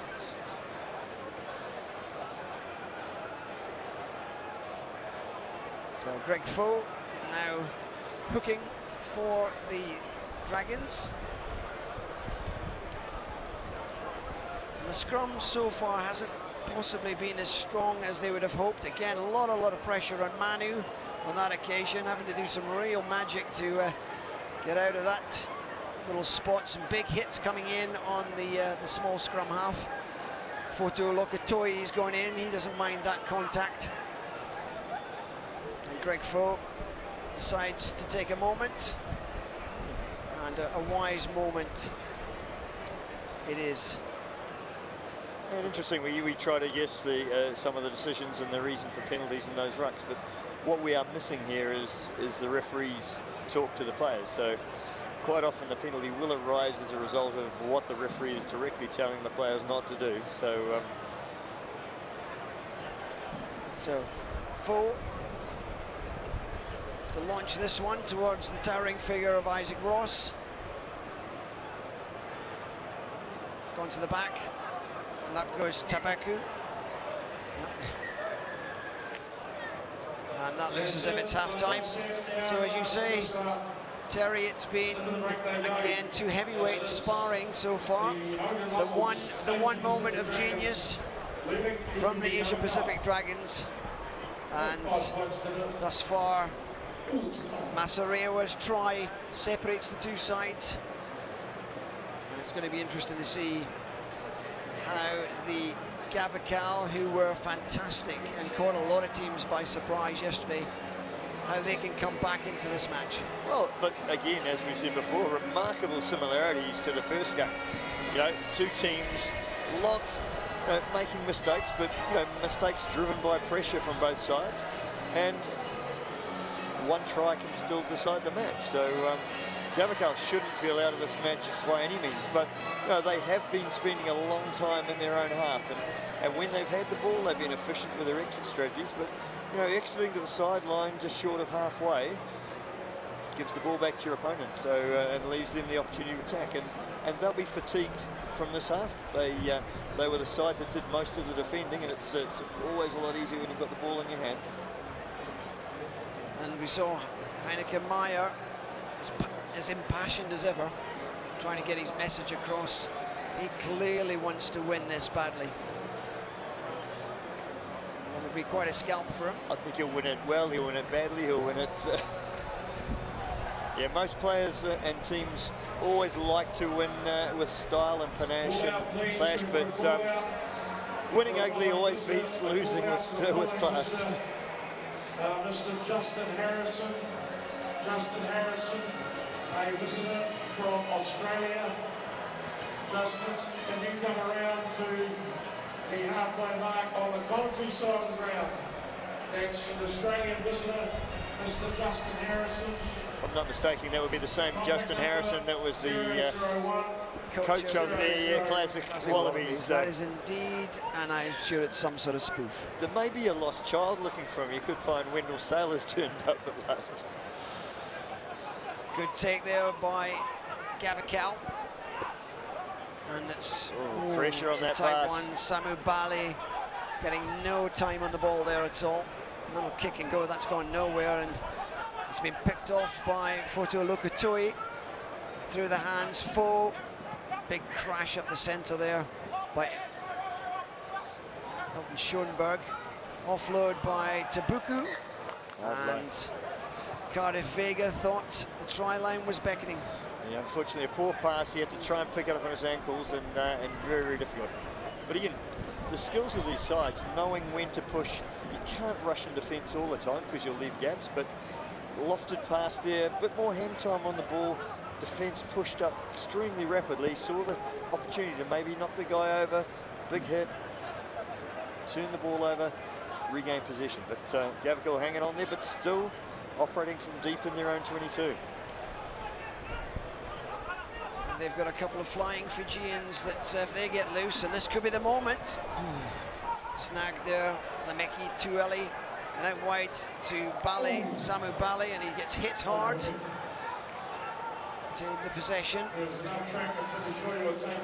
This is going to be a big challenge in the midfield. Foe manages to pull him down. Again, it's 17, Sebastian. Referee playing advantage for a high tackle. There is Kareti Williams. Supported there by Matt Graham. A little dart by Joshi Vicky. And Vicky took a fairly heavy knock on that occasion. Yeah, difficult to understand the referee's decision there. It's he's given the signal for an early tackle, but the player had the ball, I thought. May have, with the injured player on the ground, we may have an opportunity to see a replay here. Well, replays sometimes have been a little bit Spartan. Unpredictable. But, yeah, it looks, oh, well, here we are, we're going to see something here now.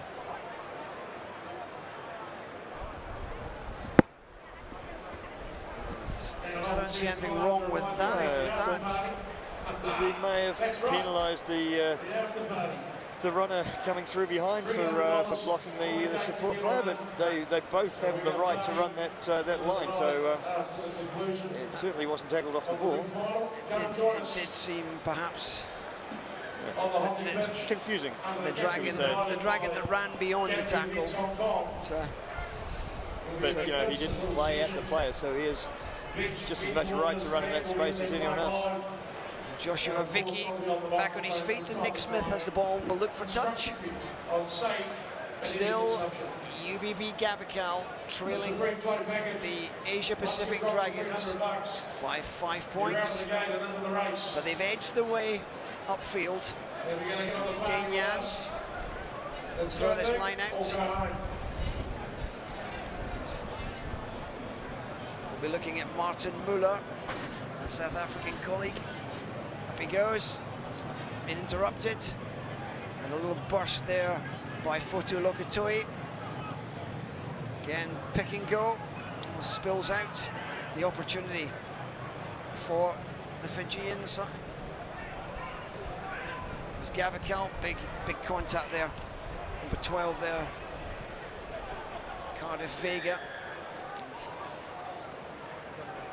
Seemed to run out of momentum there. A shortage of players at the breakdown. Well, and I think you know, we're seeing the experience. The Asia Pacific Dragons, they're not giving the flying Fijians any space. The moment they come near the ball, they go up and hit them, and they hit them hard. They don't want those guys having lots of gas in their legs. They want them hurting a little bit each time they get the ball, and hopefully a little slower than they've shown earlier in the tournament. For Justin Harrison. So Nick Smith, the standoff for the Gavical. Just on shot a few moments ago. Lemeki Tulele is scrum halving at this point. And no doubt that Gavakal will be looking for something special from the three flying Fijians, each of them with experience. The Fijian 7 side. And that's a good stable scrum. And a kick ahead there to Lele. Oh, he's dived on that, he's managed to recover that. Retained possession on that one. Get to Keratai Williams. Nick Smith going out wide. The drive's in. Roll. Snappy hands, ball back on the inside. Coming back into the traffic. It's a diving tackle, and it's the Fijians scored against the post. I think he got it down by the post, no? The It referee definitely touched the post, but something touched the post. It was in contact with the post, but it's got to be in contact with the post and the ground at the same time. And I think you might find that was about a foot off the ground. So it was a close moment, though. Well, for and the Asia Pacific Barbarians, Yeah. sorry, Dragons. yeah, the Dragons being forced to commit huge numbers there to the breakdown, and you would have imagined there was space out wide somewhere, but decided to come back in. keep coming back against the grain. Maybe they think their one opportunity to score, it needs to be by the post, because we've seen how important that 2 points for the conversion is. Well, there's options either side here. Martin A lot of space for and Matt Graham, 2 big second rows, and it's going to be Tulele to put it in, and Tulele looks as if he fancies a dart, and he's surely going to score under the post, and it's an easy score. Lemeki Tulele, a bit of magic from one of the Fijian contingent, and absolutely no defence in that area. And a rather easy try. Well, the difficulty there was his scrum half opponent was forced to go around, as the scrum screwed, he was forced to go all the way around the other side of the scrum. So with the concerns of the threats out wide, there was just no defence there. And so we now have a game just like the first semi-final, which was turned on its head. One team 5-0 ahead, and then the other team scoring and converting.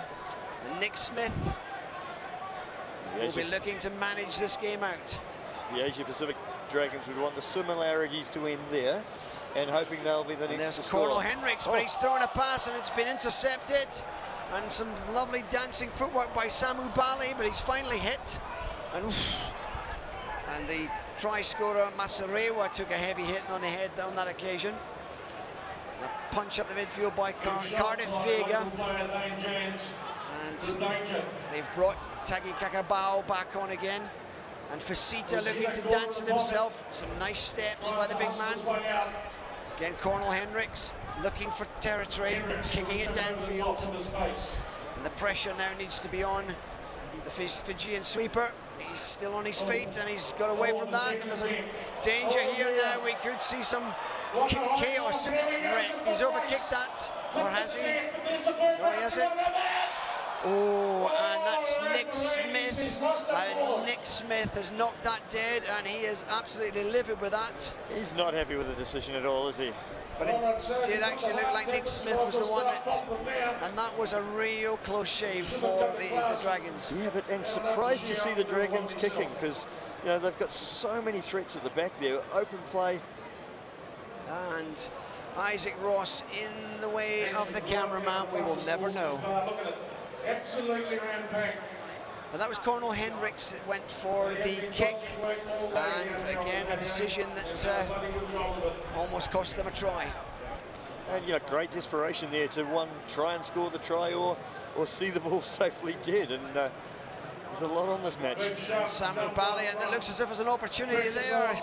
A fantastic piece of work there by Kakabao. And it's going to be a drive in the line. But he's held up by at least 5 of the Dragons. And fantastic play there by Vuga Taki Kakabao, managing to scavenge that off the floor. And the Asia Pacific Dragons in all sorts of trouble at this point. Very confusing situation here. The referee's done well to unravel it. The ball seeming to pop out of the back of the scrum, and we thought we'd see Lemeki Tuleli sneaked through for another one, but just the despairing foot of the last man in the scrum, just sweeping it away from his grasp. It was somewhat comical, but it was an opportunity that was very, very close for GFI. They've got to do it again, but they have the advantage. There's only 52 seconds to 52 play. seconds left, and they are right in front of the Dragons posts with the ball in the scrum. Tuleli will likely look to do the same as he did already. This time he goes the other way, and he looks as if that's going to be enough. And number 13, Samu Bali, a Fijian teammate. And again, some clever work around the scrum, Lemeki Tuleli, and changing everything from before. And a fabulous try, and Meacham driving forward. And he's making it very obvious, the infringement there. And there goes Manu, gone wide, dangerous out there, they're going to get pushed in a touch. 6 is Tabaku. Quick ball to Lokatui, and again, Isaac Ross doing some desperate works, pulling them off there. Looks for a little dart. Meacham, Paul held up. And it's a big run, this one, by Cardiff Vega. Support there. Cornel Hendricks is in there. He's looking for a dart here. Driving forward. And a penalty against the Asia Pacific Dragons, and the Dragons will leave the tournament, or will not be winning the cup this year. A fantastic effort by the UBB GFI. Fought hard, and the X factor came from the 3 Fijian players. The kick. And the ball kicked out of the ground to end the game. Another really gripping performance. Tension to the end. That game was alive well beyond the 20 minutes of play. So, you know, I think the significant difference between those two teams was the Dragons had to do it up the middle. They didn't have the speed or the pace to go around the outside, and that's you know, it makes you predictable. It makes it a little easier to defend. There's the scoreline. It means the predictable attack coming up the middle can be shut down as long as you've got resilient defence. You make your one-on-one tackles, and that's what GFI did. They repelled the Raiders and came away with a win. To the GFI 2015, sorry, the 2017 Hong Kong Football Club teams.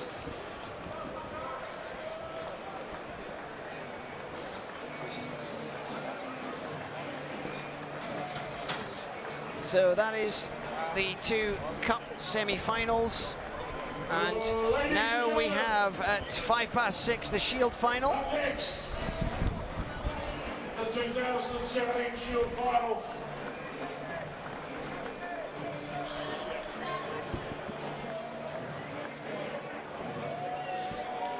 As we're ready for the start, please welcome to the field the COFA Gladiators and the Devil's Advocate, Super Dragons! So, for the Shield final, we have the Chinese side. And the GFI Hong Kong Football Club teams. And up against the Irish Vikings. Taking on up against the Silver Dragons. So the Silver Dragons. Silver Dragons, right. Devil's Advocate, Silver Dragons. 2 sort of local derbies here. It's good to see this team from China coming down here. They've had a good run at it. Very good with the ball in hand. Not so finding it that easy in the contact. They don't quite have the physical bulk, but when they've got the ball in the hand, they run well. They change direction. They run under the ball, and so some good skills. It's really good to see that they're here. And, so it's almost a China versus China match, this one. I think I'll go for China. Sitting on the fence. So, thank you very much for the input of former All Black Terry Wright. And I'm now joined by another legend of Hong Kong rugby, Leighton Dooley. A man who knows more about the dark arts of scrummaging than anyone else. More than he should do. Anyway. So, thank you, Russell. Look at that, great break. Silver Dragons, nice offload, and it looked as if he was going to trip over his feet there. Philip Daly-Day Simpson, he's got the legs, and it's a score after 24 seconds. And much delight, Mark McCoy giving the offload, and Philip Daly-Day Simpson. Nice break. One of the most interesting names on the whole team sheet. But a lovely break. He almost stumbled and showed good gas, and opening the scoring for the Devil's Advocate Silver Dragons. And what a fantastic start. Oh, wow, that's going to be great straight off the clock. That's going to be the quickest try, I think, of the tournament so far. Nice break there made by Silver Dragons, and again, men following in support, drew all the other players, completely caught them off foot, and then just popped it back inside. And the fella came through, a big fella came through and ran it down. And so, referee in this particular match is Rowan Turner, an ex-Hong Kong player, and a little bit of footwork going on there by Lee Hai Tao. And as I was mentioning, Rowan Turner, next player, and he's been developed by the union and has shown up pretty well over the course of these 2 days. Oh, it's pretty good work for referees too. It's hard, Yak. You think the players are going to run around, but these referees are going to keep up with the play as well. So they've done a very good free job. kick, and Renaud Louis Chanavet, the scrum half, real multinational team, the Silver Dragons. That looked as if it was a knock on there, surely. Referee's letting it run. Another try, Silver Dragons under the pole. Well, it certainly looked as if the ball bounced off the upper body of, let's have a look at this on the replay. Yeah, well, it bounced off the chest, and that's a surprise. Right. Unlucky there for the Gladiators there. A bit hard to tell from here. We had the back on, but yes, it certainly looked like it bounced off and went forward. The referee didn't pick it. So, Alex Webb adds the extras, and 2 converted tries already, and only 3 minutes gone so far. It looks like it could be a very tough contest for the Gladiators. Indeed, looking like a bit of a long day at the office, but nevertheless, they get the ball in the hand, they can be exciting. Great kick there. All the way down. It's going to be Gladiators' ball to the line out. Be interesting to see how these set pieces go. They're giving it away a bit of physicality if they got into the ruck and the maul, but the line out they should be all right. But they've really got to get that ball to hand, and they've got to use the speed that they have. I reckon that's their main strength in this game. But they've got to have the ball. Good nice line clean out. shake. Line out, fooling the Silver Dragons somewhat. Good into play as well. Lee Luda running well. Got it out wide. They need to reset. But it's been stolen, it's been ripped away.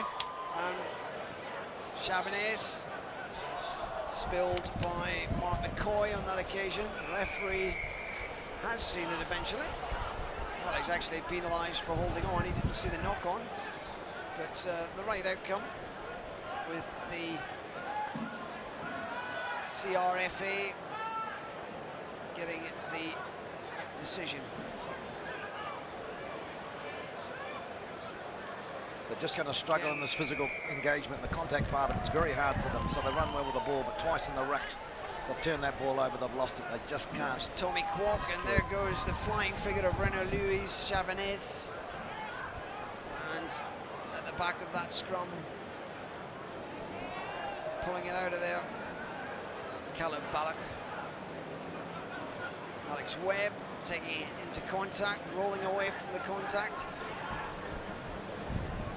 Chabanez, a kick and a go, and that bounces fantastically. And a second try for Matthew Holding, his second of this match. And again, well crafted, well weighted kick, and he got a perfect bounce. They have. It was very nicely done. Nice little kick and chase. Went through, timed it, and positioned it very, very well.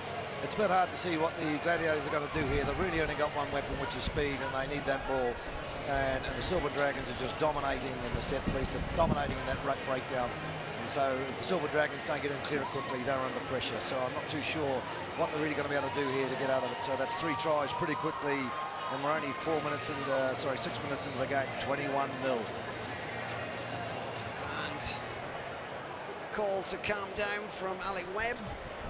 And this morning's match, we watched the overseas All Boys pile on quite a number of points on the Gladiators. And it was only one team in the first half playing. They scored 5 or 6 tries. But then the Chinese team came back, and the CRFA scored 4 tries and brought it quite close. Perhaps a suggestion that the Irish Vikings, it was actually the Irish Vikings, perhaps they were a little bit worn out. There might have been an 11th player involved with that one called Bonjai. But no, they certainly do look at it. They get the ball, they can run, and we saw before when they had it, they managed to move it up the paddock, but they just get into contact and they lose that ball. It's very hard for them to retain possession. We should have a call out for Ralphie, who's enjoying his 50th birthday, we gather. And sticking it on the backside of the shorts is a novel way to advertise that. So, CRFA, Gladiators, and that's been lost. And Alec Webb, he's not getting away with that one. Lucky there for Gladiators. Having to calm down a somewhat irate Wan Shu.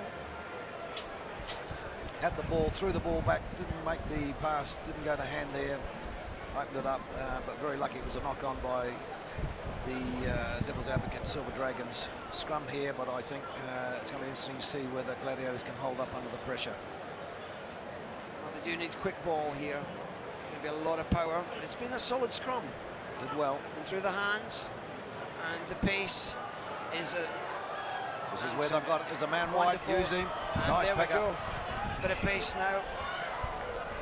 He's on his own. Oh, referee calling a forward pass. Very unlucky. Players don't know it though. They're still contesting. Back they go. But as you can see, when they get that ball, they get a bit of space. They've really got some wheels and they can move there. A bit unlucky the pass was forward. Ma Chong showing the pace there. Campton. And a little unfortunate for CRFA. They could have done with a break there. Wasn't certain they were going to score. But, it would have put them in a good position. They could have just set and started again there, but scrum down. Silver Dragons ball.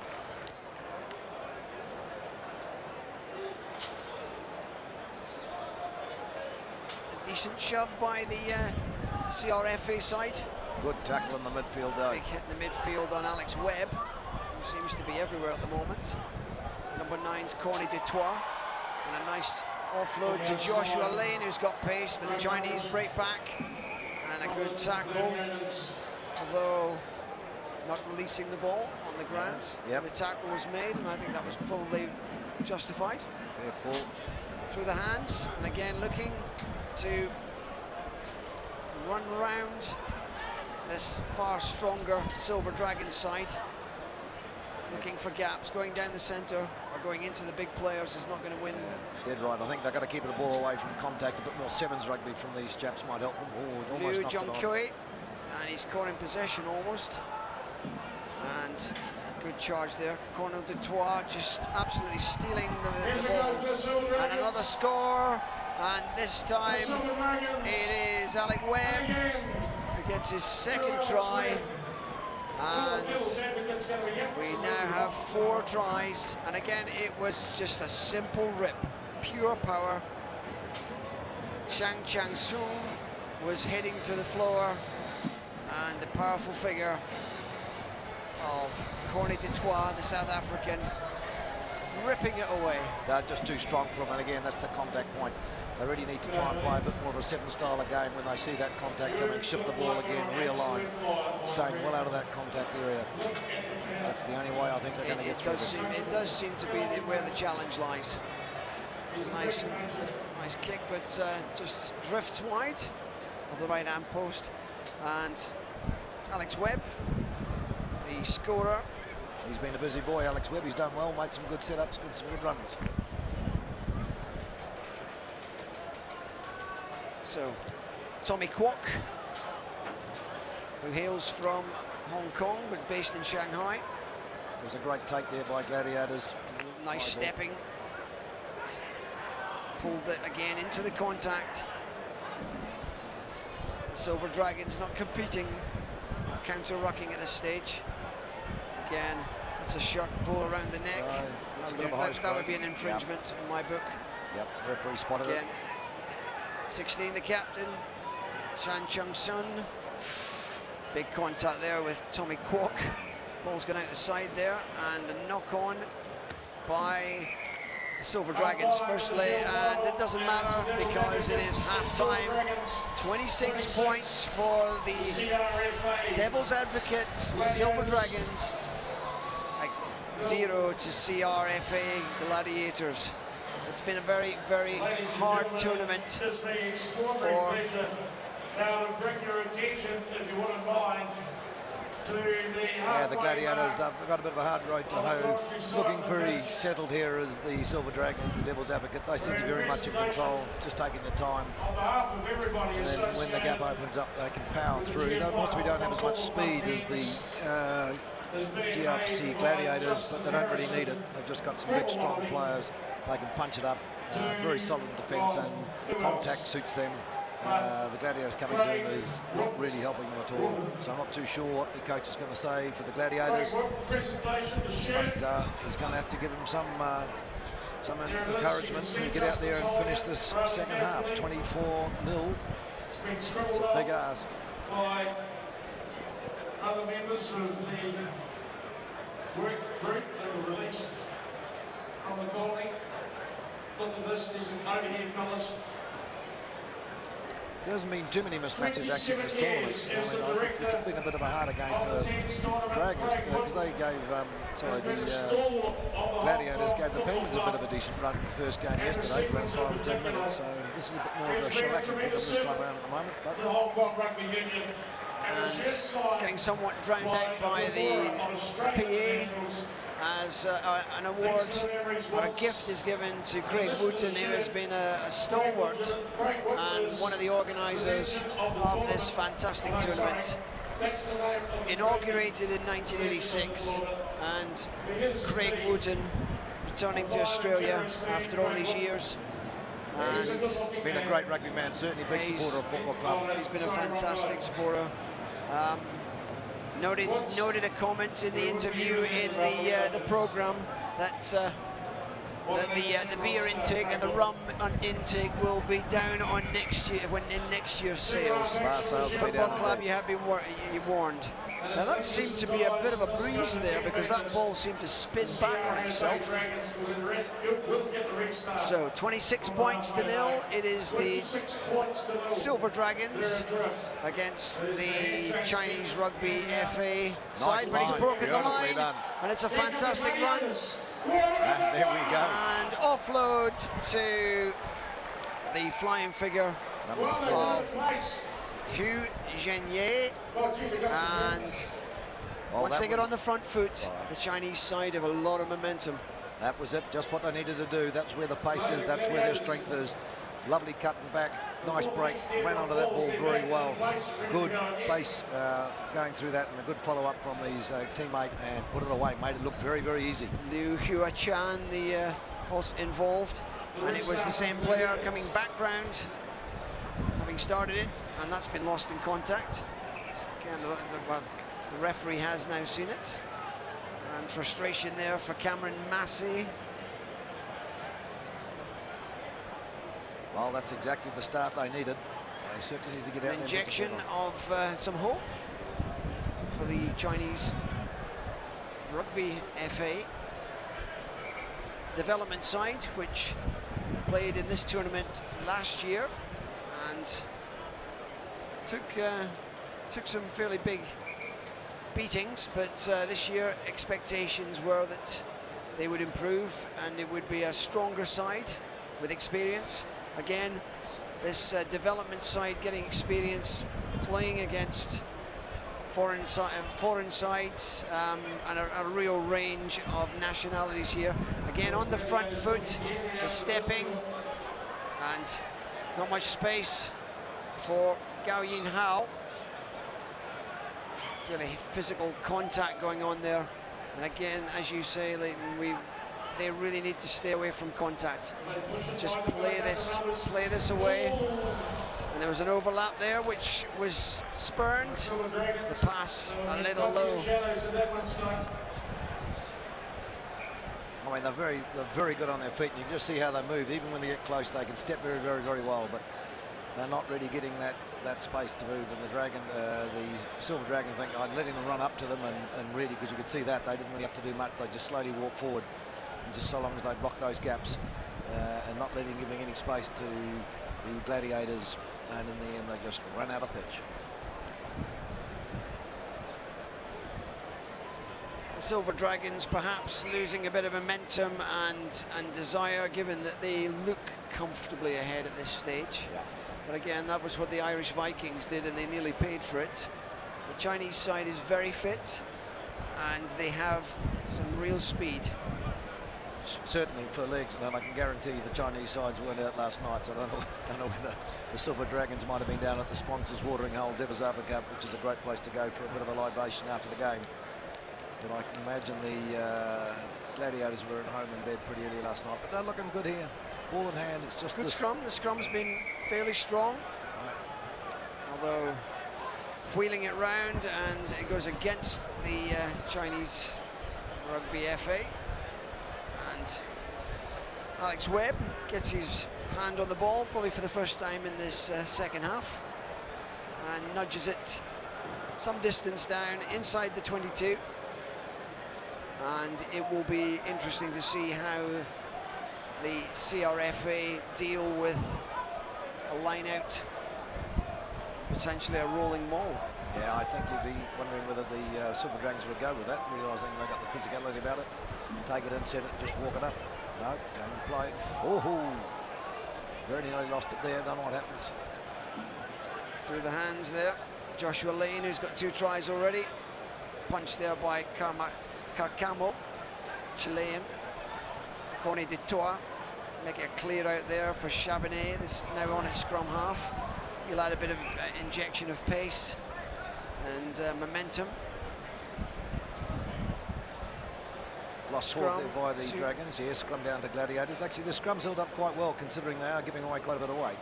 Again, unlucky, got penalised there on the twist, but see if they can settle down here and win their own ball. Seems good technique. Yeah, when you've got a bigger pack against you, you've really got to dig in low, just get right down. And just try and lock your legs up. There we go, well done. Good scrum, coming away here on the blind side. Nice flick back inside. And he's caught. Getting over the ball. Ma Chong, captain, heavily involved in that. Good well to retrieve that. Again, there's a little burst, and that looked a little high tackle there. I am a bit surprised at that. That looked a little bit of a neck tackle. Yeah, referee's called it. He's been told he gave a different decision initially. Yeah, look at him quick. Look like he's going to go. Kick and go, and there's an opportunity here. The bounce is very freakish though, and Shan Chung Seung brings down Tommy Kwok. That was a chance. Not too sure I would have gone with it. I know they fancy the speed, but giving Webb a lot to do there, but he stepped 3 players, and now it's a length of the field. Although the gaps, really good speed by the Chinese number 6 there. Down to 9 players at the moment for the Chinese as well. One man down in the middle of the field. One man down in the middle of the paddock. Yes. Looks as if he's and dropped by Tommy Kwok. Will be frustrated with that. But again, it's really a matter, will we see the Chinese side pull this deficit back? Still 19 points. 26-7, 4 minutes on the clock. It's looking a bit hard. The time's slipping away on them. Yeah, they need to score a couple, at least get another one just shortly after the first one. That would have given them momentum. Chinese player looks pretty sore there. Doesn't seem to be moving a lot, whether he's being knocked out or not too sure. Not entirely sure. There's obviously some concern there, and it seems to be the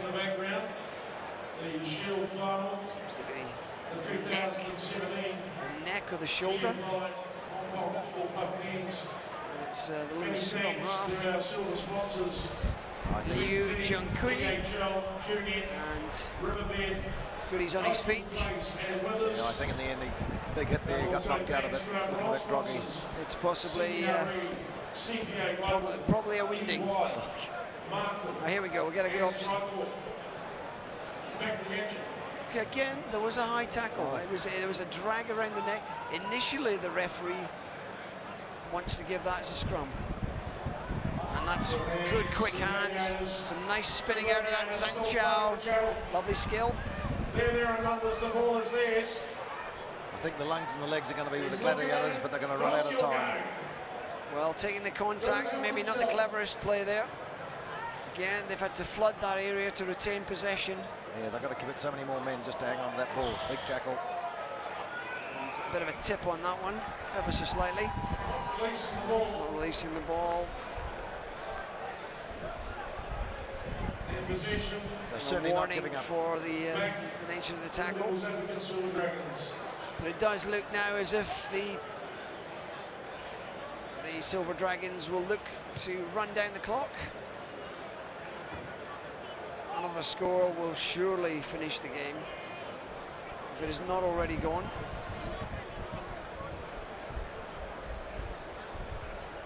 Again, they just look very good with ball in hand. They run well, they evade the tackler, but again, they just get closed down in the end. So I think certainly they've had a better year this year. Like you say, they've been a development side and improved on last year's result, and I think they can be pretty pleased with some of the game they've played here. They've played it well, they've played it at pace. They've obviously, mastered the necessary skill sets. That was always the challenge. It was so much instinctive for a lot of natural rugby playing countries how the hell to play the game. But here they've certainly picked it up and they run well.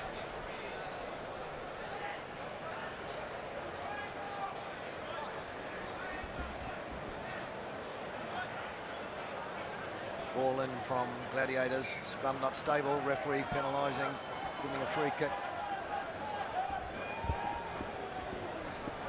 Action.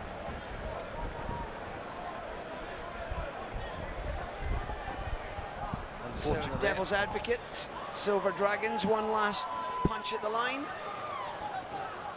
They will be taking to Shanghai the Shield final, inevitably.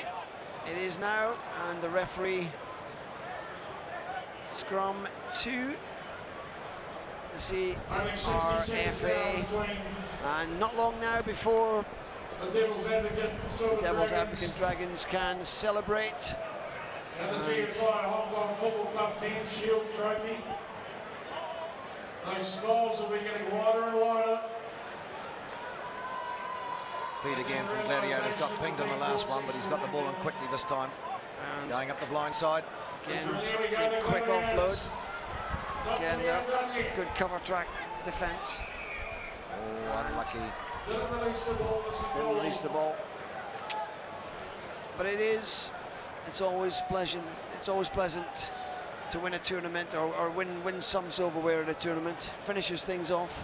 Mate, had played this many years ago, getting shellacking. We came away with the bowl in the end, quite surprisingly. You're right, any piece of silverware at this tournament's worth having. Great fun. And obviously, the 2 days is finished. The bar is open, and the sevens for the next 3 days. Yeah, the real party begins. Now, it's a great week. You've got to just pace yourself. So much going on in and around. We had Kowloon Fest yesterday. You've got this great 10 spectacle, been going for 32 years. And here we go, all with the Gladiators, having one last run at it. Good step, taken off his feet. Come away with the ball, thrown it away. Again, one last moment perhaps through the hands, that's gone forward. And that, I think, is the end. And a victory in the Shield final for the Devil's Advocates. Silver Dragons, 26 points to 7 for the China Rugby FA. And decent match. Chinese side putting up a spirited resistance in the second half, but the strength, the power of a very good Silver Dragon side was just too much, and the victory well deserved. Yeah, they're a far bigger outfit, the Silver Dragons, they came up against, which made it a bit challenging for them. But all due respect, I mean, 26-7 in this tournament, that's not a disrespectful score at all. I think the Gladiators, they came, they competed, they played some very, very good rugby. There's moments of brilliance there when they have that ball in hand, and they certainly got that pace. It was just the physicality of the game, I think, is something that continued to cause problems for them. And they just got muscled off the ball. But they can now retire and go have a well-earned Yum Sing. For the Silver Dragons. And the tournament's over them. Silver Dragons very happy. Devil's Advocate, Silver Dragons. I dare say they'll be getting some free product later on from their sponsors.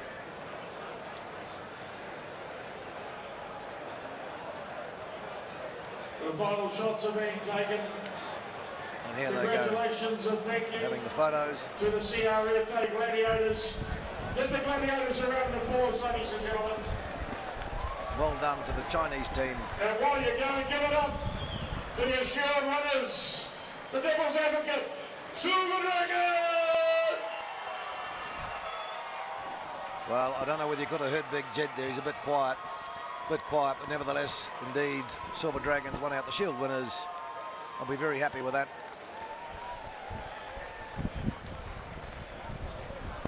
Leaving the paddock and heading away to the nearest jug. Coming up next, we have got, we don't know. There's going to be two teams. Of course we know. I'm just going to keep it a secret from you. Oh, well, I'll wait till you get a Twix in your mouth, and then I'll ask you a question, all right? A little bit of chocolate infusion to keep the momentum going. But there you have it. The Silver Dragons celebrating already and congratulating each other. A lot of these teams, a touring side, they come down, there's a lot of bonding, a lot of friendships developed.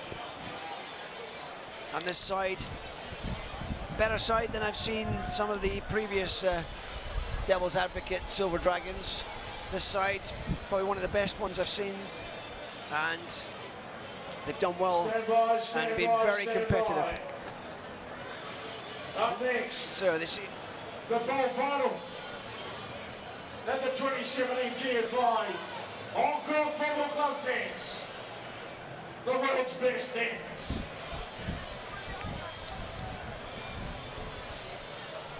Yeah, the GFI Hong Kong Football Club 10's indeed a great tournament. This one, it's the whole week of rugby here, and the competition's just been getting stronger and stronger every year. Having played many years ago, and this one is a bit of a pickup team, the standard now is just phenomenal. And you can tell that by the fact that most of the teams here are coming from overseas. A lot of big names of former rugby players making up some of these sides. We had Big Dell, well, he wasn't here today, but he certainly had a run out yesterday for the classic Wallabies. But also you've got a lot of young talent coming through, and you've got to be thinking we might be looking at some future legends of the game in the making here in Hong Kong, because there's certainly been plenty of great rugby, a lot of talent, some very, very good football being played indeed. And that was a view of the Chinese development side, the CRFA, and it's been a difficult tournament for them. They've come up against some quality sides and taken some fairly heavy beatings.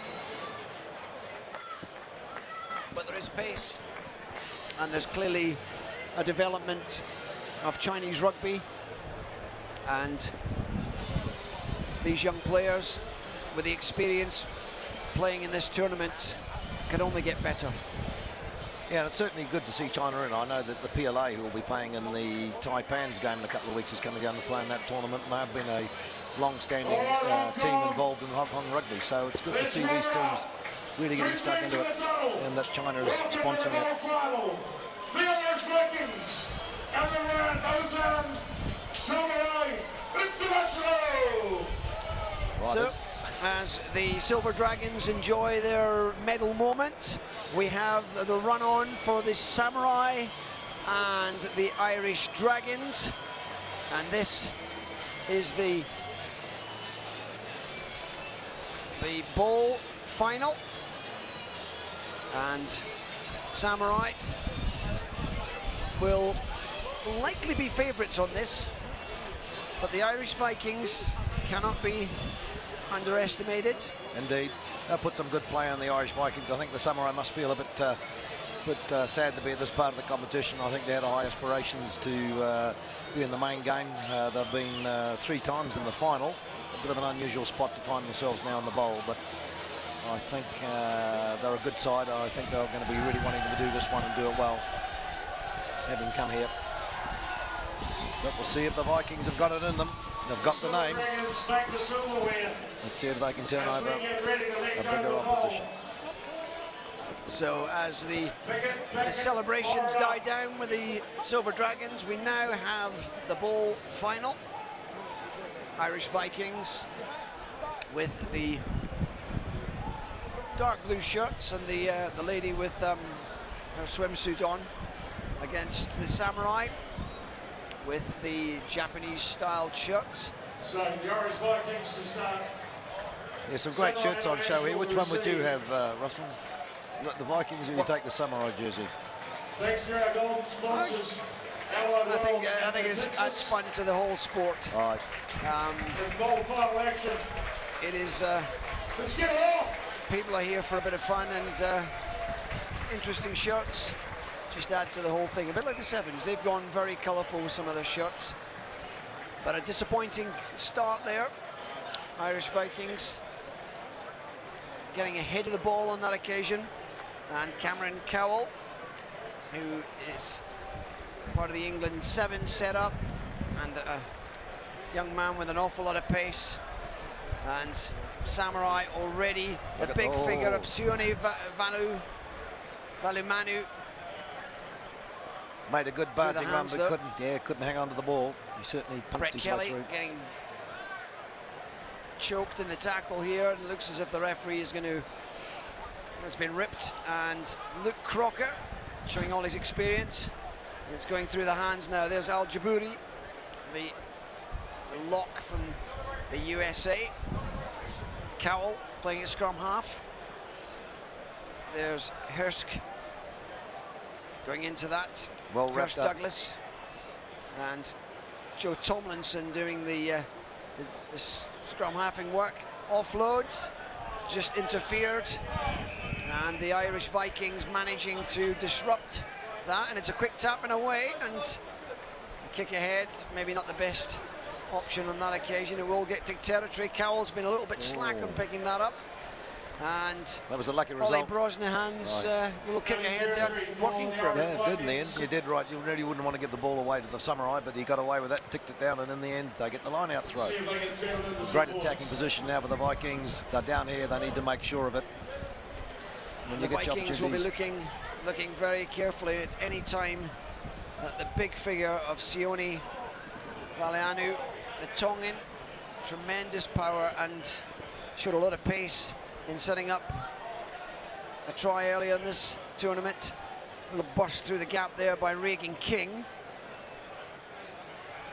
Will Atfield scrum halfing, and it's Jamie Perigo, and trying to kick that out of the hands there. It's gone wide though, an opportunity here, and looks as if he's going to. Not quite, just short of the line. Looked as if there was a stretch out there. Regan King, scrum half at the moment. Counter ruck there by the Samurai, and a burst into the, surely down this time. No, it's been held up. Oscar Hurst Douglas. Great defence. Big Maybe defender the blind. there. Maybe the blind.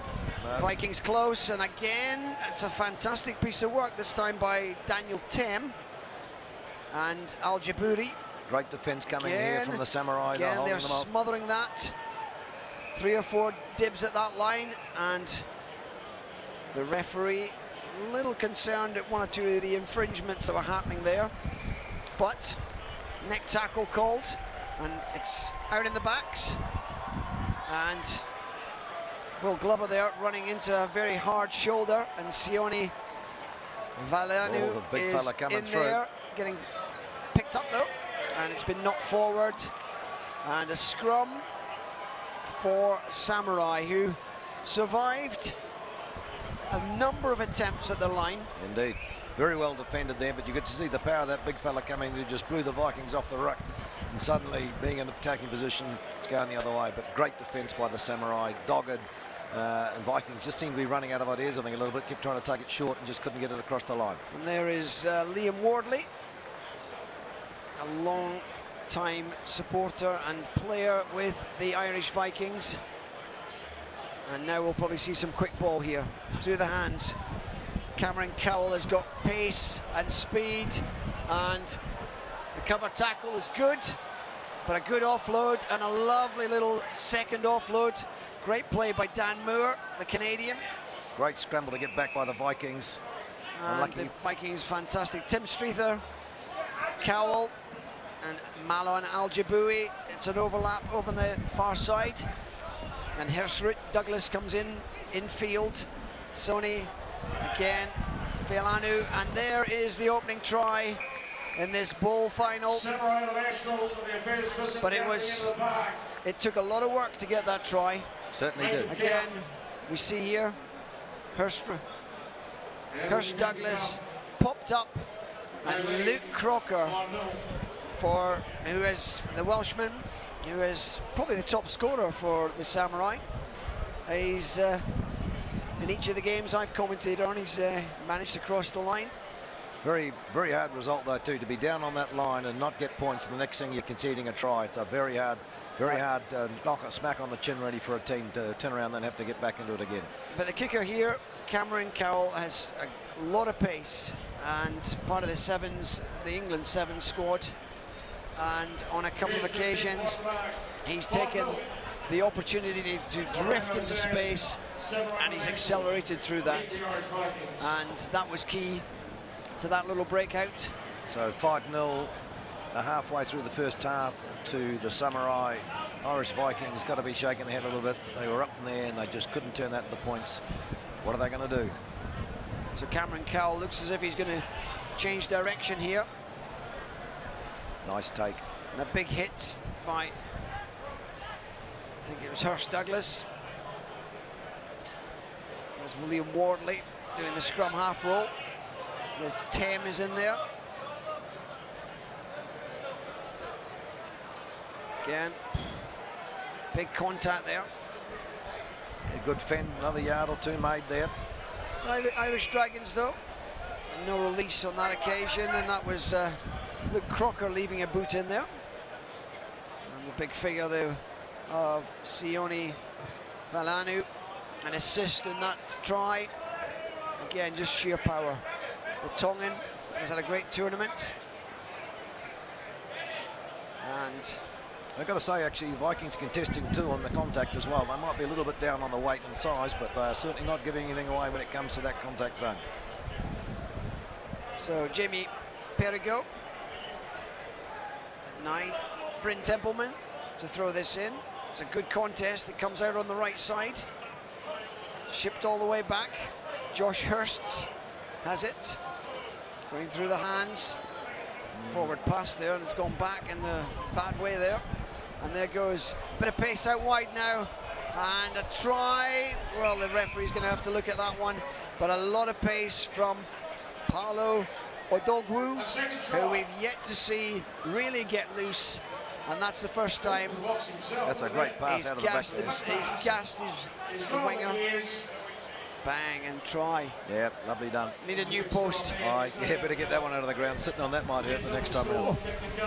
But a fine try, and again another sevens, England sevens star and upcoming star, Paolo Odogwu. And Cameron Cowell has another opportunity. Yeah, not an easy kick. To the 10 points. Right out in the far touch line. First conversion was unsuccessful. Let's see how he goes with this one. Not. No, away again. Not too bad. Just shied off the outside post. Here we go to the restart. Vikings there. Don't know. They certainly looked with the ball, but they lost it there. They came back. They scrambled. They didn't seem to hesitate there with that ball when they had the option. Didn't quite know what to do with the pass, and in the end they just lost the ball. And the Samurai pounced. So Cameron Cowell again kicking off. Nice take. Nice take in there by Vikings. Here we go. Brett Kelly Big runner. moving it quickly. Ooh. Big hit there. Got back to his feet. Another yard.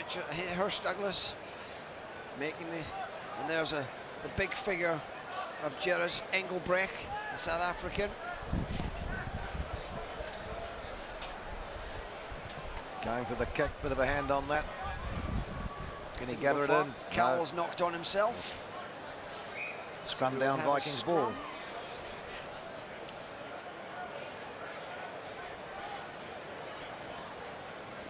So the ball final, see first half. If you're just joining us, wherever you are around the world. GFI Hong Kong 10s. And a lot of anticipation around the stadium. Most of the stands are full. It's been a perfect day for rugby. The sun's been masked by the clouds. It's been a little cooler than normal, and that has helped. Some free-flowing rugby.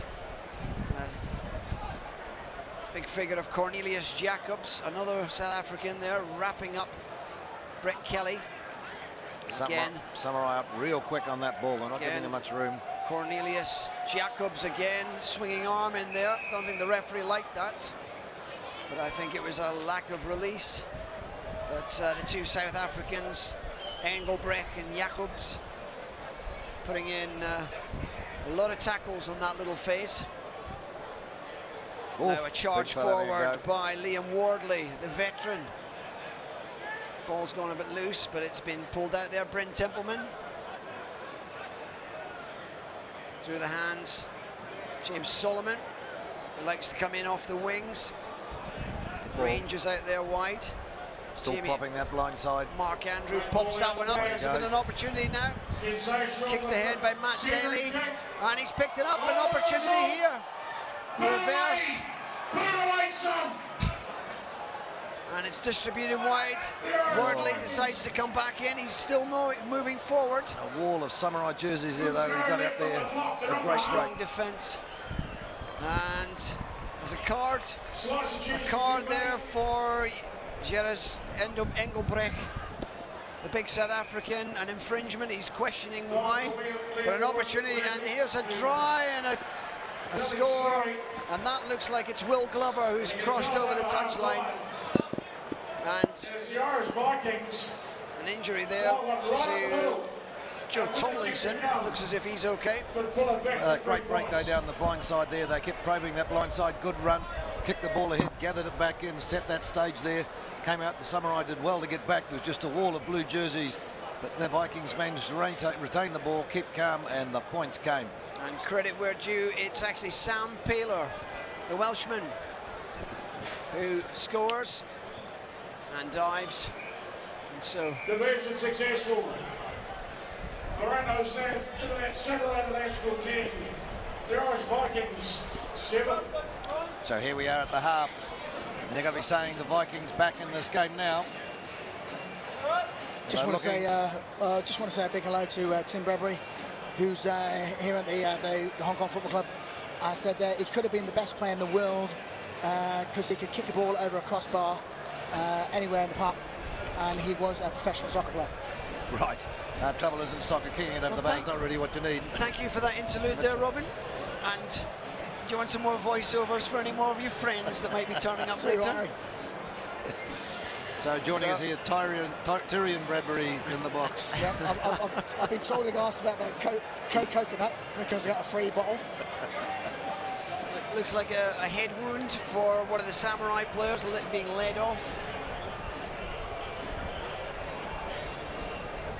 But the match thus far, this one, evenly balanced. I mean, the Samurai looked as if they were going to be strong. They got the blow in the stomach after having 4 or 5 digs at their line. And they've come back after conceding 2 tries. And Samurai have got a bit of work to do to close this one out. Yeah, Vikings aren't done by here, you're right. It was a bit hard. They were up there and they probed that line quite a bit. Went from being on the attack, lost a try, but they haven't let their heads drop. And again, they conceded with a try out wide. Converted try in here, so they're in a good position. Another one over, and they'll be in the lead. I didn't realise that Mervyn Hughes was the played rugby as well. Mustache. Indeed, very good, very great cricketer was Merv Hughes. Looking pretty handy on the rugby as well. Obviously a rugby player as well. I think one of the great lines Merv Hughes had at the cricket throwing at the crease said, I could bowl the piano and you still couldn't hit it. One of the top 10 rugby visitors in the world. There's no place like it. Here goes the restart, Samurai to kick. Vikings getting a very valuable score at the end of that first half, much needed. It's long, and it was probably going out on the full. Oh, might have been better off to leave that. Will Glover got a little excited on that one. I was going to say the restarts are important, as we talked about earlier on today, didn't we? And actually, we've seen a lot better restarts. Apart from that one, since yesterday this morning. So you're blaming me then? Thanks. No, you did right, Robin. They've been critical. A lot of poor kicks yesterday, but they've been pretty good. Hurst Douglas rose high, an infringement, and the lip from Bryn Templeman probably not appreciated by the referee. Taking time to get the scrum down. Someone's maybe just putting the makeup on, I don't know. So we have first minute of the second half of this.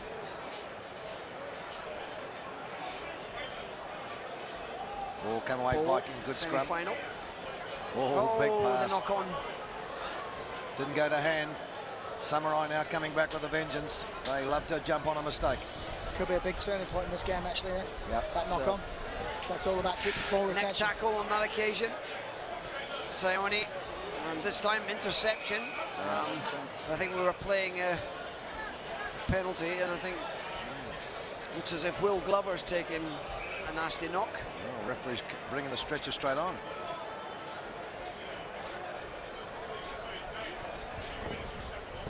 Oh, now he's moving. Oh, it's a broken nose. It's a glass of claret in the face, and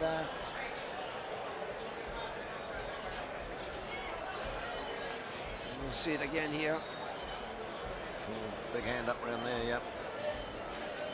Yeah, it looked like a glancing blow from head to head.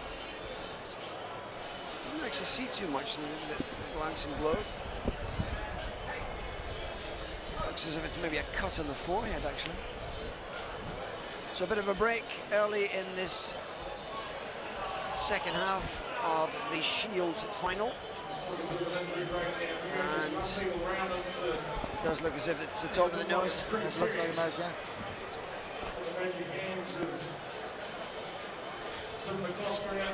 Well, the good news, it's not going to ruin his good looks, I'm pretty certain.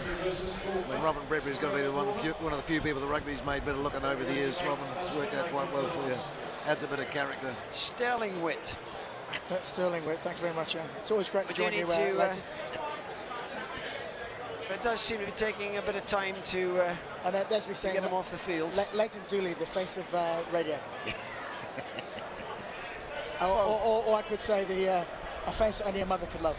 Yes, well, even that was a bit doubtful. Well, reportedly, he is the best-looking man on radio. Thankfully, no one gets a chance to see that. Right, moving right along. Meanwhile, back in the rugby. Right, Thank you very much. We've got too much time on our hands. What's going on? No. Yeah, dead Not right. a lot. The cameraman's gotten fed up, and he's filming some of the Hong Kong Scottish chaps. Seems to be quite a nasty knock to the head. And surprised that we might have got the stretcher on, because I think that might have, unless they're a bit worried about the extent of the bleeding. Yeah. Well, the restart's going to be a penalty. Again, I thought actually the referee might have gone for a card as well, but I think he might have changed his mind on that to settle for the flag. But the bloke's just about knocked himself out. It's an extended break, this one.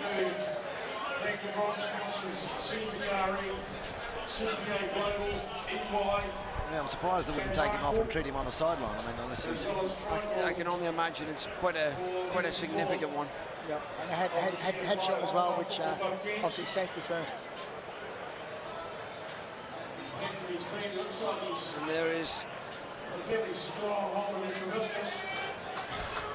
big word for the Jed there. Pardon? Big word a from number Jed. of classic Wallabies meandering amongst the crowd, enjoying the last of this Hong Kong GFI 10s.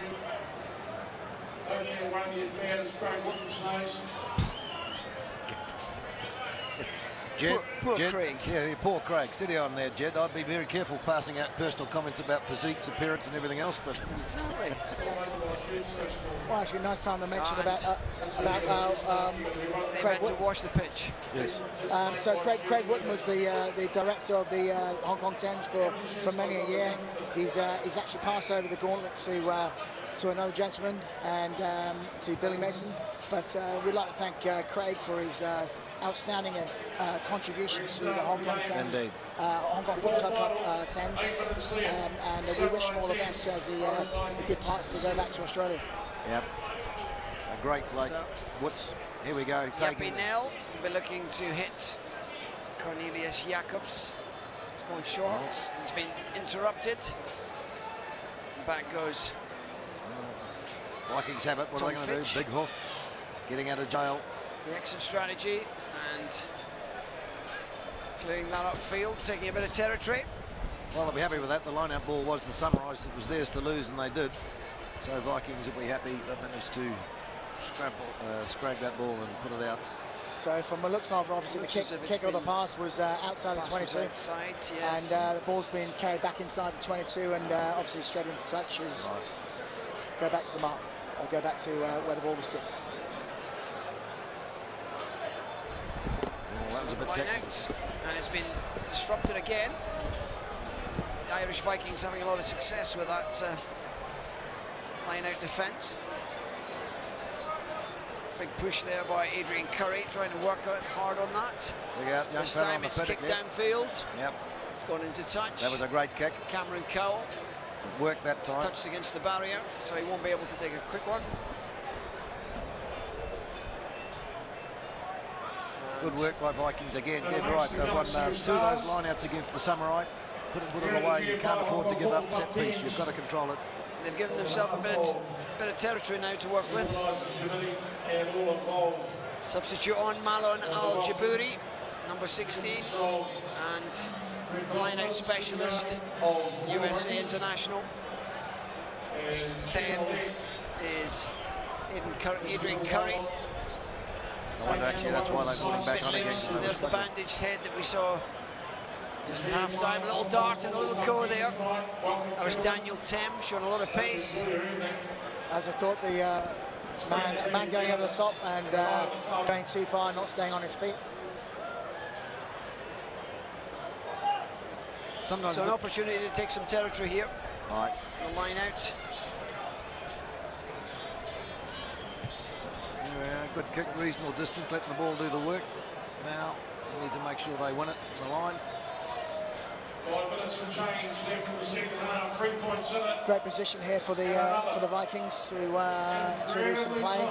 They've got the option of obviously running the ball wide, or because there's a little bit of ground behind them, they can actually do a little dink through or grab it through for the boys to run through. Good line out, important here. It's high, and Jacobs manages to get it down on the right side. Yeah, good clean up. Picked up there by Gordon McCrory. Nice step, brought through. Pulled down. Sucked in the Samurai midfield. There's Wardley. They're taking the one channel up the taking park. that drive. Distribution again, and Jacobs, the big South African, powering through there, supported by Gordon McCrory. Little kick ahead here, and Yappy Nell turn over a ball, and Cameron Cowell opportunity to counter-attack. Jaburi, Al-Jaburi there, and Sione Mailanu, and he's got pace, and the offloads, and a fantastic interchange. The tackle's good, but the support, and Luke Crocker. What a great run. Crosses the line for a second time in this match. And some excellent work there, mainly by Sione Valadu, involved twice in the work. A lot of pace for a big man. The tackle, second tackle, inside, outside. Fantastic. Great work for a big fella, yes, that's possibly one of the best tries we've seen of the day. I'm going to have to put it in my book of best tries of the day, I think, for the second That one is in page 1. It was an excellent, excellent interplay, particularly given where it started from. The turnover was down at the other end of the field, other corner, went across, and then tremendous pace. Well, that's exactly what they did in the first struck half. the post. Yeah.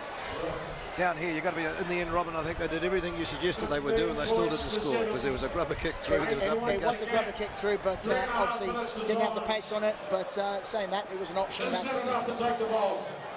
So possibly they should have taken it. Yeah, it's going to be a bit tough now, I think. Samurai now with 15 points on the board. 2 scores needed by Vikings to get out of jail here, and I don't think it's going to come.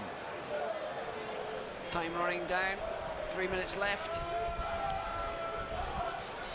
in this Shield final. I think we're in the bowl, aren't we? We're in the bowl? We're in the bowl. We're in the bowl. At this point, I completely lose track of bowls, shields, and cups. We're in a final. We're in a final, yes. But yes, it is the bowl final. The next match coming up is actually the plate final. Quick glance at the list there.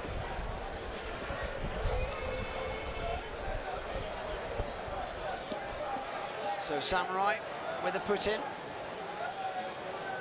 Decent position. And a score now would close this out. Right. Cameron Cowell, long pass. It's gone out wide, and there's pace out wide as well. And Odogwu, and he's shown that pace again. And a second try for Paulo Odogwu, and that is a second try for him, and that pretty much seals this bowl final. And a lot of pace. The England Sevens international, and showing real quality in this match. Not seen much of him with ball in hand earlier this last couple of days, but in this match he has excelled with that pace. A few subs coming on now for Samurai. Smart tactical move, get the boys on the pitch and get some fresh legs on there. Obviously they don't want Cameron Cowell lose any more tries here. Decent kick, but drifts wide of the post.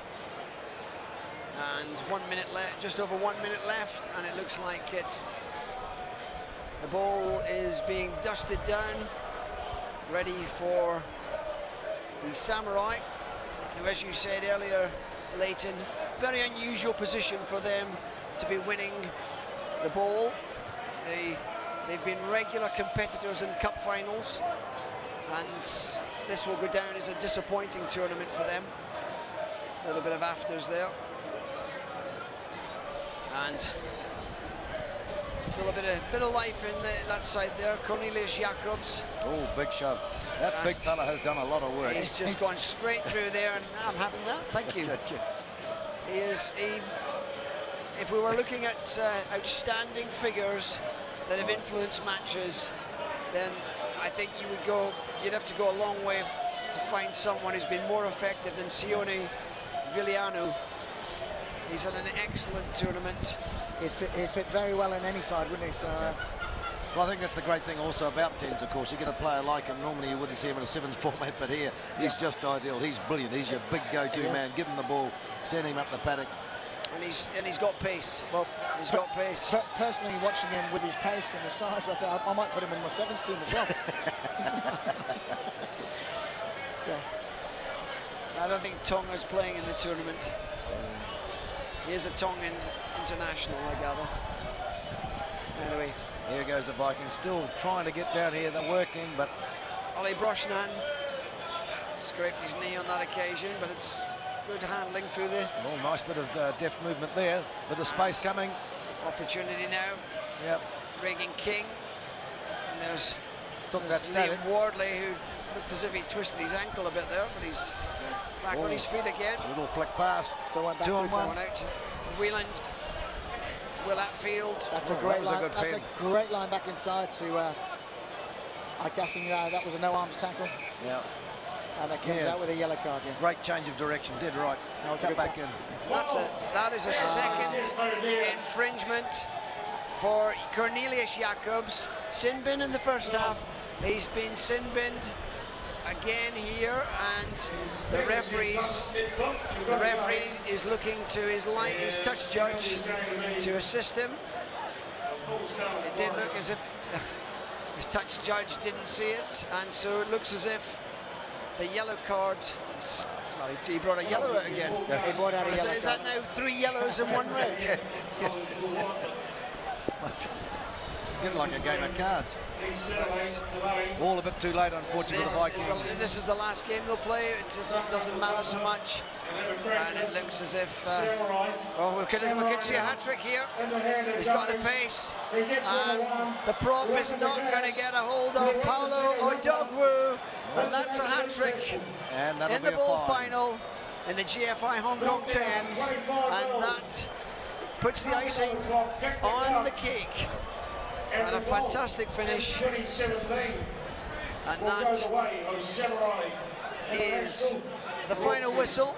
The kick ahead didn't work out. Big fend, and then sprinter-like movement. So back in the rugby fraternity, a hat-trick is a joke. Yeah, indeed. And so I think when he goes back to his hometown back in the UK and he plays for his local club, or whatever club he's playing for, that it is a joke. Yes. So make sure, boys who are watching this, that you see him back there, he's actually a joke. Anyway, comfortable winners there, Samurai. Again, not really the competition they want to win, but they've won the bowl convincingly. Great tournament. I'm pretty sure the Vikings, they come here, they party hard, they play hard. I can imagine they might have been out last night, had a few. I think that's their standard modus operandi, isn't it? What, go out in the lounge for a few pints of Guinness. Yeah. Well, well done to the Samurai International for winning that, and congratulations also to the Vikings for making the final. It's been an entertaining final, as you just saw.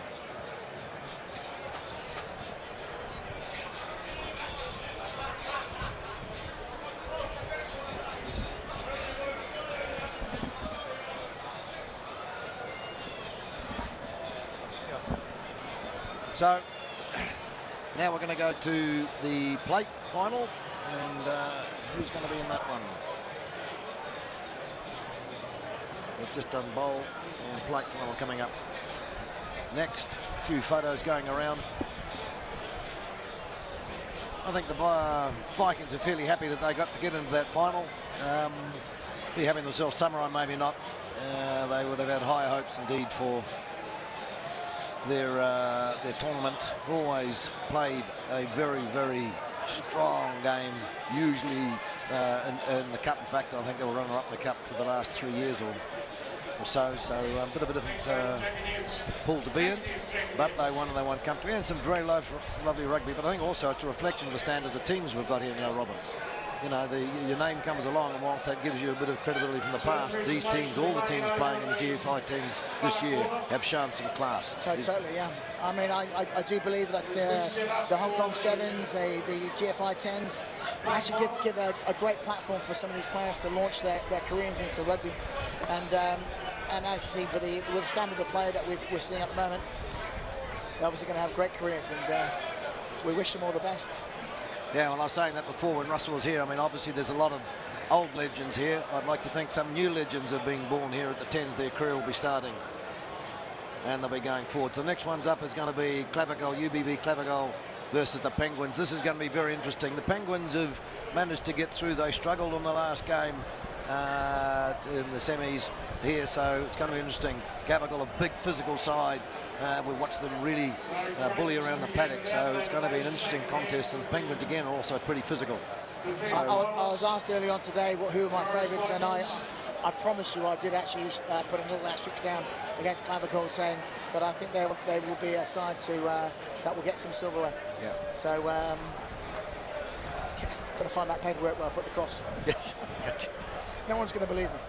But yeah, they're looking good. But then again, the Penguins, who are sort of have won this tennis tournament for a few years now, obviously will not be an easy side to play against.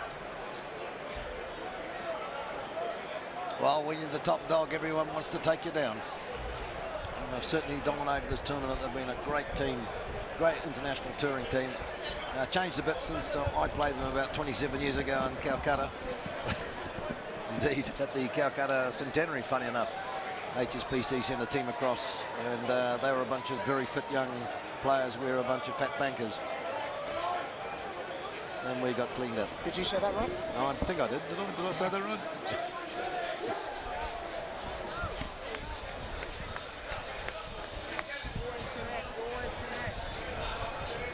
So here we go. Well done to the Vikings. Great tournament. We'll hope to see you back next year, and all the best. I wouldn't mind one of those jerseys, actually, but might you just say the Vikings jersey, the Sunrise jersey is very colourful. There's another superstar from Hong Kong Rugby, Dean McLaughlin. It's going to be an absolute stockman. Penguins International takes on UVB GFI. And it's the first time I've seen a team with so many Hong Kong Premier players make it all the way up to the Cup final. It's a sensational break. David Naser now, Chairman of the organising committee for the GFI Hong Kong Football Club teams, congratulating the players for Moran Luzan, Samurai International. Also very nice there, just putting a call out for Billy Burgess. He was also a long-standing Hong Kong fellow. Billy passed away some years back. But he was a large one like Billy Burgess, character here at Football Club. Great fellow, great laugh. Fine gentleman. Sadly, we lost him some years ago, but just Big Jed mentioned him there in the trophies.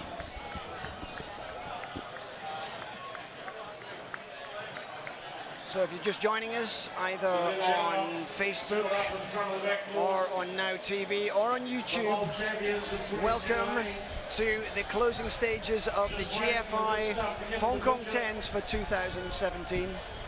We are watching the Samurai, the ball finalists, ball winners. Presents the Bowl Trophy to the winners of 2017. Ladies and gentlemen, there they are on screen. Give it up for the Grand Sands Samurai International. Congratulations to the Samurai team, Samurai International.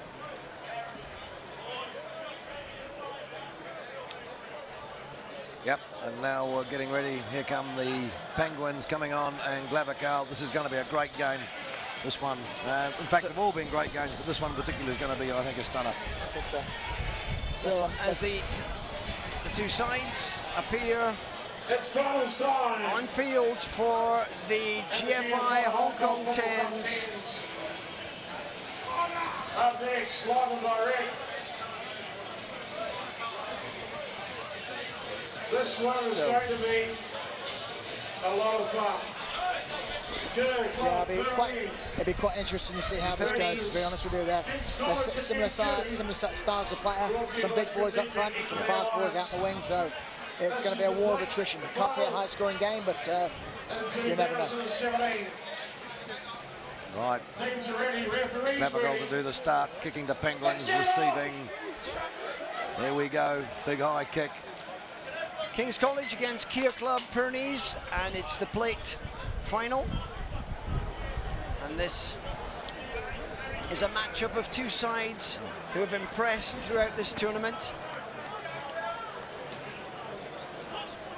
King's College from Australia, looks as if there's an injury right at the very start here to Jean-Michel Touzin, who seems to be more winded than anything else. Strategic Alliance, King's College have done very well in terms of their play. They've improved quite dramatically as the tournament's gone along. They seem to have got themselves organised. Jock Campbell's been having a great game for them out there, and he's scored a couple of decent I've got to correct you. Jock Campbell's mother, apparently, I'm told, and this might be a wind-up on me, I don't know, but Jock's mother... I was here at the time when we got the word through. We were told that Jock was a mistake on the timesheet, on the team sheet. So Jock, whatever your name Jock's is. mum, our apologies that your son is actually called Jack, and we sincerely apologise for getting that wrong. He did score a hat-trick of tries, and there's a burst through here by Pyrenees, and a fine score there Number by 11. Bastien de Halde. And I can honestly tell you, Mrs. Campbell, that I'm looking at another team sheet that your son is again being named as Jock Campbell. Wow, so we can't be held responsible in the commentary box. We've done our best. But Jack Campbell will be disappointed that the Pyrenees have got a strong side, captained by Damien Trel, who is one of the all-time most capped French internationals. 86 caps, I think he's had. Yep. That's a sizable amount. And just bigger than 85 and lower than 87. Very good, indeed. The King's College have competed well throughout this tournament. And again, looking to find some gaps. Pyrenees have defended well thus far. Kicking it downtown, but there's a sweeper Scott back there Gale. for Pyrenees. Took the ball nicely. Big kick by Edward Gibson. Getting a bit wild down the Stepping front there line here. by Lucas Toulon. Again, a drive right over the ruck. It's a big figure of Jean-Baptiste Goblet. And Goblet still involved in that. Lepale now does a little dart, wrapped up there by Thomas Vassin. Made some good ground though. Into the hands of Fabien Dupuy. And we've got a little knocked back down again. We've got the winger hanging on the wide side, so I think the play is obviously a kicking Looks play. like it's a steal there, off his feet. The referee's decided, and Jose Lepale will referee. South African referee, I believe. Confidence with the line out, so they're going for the 5 metre or kick close down to the 5 metres. Options here are off the top and run it hard out wide, or probably taking a maul and trying to drive it forward. An important maul, an important line out. And once again, they've stacked their line out, so I have a sneaky feeling that would be the way to go with the 5-man line out. It's going to be a rolling maul.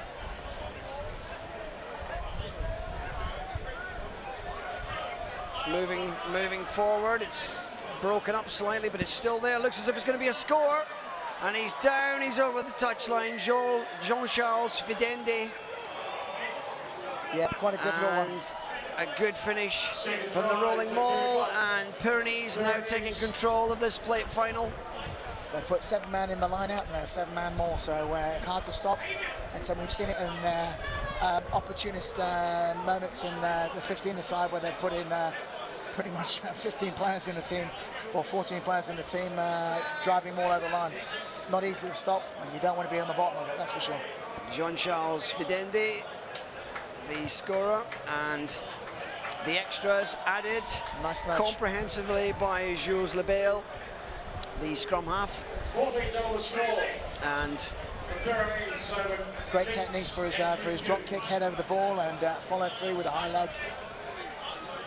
King's College keeping his head down. Need to stabilise the ship at the moment, get some quality ball, Once again, try and get back into this game. Once again, he's hitting the same mark. It's 5 meters outside the 22, and obviously pressure on. Very accurate. Drive up middle by Shannon Goodman, Australian. King's College are looking for the kick to get him out. And there's an opportunity here. Jack Campbell closing down on his opposite number, Lucas Tullow. And his tackle being made there by Thomas Vasson for King's College. He's done some great work there to. And there is Jack Campbell again. Give his players time to get back for support. Making another tackle, and the French taking a little while to get away from the 22. Esterola, and a good tackle back by Campbell Wakely. And they lost quite a bit of territory there, though, King's College. They were way downfield, and the French did pretty well to drive that back upfield. There was Lucas Tullow who kept the ball in play and did a lot of hard work to make sure he stayed on his feet before the support players came back. Tullow, excuse me.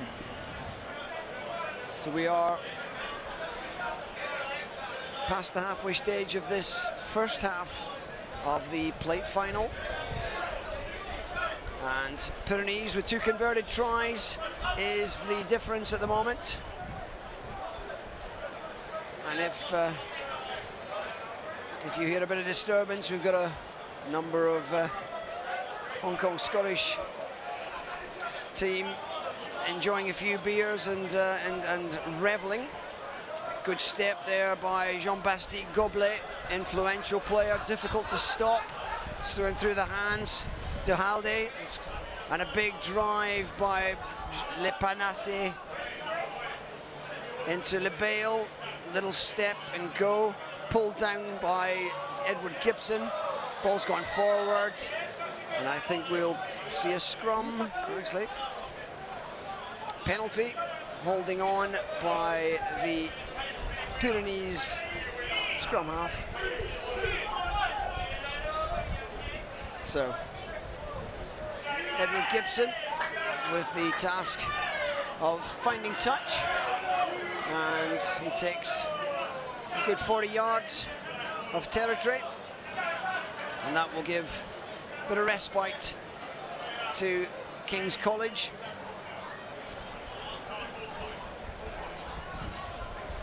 Campbell Wakely, good throw, and it's a good dart by Scott Gale, the offload, and Tim Mann's unable to hold on to it, went backwards though, and Joshua Rea takes it into contact. Gale, cross field by Gibson, ambitious, it's been picked off by the Pyrenees wing, and a good exit from the French again. It was the lone sweeper of Lucas Tullow making the cover.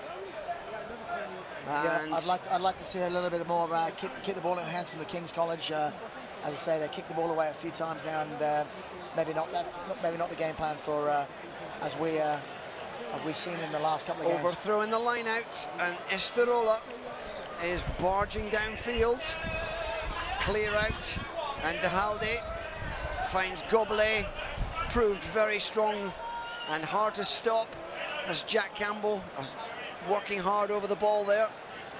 But again, De Halde releases Guillaume, Benouk Guillaume. And Guillaume claims he didn't hear that. I see the Pyrenees are not under no pressure here, but maybe the offloads are not necessary at this stage. So basically keep the ball in hand and playing those presses, creating those rucks and offside lines. So the King's College have to get back. As soon as you offload off the floor, then obviously no offside lines and open play. Whereas I think they're better served by creating that offside line and rebooting and building up to a faster. So Gale in and out quickly, and there is Jack Campbell showing considerable pace there, but he's been snagged there by Goblet and dragged into touch. The referee not releasing the tackler when he was knees on the ground. Good offload through the hands there, shipped it up. Nice piece of adaptation there, and that's Ben Campbell.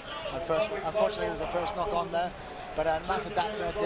It was more like a sevens punt to his teammate, but good skill set. So, despite starting badly, King's College are exerting some pressure now. They've had good phase work. Time up on the clock. With the referee. And they'll be looking just before half-time to score. Will put them in a good position. It's going down on this side of the scrum, but De Halde and Lepale kicks it for the corner. It's a lovely kick, pressing the King's College right back almost on their try line. Jack Campbell, offload to Kim Henderson. Henderson makes a few yards, and there's Thomas Vassen again charging into. And once again, for the Pyrenees team, if they want to close this game out, they should probably just keep it a little bit more tighter, even play it one off the ruck and play a tight game. A bit like what they did there with the maul on the 5 meters, and they scored that try.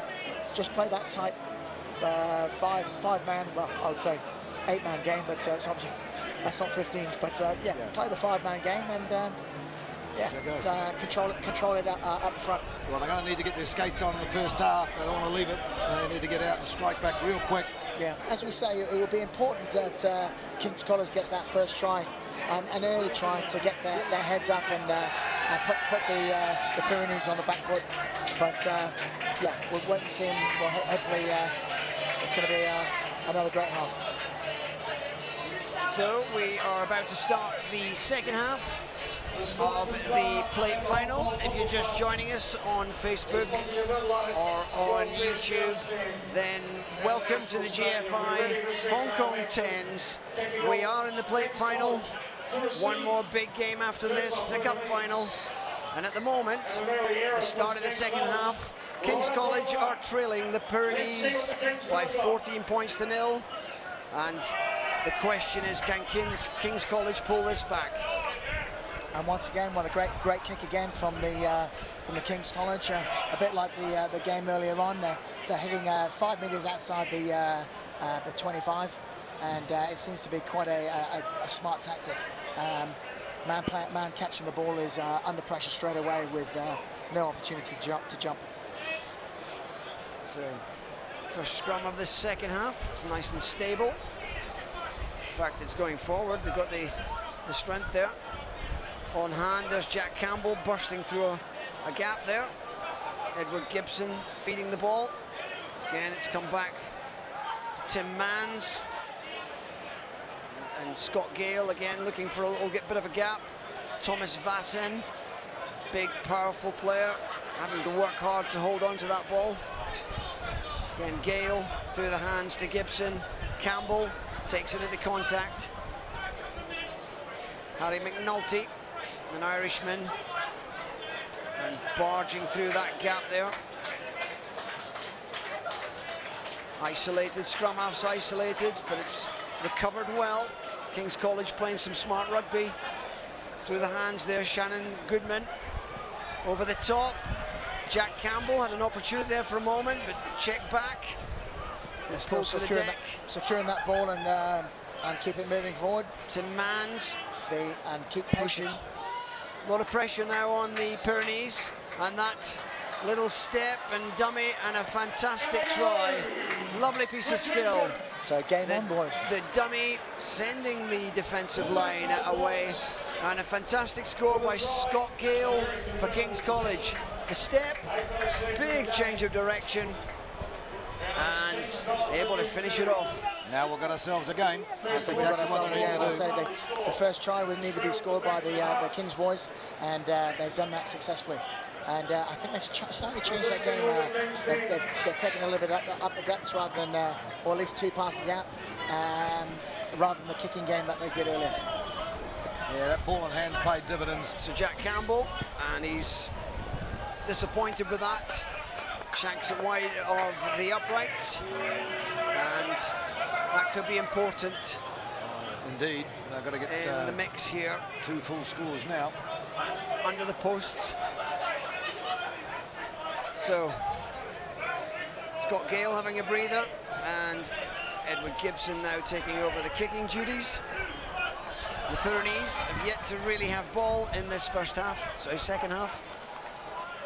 De Halde and LeBale, the 2 half-backs, working in tandem. It's been picked up quickly by Kim Henderson and Jack Campbell, and he's released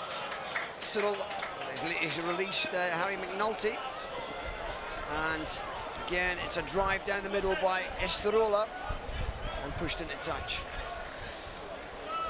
So momentum now with King's College. Certainly in the second half it has been. They've come out, a different looking side, a bit more composure about it. They seem to know what they're doing. They're prepared to spread the French side, go wide, and there is quite a bit of pace out wide. The French have been very good and very consistent throughout this tournament. They've got a very good side this year, and they will be very, very pleased if they take home the plate. Campbell Wakely, the pressure on him for a good line out. Up it goes, it's disrupted by Goblet. It's been very effective. Well, he's taken the space. Estriola, and a pick up and go there by Lespin. Great inside ball inside, yep. Keep control and take it easy there. Guillot, and then the Pyrenees the keep forwards. Le Panasse again. Good club Pyrenees now threatening. Little dig and away it goes. Opportunity here. And Goblet proving very hard to put down. And that's been lost forward. And there's a play on opportunity there. No, you're right, they're Robin. What they need to do is just settle it. I think they rushed it in the end. They went too quick. They had the ball. Settle the thing down, start again, get your possessions in place. They just tried to push it too hard. They've got the firepower, they've got the big boys up front, so they can easily... very much using the forwards for the punches up the front. And they are making ground on Le Panasse, Tozin and Esterola. Well, once again, you've got the big boys punching through, you're basically going to shorten the defensive chain. So if you imagine a piece of string and you push your finger forward, a long piece of string, push your finger forward, that chain closes in. Just sucks in all the defenders. It sucks in the defenders because the first place they're looking for is around the rucks to defend, and then that's the opportunity to spin it wide. So they need to just be a bit more patient, the Pyrenees, and they could have this game no problem. So no opportunity for Scott Gale to put that in. Scrum collapses now, working against King's College. Yeah, still plenty of time. They can't afford to let this go too slow. They've got to get on with it. They need 2 tries to get back into this game. And there's just under 4 minutes on the clock to go. They've got to get out of here, score, reset, big go scrum again. here. So. Oh, unlucky. Danger now. Try on, right on their try line. Did not look like a forward pass. Did not look like a forward pass there. There's been 1 or 2 from... Well, just a question, boys. Is this tournament sponsored by a beer? Well, I don't know, is it? Yes. I don't know. Is it sponsored by a beer? I have no idea. Why?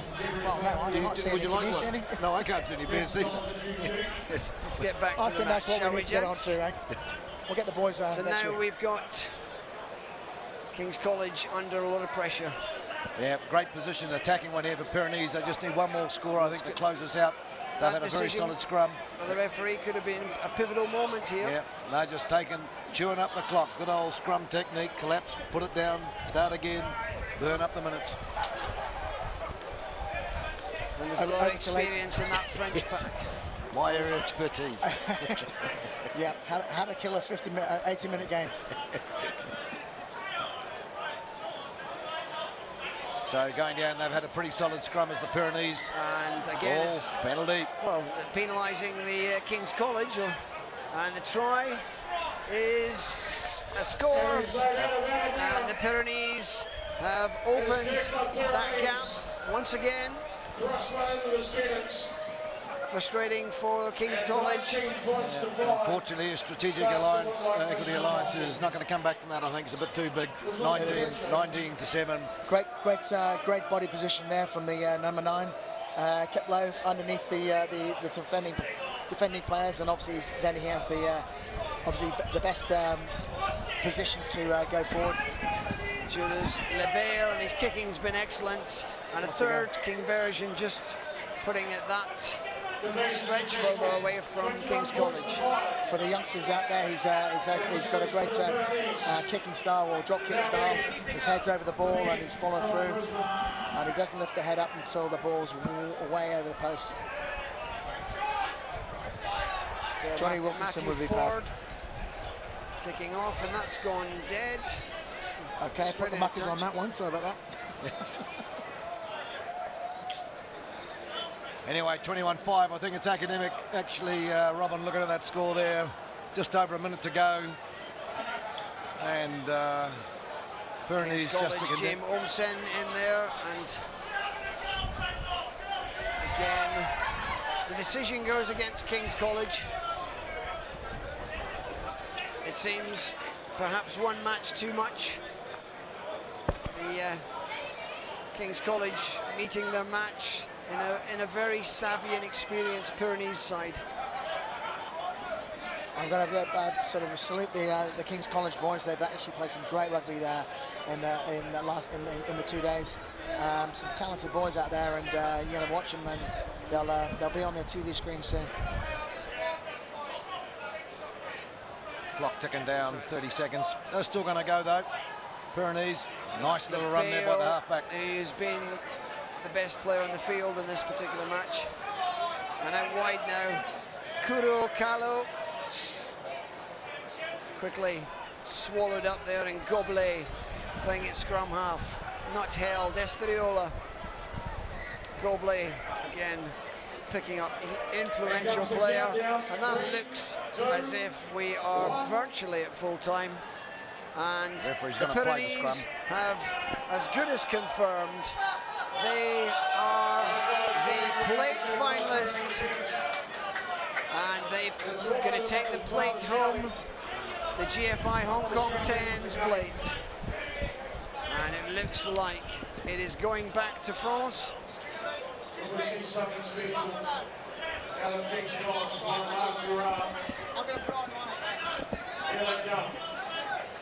So one last burst by King's College.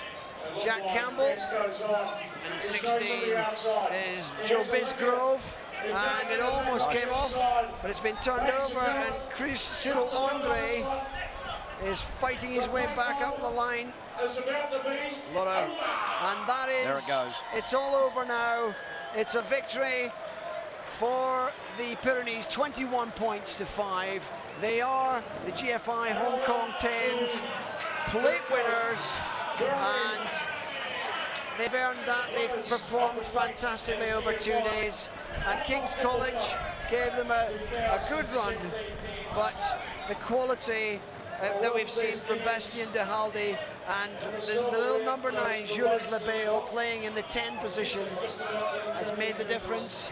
And the Sir Pyrenees win the Shield final, and there will doubtless be all the handshaking and hugs, and then the Pyrenees side will be brought down and provided with the shield, the GFI 10s, and the next one coming up after the shield has been awarded is the big one, the one we wait for. It'll be the UBB Clavicle versus the Penguins, and it's going to be a game. That is correct, and that's going to be a fantastic contest with the Gavical with the X factor in their side. The X factor of the 3 Fijians who made such a difference in the semi-final and got the Gavical to the cup final. But up against the side, the Penguins, full of quality, a number of 7s players, both Scotland and England 7s players in the squad. and a number of Fijians as well. And this, when this cup final comes round, it will be an intense occasion. Two heavyweights. Two heavyweights, correct. Beating each other. That's Russ, yeah. And it's a matter of whether the pace out wide will make a difference. Yeah. I will actually say, if these boys all wear shoulder guards, I'd say what there wouldn't be any room on the field. That's how big these boys are. Yeah, phenomenal, big physical side. We see them. They use that very, very well. Just cleaning teams out of that ruck play. They've just bulldozed them anyway. Strategic Equity Alliance, thank you very much for sponsoring and sending these lads up here. Greatly appreciated. It's always really difficult to get sides here, so we appreciate the sponsors. Great outing for both Jack and John. Jack, John, and Jock Campbell. Yeah. Big hand for Jock. Jock. And did very well. Sorry about that, Mum, but that was what was on the sheet anyway. So Jack, he had a good game, played well, got some points in, and there they go through. And the Kings boys should not be disappointed with their performance, because they've been playing some fantastic rugby. And as I say, they're a little bit out-muscled with the big Pyrenees forwards, and we'll hopefully see them again next year. Well, we have to say it again, they couldn't quite climb that mountain. Not quite. So waiting for the Penguins and Gavakal to come on. Penguins obviously a very well-known entity in terms of our international rugby team. Gavakal not known before they came here, and they've actually surprised. They've done very, very well. They have done very well, yes, and playing some good strong rugby. Mixing it up a bit with the drive up the guts and spinning wide. They've got a good skill sets there. Hong Kong, $300 entry once you're inside. Free float. So here we are for the final. Another great tournament and a great game to come. The GFI Football Club 10s. A little bit of noise here coming from the commentary box, but we have to have the Scottish lads now just getting into their full stride. First strides of the sponsored Amanecta.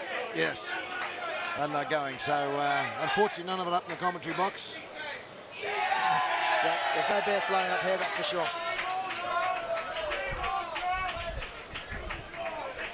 And our only hope, Billy Mason wandering away.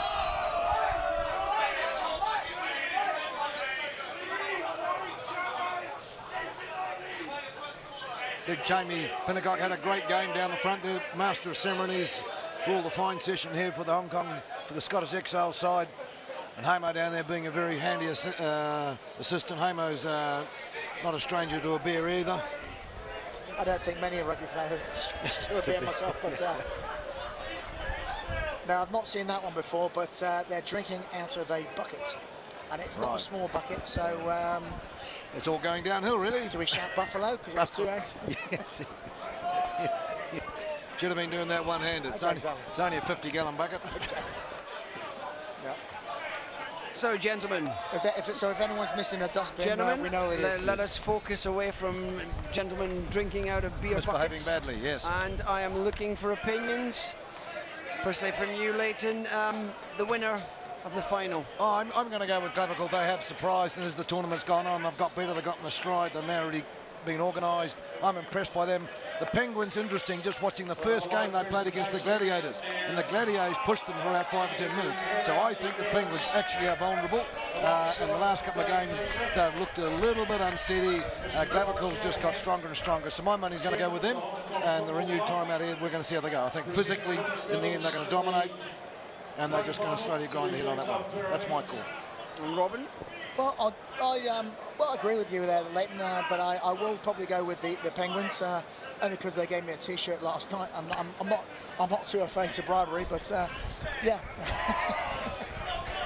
No, well, I'd like to see the Penguins and see how they go. As in Leighton's going one way, I'll go the other. More of that.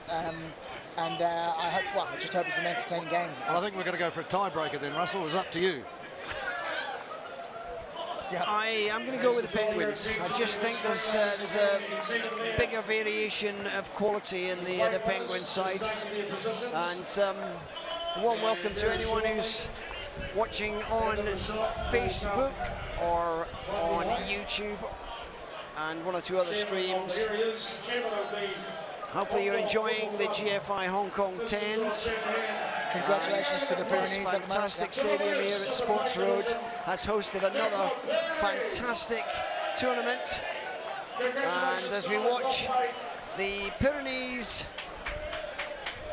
enjoying their moment, having won the GFI Hong Kong 10s Shield final, and the beer has been poured all over the chairman, which seems to be a bit of tradition there. Wasted good beer. Welcome if you are watching, and hopefully you've been enjoying the quality of rugby that has been on show over the course of yesterday, and more so today, where we've seen some epic lineups. And coming onto the field now are the Penguins in the white shirts and the UBB Gabacal in the blue shirts. And this promises to be an exceptional game of rugby. Two sides very evenly matched, and there's some serious quality on both sides. So one side with a seasoned track record of winning this competition, and which are the Penguins, and another side, the Gabacals, who are newbies in this tournament. Well, let's see how they go. Yep. So 2-1 in the commentary box going Penguins' favour, but I think whichever way, these teams have played a very good tournament. They've done well. The standard's been phenomenal. Kick-off, clavicle to Penguins. Well, the Penguins have been through all this last year. It was apparently an epic. Went on 0-0 right into sudden death, and a 5-0 victory. And whether that'll happen here today, we have to wait and see. But Nick Smith kicks deep, and it's Russell Weir, the Scottish Sevens player, bursting out of his 22, and Suniula gives it back, and a good clearance by Will Warden. So the exit plan is the kick down the field, but we'll see how the defence holds up. Well, good tackle in there. There's a Ruin Deplew. I say the kick is only as good as your chases, and the Penguins obviously came up in a nice line.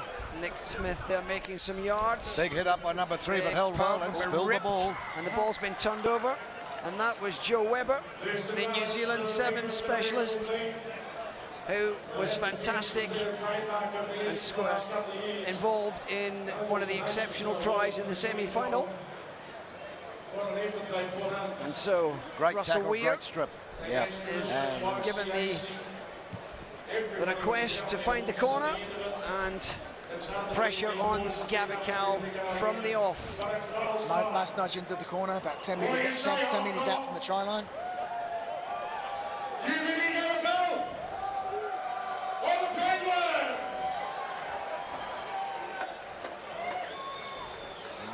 Penguins to throw the ball Sua in. to throw, knocked down there by Tony Nshu. He took it well, the ball came off the line out of place. Big drive up the middle there by Teddy Stanaway. And he's working hard to stand up as the referee called them all. Yeah. I'm afraid the referees called them all quite early on, actually, and I've noticed that in this tournament. As soon as they're held up for any reason, for a short period of time, the maul's called. No real time to get to the ground, but I guess they've been pretty consistent. It's a little bit frustrating. Pretty consistent this tournament. I think this first scrum is going to be very important to see if anyone's got dominance on it. This will be the one I think that'll. Both sides. It could be a reflection how the teams play the game. So if it's pretty steady, then obviously they will keep the ball in the park, but if it's not so steady, we'll keep the ball in the park. We're looking to put pressure on, back from the play. That's a nice clearing kick, all the way down the paddock. And found touch as well. Both teams have gone for the big kick to exit out of their halves or 22s. So very good of Gabacal to get out of here. They're under a bit of pressure on that line out. Penalty given against them. They've done well to scamper out of here now, and now they're on the attack. So the line out now, we saw. It's quite key if you're going to play the kicking game. For Warden. It's quite key that your line of defence goes up together rather than one Russell to twos. Weir manages to smuggle the ball past the on-rushing tackler, and it's spilled. Penguins putting the ball down. again turnover ball here, and it's Vicky pulled down there fantastically by Weber. Good tackle, and he's contesting the steal. Referee not interested. 12 is Pinelo Latu. Pulls to ground. Just wondering how much advantage he's going to play for that knock on earlier. Again, Weber denied the opportunity, and Ruan de Pleu, who's playing in the scrum half position. Dane Jans, the big South African, punching forward, and Gavakal looking impressive at this stage. Lots of phases. Stevens Turoa. Very physical. Look at it, they're throwing themselves into this. Flooding the breakdown zone. It's gone to Nick Smith. Didn't work out as he expected there, and that's probably going to go dead. And we've 2-1. We're talking about Penguins, but thus far the quality and the focus and accuracy has been with the UBB Gavakal so far, and they are determined to win that battle in the breakdown. Now, the other reason they put the kick in early in the game is because then you need a floating player at the back to cover that kick, which then gives you the opportunity, if they look like they're going to kick, you can spin it wide quickly and or do the miss one or twos and leave that space. Like we've already seen, there was a good scrum down here by Gavakal. I want to see how much pressure they can put the Penguins under here. A loose head on this side, Arangi Stokes. Dane Jans and Greg Camp are the remainder of that Gavakal front row. Look at that. Russell Weir picks it up, goes round the blind. Kick though, looks as if it's gone straight into touch, and that's an opportunity wasted. And a lot of pressure on that scrum there. You just saw that they moved forward. They did well to get the ball out in the back there, Penguins. But went quickly for the kick and put it out. So good bit of pressure and dominance now coming, certainly in the set piece for Gavakal. Very physical. We saw there's a good phase of play there where they just prepared to take it up and bash into the Penguins. Exactly. It looks like the Clavicals can possibly play the scrum game in this particular game. So the line out. They're looking fairly dominant there. They've gone up looking for Matt Graham. It's a bit messy, and there's the competition for Bardu in there, and it's picked up by Sua. I'm not sure there was a clear and obvious release once the knees touched the floor there. So I think that's why the penalty's been given. What are they going to do here? They're going to run it, or they're going to go for the line out? Why would you go for the line out? You're already as close as you're really going to get to that line. I don't know, would you? Well, going for the line out. Given the size of the boys, I think... Nick Smith. Just that they went that last line out, it wasn't 100% clean ball, that's all, so you're going... There will be competition. Johan Baldu is the main jumper, and Tony Nshui is also a threat. I sort of gained 10 yards. Dane Jans. Well, I can see possibly a maul coming on here, so catch hold. Matt Graham, the 6. Whether the Penguins will actually compete for this one or look for the line out. Nice as I thought. Graham and the rolling maul and 17 come round the side there, Sebastian. So once again, they play the non-contact Lewis Ormond. Non-contact situation in that line out. So no one, the maul was not created because there was no one that committed. So, and then once they move off the mark, then they are truck and trailer. Man, that's complicated. It is complicated. Stop playing rugby now, mate. If that's the right choice of words, but that is the idea. Right. So basically, they cannot move. It has to come out the back of the line out, or back of the ruck, or more, and it has to be played out. They cannot move a step forward. So a brilliant. Scrum. Thank you. Very good technical analysis there from a back. From a back, yeah. Too much time on my hands watching Satanta and Rugby Pass, I think. So still no scoring, 7 minutes. Let's see if there's last year's final. No scoring over the full match. And into sudden death again. Scrum going back. Russell Weir this time exits, kicking for touch. And the pressure very much on the Penguin scrum. Yep. And a lot of power. The South Africans, 3 South Africans, and a couple of large New Zealanders, and one of those is Matt Graham, main jumper.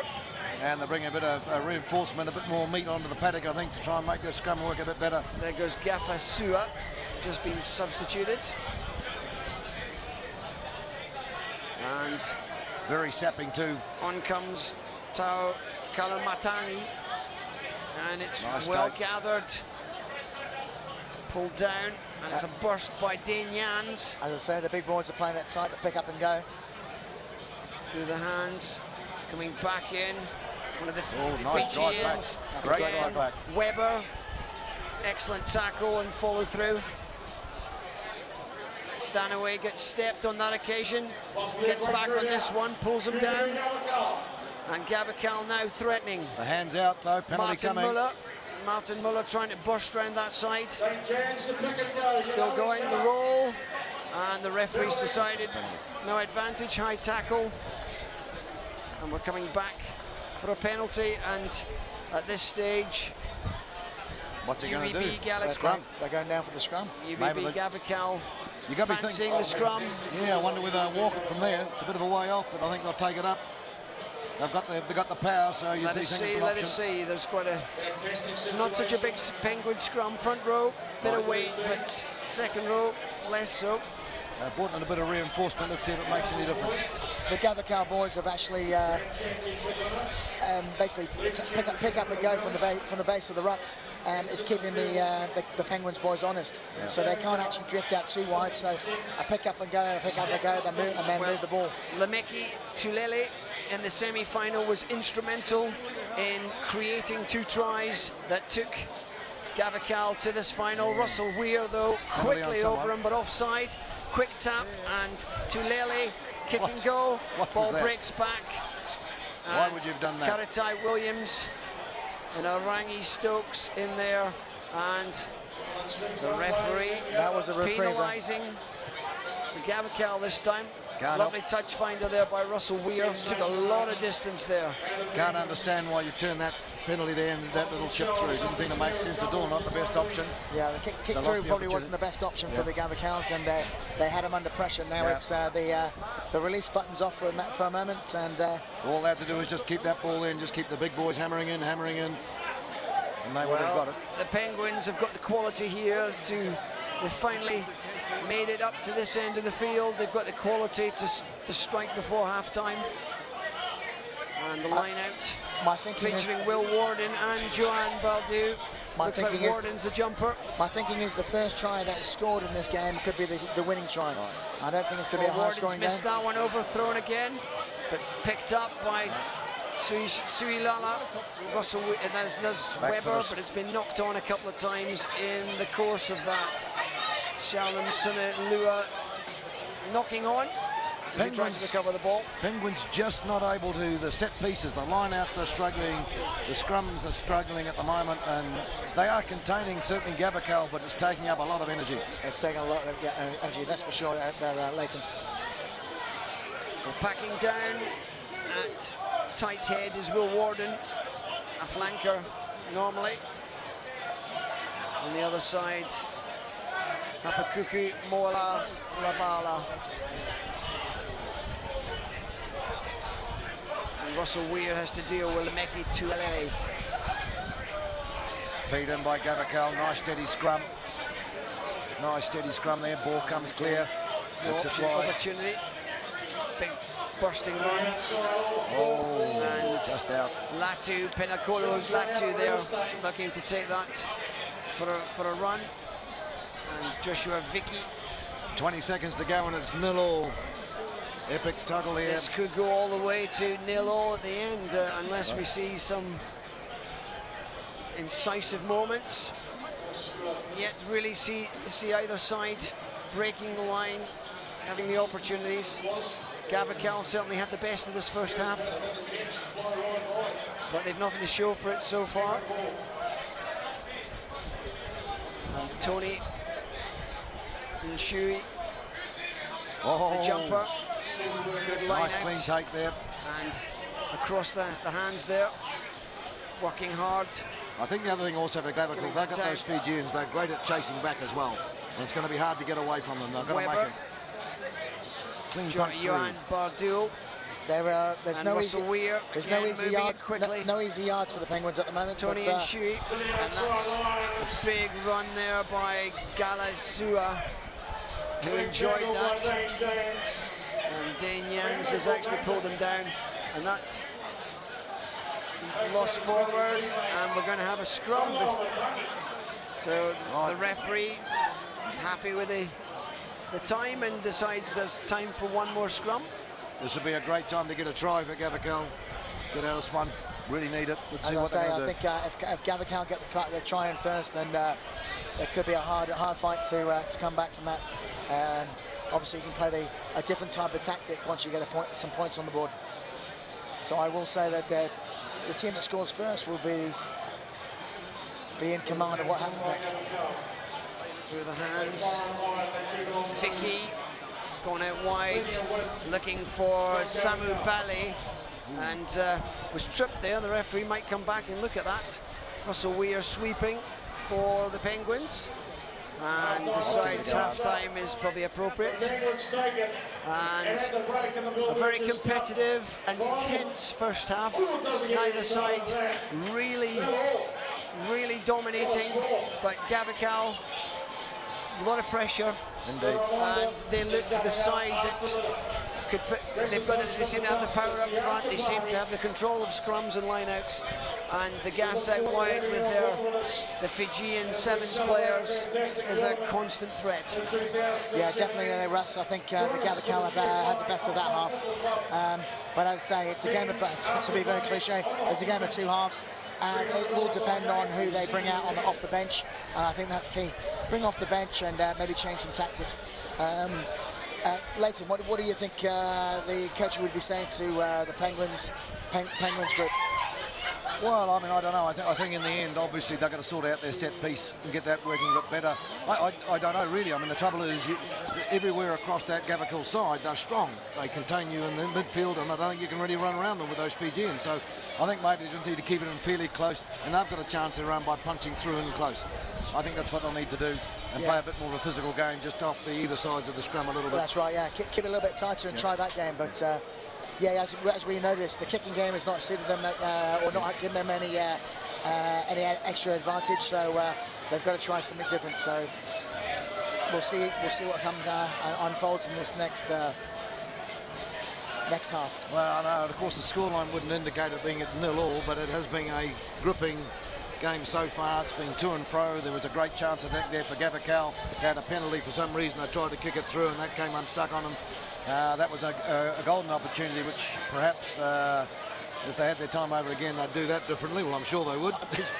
You'd like to think so. Yeah.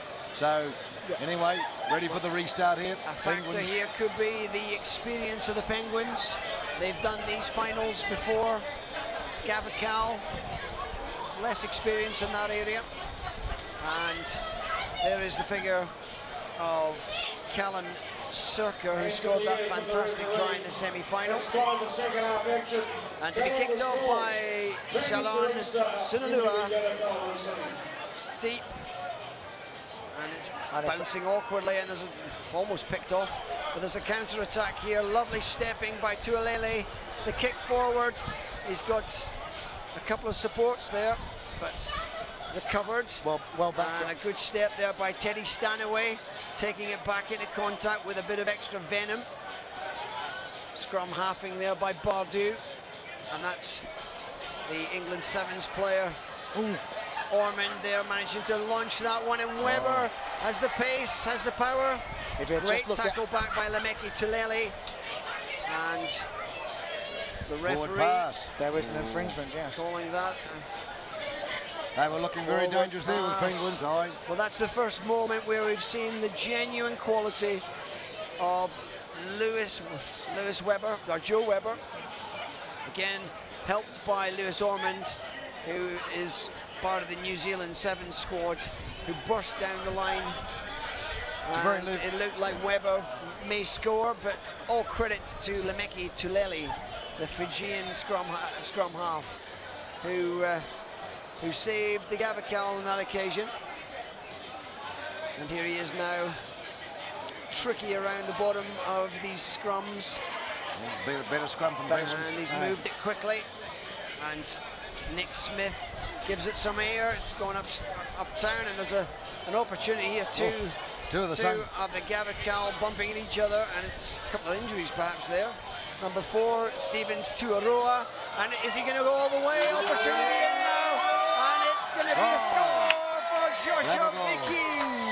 And there you go, over the line. Fabulous piece of work by the first of the run of Stephen Tuaroa, who made terrific ground there, powering around.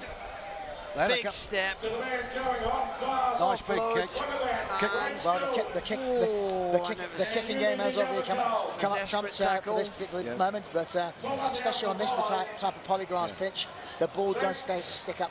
It doesn't roll like a normal pitch, and that would have probably bounced and gone a little bit further on a normal pitch. But this pitch, it bounces, so not a bad tactic. But UBB Gavacal have opened the scoring, and it's a very neat nudge, and that is 7-0 now. And the Penguins, the reigning champions, are now up against it. And the Fijian magic has worked again. It worked in the semi-final when it was needed. And here at Hong Kong Football Club and the GFI Hong Kong 10s in the cup final, we have a side who have nudged themselves ahead in this epic final. Seem to be losing the ball under the lights, one or two of the catchers. And that was a good Teddy Stanaway, big strong figure. Moalala Liavala contesting the ball. Might be a penalty coming here. And it's been stolen there. That was great. Wonderful work there by Arangi Stokes. Shipped out Smith, and it now looks as if the Gavacal have really got their tails up here. There's Vicky again dancing, stepping through. And again, there's a threat here now. It's got a number 4, Stephen Turoa. Influential in that last try. It's been ripped away though, and I think there was an infringement there after the ball had been stolen by Lewis Ormond. Penalty for Penguins, and that is a bit of a break for the Penguins, who are under tremendous pressure. Yeah, a lot of game coming from Gavacal, getting right up there, back into the game, scored a try, put the ball back down here. All the pressure on the Penguins, making them work. They've got to be absolutely sucking in the air at the moment, trying to keeping this Gavacal side contained. Yeah, they're looking dangerous with the ball. That is a sizable kick by Suni Lua. The Gavacal side is creeping a little bit on the phases, so they're not getting any hit up on the ball. If they're taking a step back and hit that ball a bit quicker, or got the 2 passes out to change the point of attack, I think they would have done better there. But as I say, a little bit more depth, lose that a little bit more space, but or lose a little bit more ground, but obviously you get the ball out wider with their big line out here for Penguins. With their strong back with outside Ormond players. Through the hands, loop round there, nice work, Sualala, and the opportunity. Circa now has got pace. He showed that in the semi. He's been snagged though by the Fijian. It's that man again, Tulele. Weber now, opportunity here, surely an opportunity. He's gone all the way wide. Good hands, and the prop. Well, did the prop get in? Rather overconfident there, and a brilliant. There's no hands tackle. I was going to say there's 2 questions you can ask there. Was he into touch, and no tackle with the arms? Well, it does seem as if we're coming back. Playing advantage for the previous penalty, maybe, I don't know. Okay, so there's going to be a drive straight at the line. A big power by Moala Lavala, moving it across. It's definitely a different gear here for the Penguins, boys, and they've picked the game up and the pace up. And so the power coming through again, and again Moala Lava pulls down. As you said, Leighton, they're trying to take up the one channel and hit it hard. Tony Nshui, and this time surely over the line and under the post. Yes. And that's a score by Hapakuku Moalala Liaba. And a bit of extras happening on the sidelines. And there's an edge to this match now. Yeah, different game out here. 7-5, the conversion to come. Should be straightforward. So the Penguins coming out and deciding to have another go at it. Just trying to outmuscle Gavacal, not being intimidated now. Some great runs, some great hit-ups. So it's a different Tony Nsui there driving it up, but it was Moala Lava. That's easy for you to say. Easy for me to say. Disappointment for Gavacal there. Well, it all started from that great break back in their own half with the winger going down the tram tracks and making almost 20 yards. Yep. Injury for Shalom Sunila from the USA, the co-captain of the side, along with Johan Bardul. So game back on with 5 minutes to go. Yep. So Russell Weir, important to get this kick right. And there is Teddy Stanaway, another England Sevens player. The restart and these from quality Penguins. of players really do add to the tournament. The guy ball taken nicely in the air. Fingertip catch, but he did it well. Nice step here coming from the Fijian. Look at that. And again, still going. Head high tackle again, I'm afraid. That penalty there in the pocket. Well, I think Pickett keeping the ball like that and holding things up is probably not going to help his case. Right. But Lemeki Tulele has been outstanding over the course of these 2 days. He just moves so quickly off either foot. When you take your eye off him, he's gone. Going for the line out, maybe not the best kick, nevertheless. He hasn't got much distance on that one, but we can safely say it's safe. Yep. So Gavical just need to compose themselves, settle again, come back. Just under 4 minutes left. I think you could be right there, Russell. I think possibly there could be a slight bit of overtime, which adds to the added impact and added excitement for the. It's a good win by Matt Graham, who's been solid for the Gavical, and out wide it is Samu Bale. What's he going there? Is he and going to here's penalty? Russell Weir, but I think it's going to be a penalty and maybe a card here, which could influence this match. Well, okay, he's just going, is it a knock-on? He don't know Just a which way, knock-on? couldn't see it. Just a knock-on, an intentional knock-on, which is usually a yellow card, but the referees decided to see the line and make this game a game of 10-10. Yes. Yeah. Well, it is the 10s. Well, as in not put a 9 on. So we'll take one off. So here we go, scrum. Gavical ball, they've been doing very well on this set piece. Look at that, real low, and it's solid. Scrum is more solid than before now for the Penguins. Kick ahead by Nick Smith, and he's managed to find Joshua Vicky. Brilliant tackle back there by Callum Cirker. Brilliant pace, amazing pace. And Glenn Cartini must have thought it was going to be the winning try. Yeah. The Fijian was caught by an amazing pace. Yeah, you don't often see that happen, do you? Callum Cirker. That was a great chase. Yeah, great vision for the kick. Great pick up, but once again a great cover tackle, actually. He looked like he was through there. And Lewis Ormond comes on to replace Teddy Stanaway. Tactical substitution. That loses a little bit of the power. Stanaway providing a lot of big hit up ballast. Ball. Yep. It's as if it's going a clever one. Tony Nsui has wrestled to the ground.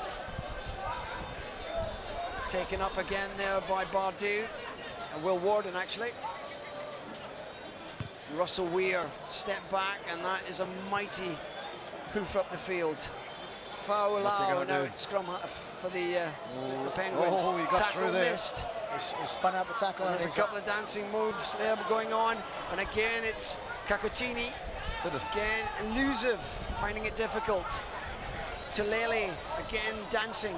The Fijians having a big influence on this cup final. This time, a bit offside up here, but he's not. It's a big drive, and it's Dane Jans. And a counter ruck is effective.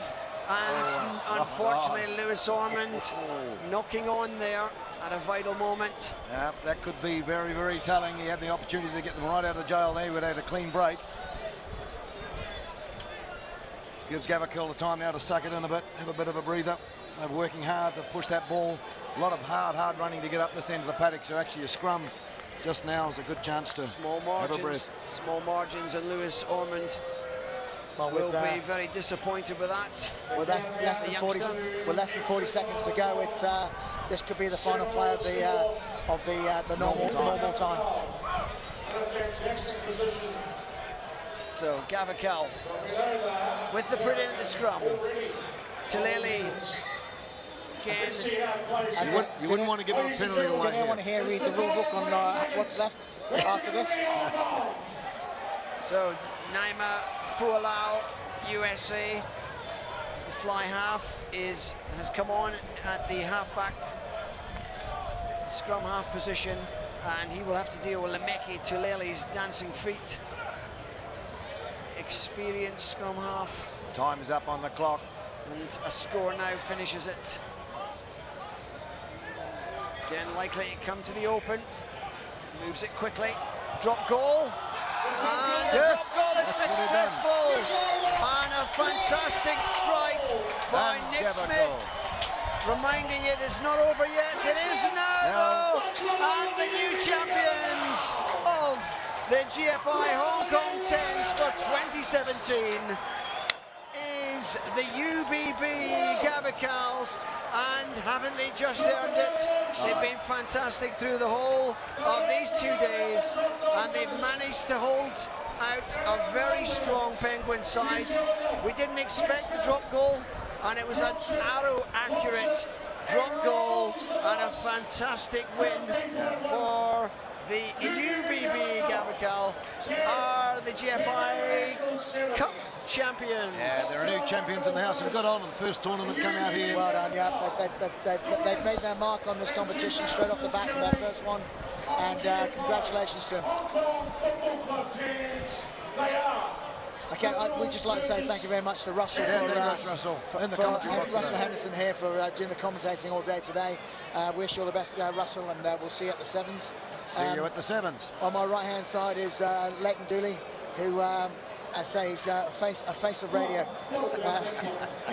I got that in before he gave it to me, but anyway, all the best to all the people out here, and enjoy the rest of the Hong Kong festivities and rugby. Got to remember also, Robin, thank you, Robin Bradbury, well-known Hong Kong legend in rugby involved. So now they're just going through shaking hands. That was a great game in the end. I think the muscle was just there on the Gabacal. They were bigger. They were certainly doing a lot of damage in those scrums. It's pretty tiring on your forwards if you're trying to hold up a pack like that. So it was an interesting start. Great result there, ran well. And they just got stronger and stronger as the tournament went on. Hard luck, Penguins. Runners up though. Runners up again this year, and well, congratulations. And we'd like to just thank our title sponsors, the GFI, who are the title sponsors for this event. Also the gold sponsors, which are the Allied World, Natexis, and the silver sponsors, which is BT, Riverbed, DHL, QNet, and Taikoo Place, and also with Withers. We also have a bronze sponsor, which is the CBRE, CPA Global, Ernst & Young EY, and Markel and Tricor.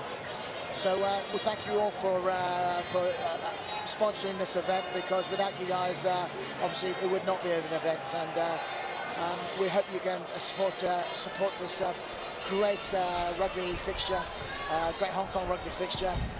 Once again, for many years to come, and also big thank you to the Hong Kong Football Club. Yeah, indeed. And also all the team sponsors as well. That's been great. Without you getting behind the team, sitting up here, this would never happen. So another absolutely fantastic tournament. Every year the standard goes up. The competition gets better. That's 32 years going strong for the GFI Football Club 10s. And remember, ladies and gentlemen out there, the sevens, it's a marathon, not a sprint. Pace yourself, and there's always going to be a Monday. That's over and out from me. Thank you very much, Robin. It's been a pleasure comparing this with you today.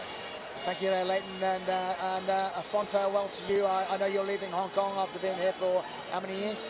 On and off, I've been here. It's only 1990. So 1990. So we wish you and your family all the best in your next part of your life. So you've been a great ambassador to Hong Kong, a great stalwart with the rugby, and we wish you all the best. Thanks very much.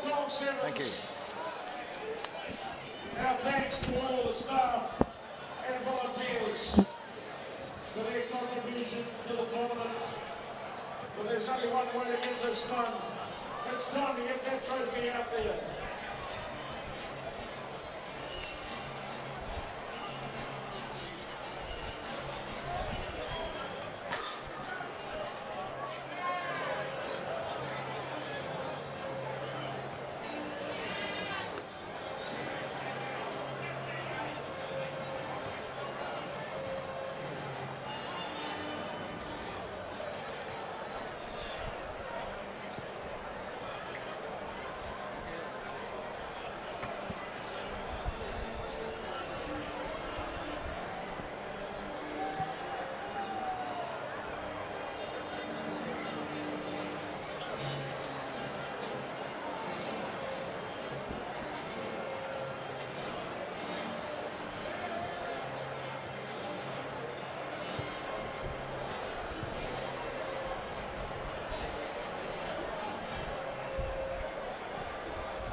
draw your attention now down to the presentation area where the final.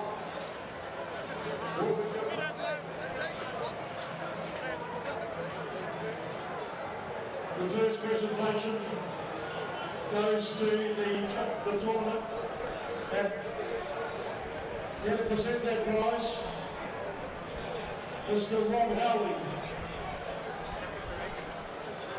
Rob, how are you doing? Try the tournament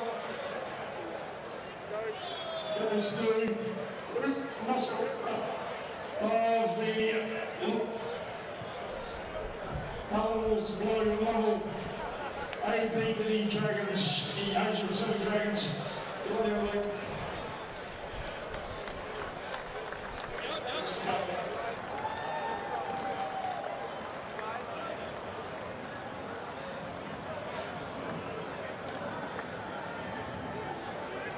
Congratulations to Luke Masawara, presented with the try of the tournament by Walsh coach Mr. Rob Howley. And that is a lead to the field effort against A-Trade overseas Old Boys. The next award for the best and fairest team to be presented by Wyatt. Please. Warren Gilman.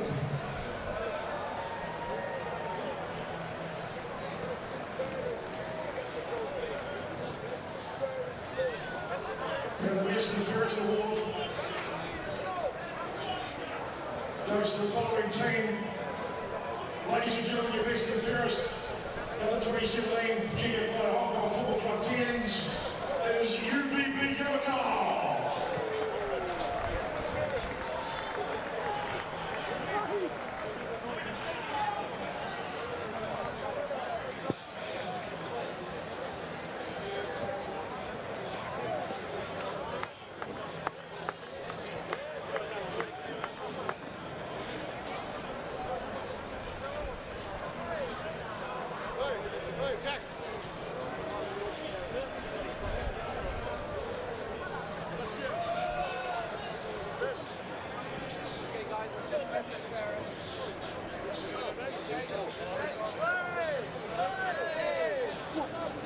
The best and fairest team, UBB Yokar.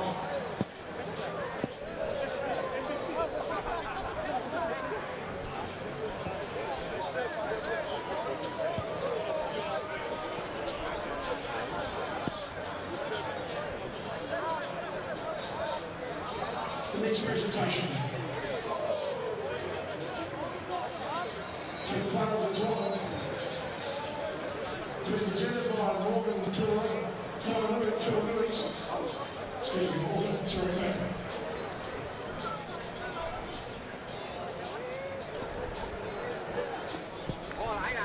The player of the tournament presented by Morgan Tour-Lilies goes to Aorangi Stokes. Aorangi Stokes, the winner of the player of the tournament. Congratulations.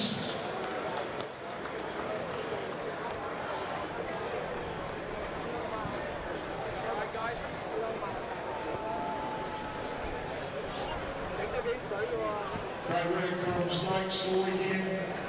One of the fine players of the weekend. There's been a number of them, but the referee felt that he was the one that warranted the award this year.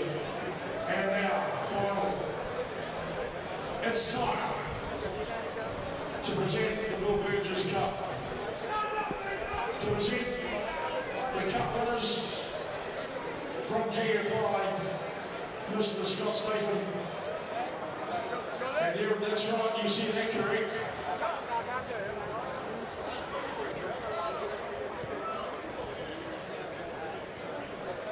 To the Umbrella Foundation of the Ball, the first check donation of 50,000 Hong Kong dollars made by the committee of the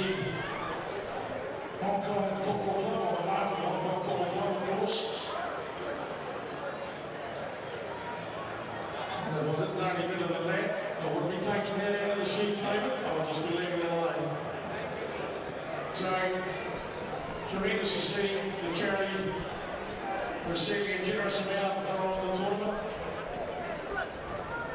And as we get ready for the presentation of the Will Burgess Cup for Kilo Rugby in India, also $50,000 Hong Kong. And the second of two $50,000 cheques distributed tonight on behalf of the Hong Kong Football Club.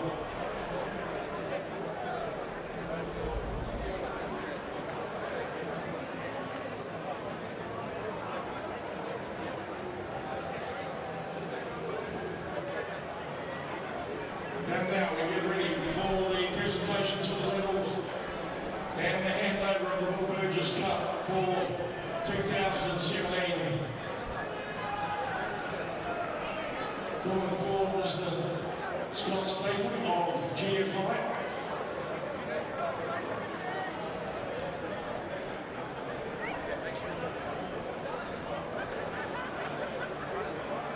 As the Penguins will be circumference to receive their winners' medals or their runners-up medals.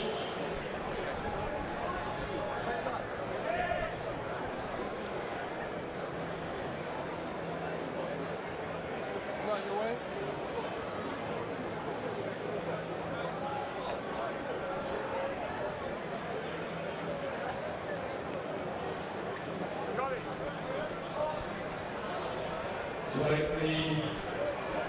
pictures that people watching online around the world right now, still being there, people still watching, still interested. Watch this fly away.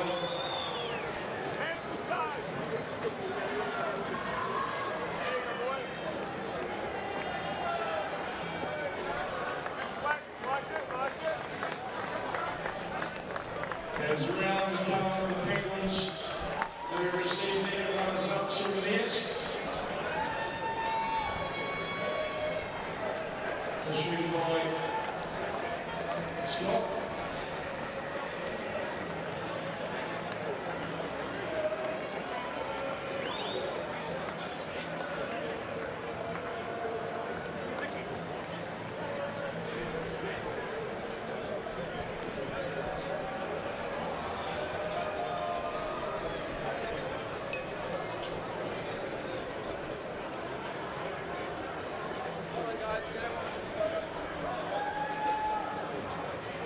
As they gather around now in front of the backdrop, the Samurai International team last year's finalists, they were victorious title holders. They were back to the final this year.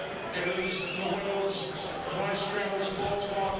Ladies and gentlemen, the 2017 runners-up to the GFI Hong Kong Football Club teams, the world's finest teams, is Penguins International.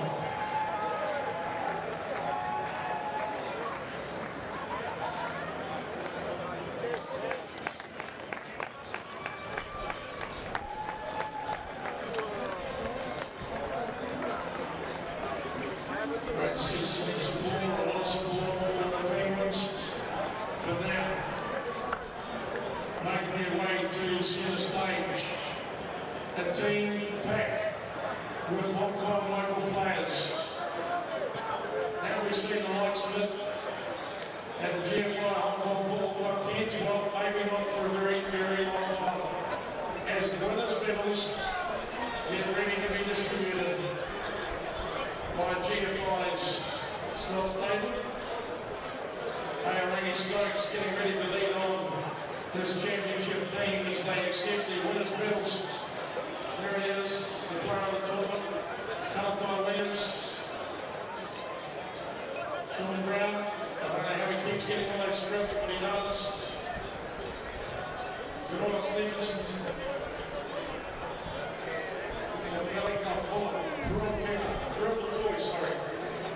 Grant Kemp, the list of names, local names. We see them every weekend in the SCMP. This is a local effort. I think it's been knew that if they could take the Fijian superstars into the tournament,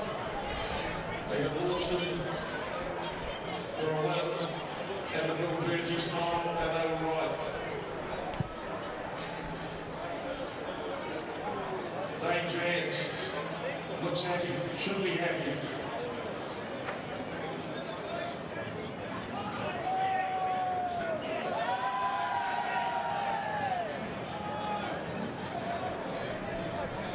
There it is, the GFI logos. Hangs proud on the winner's medal. They've already taken the award for Best and Fairest Team, presented by Warren Gatlin. And now, ladies and gentlemen, here it comes. It's got Statham and it's got the Bill Burgess Cup. And Aorangi Stakes will make its way forward. And here we have the champions of the 2017 GFI Hong Kong Football Club teams. That's your baby, go!